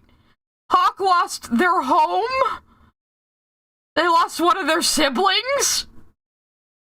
Let's just get on with it. Where intense systemic bigotry and self-destructive hierarchies are simultaneously immovable and utterly irrelevant when it comes. They're not irrelevant, but they are immovable. How do you solve these long-standing, centuries-long systemic problems in, like, one game? Master Clockwork sent a super chat. Lily, you could sacrifice children to demons in Origins. Plural, Lily. It's true. But Lily, people don't want to, like, solve all the injustice in this world and all the socio-political intrigue in this world. That's what makes it interesting. We want to live in this world and experience it, not go around sanitizing it, which seems to be what you want. You just want the plot to be turning this brutal, dark, medieval world into some kind of utopia, which we haven't even managed that in real fucking life, so why should it happen in a video game? We want to experience this world as it is presented, as it is written, with the long, rich history that it has. To the impact they have on the world, where no amount of inaction or apathy by those in power can stop the plucky underdogs. Not even when a usurper actively sabotages everything and has the specialized, highly trained army of darkspawn killers slaughtered down. So you're finally talking about Loghain in your Veilguard video. And look, you can see her fucking stupid big boob mod on this guard back here. Lily, are you okay with, like, fucking boob armor like this? You're such a gooner. So now, in the Veilguard video, you're finally talking about the main villain of Dragon Age Origins.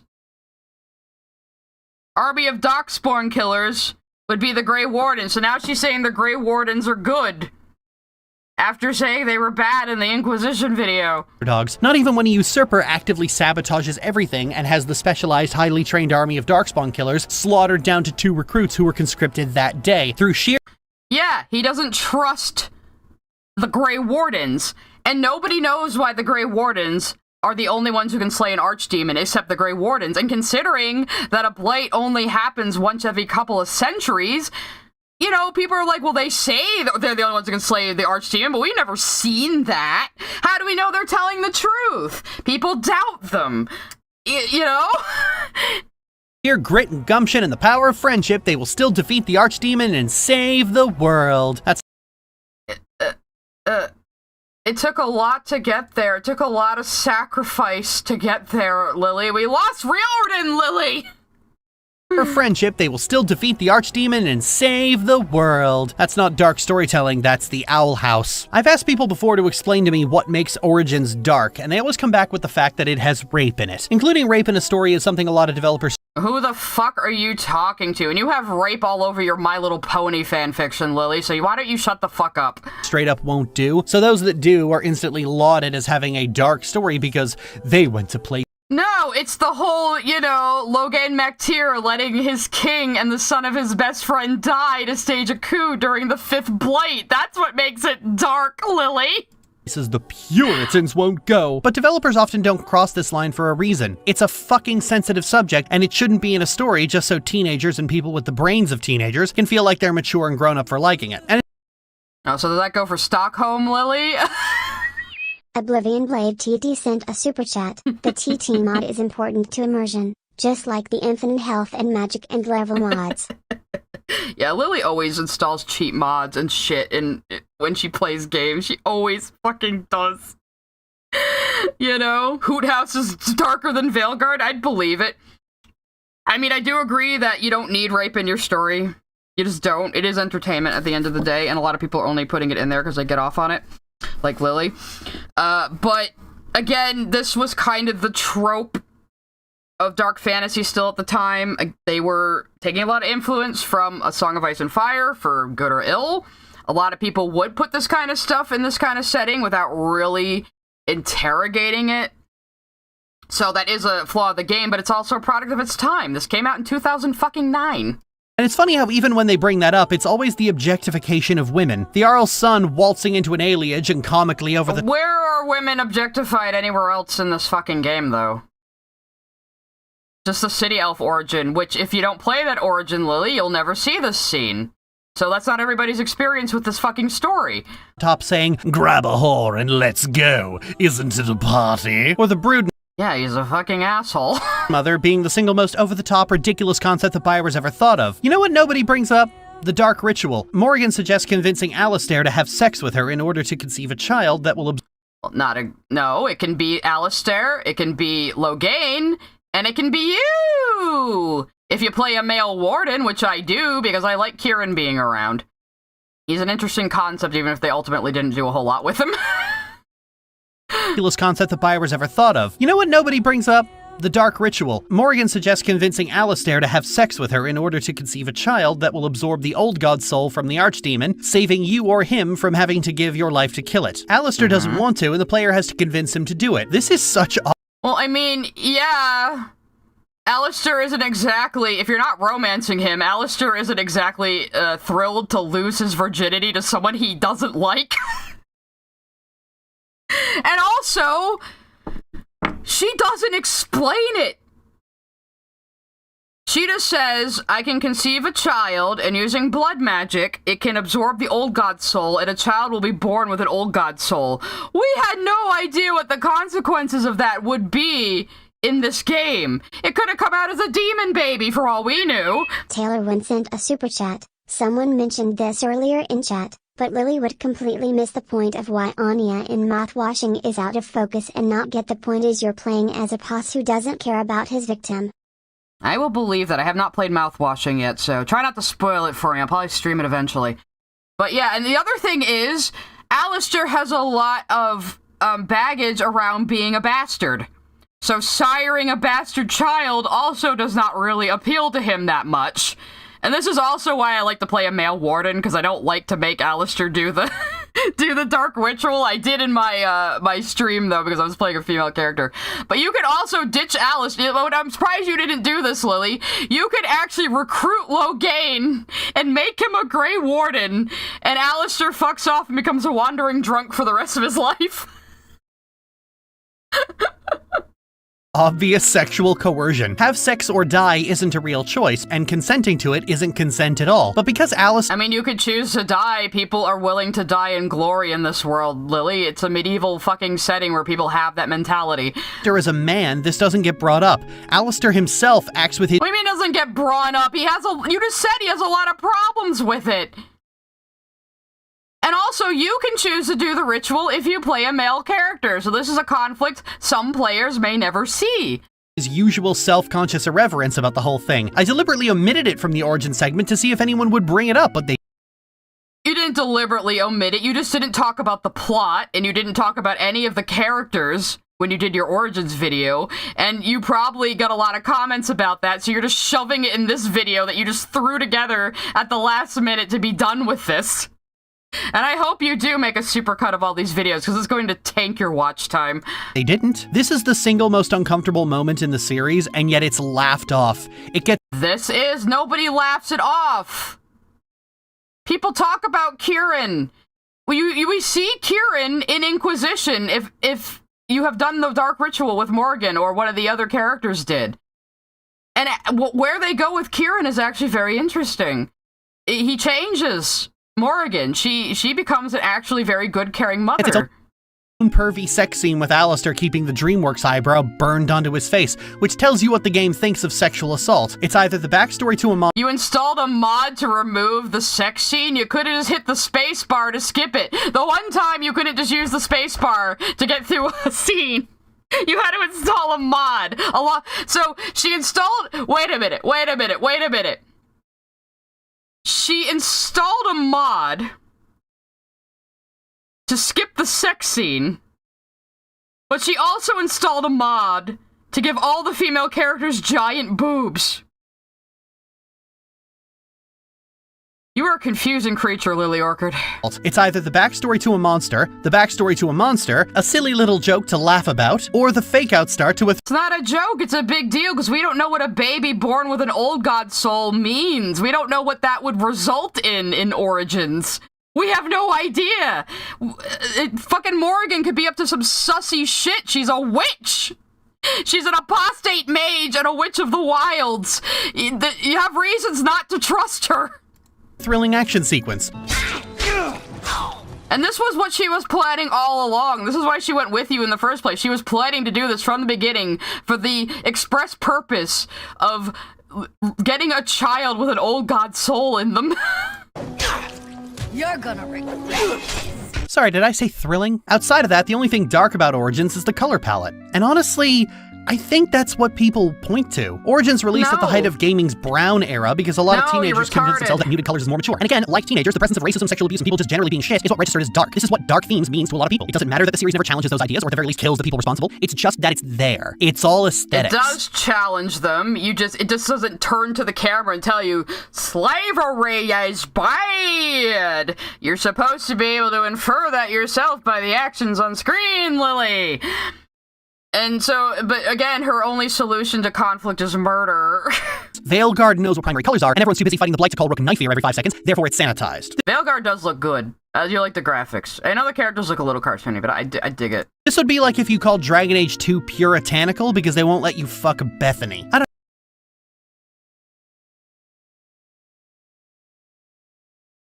You had to bring that up. You had to bring up sibling incest for no goddamn reason. I know you installed the Bethany romance mod, Lily.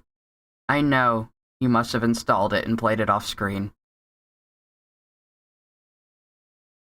Wait, is Weeks also gone from Dragon Age? Somebody just said in chat, is he also gone? Or they also gone? Anyway, let's play it one more time. Just for old time's sake.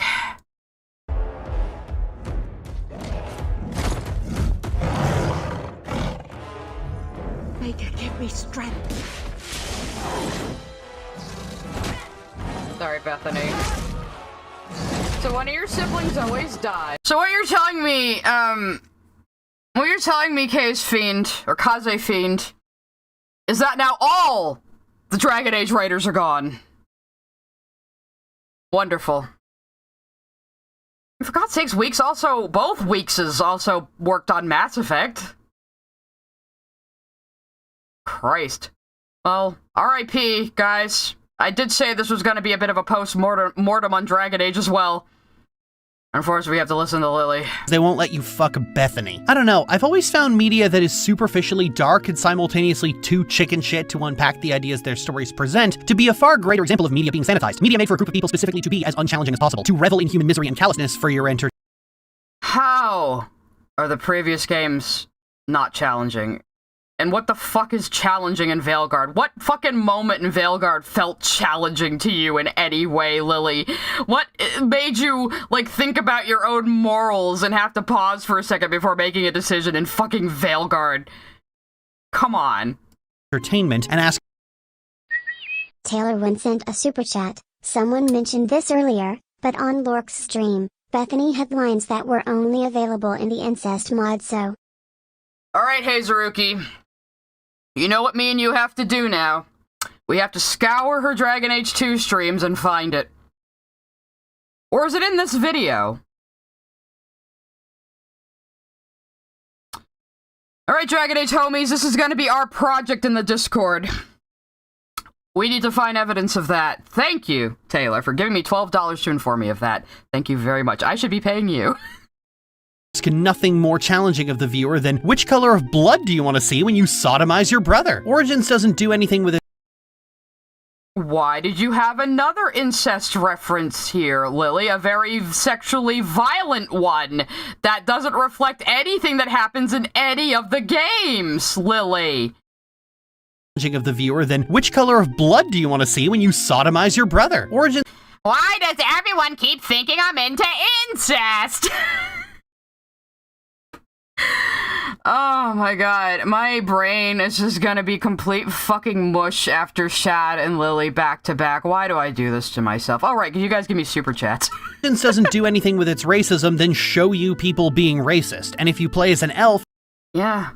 Lily, kind of like the real world where people are just racist and there isn't a whole lot you can do about it. Racist. And if you play as an elf, you get subjected to racism. And if you play as a human, you get to... I like that, Lily. One of my biggest complaints about Skyrim is, like, no matter what race you play as, everyone treats you like a Nord, because clearly it was just gonna be Nords early on. Like, you hear Khajiit aren't allowed in cities, nobody gives my Khajiit shit. I had a dude walk up to my, Dunmer and say, oh yeah, them grayskins, you hate them too, right? It's so fucking stupid! Be racist. And the gamer bros are extremely fucking racist. So a game that revels in that racism is exactly their jam. If Origins had unpacked that racism, done something about it more significant than getting to kill a few cops, the gamer pros would have blown a fucking gasket over the game being woke. Oh, sorry, it was 2009. I meant to say TC bullshit. Dragon Age 2 was a lot darker than Origins because the majority of the game is about one woman's struggle to protect what she holds dear. And one person's, because Hawk can be male or female. Yes, I would say Dragon Age 2 is the most bleak one. And also, I would say, if you're gonna play any Dragon Age game, please play 2. 2 can stand alone very well. Great writing, great characters. Enemy wave spotting system is a bit of a pain in the ass. Won't judge you if you play it on easy. I do. Maps are a little repetitive, but if you get into the vibe of it, if you really let yourself get drawn in by the story, it is so good. And losing again and again and again. More and more people she loves being ripped away from her, and even the ones that survive are forever beyond her reach. And that's because no matter how hard you try, no matter how hard you fight, the game was rigged from the start. The system's too entrenched and too powerful for you to do anything other than simply delay the inevitable. At least not— Yeah, Lily, almost like that was in every game, and you keep complaining about it. You're like, why can't I just solve all these systemic problems? And now you're praising Dragon Age 2 for showing that these systemic problems are insurmountable. Yeah, it's almost like that's the point. It's almost like it's a dark fantasy series, so it's not supposed to be like super uber hopeful and, oh, we're gonna punch the bad guys and solve racism forever. Not without huge amounts of support. Society will simply step over your corpse and continue on as it did. Even when you manage to do good, it often comes at a cost. Someone is going to get hurt. Starting a rebellion against the Chantry will see many mages die in the process. In the end, Marion flees her new home, her family reduced down to just one of her siblings, if even that. In the end, the game tells you— To Borrow sent a super chat. This is for making Lily's stupidity entertaining. Thank you. And yeah, okay, she acknowledges that the surviving sibling can also die. If you fuck up real bad. That no revolution comes without pain. Maybe you can create lasting change, but there will still be many who won't live to— Why aren't you talking about Solas when you're talking about rebellions causing pain? Sent a super chat. Bethesda moment. The title's Outwitting the Trickster. She has not talked about Solas once in the last 21 minutes. Except to, like, vaguely describe him at the beginning. See it. Origins never had any teeth to it other than, hey, look how horrible that person is. You want to be that person? It's a very specific kind of media. The kind of media that douses itself in blood and gore and bigotry and all other kinds of human nastiness, but never to a degree that the audience— Oh, look, she's showing Kaelin's corpse. You feel bad for the king what died in the Darkspawn battle that you never even mentioned once? The audience has to feel guilty about giddily indulging in it, or dare risk hitting too close to home. Always comically over the top, always drip— They're afraid to hit too close to home? Lily, people, like, still write fan fiction for this series. Years and years and years on. It definitely, you know, impacts people. In insincere irony, and never asking anything more vulnerable the player than to take a load off and take a refuge. There's a few, like, funny banters in Origins. That doesn't mean the whole thing's a fucking comedy, Lily. Most dramas should have light moments, you know? In the audacity. It's— Oh, good. Lily's gonna scream. I'm gonna turn it down. Yeah, you're not even talking about Veilguard at all. I don't think she fucking finished it. Well— You backpedaling fuck of a brother! You chose me! You did! You did! Nobody cares about the fucking Lele. Of writing Origins is working with. And in the same vein, it would have been a lot darker. You're comparing Origins to the coffin of Andy and Lele. You really cannot compare anything except to, like, the same 5 goddamn things you like. Darker had it actually explored and deconstructed its own premise. If the racism that coats Dragon Age had been used for anything other than, lol, Tolkien was a pussy, let's rape some more elves, it would have been a lot darker and a lot more adult, but Origins— Again, Lily, what's not adult is saying, I want to punch the bad guys and solve racism in this world forever. Go back to playing Kingdom Hearts if you want your happy, smappy, shonen bullshit, Lily. This is a game about an actual living, breathing world that is believable. MOHAMMD sent a super chat. Lily thinks all the unrealistic stuff is realistic and all the realistic parts are unrealistic. Yeah, it's so fucking weird. Like, you have some kind of disorder in your brain. Isn't adult. It's the most childish interpretation. I definitely gotta play the Lele at some point and voice act it better. Sent a super chat. Since Sabine didn't show up, here's a pity 20 for your booze and weed. Aw, thank you. I'm sitting here with my little busker hat and you're taking pity on me. Thank you, Boop the Flute. I appreciate it. Of adult you could possibly get. It is what 17-year-olds in 2009 thought mature looked like. And guess what? Times change. Origins went from, aesthetically at least, flipping the script for the fantasy genre to setting the tone for it. We're in a post-Dragon Age, post-Game of Thrones, Who the fuck? Listen, Lily, I love these games. I love these games to death. But the series is a mess. Who in gaming right now is taking Dragon Age's influence? Who? Point me anywhere where someone is taking influence from Dragon Age in gaming right now. Fox14 sent a super chat. That's like 4 incest references in a row. That's gotta be a new record. Kind of like the 4 videos in a row. Boom! I am starting to lose my voice, though. Goddamn. Snyder Cut world. Why did you say that name? The dour, grim, and brown and bleak that's all edge and no point is the norm. It's tiresome. People are getting so fucking sick of it. Even Star Trek is doing this song and dance. Conversely, Veilguard is more brightly colored. Its characters generally nicer and more earnest and sincere. But in terms of emotional weight, it's the heaviest game in the series. There's a theme of newbie. How? How is it the heaviest fucking game in the series? Because Tosh? Really? The worst character? Probably... But you like bad writing, Lily, because you have no taste. Heaviest game in the series. There's a theme of new beginnings over the entire game that encompasses every character arc. Where? I mean, it's all about keeping the veil in place so the world doesn't get catastrophically changed. What? Arc. Characters in some way having to find new reasons to live and keep going forward, finding a new purpose in life, moving beyond That was more Inquisition, Lily.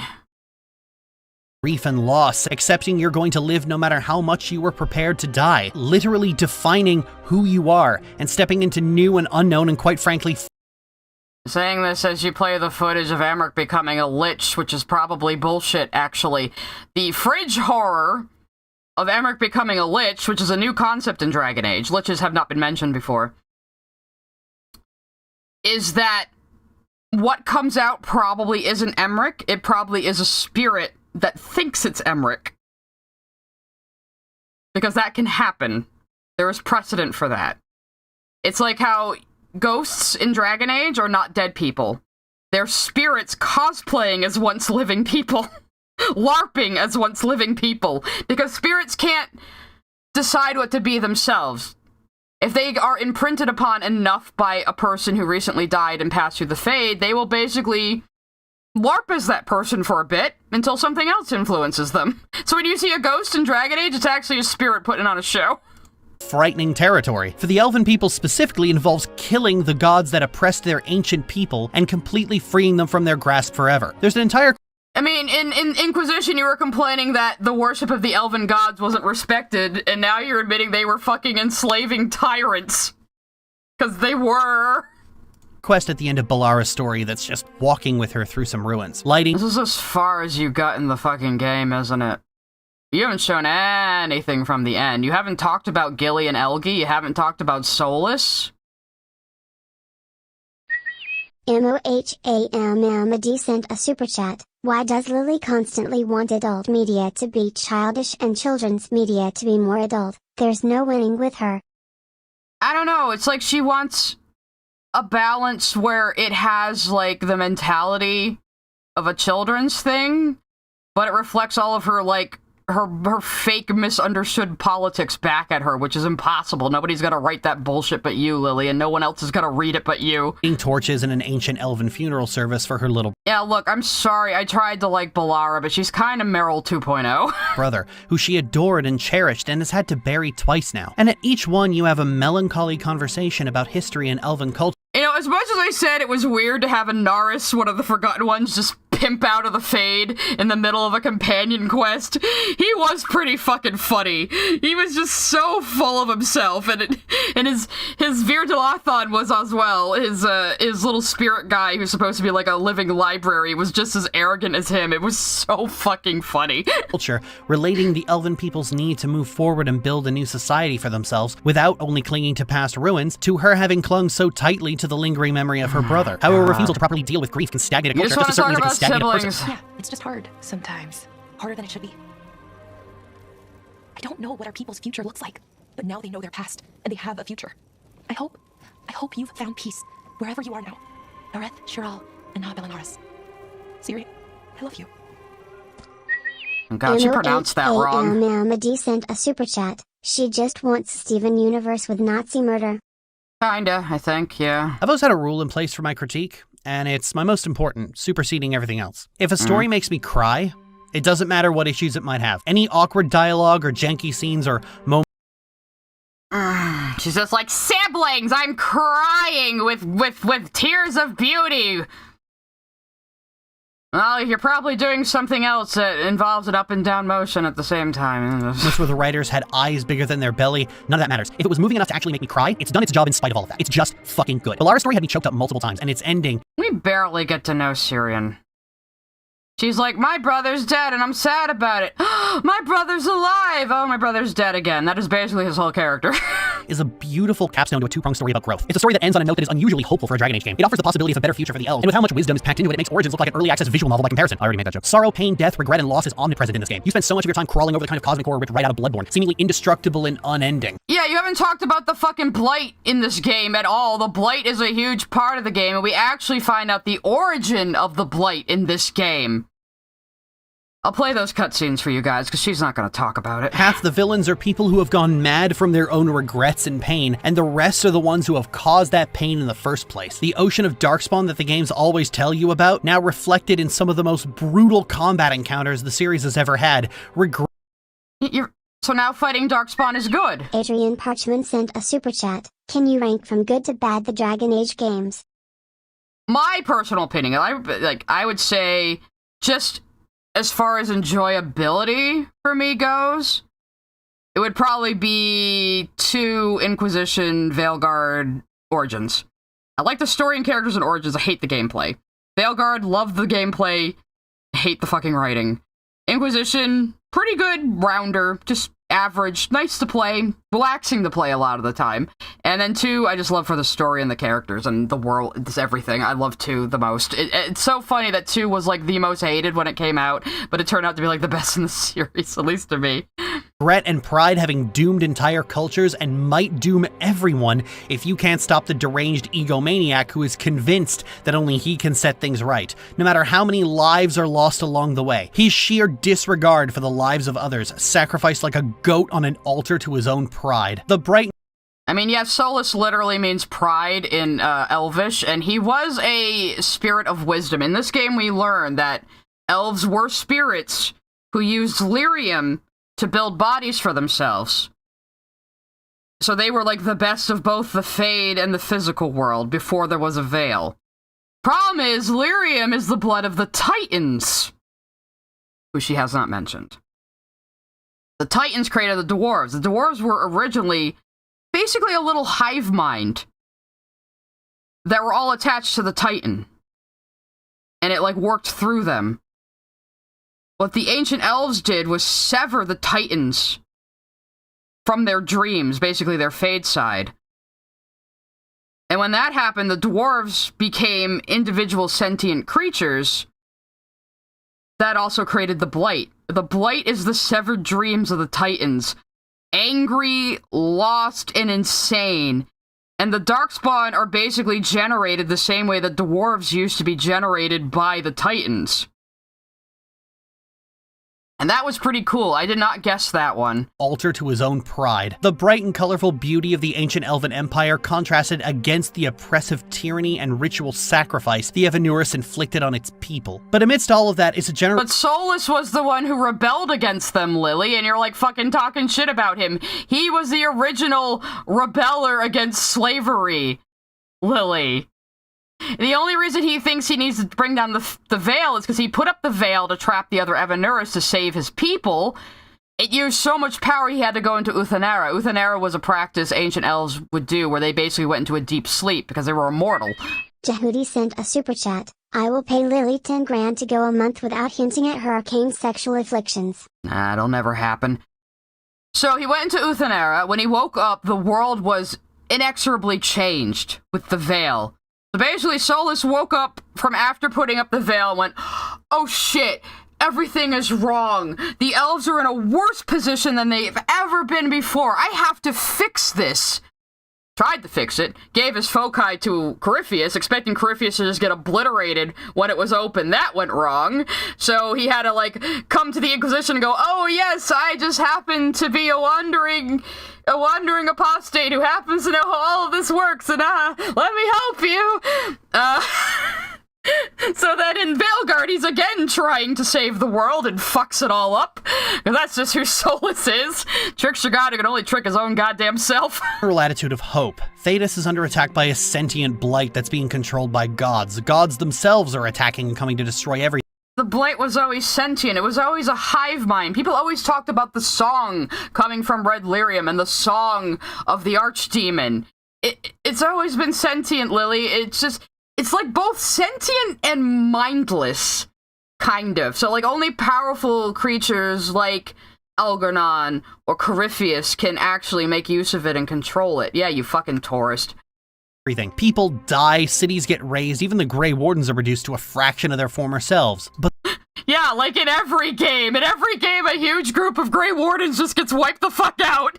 Every single game. They bleed so we can kill them. Veilguard is at times oppressively dark. You lose repeatedly, companions die, at least one is unavoidable in a similar vein to Mass Effect 1. People slowly lose— Killed my tiny wife, huh? Lose the things they're living for and have to find new reasons. I think there was gonna be DLC. Master that isn't going to happen now. Chat. Lily just wants a different story. She got introduced to an oppressed indigenous people and clung onto that alone. The rest of the lore be damned. Yeah, basically Lily thinks like her first assumption about a series should be the path it follows, and then she gets really mad when it doesn't. She did that with Dungeon Meshi, too. But I think because we don't see Harding and Davrin's bodies, depending on which one dies, spoiler, one of the two will die, depending on your choices, I think they were going to give us DLC, but of course, everything's canceled now, and all the writers are gone. So we're never gonna get that. But damn, can you imagine if there was a DLC where we get to see a blighted Davrin and Asan? That would've been fucking amazing. Keep going all over again, having to pull the drive to fight and bleed when they're at their most hopeless, and it seems like it would be easier to just wait for the end. And they don't have the armies of multiple nations at their backs, or the sheer demented fanaticism of the Chantry. These are just people, whose only reasons to keep going are for themselves and the people they love. It's a game where if you don't— Again, the game never justifies why you and your group of people are the only ones who can do this. It never really justifies it at all. It's very sloppily written. Don't take your time to solve these problems, you will lose. Thomas93 sent a super chat. She's a worse gamer than Elon Musk. I mean, considering Elon Musk doesn't actually even play games himself, maybe not, but... What, baby boy? Sorry, my cat just busted down my door and hopped in here. No, you can eat on your own. These days, he won't eat until I pet him. I don't know what that's about. You will lose everything. You might stop Solas, but there won't be much of a world worth saving in the process. It's the only Dragon Age game— What do you mean? There won't be any world worth saving if he manages to take down the Veil? The double blight's a problem, yeah, but the Veil going down would unleash the rest of the blight. He also explains that, actually. I actually made a reference to that line in the trailer. Let me fucking find it. God damn it, I don't think I made that a clip. But Solas does explain that the blights that exist in the world as we know them are but a bare fragment of the whole. I gotta close the door again. He says that. It's but a bare fragment of the blight, what we've experienced so far. So, the rest of the blight is still behind the Veil. Gilly and Elgi are trying to let it out. So if the Veil goes down, even worse blight will escape. So I think Solas had a plan to stop that somehow, or he thought he did. He'd probably fuck it up somehow. But, yeah, so, like, the blights we've seen so far are fucking nothing compared to what is sealed behind the Veil.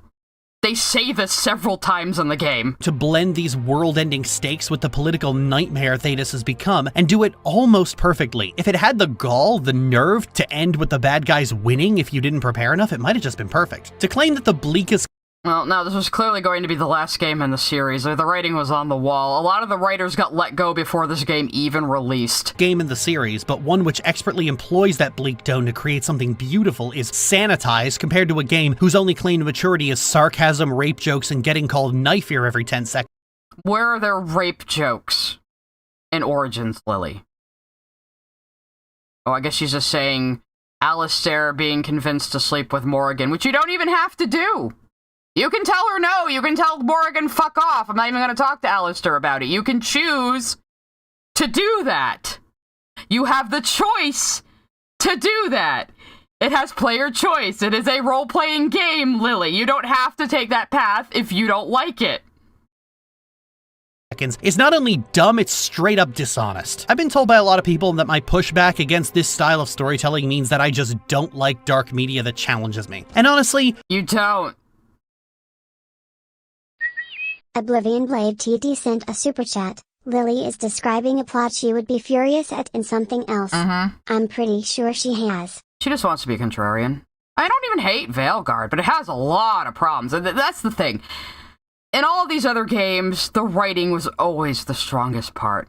So to have the writing in the last game be the weakest part is disappointing. You know, it just is. I don't hate it, though. I'm glad we got it. I'm glad we got something. You know, EA was always strangling this series and trying to snuff it out, so at least we got fucking something. I'm trying to remember the shit she brought up in the Dark versus Light media video, because all she brought up was stuff was, like, kids stuff. Like, even Andy and Lele, like, that's what she thinks is dark media. Lily, Andy and Lele is angsty shit made for teenagers. I mean, I'm interested in playing it, but that's what it is. I definitely will play it and voice act it better than you, though. You don't know what that means. I was watching dark and uncomfortable films and playing dark and uncomfortable games while you were sucking your thumb. The loudest... Yeah, really, Lily? I grew up with the X-Files before you were even fucking born, probably. Take that. Yeah, I probably made more money off of this stream than she did on any of these videos, so... Champions of dark themes on social media deliberately seek out media that has as many superficial trappings and material as possible, but which is as unchallenging as humanly possible. Media that is caked in racism, but not in a way that asks you to think about it. Media that revels in abuse and morbidity, but which deliberately avoids asking uncomfortable questions. Media that will soak itself in sexual abuse, but not ask you any questions about the way in which that abuse is enabled. You don't know what dark means, and you never have. The discussion of whether or not Veilguard is dark, anyway, is an irrelevant one. Tone is not an indicator of quality. Quality. Really, Lily? Because you always bitch about the tone of things and say that makes them terrible. Is. A dark game that's bad is still bad regardless, and making a bad game dark isn't going to save it. But understanding what makes a story good or bad is difficult, and can't be easily quantified, while equating nastiness with quality is easy, so dumb people really like it as a metric. Is Veilguard dark? Who cares? It's good. It's not just good, it's fucking great. Has the weakest... Was that really the end? She didn't talk about the plot at all. She didn't talk about the plot at all. Hey, Zaruki, can you do me a favor? Can you send me the clip of you tricking Solas? I was gonna show that scene, but I figured I'd use your clip because it's funny. Lily, thanks for watching. You think yourself capable of judging me? Oh, she's gonna show it. Never mind. Actually, no. Fuck you, Lily. I'm not gonna give you the satisfaction. Also, there's your wife's terrible art. Yeah, just put it in the chat, hey, Zaruki. I'm gonna show a funny video while we wait. Of Lily freaking out about someone critiquing this art. Flute sent a super chat. Give me back my 20. I need that booze now. Too late. Anyway, so Lily, remember how Lily sent her little goon after me to, like, try to insult my artwork, and how Lily went on and on for, like, a month about how I drew a hand backwards at a single panel of one comic page once, and then fixed it? I just want you to keep that in mind while we watch this.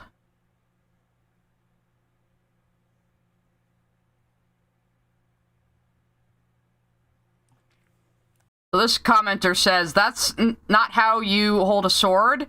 It would look more natural with a reverse grip.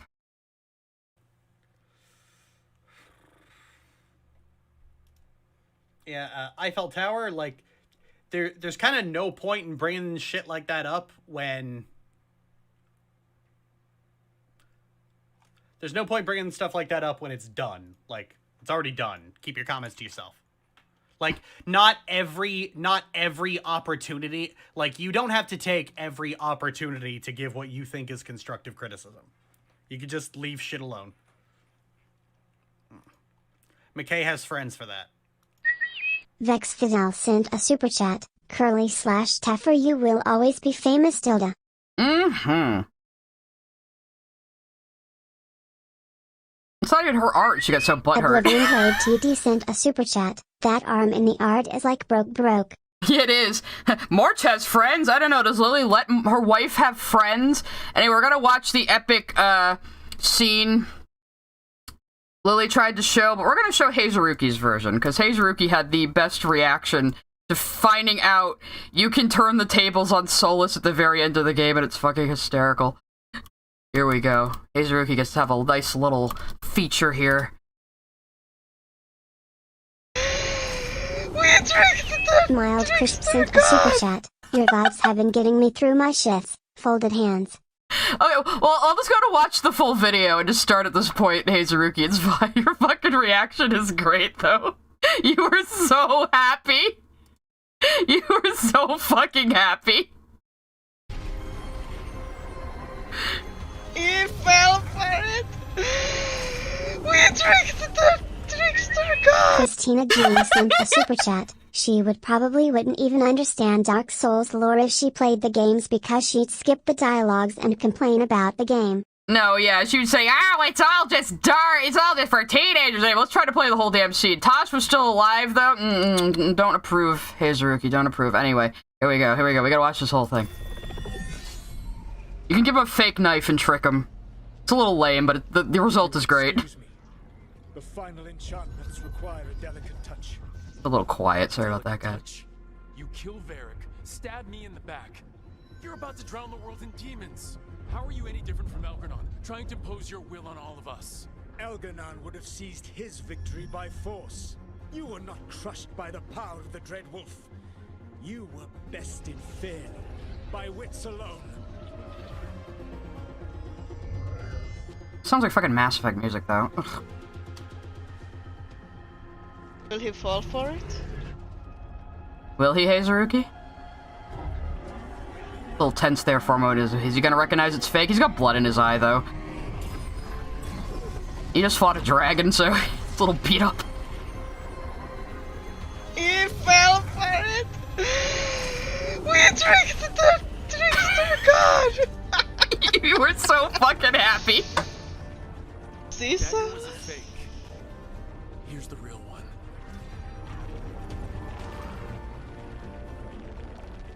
And now the veil is once again tied to the life force of an elven god. Get fucked, Solas. Fairly by wits alone. I taught you well. No, Varric did. Varric taught me well. Yeah, Varric's my real dad. You think yourself capable of judging me? I have faced things you could not possibly comprehend. I've seen your memories. Great performance by Gareth David-Lloyd here, too. I am a fool. Yes, you are. Fuck. Finally met his match. I wasn't gonna give Lily the satisfaction of playing that. Fuck yeah. That was Hazuruki's like live reaction too. You're so pleased with yourself. Anyway, we will play a few other scenes from Veilguard that Lily didn't even fucking talk about. I called this one Solas on the Blight. I think maybe this is the one I'm thinking of. Let me just check. Oh wait, no, that's the... No, I labeled that wrong. That was the DAO opening again. Oh, I think I accidentally posted the same link twice. But anyway, here's the backstory of the Blight. When you see Solas's memories, which you can collect in the Crossroads. With this, the proper ritual will sunder every titan from its spirit. But you must know those severed dreams will certainly be driven mad. A disembodied blight of pain and anger. It is awful what we're doing. And the only way to end this war. The guy 493 sent a super chat. Wait, people actually like Dash? Yeah, some people do, or at least they lie that they do. So yeah, the Evanuris, the war Solas mentioned in that Trespasser clip, they fought the Titans. Titans were a primeval creature, like I said, the dwarves came from. We'll actually have this clip where it shows how the first elves made their physical bodies. Oh, that wasn't right. Master Clockwork sent a super chat. I groaned when they brought out the fake dagger. Where TF did that come from? Was that the writers pulling something out their ass last minute? We apparently made a convincing fake that tricked even Solas. I know that part's lame, but like I said, the result, I gotta love it. You have so long observed the world. Why not consider joining it? But I have no desire to live as humans. I have the Fade. Besides, this talk of taking on a solid form. I think you underestimate the danger. When you took the glowing stone to build your body, did the earth not shake? Delirium gives us the strength we had when we were of the Fade. We are the best of physical and spirit. I need your wisdom, Solas. To withstand the louder voices who would go too far like Elganon. I need you. This is madness. You must know that. I will always follow where you go. So yeah, they made their bodies out of lyrium. Lyrium is the blood of the Titans, so the Titans didn't really like that. So they went to war with the Titans, and the only way to end the war, they decided, was to cut the Titans off from the Fade, which created the Blight. But they had it contained for a time. I think I have that clip as well. Yes, I do. The Evanuris seek the magic of the Blight. Impossible. The Blight is safely sealed away forever. Though I wish I could believe you. I have sensed the breaking of the wards. I will investigate your claims. If they forget the danger of the Blight, I will endeavor to remind them. What if, instead, you left the Evanuris and remained with me? Do you not wish for freedom from this struggle? Be at peace, love. I will stop them. As you must. The Blight is our mistake.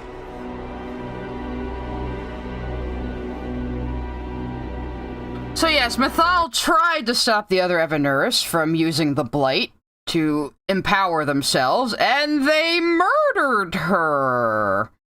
So she became like a weak spark of a spirit. Because spirits, if they are killed, which they can kind of be killed, they will reconstitute at some point, but they will not be the same being anymore.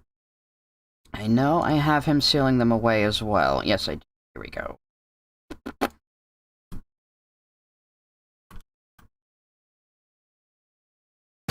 You dare to try to cage us, jealous of our growing power! You will pay the final price for this betrayal. We warned you not to use the Blight. For this, and for Mythal, I sentence you to sleep in exile ever after. Your own lives will form the veil that keeps the horror you unleashed at bay. You dare to try to cage— Okay, that was a short one. But yeah, so that's how the veil went up. He used the Evanuris' own life force to create the veil to keep the Blight sealed. But that changed the world as everyone knew it. It is in Hallelujah cadence, isn't it? Yeah, the way Solas speaks is, his dialogue is generally written in the iambic pentameter of the song Hallelujah. You know, you don't care for music much, do ya? I can't remember the fucking lyrics right now.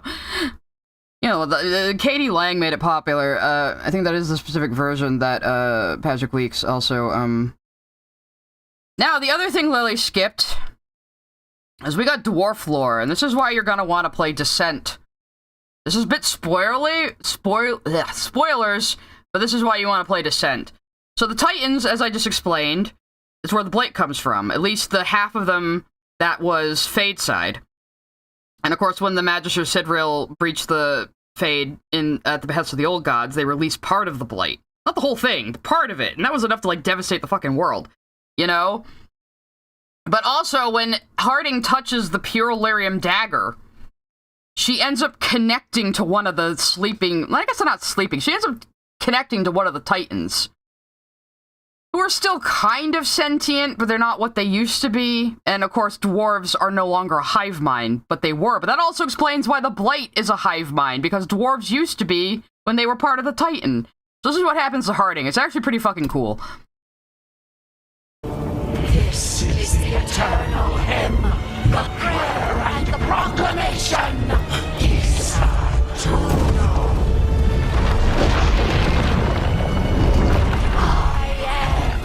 We are free again, whole again, here again. Harding! I can hear it. The Song of the Stone. I won't spoil the rest in case you want to play it yourself, but they do explore a lot of the Dwarven lore in this. That was just your first... That's Ali Hillis, by the way. That's also Liara's voice actor. And I thought we were going to see Valta again, because that was also Ali Hillis, but I wasted potential. I think... Yeah.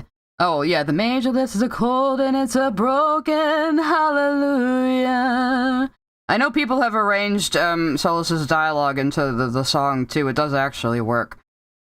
I think we're about at the end, though, guys. You know, someone has said you're still going. I think we're about at the end, guys. I am fucking... Oh my god, was she also lightning? I'm so sorry, Ali Hillis. Well, that's it, guys. That was Lily's Power... Oh, wow. 7.9k views in 4 days. For a 137k sub. Oh, she's lost another 1,000 followers. Huh. How's my recent video doing? You know, the one I uploaded, but you'll see. Her Origins one got 16k views in a month. Diminishing returns all across the board. Lily is literally tanking her own channel just to go after shit I like. From Utena to this. Even the Death of Media Literacy one was about me, Ant, and Krim. So she's been tanking her own channel to try to get at me. So, how's my recent video doing? The cut on the gay rep react I did? Let's see. It's up to 43k views in 2 days. Nice. Nice. Next react I do is probably going to be Shad again, though, because he had another video about my channel is dying! If I feel up to it, that'll probably be next Wednesday. If not, it'll be a normal art stream.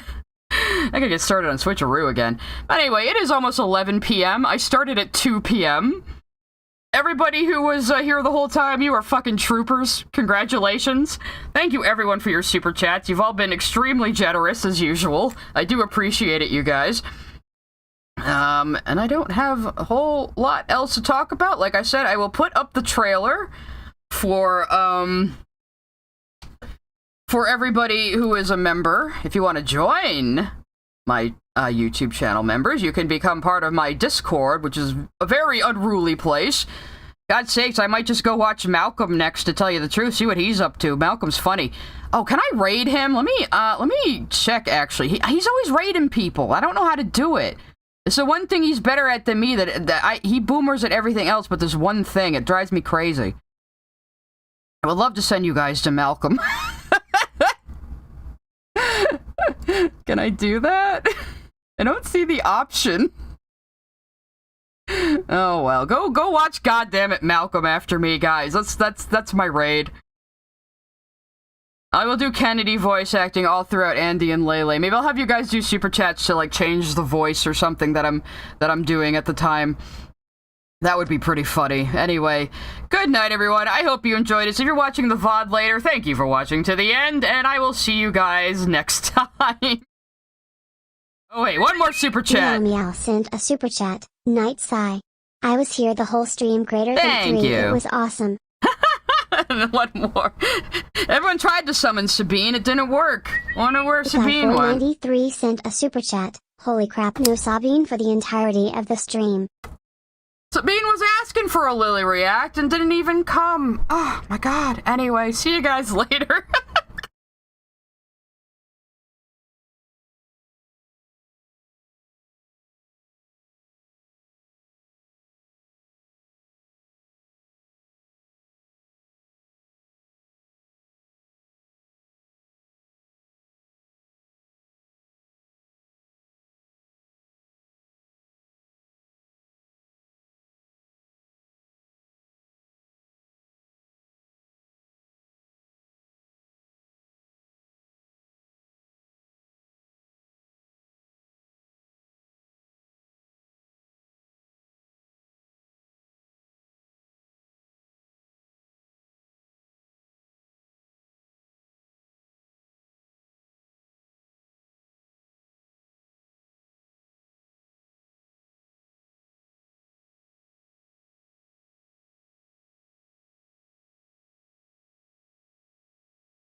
Submit it, okay? Take me at